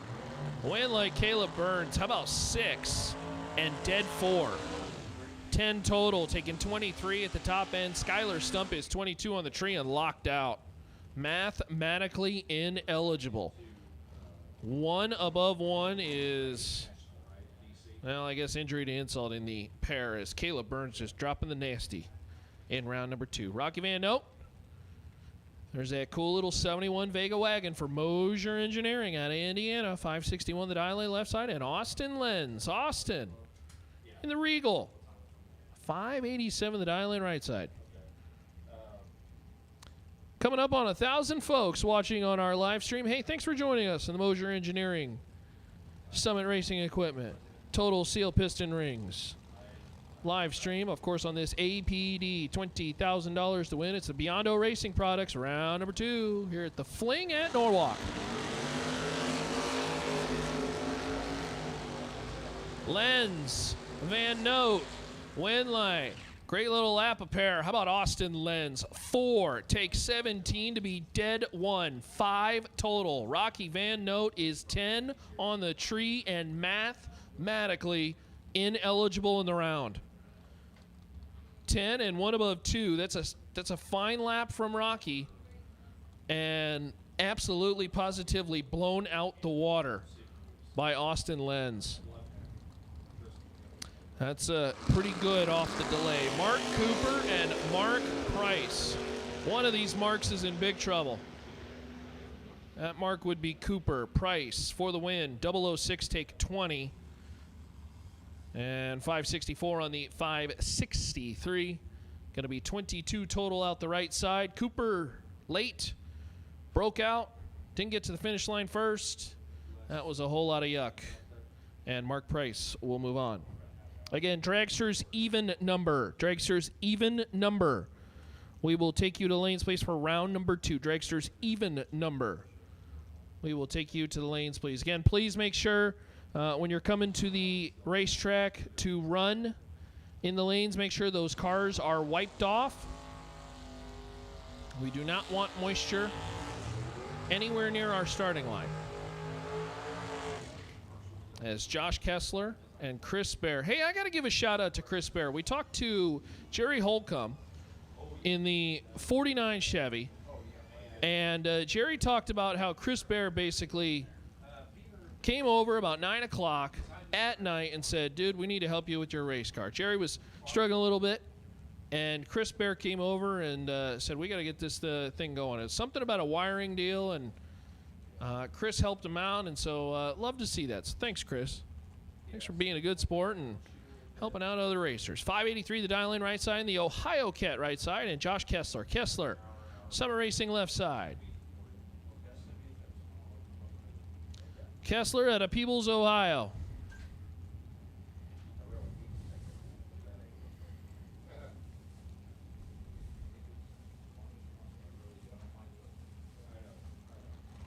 Kessler going to try to run down Chris Bear in the S10. Kessler's running out of real estate. Win light top end. It will be Chris Bear. 26 takes 16. 1 above 5. 41 total for Chris Bear. Josh Kessler is 43 on the tree. That's late and locked out. Chris Bear Moving on to the next round. Darren Frasso, 69 Camaro, 567 the dial in left side, and 10 Dudham. Ted out of Canada, 526 the dial in.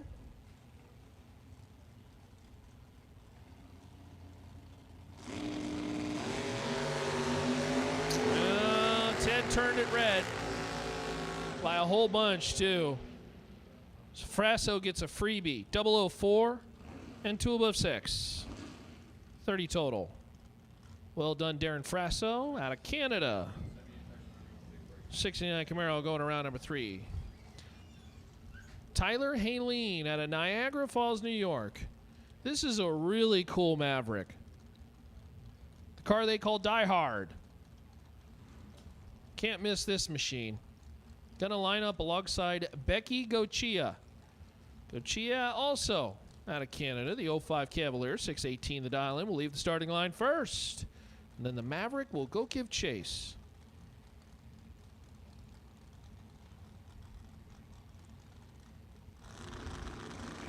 It's a good looking shot of that Maverick on the Mosier Engineering Summit Racing Equipment Total Seal Stream.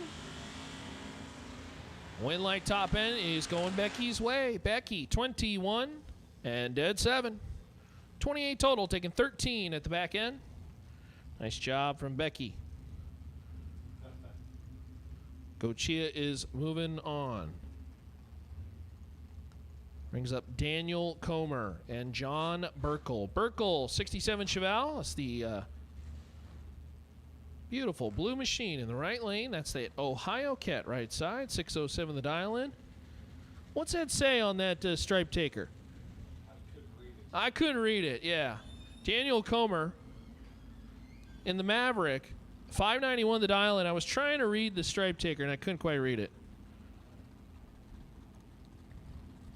I don't know. B-double-O, take double-O, who knows?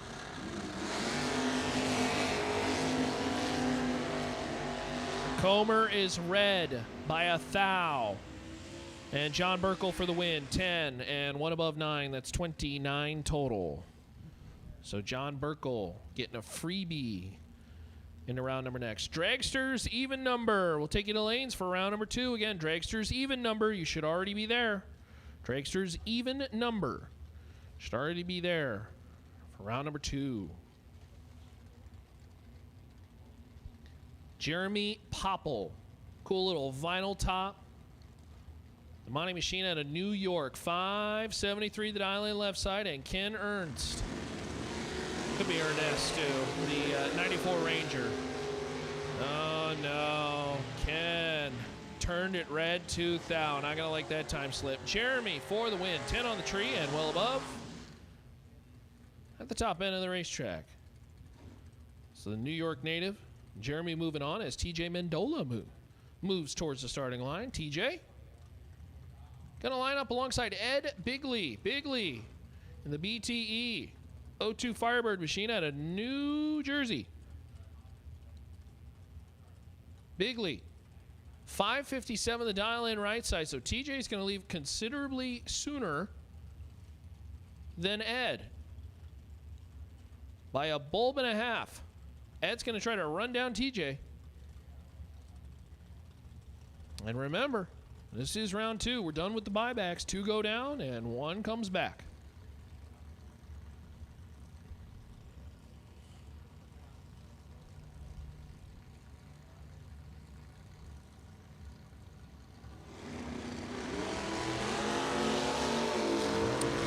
Well,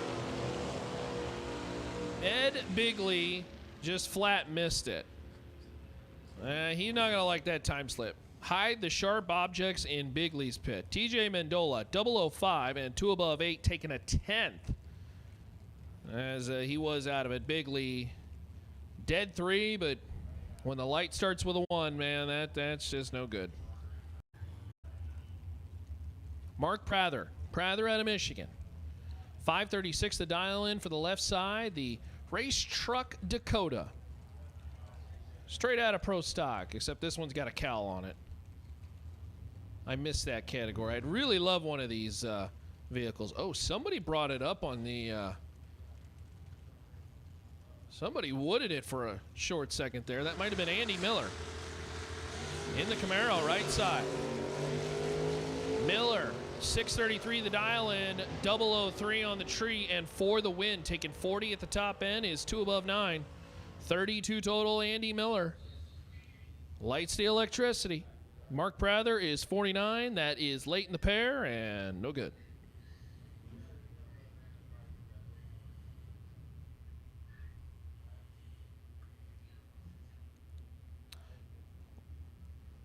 This might be our final truck, or at least our final box door car. Garrett Griffin, 617 the dial in out of Alexandria, Kentucky. Chuck and the team at Go Dead On helping out.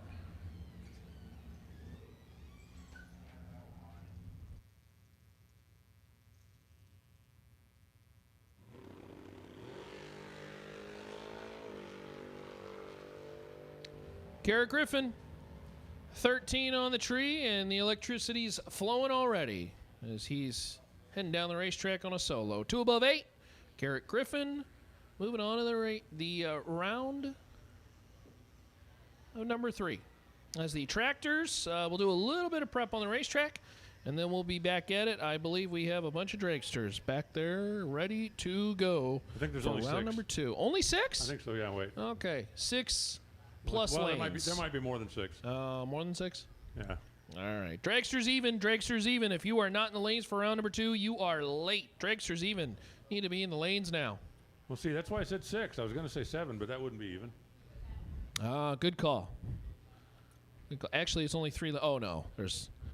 Oh, yeah, they're in 6 lanes. See? 1, 2, 3, 4, 5, 6. I can count to 6. I feel better now. We talked about this earlier. As long as it's under 25. Numbers is hard. Once you get to 30, it's no good. And letters is ridiculous. You're not a letter guy? What? You're more of a number guy or more of a letter guy? Well, it's just that, there's only 10 individual numbers. There's 26 individual letters. Yeah. That takes up way more I guess storage that makes space. sense. Yeah. All right.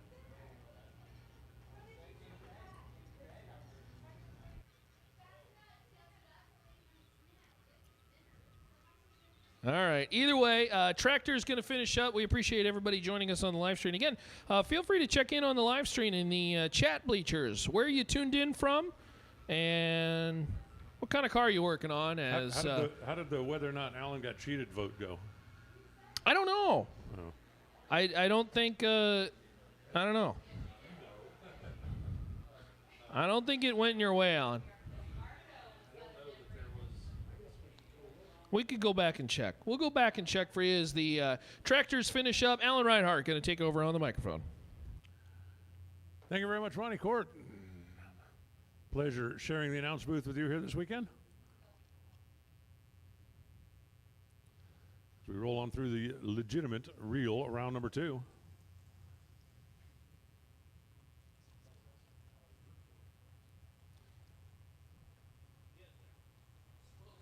It's interesting. Some of these race cars haven't been on the track for like 10 hours. Maybe 9 hours. Remember, if you won round 1, then you did not take part in the buyback round.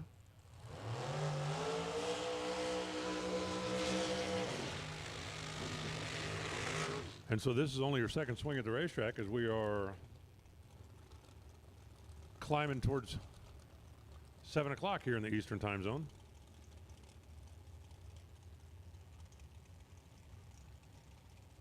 Harold Wirtz on the left side.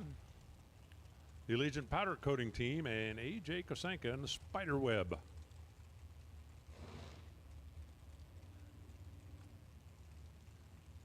I think if that was a real Spider, I think it would be further away from the engine because those things are loud. Usually Spiders, go away from loud noise. I'm just saying. I have to see on the other side. Is the Spider in the same place on the other side? Maybe next time A.J. comes up, he can stage the car backwards so we can see. Is that loud? I mean, that's okay in this league, isn't it? I've seen guys try to stage with the rear tire. I've seen funny cars try to stage with the rear tire. You go, that guy ought to know better than that. I've been doing this a while. Both drivers away on the green. Darrell's going to get the win. He runs dead 4. They're 3 thou apart in reaction time. AJ got down there, gave up the stripe, going 86 on the 83, and that left the door open. Wirtz was 3 thou behind here, but runs dead 4 down there. AJ said, "You want the stripe?" He said, "Yep." He actually nodded his head as he went by. I could see that from here. The camera work that Warren and the guys are doing is just spectacular. When you see the guy nod his head, go, "Yeah, I'll take the stripe." I'll bring up Brian Source. When last we saw Brian Source, he was driving his daughter's car and parking it in the winner's circle. And Isaac Hill. Isaac over here on the right side. The Maryland team. How about you see the breaking news? NHRA schedule, they are going to Maryland on the national tour. Kind of cool news. Kind of. Cool news. Wow. Brian Source was 006 and gave it back. Isaac Hill gets the win by 0.02 of a second, running dead 3 after being 20 on the tree. Brian Source, who last night made every decision perfectly, today gave it back 2 thou.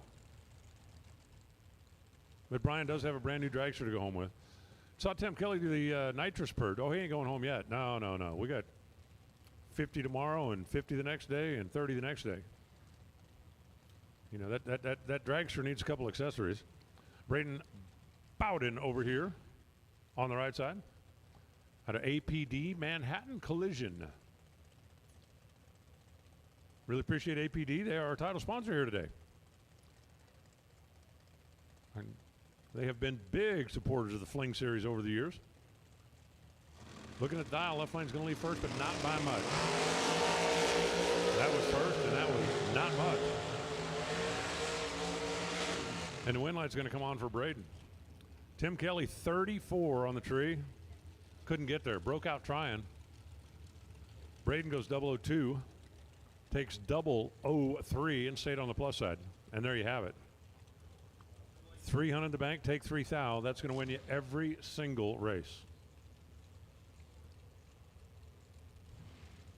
Now it's going to be Dave Markle out of JRO Designs and Hall Electric down in Scottsville, up in Scottsville, New York.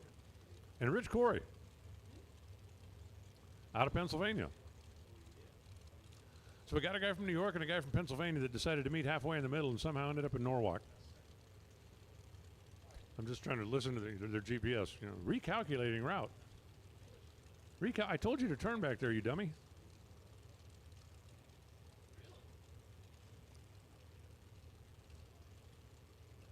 They ease them on in there.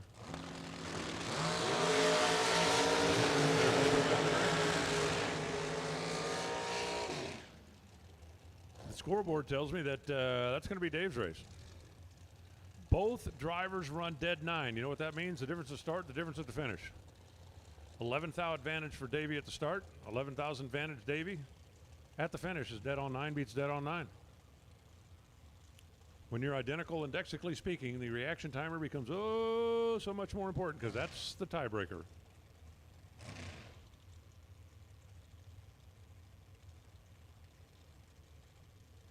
Now it's Jim Hamilton on the left side and Taylor Holland in the right.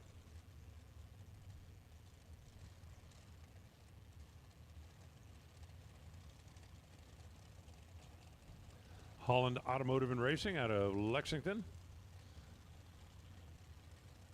No, the one in South Carolina, not the one you're thinking of.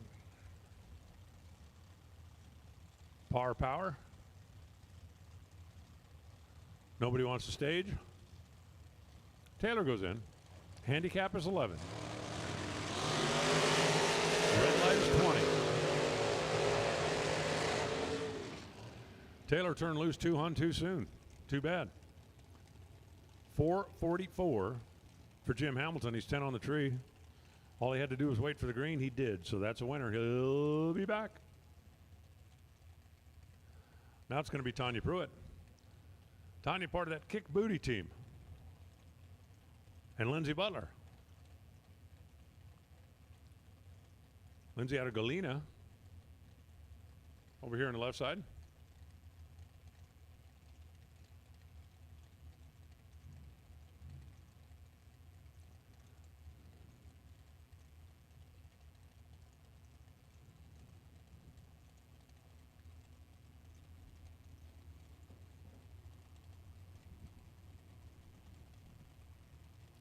Nobody wants to have their name on the I got my booty kicked list.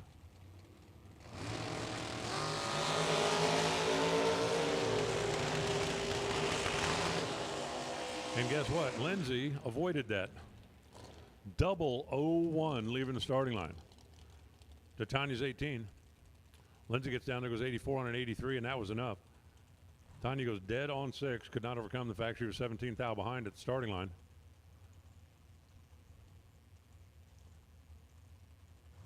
And Tanya's booty kicking list comes to a close for the day. I'll bring up Scott Lorish. He's in the left side, also known as the Summit Lane. See the car that says Scott Lorish? Yeah, it worked out perfectly. They put his name on the car.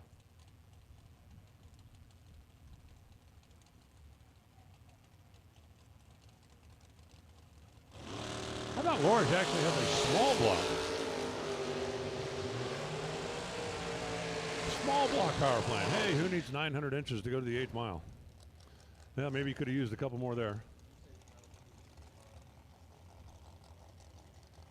Kyle Bigley, you need to return to your car, please. Kyle Bigley, you need to return to your car, please. Meanwhile, Vic Butler was 007. Got their first run in 481. That's going to be a winner. Scott Lorish was only 1 over the dial, but he was 4 hundo behind on the reaction time. Yeah. Yeah. Now it's going to be Justin Hardy's turn. He comes up on the left side. Jacob Stolworthy on the right side. Stolworthy all the way in from Boise, Idaho. They got a neat little racetrack up there. The New family, who's been running that track for, I don't know, what, seems like forever. Got to be 50 years, right? 60 years? 175 years?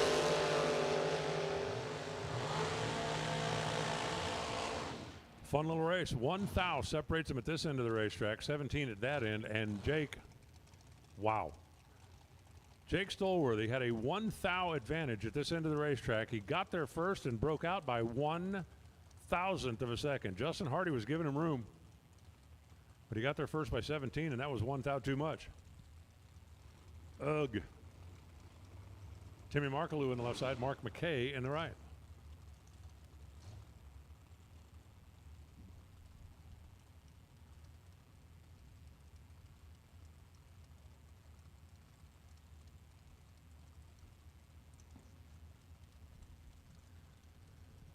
McKay going to get the handicap head start. The Michigan driver will be out there just a little bit.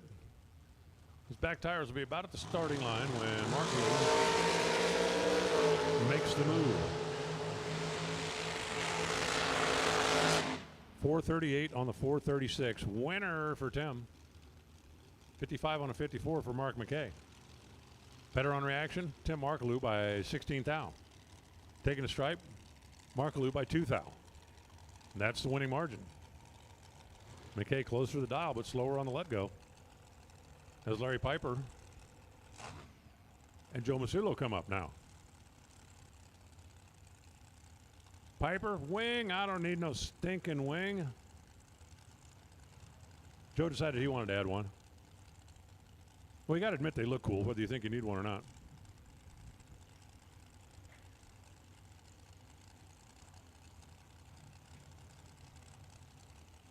Masulo with a little baby blower over here, and still the difference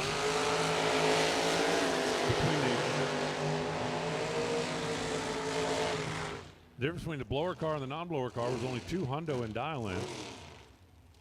Masulo had the reaction advantage, got there first, and came out on the right side of the double breakout math by 100. 41 on the 42 for Joe's under by 4 thou. 38 on a 40 for Larry's under by 14 thou. And having a couple in the pocket on the starting line made the difference. For Joe, now Josh Ludke, Out of Law Chevrolet. I've still been working on Law Chevrolet, advertising slogans. Telling you. How about I fought the law and the law? No, that's not a good one. Mitzi Unser. Out of the Idaho Pizza Company. Do they make potato pizzas? I just thought about that. I mean, in Idaho, wouldn't that make sense? Potato pizza? Well, they have meat lovers pizzas. You think they have potato lover pizzas? It's got a couple of tater tots, a couple of hash browns, a couple of french fries. Well, you don't want to just put one. I mean, you don't want to just put scalloped potato on it. That would be silly. Mitzi goes 0-1-3-R-E-D. And Josh Lutke will take the win light. 23 on the tree, 445 on the track. Chris Hess now rolls in on the left side. He gets to take on Melissa Burns.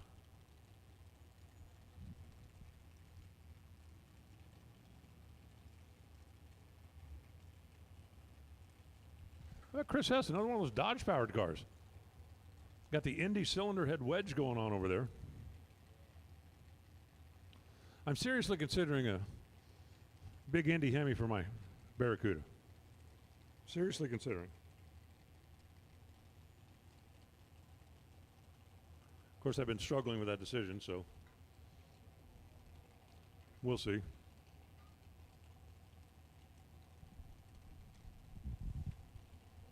I was seriously considering a Hellcat deal until after I talked to Joe Teuton, and he said, man, I got one.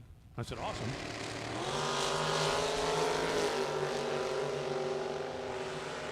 I said, let me think about it.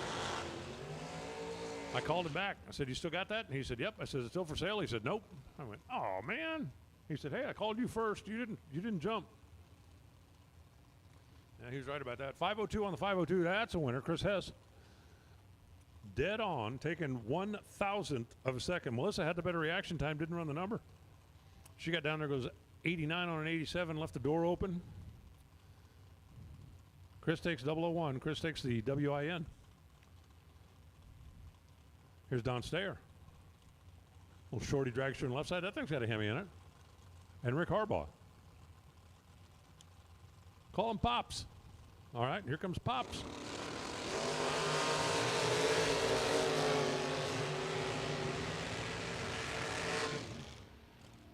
.509 on the 508, Ron Stayer. That's a winner. Rick was right there. Reaction time was 3,000 coin flip. Actually advantaged Rick, but he didn't run the number. 474, only 129 miles an hour.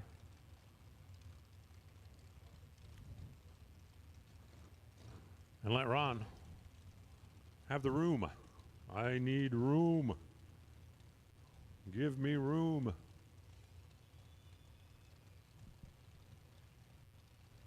Ryan Sparks now on the left side, and Chris Beauchamp on the right.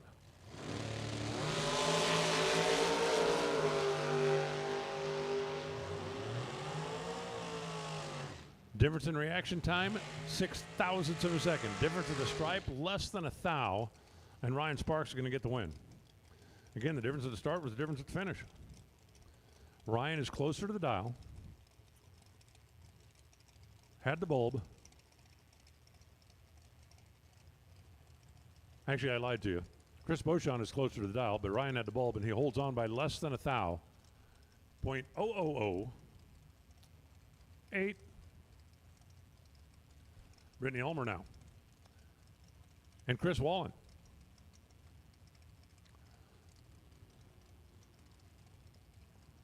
Chris out of the Exact Care Pharmacy. I've never seen a, we're in the neighborhood pharmacy. I'm sorry, we're all out of Motrin. Would you like some Geritol?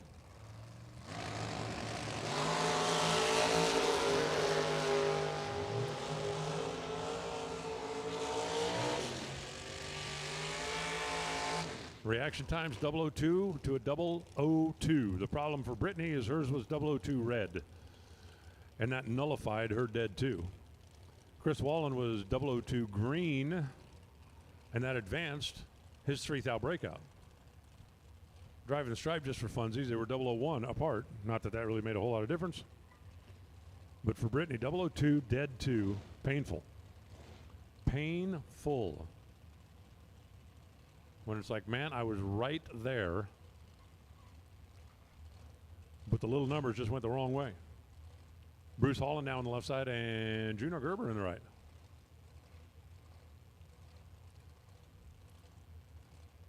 The other half of that Holland Automotive race team out of Lexington. Par powered.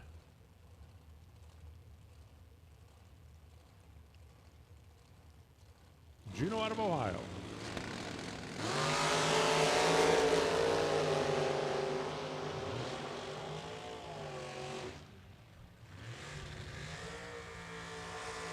They both dialed 439. Bruce went 439.9. Jono went 4,400. Reaction difference, 1 hun.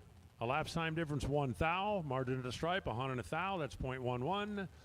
Bruce Holland had the better of both. The better light by a hun, closer to the dial by a thou. And a winning margin of 11 thousandths of a second. That'll bring up Richard Briscoe. I wonder if he's related to Chase. No? No. Wonder if he's related to Richard Freeman. Richard Nixon. Anybody else named Richard? Cooper Chun. The Washington run over here on the right side. Cooper is really, really, really having himself a pretty good run here as of late. Basically, I think ever since he was deemed cancer-free, right?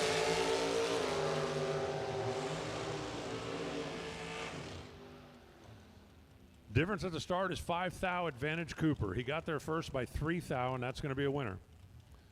Both of them run 2 over the dial and change, but 5 thou advantage at this end. Cooper turned into a 3 thou stripe, and that turned into a win light. Poof. Jacob Elrod in the left side. Team Sunoco. Oh, upswept headers. We should make an upswept headers drinking game. Every time we see upswept headers, Alan gets a shot. What do you think? No, I'd be good with that. What? It's after happy hour. Josh Baker. Kentucky car over here on the left side.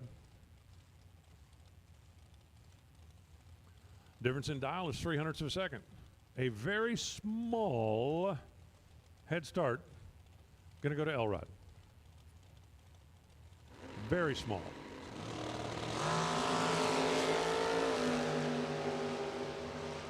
Well, it actually ended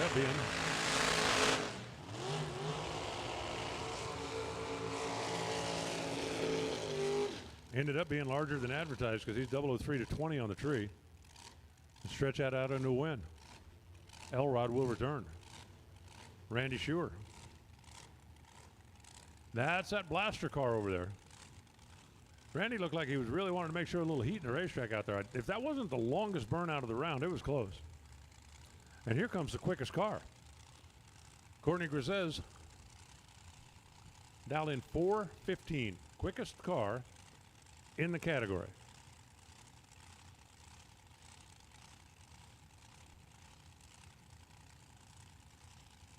And that ain't no little baby blower on top of that one. That thing is full size. Full size. So the handicap is not quite a bulb, but close. Randy going to go first. And then Courtney's going to try to blast past the blaster. Say that 3 times. Courtney's car quit. And Randy's going to get the win, 463, and Courtney's going to pull over and stop. She had the reaction advantage by a hundo, but there was no mistaking when that supercharged thing quit because it went dead silent. You know, kind of like you wish your girlfriend would when she's mad at you. Go dead silent.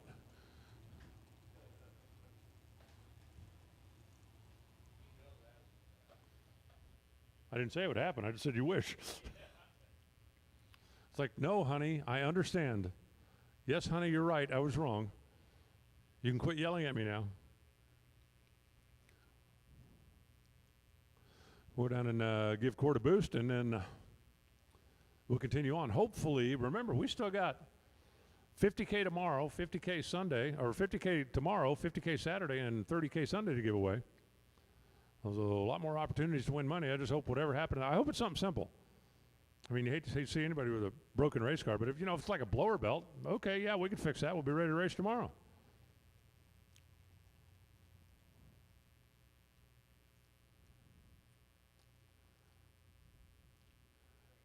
Turned into a lovely evening here at America's Racetrack.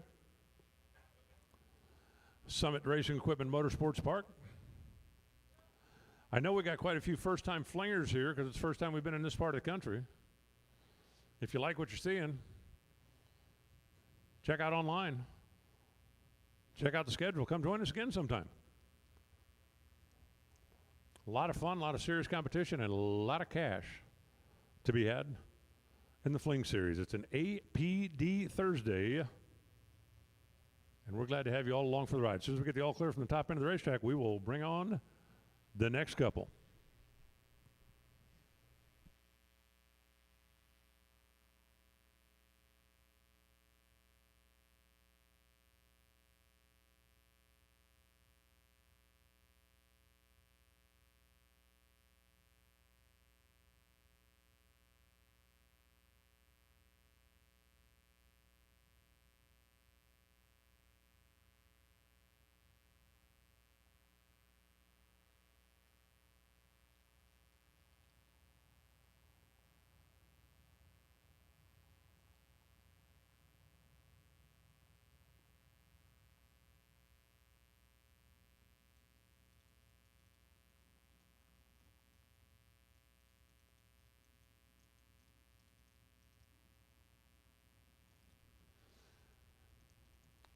I'm looking at the youngster down here in the Section 1A of the grandstands and wondering, can I have some of that energy, please?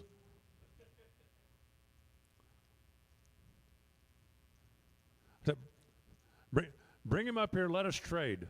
If I can have some of that energy, I'll help the little one go to sleep tonight. Really, we'll just swap right off. She'll be snoozing in 20 minutes, and I'll be ready to go till midnight.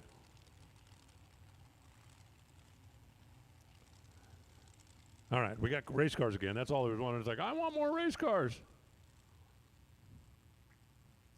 That's kind of the same thing we were saying up here in the tower. We want more race cars.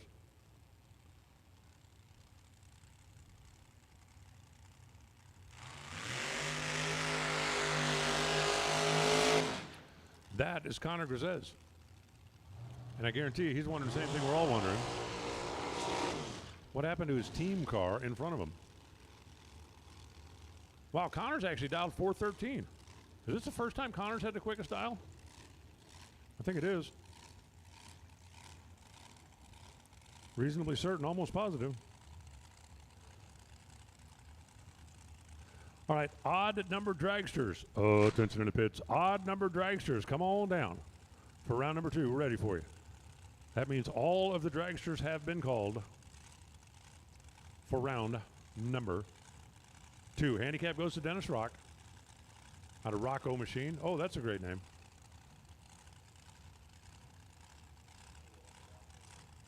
Huh?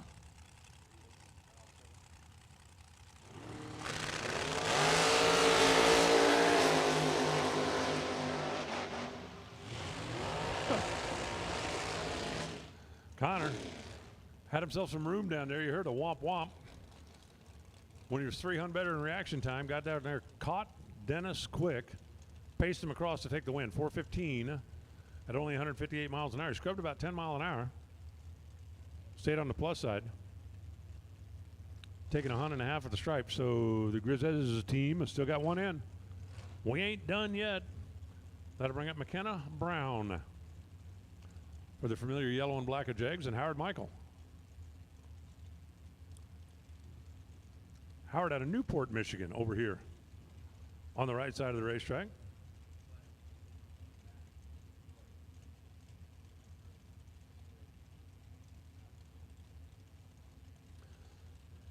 As they ease him on up there, Howard's going to go first, and then he will try to hold her off.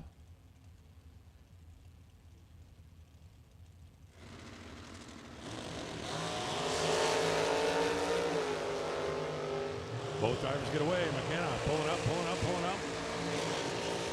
Nope. Howard Michael is 004. Takes the win, 2 above the dial, 75 on a 73. McKenna was actually closer to the dial, but she was behind at this end of the racetrack. True margin, 15 thou. Michael uses that 004 light and turns it into a win light. I want to pick this light and fling it down to the scoreboard and turn on that light. Matt Shell now in the left side, Shane Blackburn in the right side. New Jersey against New York. Yeah, what are you looking at? I got a problem. I got a guy. You know, everybody in New Jersey's got a guy. I got a guy. Call my guy. Don't pay retail. I got a guy. Really, I got a guy. I don't believe anything in New Jersey has ever been sold for retail as long as you know the guy's guy.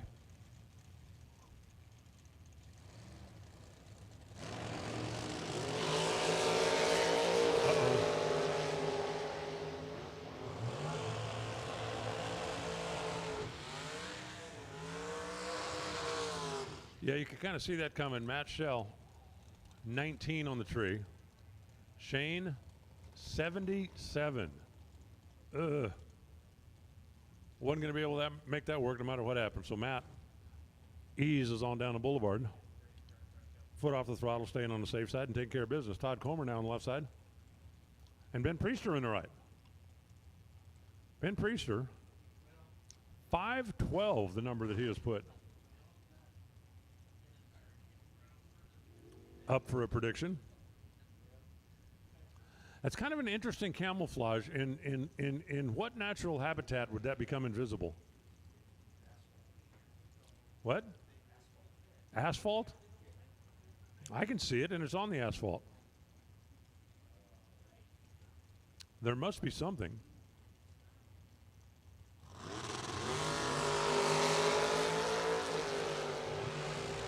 I would think you'd want to try to make it invisible to the guy in the other lane.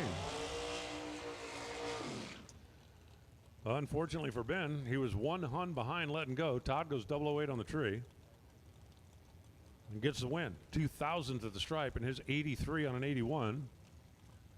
Takes care of Ben's 13 on a 12. Ben was closer to the dial by a hundo.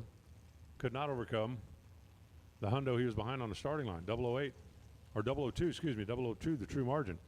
Devin Payton now rolls up in the left side and in the right side. Kendall M. Jacobs.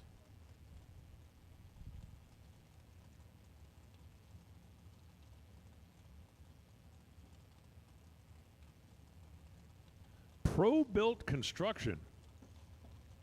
There you go. That's better than my company. My company is Slipshod Construction. I guess I misunderstood how things work because I never got any work even when I was a low bidder. Devin went 009, and that gave him all kinds of real estate down at the other end. He goes 477 on a 74 to take the easy win. Kendall, 67 against a 009, and that's going to end badly pretty much every time. Pretty much every time. Bob Seridu flying the colors for Marco, Abruzzi transmission. And Don Vincelli. Team Canada. How many Canadian racers are here? There's like 10 or 12, right? We appreciate all of you, every one of you. We would appreciate you even more if you brought Fudgios for the announcers, but Fudgios.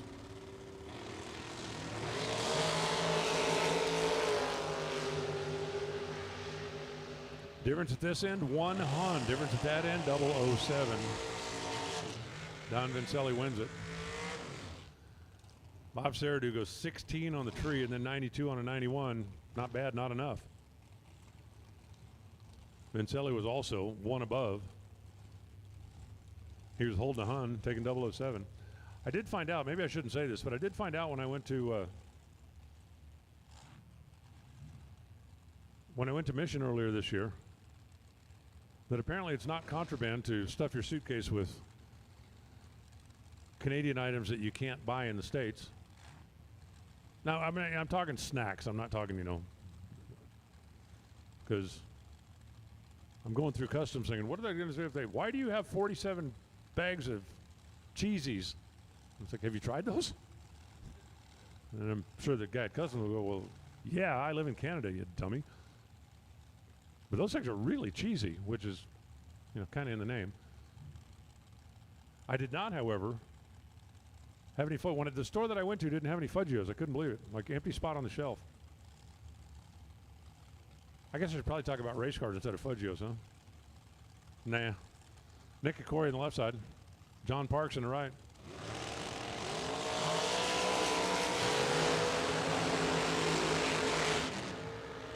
Both drivers get away on the green.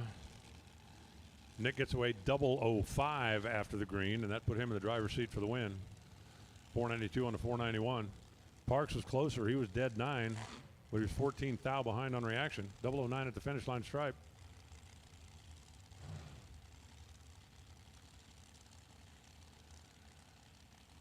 And here's Christy back. Team go dead on. That's always a good. That's always a good philosophy. Gene Lampshire rolling up here on the right side. The Profab built car. Really a Profab car. Hey, upswept headers.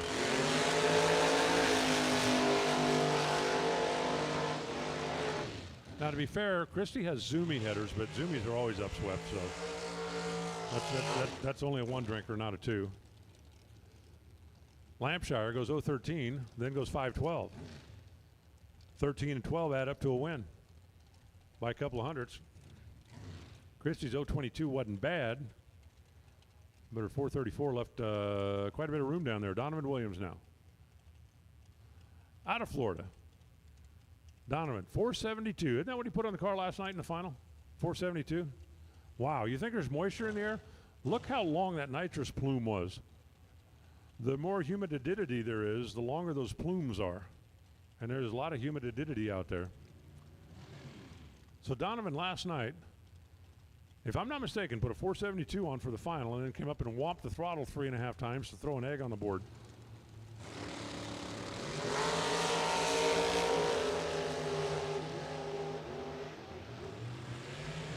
Kind of like that.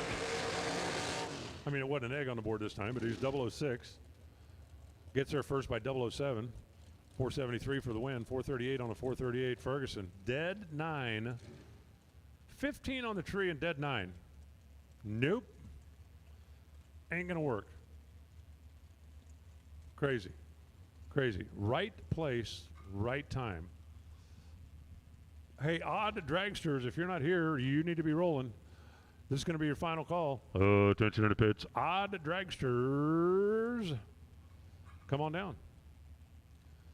Brian Rainbow on the left side. Scott Sill on the right. Another one of those little shorty cars. I like the shorty cars because you can walk around the front of them a whole lot less time.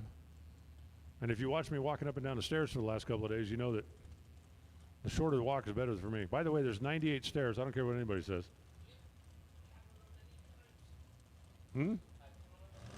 I have too. They were over there yesterday telling me there's 99 of them. There's 98 of them.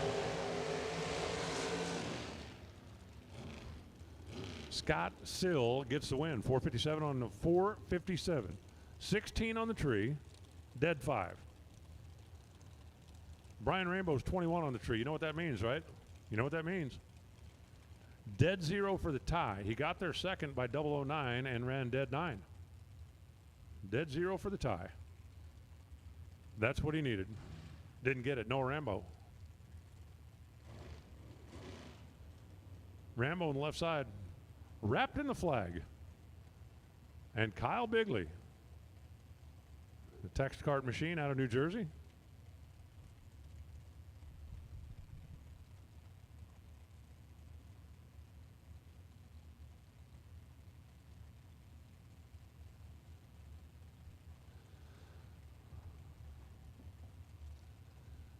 Difference in handicap is 13 hundo. I'm sorry, 5 hundo. I looked at that, I saw an 8, it's really a 0.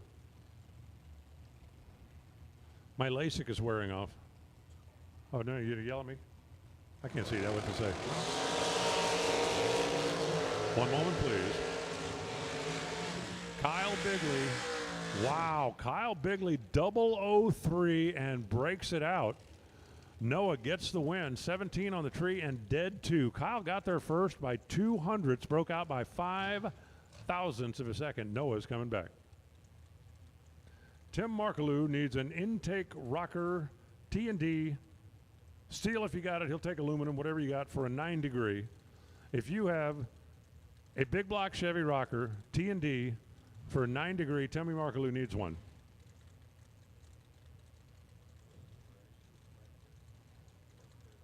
Many. Tim, somebody will have that. We'll find out. What's with rock rounds? Is that like about the 6th rock round? Yeah, crazy.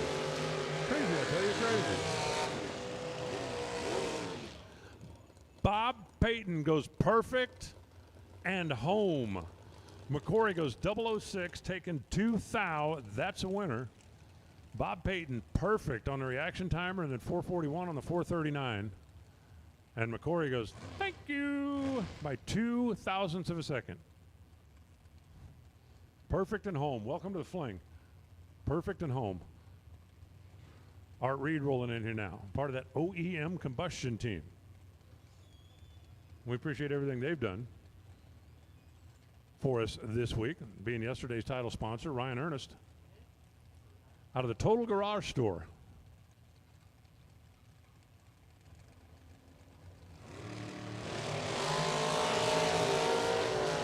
There's the handicap. There's the stripe. And there's the win light. 494 on a 493. 134 the speed for Art. Ryan goes 46 on a 45. So they both run one above the dial. It's all about reaction time. Art had it. Art used it. Art wins. Here comes Jeremy Cooper now on the left side. And it's showtime. Justin Daniels.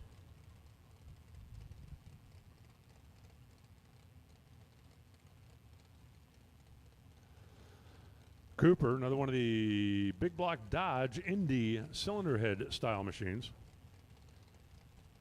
It's just like so unusual to see one that's not a Chevy. That's why I keep pointing them out. I like the guys with a little imagination. Hey, I got an idea. Let's do something not that.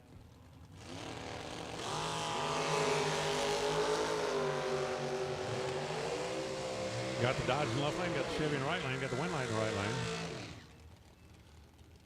lane. 004 on the tree for Justin, wins it. 29 on a 28.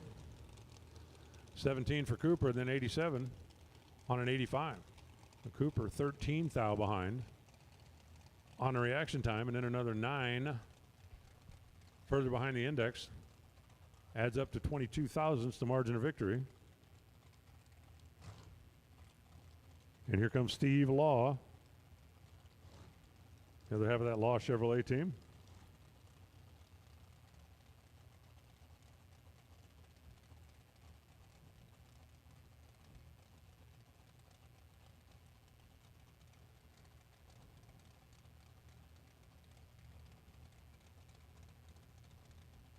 I'm still working on advertising slogans for Law Chevrolet. There ought to be a law. And there is. Come see us and make a deal.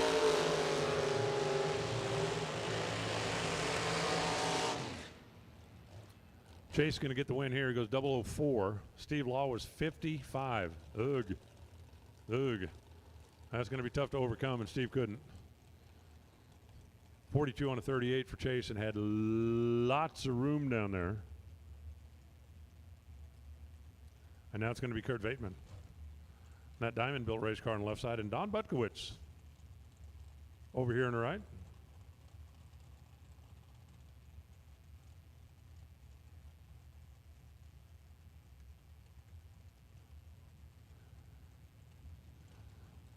They're dialed dyslexically heads up, a 467 and a 476.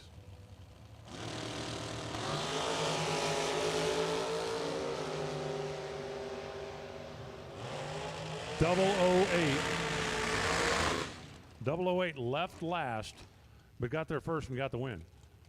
Buckwitz was 005, couldn't get there, goes 480 on the 476. Kurt was 2 thou behind letting go, but he was 6 thou in front when he got down there. 4708. That's a winner. On the 467, JP Schuster now dialed 444. Adam Rochon dialed 437. That means the handicap is going to be 7/100ths of a second. That means JP should leave first. Ought to leave first and better leave first. Because if JP does not leave first, then one of two things happen. Either JP was really snoozing or Adam was really red. Those are the only two possible answers if JP in the left lane doesn't leave first.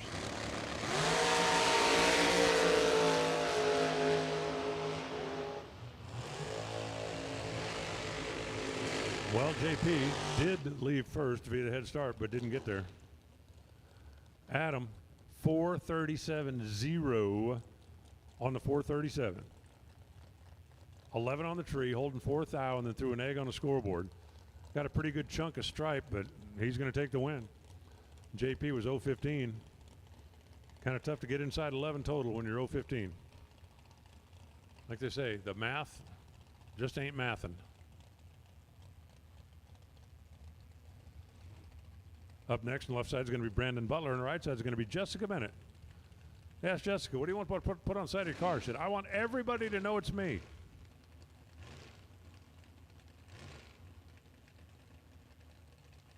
I'm not sure how much bigger you could put Jessica on the side of a dragster, so everybody knows it's her. And the head start's going to go to Jess by 400ths. And then Brandon, RJ's heating and cooling. And it's important not to get those two mixed up. Very, very important not to get those two mixed up.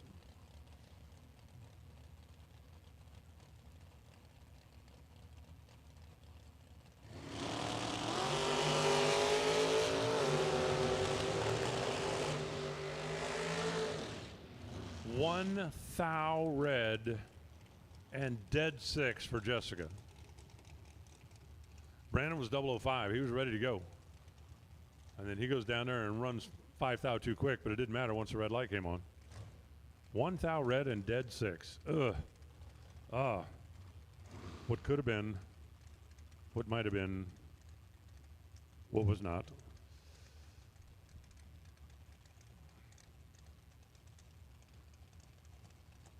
Now it's going to be Darren Krylak on the left side and Mike Fuqua.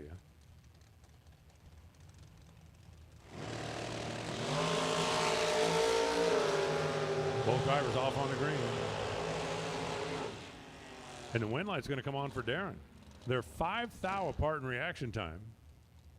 And Darren gets a stripe by 002. His 463 on a 60.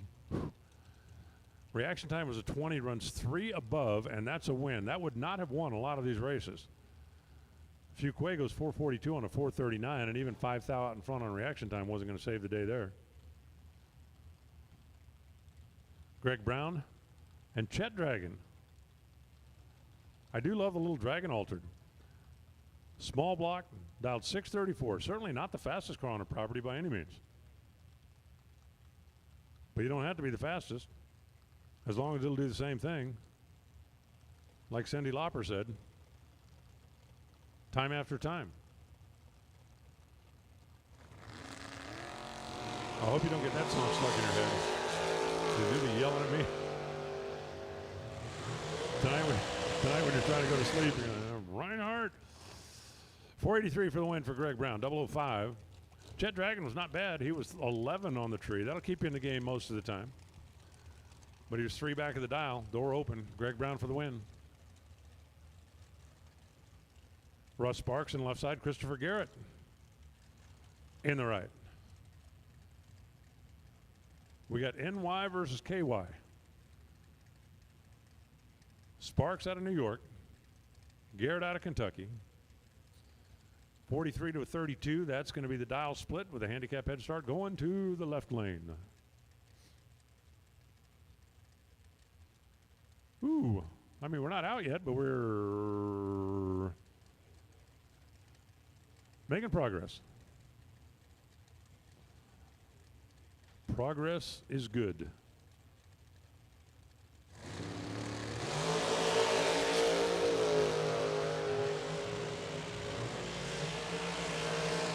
Great drag race, especially if your name's Christopher. They're 1 thou apart in reaction time. Advantage Russ Sparks. They're 3 thou apart at the stripe. Advantage Chris.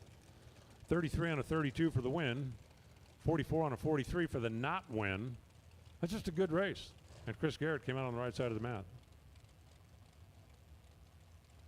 It's the old story, right? Pro is opposite of con. Isn't that what everybody says? Well, then, does that mean progress is the opposite of congress? Kind of seems like it, doesn't it? As a general rule, I stay clear of politics as a subject, but here, let me tell you something. If you are willing to use nuclear weapons and send special forces after robocallers, I will vote for you. I don't care if you're running for czar of the universe or dog catcher. If you promise to use special forces and nuclear weapons against robocallers, you got my vote. Zach Smith left, Randy Krause right. Oh, no, Zach. Zach turns it red 12 thou and turns on Randy's scoreboard. 84 on the 83 for the win. 52 on the 51 for the loss, but that one was all decided at this end of the racetrack when Zach turned it red by 12 thou. That'll bring up Steve Butler as the mops come out once again. And Mike Newman. Pennsylvania against Canada. They're neighbors, right? Doesn't Pennsylvania touch Canada somewhere?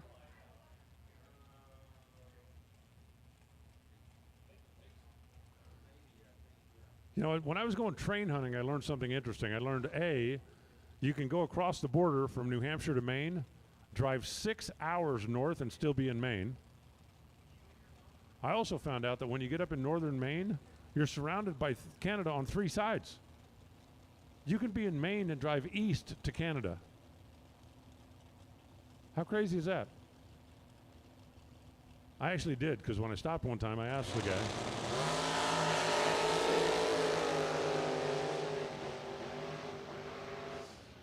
.478, not enough. Steve Butler got off starting line first, but he couldn't get there.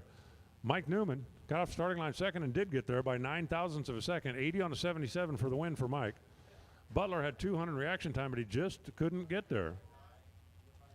Now, I stopped at a gas station in Maine, and I asked the guy, because I said, hey, how far am I from Canada? And he said, which way are you going? And I said, north. And he said, about an hour. I said, is it closer if I was going someplace else? He said, if you go east, it's about 2 miles. I said, what? So I drove over and saw the sign that said, welcome to Canada. Took a picture and turned around.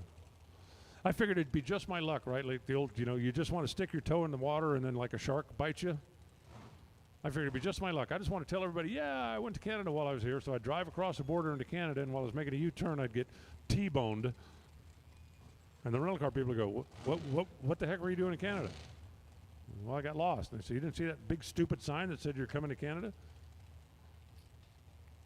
So I just took a picture of the sign. Kevin Portress in the left side. Caitlin Cruz in the right. Team Liberty, give me liberty. And give me the win light. Great slogans in drag racing. That was not one of them. I don't think it even made the top 50. How about give me liberty and I'll find you a win light. There you go. How in the world does 041 leave first? Crazy. 041 for Kevin, and then he goes dead one to lock out Caitlin. Come on. It's crazy that you can be 41 on the tree and lock out your opponent. But that's what just happened. 5 thou margin to stripe. Caitlin missed it by a little bit more. Ran 7 thou too quick and still couldn't get there. Jeremy York on the left side. Kane Gregory in the right.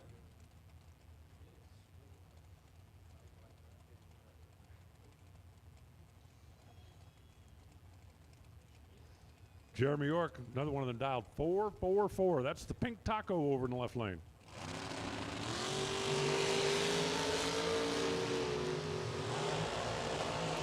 Separation on the tree, 3 thou, and at the finish line, Kane runs dead on 8. Call that a winner. Jeremy York was only 3 thou behind on reaction time, but he was 2 above the dial. And when Greg went dead 8, that was your margin of victory.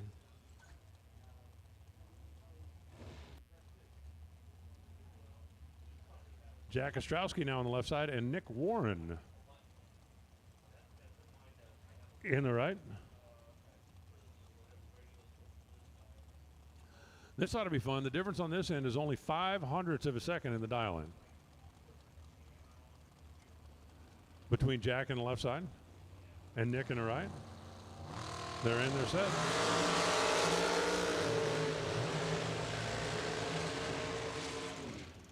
Reaction time difference, 6 thou. Finish line difference, 16 thou. Better with both is Nick Warren. He goes 009 and then threw an egg on the board. Dead zero at 4:51. Jack was 6 thou behind in reaction time and then ran 1 over 47.0 on a 46 to come up 16 thou short. Simple math. Simple math. Holding 6 thou and throwing an egg on the board. You cannot be beat with a better reaction time and dead zero. Cannot, will not, and did not. Michael Lane now on the left side, Gordon Bovin in the right. Bovin's going to be taken off first. We got Idaho against Indiana.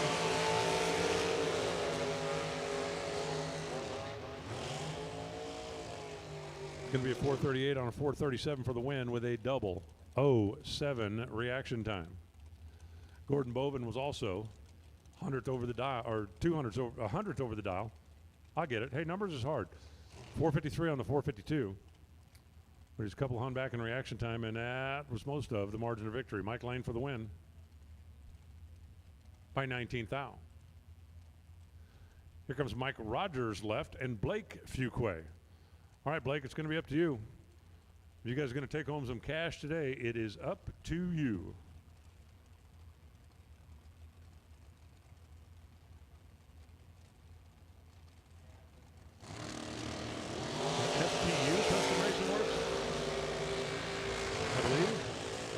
FTD Custom Racing Work. I got it, FTD. I'm getting there. Well, Blake is keeping the family honor alive, at least for the moment. Rogers had a hunt in his pocket. Took the stripe breaks out by 5 thou. Blake went down there, cut him loose. Was 2 thou closer on the double breakout. Mike Rogers under by 005. Blake under by 003. And Blake Fuquay ain't done yet.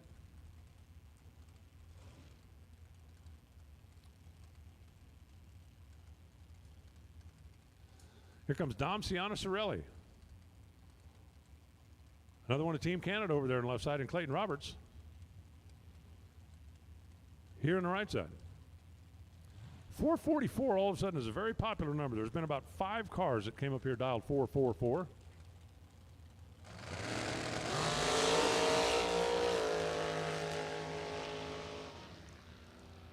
No!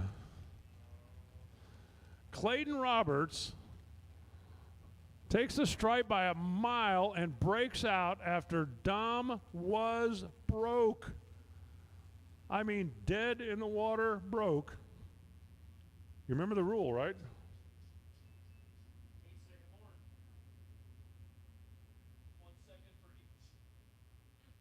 Wow, that is painful.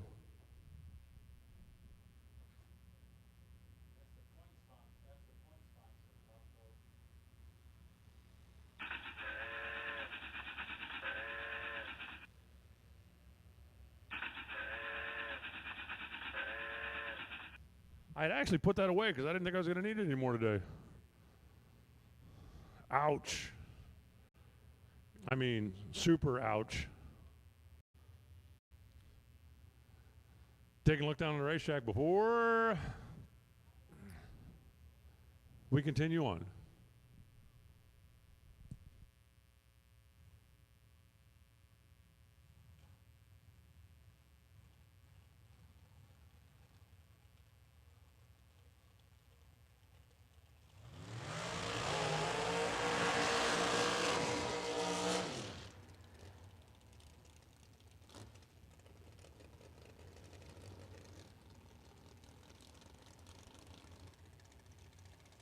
Here comes Zach Fulcher.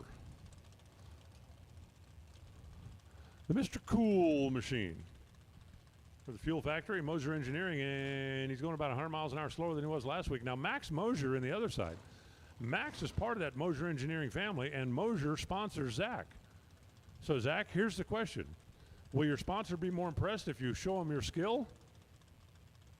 Or will your sponsor be more upset if you send him to the trailer? Just saying. Sometimes you got to make a decision. Not all those decisions are easy ones.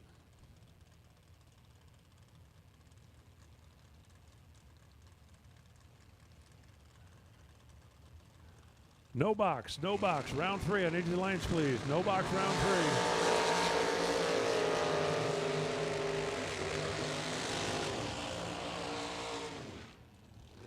Wow.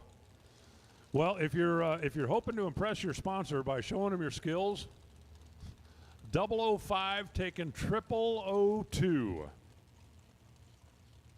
See, man, that's why you sponsor me. I'm that good. That good. Max, not a chance. No chance, no how, no where. 005 taking .0002. No box. Oh, attention to pits. No box. I need you to lanes, please. And door cars, you're on a very short standby. Be warmed up and ready to go for round number 3. Kenny Branscom on the left side. Jamie Tupper on the right side.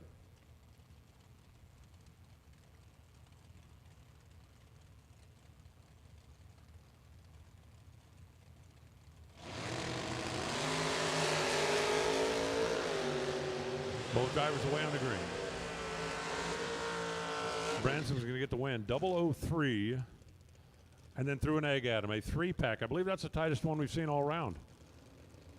003 dead 0 for the W. Jamie Tupper 15, and then 65 on a 64. Crazy. Split the 30 right down the middle. 015 and then 15 off the dial. But when the other driver's throwing 3 at you, you ain't going to throw 30 back and get a good result. Drew Smith, left. Eric Bowman, right.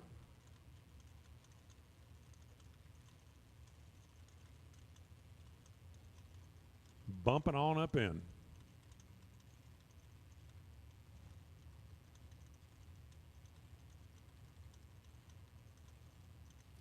Bumping on up in.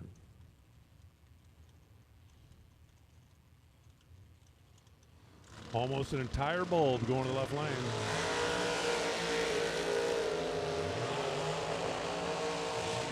And they get away within 2 thou. And Eric's going to win it. Runs 462.8 on the 462. Dead 8 to take the win. Drew Smith had a little window, couldn't get there. Goes 509 on a 507. Only 2 thou separated reaction timers, so they're both in the race. But Eric Bowman at dead 8 snugged up the window on Drew Smith, and he couldn't get in it. Tyler Rudolph now on the left side, out of Wolf Trucking. And Gerard Pietica.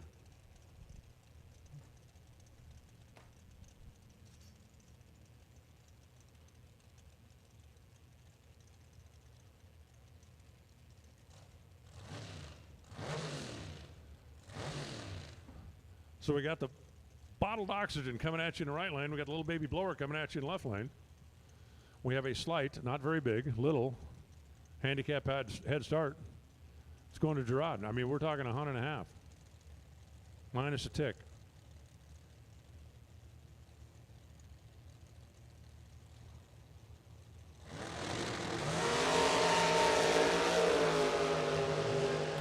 Well, kind of like this. Win light comes on for Tyler. 007. Dead 8. Pietica had no shot. 22 on the tree, locked out.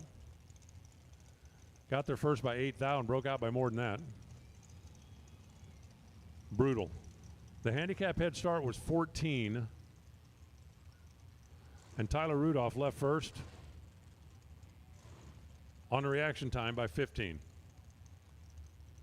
Guess how that's going to math out? Yeah, kind of like you just saw. Todd Piper left, Mike Coltrane right. No box, come on, let's go. No box, I need your lanes, please.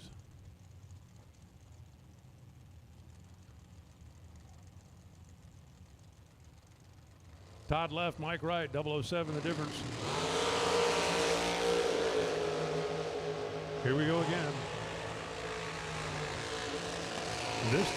This time it did work out for Piper. Piper was getting a 7 head start.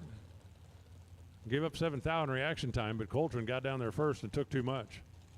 He runs 4 thou under and giving the nod back to Todd. Out in front by 18 thou. That was 4 thou too many. Jerry Hollingsworth left, Jacob Oliver right. Euler right. I don't know why you want to keep calling him Oliver or Ayler or Jones or Wojciechowski. I'm just going to call him Jake from now on. It's Jerry and Jake. I wonder if he's Jake from State Farm. I mean, you never do get his last name, do you? I actually said that somewhere earlier this year. The guy came up the next time and on the back window it said Jake from State Farm. I really am him.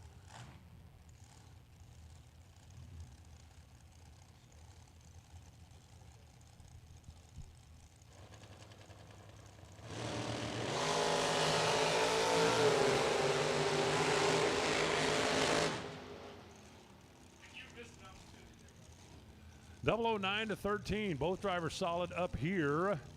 And then Jerry goes 91 on a 90 to close the deal down there. 82 on a 76. I guarantee you that is not what Jake was trying to do.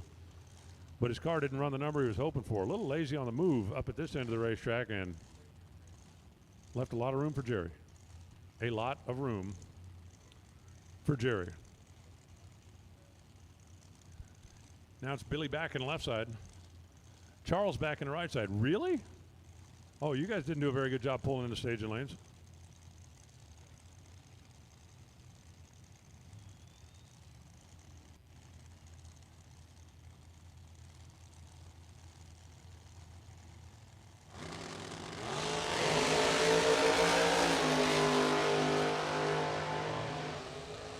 Charlie had the reaction time, but he breaks out getting there by a bunch. 422 for Billy.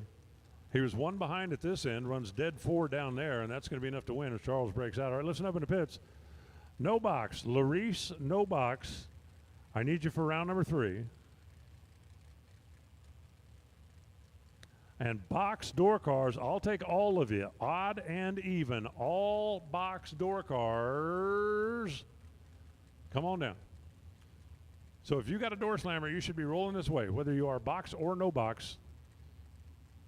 Everybody that opens the door to get in, come on. Tom Dauber in the left side and Hayden Bailey in the right.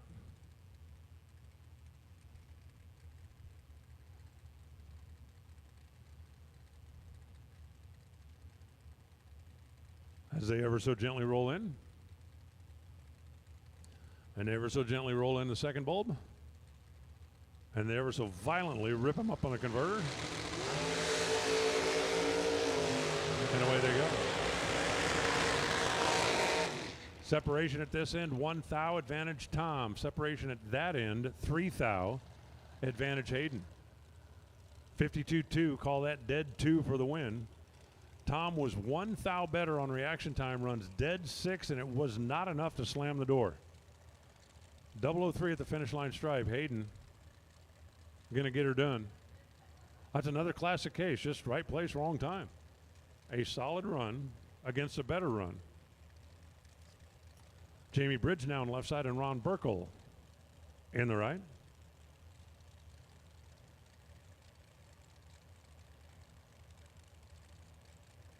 Man, a lot of handicap here, a full bulb handicap.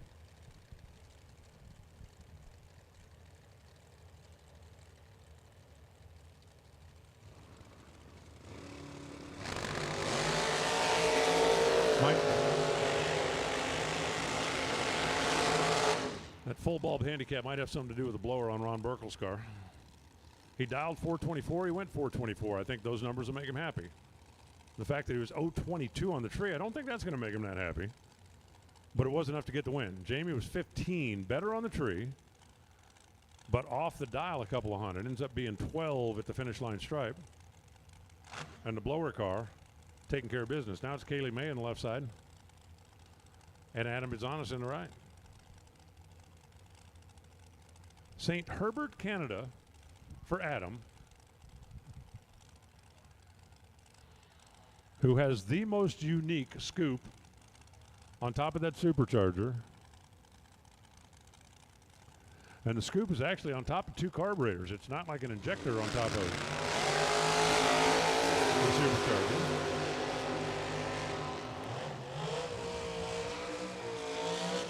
Both drivers are 006. Adam is dead 7. That's a winner. Kaylee is 88 on an 86, and that is not a winner. Identical reaction times, dead 7 for the win. Kaylee needed to sneak inside 7th out, and she didn't get there. Hey, no box, come on. We need you to lanes, please. And all box door cars will take you as well. Looks like we got a nice little parade coming in there. I love a parade. As long as I don't have to carry the 2, but man, those things get heavy after about the first mile and a half. That's what I heard anyway. I never actually carried a tuba. Sean Beeman on the left side and Bill Rowe on the right. As they ease them on in, as the sun eases on down, as it turns into a beautiful evening here at America's Racetrack, Summit Racing Equipment Motorsports Park.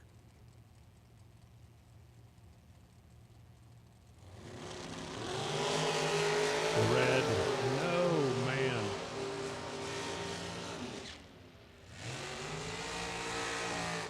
When Sean gets that time slip, you might want to duck. He's red 9 thou, and Billy Rowe missed it.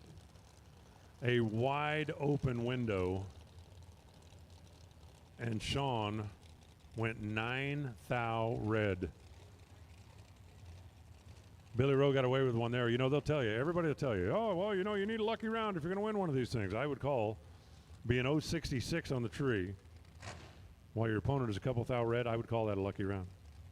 Kyle Cotrera now on the left side, Lester Adkins in the right. Looks like we got a pair, we got a single, and then it's going to be time for door cars. And the door cars are rolling into the lanes. 2/10, the difference in dial. Handicap start goes to the left lane.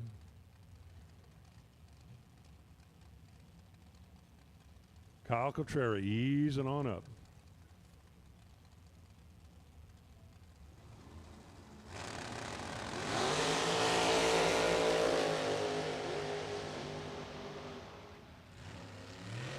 Oh, man.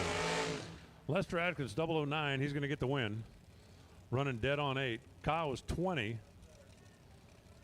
But he didn't have a shot. He got there first by 11 and broke out by 14. Cotrera looked like he was hustling along down there, but just not going to make it happen. Final car, Bob Bauer Jr. He's going to roll in with that blower car, dialed in 438.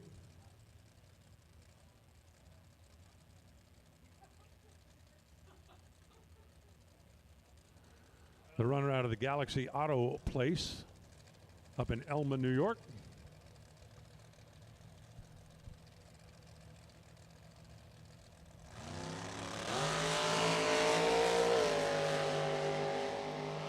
That's the only good time to go red when you're on the racetrack all by yourself. 439, 157 miles an hour. All right, we're going to do a little shuffle while our door car drivers are getting ready. No box should be back there. Final call for our box door cars, even, odd, every one of you.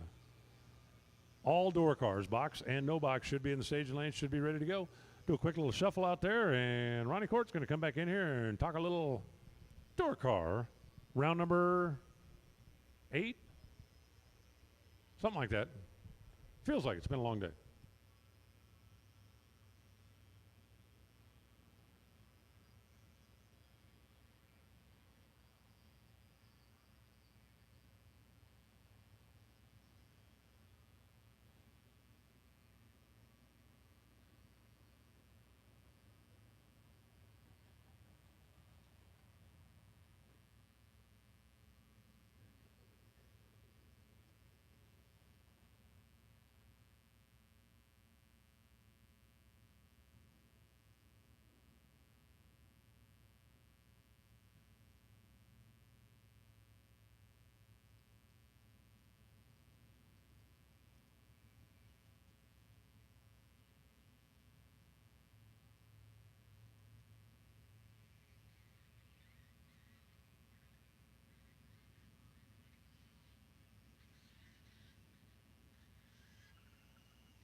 All right, as the sun sets here in Norwalk, Summit Racing Equipment Fling at Norwalk, presented by Total Seal. Say thanks to our friends at Mosier Engineering helping out on the stream. And as Logan says in the chat, it's nasty out there. Very much nasty. You know, you get into round number 2, 3, you're through the buybacks, etc. This is when it starts to get really tightened up when it comes to overall packages, and certainly on the reaction time. Better be seeing them double O's, because 10 to 15, you are getting a little tardy. 15 to 20, you are late, my friend, as they will eat you up. And then I say that, and we'll probably see the first pair go 40 and take the W. Who knows?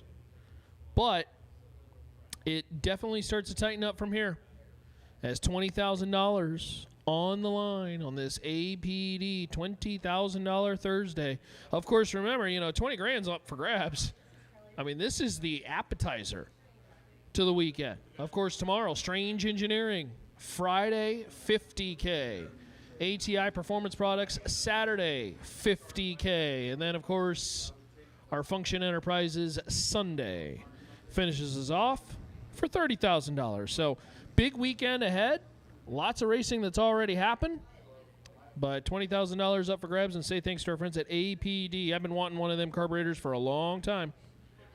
I'm going to have to check out their products and go check them out online. Support the folks that are supporting these racing series and programs. Going to be a good one as we get into the later rounds. We'll start with the Larice Snow Box.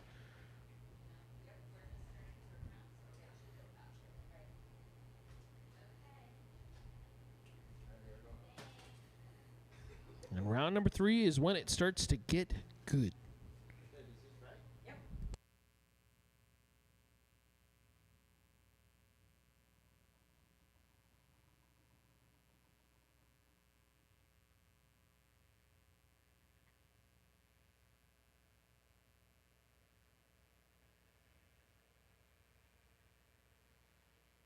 All right, one more lap back.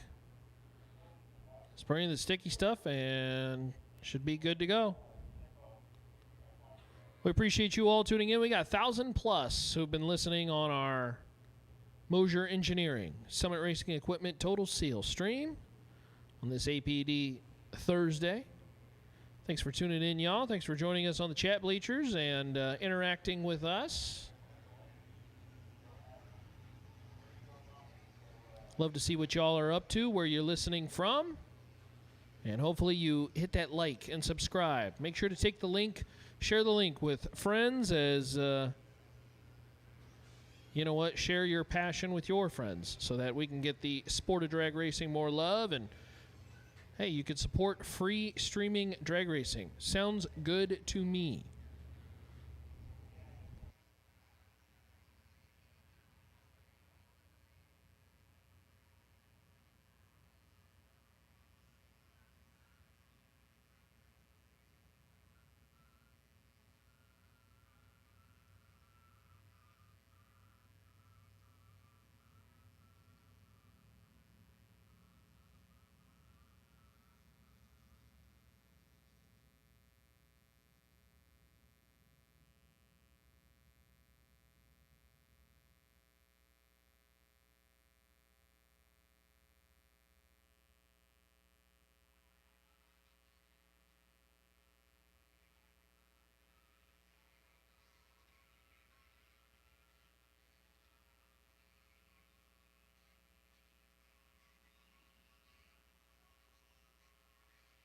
We appreciate you coming to, yeah, and thank you for correcting us. We always tell people all the time that, you know, if we're saying your last name wrong, come up and correct us. Don't be afraid to. Go Che. To be fair to Alan and I, it does say on this thing, so I don't know whoever typed that up. That's probably old information. They actually gave a phonetic spelling. Yeah. So Go Che. All right, we'll make sure to get it right. Y'all are still in? Okay, well, one of you is still in for us to get it right. Here's the best thing you do. The more times you come up in front of it, the more shots Ron Man, there was absolutely spray coming out. The angle must not have been very good. Oh, yeah, there's, of course, spray.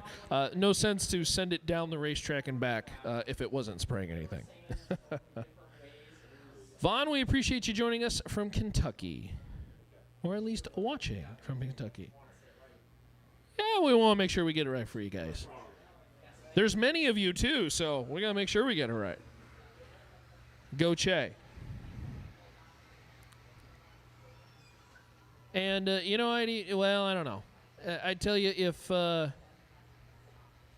you're on the property, because there have been folks on the chat bleachers who have tried to correct pronunciations, and I have confirmed with the drivers that is not correct. So, unfortunately for the chat bleachers, I'm not listening to them. I did go talk to the Grizzes, and it is pronounced Grise. I suspect their last name has been butchered quite a bit over the years. My last name is Court, but it's spelled with a K, and so most people do not hit it on the first try, so I understand. But we appreciate your understanding, and we'll make sure to hit Go Che appropriately and correctly moving forward. Larice Nobox, round number 3. Here come the door cars. I love it. As we whittle them down. Jim tuning in from High Desert, Southern California. Thanks for joining us. We appreciate you. We had folks checking in from Australia. A lot of Kentucky listeners. I think it's because we got a lot of Kentucky runners. Folks tuning in from Florida and Colorado and California. We are nationwide and worldwide on our live stream. Hey, thanks to Warren and the team. You guys really have done a really nice job with the stream. It's looked amazing.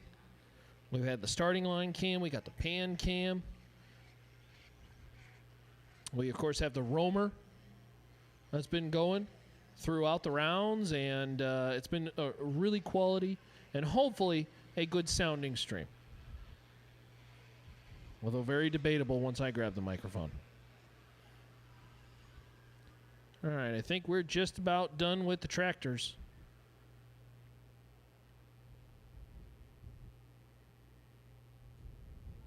Scott checking in from Lincoln, Nebraska, home of corn. There's a fun little track out there in Nebraska, Kearney. Kearney Raceway Park. They put on some pretty cool events. I haven't been to Kearney in a while. In fact, last time I was running a junior dragster last time I was at Kearney. Oh, it was many moons ago. Larice Nobox, round 3. Now we're getting serious. All the door cars have been called, whether you are no box or both odd or even in box. Box door cars, you have also been called. As a whole, you should be in the lanes now. Judson tuning in from Cape Canaveral, Florida, where they send stuff into the air. We send stuff down the racetrack. In this round number 3 of the Larice Snowbox on APD. $20,000 to win Thursday.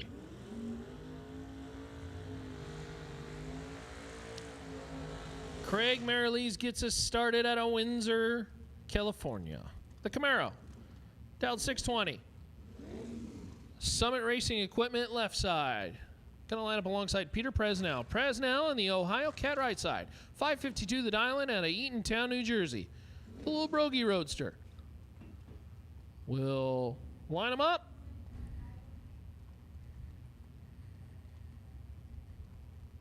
And see what we can do in this first pair here of Larice Snowbox. Yeah, you are not kidding, Scott. I-29 and Kearney out there. Pretty cool stuff happening out there in Nebraska. I see out in Kansas, looks like they're getting the Great Bend deal all squared away and set. That's pretty cool. Love to see more tracks going.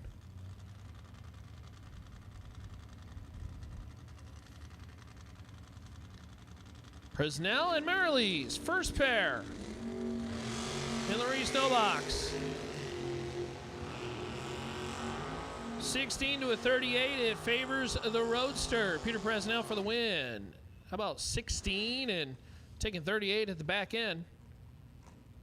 53 on the 52. Very nice run from the Brogy Roadster as Craig Marilees is late in the pair and 3 above 2. That is not a combo that's going to win in round number 3 here in this Larice no box. Jaden Dernst, left side, Fosteria, Ohio. The S10 going to line up alongside Jen Vignola. Jen, 67 Camaro, 608 the dial in, going to leave, just about a bulb, just under a bulb. Later than Jaden, and Jen's going to leave the starting line and really wipe a bead of sweat off the brow. Jen got away with one. Jaden is 004 red, and Jen's light started with a 1. Jen gets away with one. Broke out by a thou. 6079 on the 608, but 147 on the light is no good, but still going to pick up the round win. They say when you make a deep run that you got to have that lucky round. That one might have been it. Nick Hastings, 560 the dial in left side in the Beretta. Hastings Summit Racing Equipment left side going to line up alongside Corey Blackford. Blackford, 595 the dial in. That cool little Colt. The Dodge dialed 595. Going to have to hold off Nasty Nick.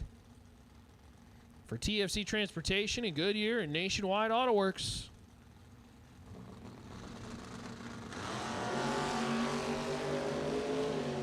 Wow. Absolutely nasty. A pair up front. Win light top end. Nasty Nick Hastings. How about 003 take 007 to be 3 above 4. Corey Blackford matched Nick.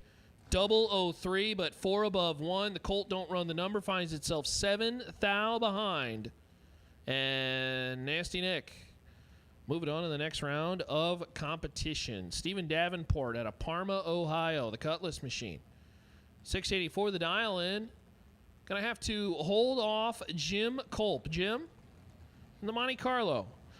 Good little color, the kind of baby blue to that machine out of Lisbon, Ohio. The Bad Man Racing Engines GeoSync Tech Consultants machine is running out of real estate. Winlight top end Stephen Davenport, 11 take 9. Was kicking it quite a bit, and Stephen trimmed that up to 9 thou and might have almost gave that one back, but thankfully we'll take the round win as CJ Yeager. This will be a solo hit down the racetrack. CJ in the Oldsmobile machine.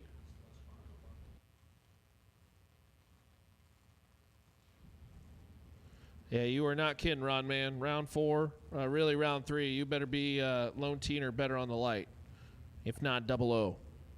And certainly, depending on who you line up alongside, you can either be really good at pulling into lanes or you could be like me, pulling into lanes just horribly. I have horrible talent for pulling into lanes. It really is an art form.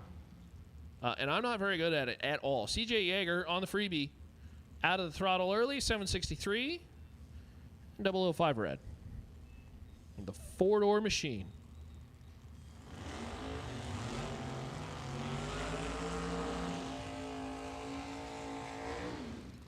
All right, here comes that Honda to get us started. Jay Hill out of Mount Vernon, Missouri.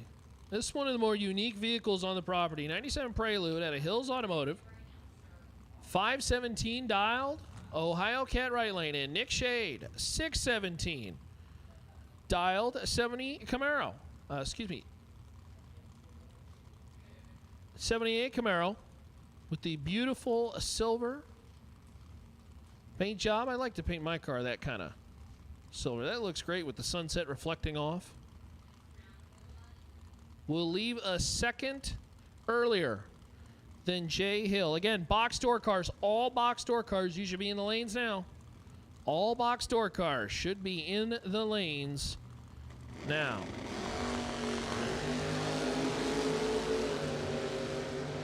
Can the Prelude catch the Camaro? Win light top end. It's going to Jay. Jay, 12, take 29 to be 1 above 7.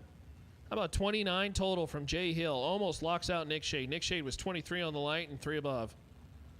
Unfortunately, could not hold off the hard-charging 97 Prelude. Jay Hill moving on to the next round of competition.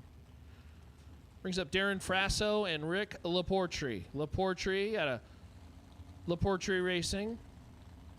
Engines and heads. Guess he does it all. Bay City, Missouri man. Uh-oh. Rick is red by 5,000. That's no good. Darren Frasso for the win. 23 on the tree and 570 with a 1 on the 569. The Canadian, 69 Camaro. Moving on. Adam, thank you for answering that. Yeah, the 1,000 broke the rear end. Watching from Amherst, Ohio. Very cool. Thanks for joining us. Adam calls Summit Motorsports Park his home track. Well, then why aren't you here? You got to be here. Get your race car. Get on down. You could still make it for the Strange Engineering $50,000 Friday. That's tomorrow. Today, these guys running for $20K with our friends at APD. Chris Burden, left side. Dan Dishon. Dan, 527, the dial in right side. Got to try to catch Chris Burden. 2 bulbs and a little bit of change. Gonna be the difference. Dan did his job. Now he's got to run down Chris, navigate the top end. He did it very well. Dan Dishon is 006, take 36. And 528 with a 3 on the 527. That is 19 total. Nicely done. It's Chris Burden, 27 on the tree and locked out. Could have been dead zero. He had no chance. Steven Schmidt and Jacob Comer. Comer, North Carolina runner, 70 Maverick, gorgeous machine. 546 right side. Left side, Steven Schmidt, gorgeous. 67 inspired Camaro Roadster. Hey, Leonard, we appreciate the comments. The camera angles, that is all the video, guys. That's Warren and the team. Thank you, guys. We appreciate you. 490 left side.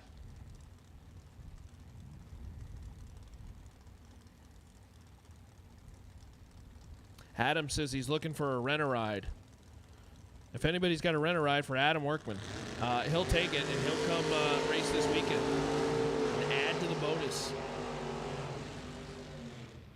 A pair of 21 lights, a win light, will go Steven Schmidt's way. Schmidt, 14,000 is the difference at the line.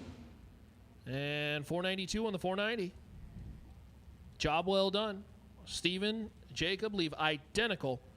And Schmidt just simply beats Jacob Comer to the finish line. Clint Patton and Roger Sowards. Roger, 606 the dial in right side. That's a 91. Mustang, the blue oval machine, will try to hold off the Monte Carlo of Clint Patton out of Pennsylvania. Thanks for tuning in, Judson and James. Appreciate you all. Bill and Barn and all the team. Ron, Man, Scott.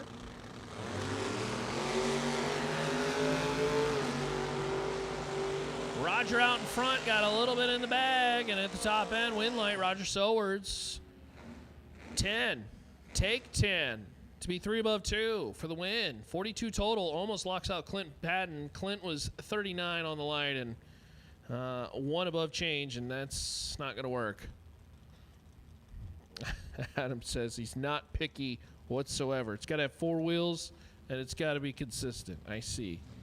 Yeah, you got to be consistent to win at the Fling. Although this being a sold-out pre-entry event certainly hurts that scenario. Jay Ralston, J&S Ralston Trucking, and Kenny Robinson. Robinson pulling the wheels in the 67 Fairlane. Nasty up front, win light top end. Jay Ralston, 8. Take 8 to be 1 above 0. 18 total. Beats Kenny to the top end. Kenny is 008 and 1 above 8.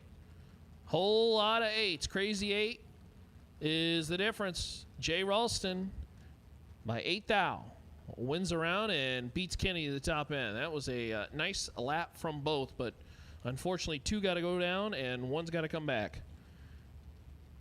Mark Brewer. And the Mustang machine, 6:39 the dial in left side. Your automatic winner is Nick Wellman, goes red by 2 stinking thou. That's not fun. Mark Brewer, 11 and 1 above 5, 26 total for the win. Kenny Case out of Wakeman, Ohio, 64 Nova, and John Bowes. John out of Ohio, the Corvette machine. This is one of the very cool race cars on the property this weekend. Gorgeous machine. You got to go check this place. Check out this race car up close. Although most of the Corvettes look pretty darn good as race cars. Coleful's place, Abruzzi. And Finish Line Fuels helping out John, 539. Dialed in right side. That's the Ohio Cat right side. Kenny Case in the Summit Racing Equipment left lane. 64 Nova going to try to hold off John.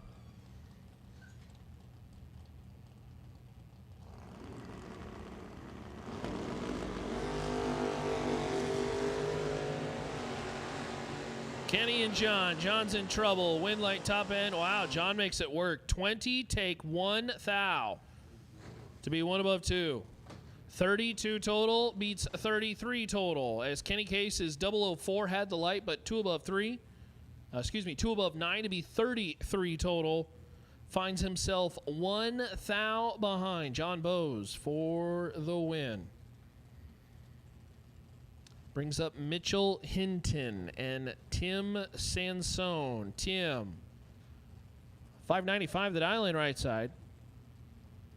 Out of Auto Fab Race Cars and the 67 Camaro. Out of Maryland. Mitchell Hinton out of Michigan. The 77 Camaro. Oh, hide the sharp objects in Tim's pit. 001 red. Mitchell Hinton for the win. 14 and 1 above 8. 32 total. Mitchell Hinton will move on, and Tim is going to look at that time slip and probably crumple it up, and we'll get him tomorrow. Tim McGuire. Ohio Cat right side. 608 the dial in right side in that 67 Camaro. And Joe Raleigh. Joe out of Mount Morris, New York. 69 Camaro. Blue car, red car, both are Camaros. As they go late 60s bow tie racing. Joe going to try to catch Tim. Oh, no. As darkness consumes the Christmas tree, starting to see that theme of maybe that bulb being a little bit brighter than when they last saw it. And the red lights are starting to come out. Joe Raleigh is 006 red. Tim McGuire, 15 and under by 1 thou. So Tim moving on as Joe goes red. And let's see if we can get some green light passes. Brody Harp. Brody. S10 machine. 611 the dial lane left side. And Kevin Pruitt. These are the guys we were talking to earlier in the week. Kick Booty Motorsports. Kevin and Benny and Tanya and Taylor and the whole team out there. Kevin out of Georgia. 570 the dial in right side in the Kick Booty Motorsports wagon.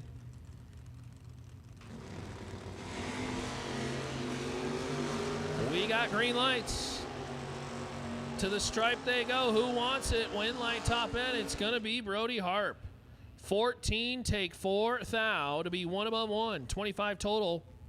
Kevin Pruitt laid down a fine lap. 13 on the tree and 1 above 6. But 29 total in this game is not good enough. Nice try. Thanks for playing. We'll see you tomorrow. Brody Harp moving on to the next round of competition. Here comes Gage Birch. Gage out of Palmetto, Florida. Although he, I don't know how many times he sees home because I feel like Gage is just traveling around the country, winning drag races all over the place. Gage, who had to operate out of the buyback, if I remember correctly. This is why you buy back, because here comes Gage now, starting to build steam. 606 the dial in left side out of TBM Brakes. Mickey Thompson Tires and Dart Machinery. AJ Buchanan standing in the way. Buchanan. This is a really cool Mustang. I love the stance on this machine. Cool color. Buchanan, dial 585. Going to try to run down Gage Birch. One of the best in a door car.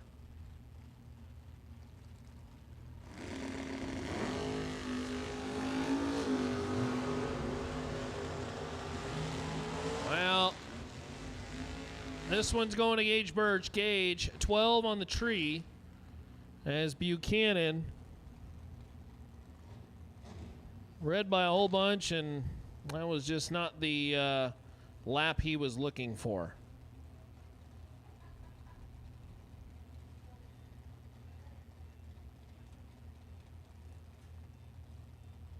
It just kind of lunged, and then I think he didn't know what was going on. He was like, oh no, this is not good. And it's just all kinds of yucky. Sean Harp, left side.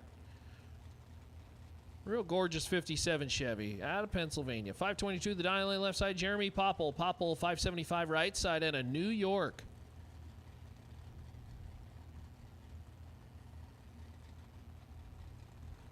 Yeah, Sam, you're... That was a little unfortunate, but that's all right, Sam. You're all good with me, my friend. Jeremy and Sean, win line top end is going to Sean Harp. How about this pass? 6, take 3 to be dead 2. 8 total.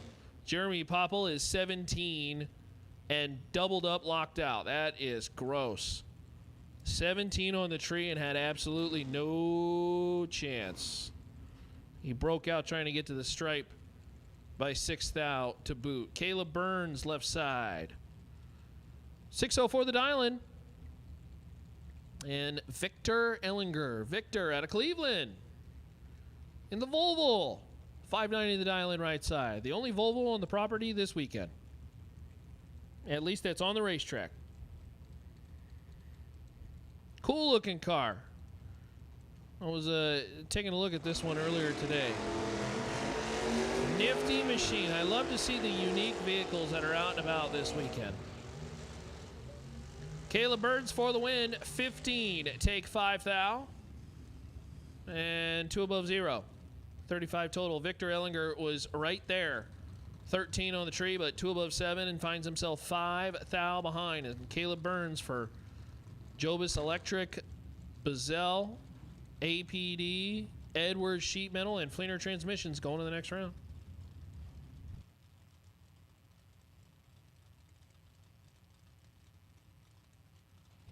Tension in the pits. Even dragsters. Even dragsters. This is your call for your next round of competition. Even dragsters. Even dragsters. Your call to the lanes, please. Even dragsters. Your call to the lanes, please. Even dragsters. You are being summoned to the lanes for round number 3. Chad Duke, left side, North Carolina.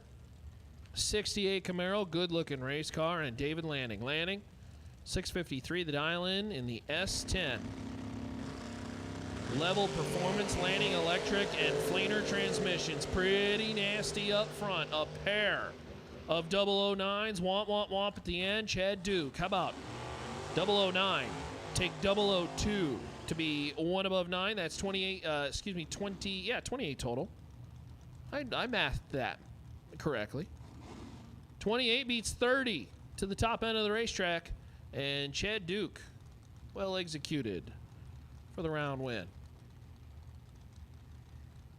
All right, here comes Becky Goche. It's Goche, guys. We've been saying that the whole weekend. Goche. 618 the dial-in. Oh, no. Maybe we should go back to Goche. Becky goes red. And Kyle Thompson, 32 on the tree and 3 above 6. And unfortunately for Becky Goche, Becky's day is done. Here comes Lauren Daddis. Starfire Machine, left side. And Mark Price. 563 the dial-in, right side. Good looking Mustang. I like that color a lot. Like a dark burgundy. More like a purple. Beautiful machine. Mark Price, your automatic winner. Lauren Daddis leaves red by 17 thou. Mark Price, 004, and one above one. 15 total. That'd have been tough to beat.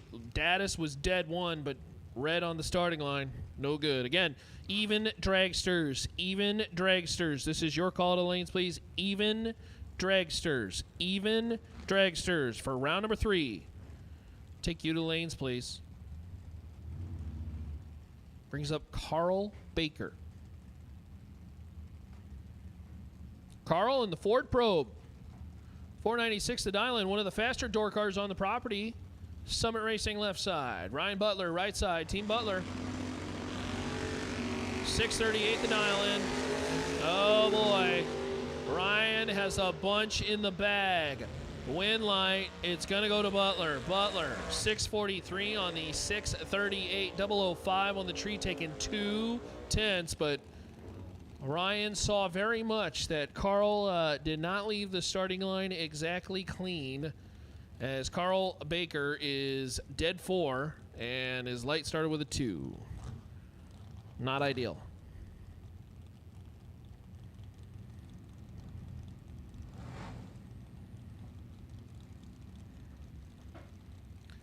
Brings up Robbie Ballard and Lee Newmayer. Newmayer in the very cool 76 Vega. Abruzzi Racing and Race Tools Direct, APD. LRP Wheels helping out. A whole lot of partners on board with the Vega. 569 the dial in. Ohio Cat right side. Left side, Summit Racing left side. Robbie Ballard out of Michigan. An old Mustang. 626 the dial in. Well,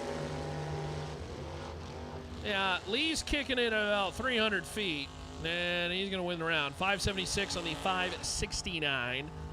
Lee Newmeyer is 26 on the tree as his cam is screaming at the top end, taking 50 as Robbie was 1 above 3. That was the good part. 137 on the light. That's the no bueno part. Steve Hyde and Chris Bear. We were shouting out Chris Bear. Chris was helping out a fellow racer late last night, kind of fixing electrical stuff. Jerry and all the things he was going on. So thanks for being a great sportsman, Chris. Racers helping racers. Love to see it. He's getting the good juju. He's starting to go deep in the rounds here. 584 the dial in right side. And Steve Hyde. Steve out of Livonia, Michigan. The Monte Carlo. Beautiful machine. I like the stance to the Monte Carlo. Just enough cover on the tire and the rear fender wells, but not too much. Separated by 2 thou. Win line top end Steve. Steve is dead 5. 21 total. 16 on the light as Chris Bear took 5 thou, broke it out 2 thou, had to take 3 or less, and he did not do that.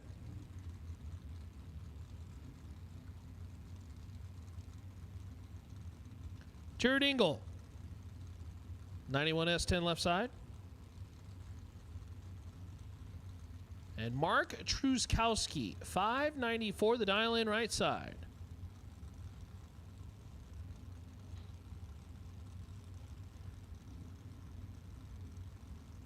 Mark at a mountaintop, Pennsylvania.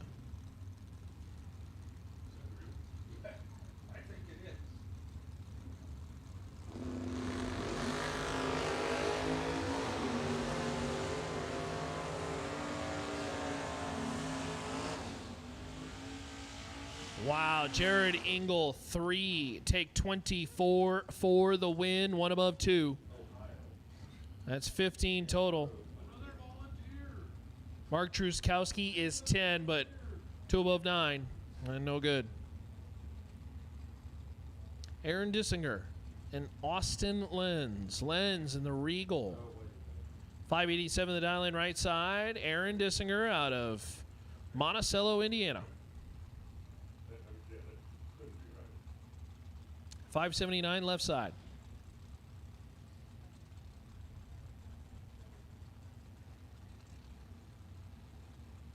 Again, dragsters even. If you are not in the lanes now, you are in the wrong spot. Dragsters even.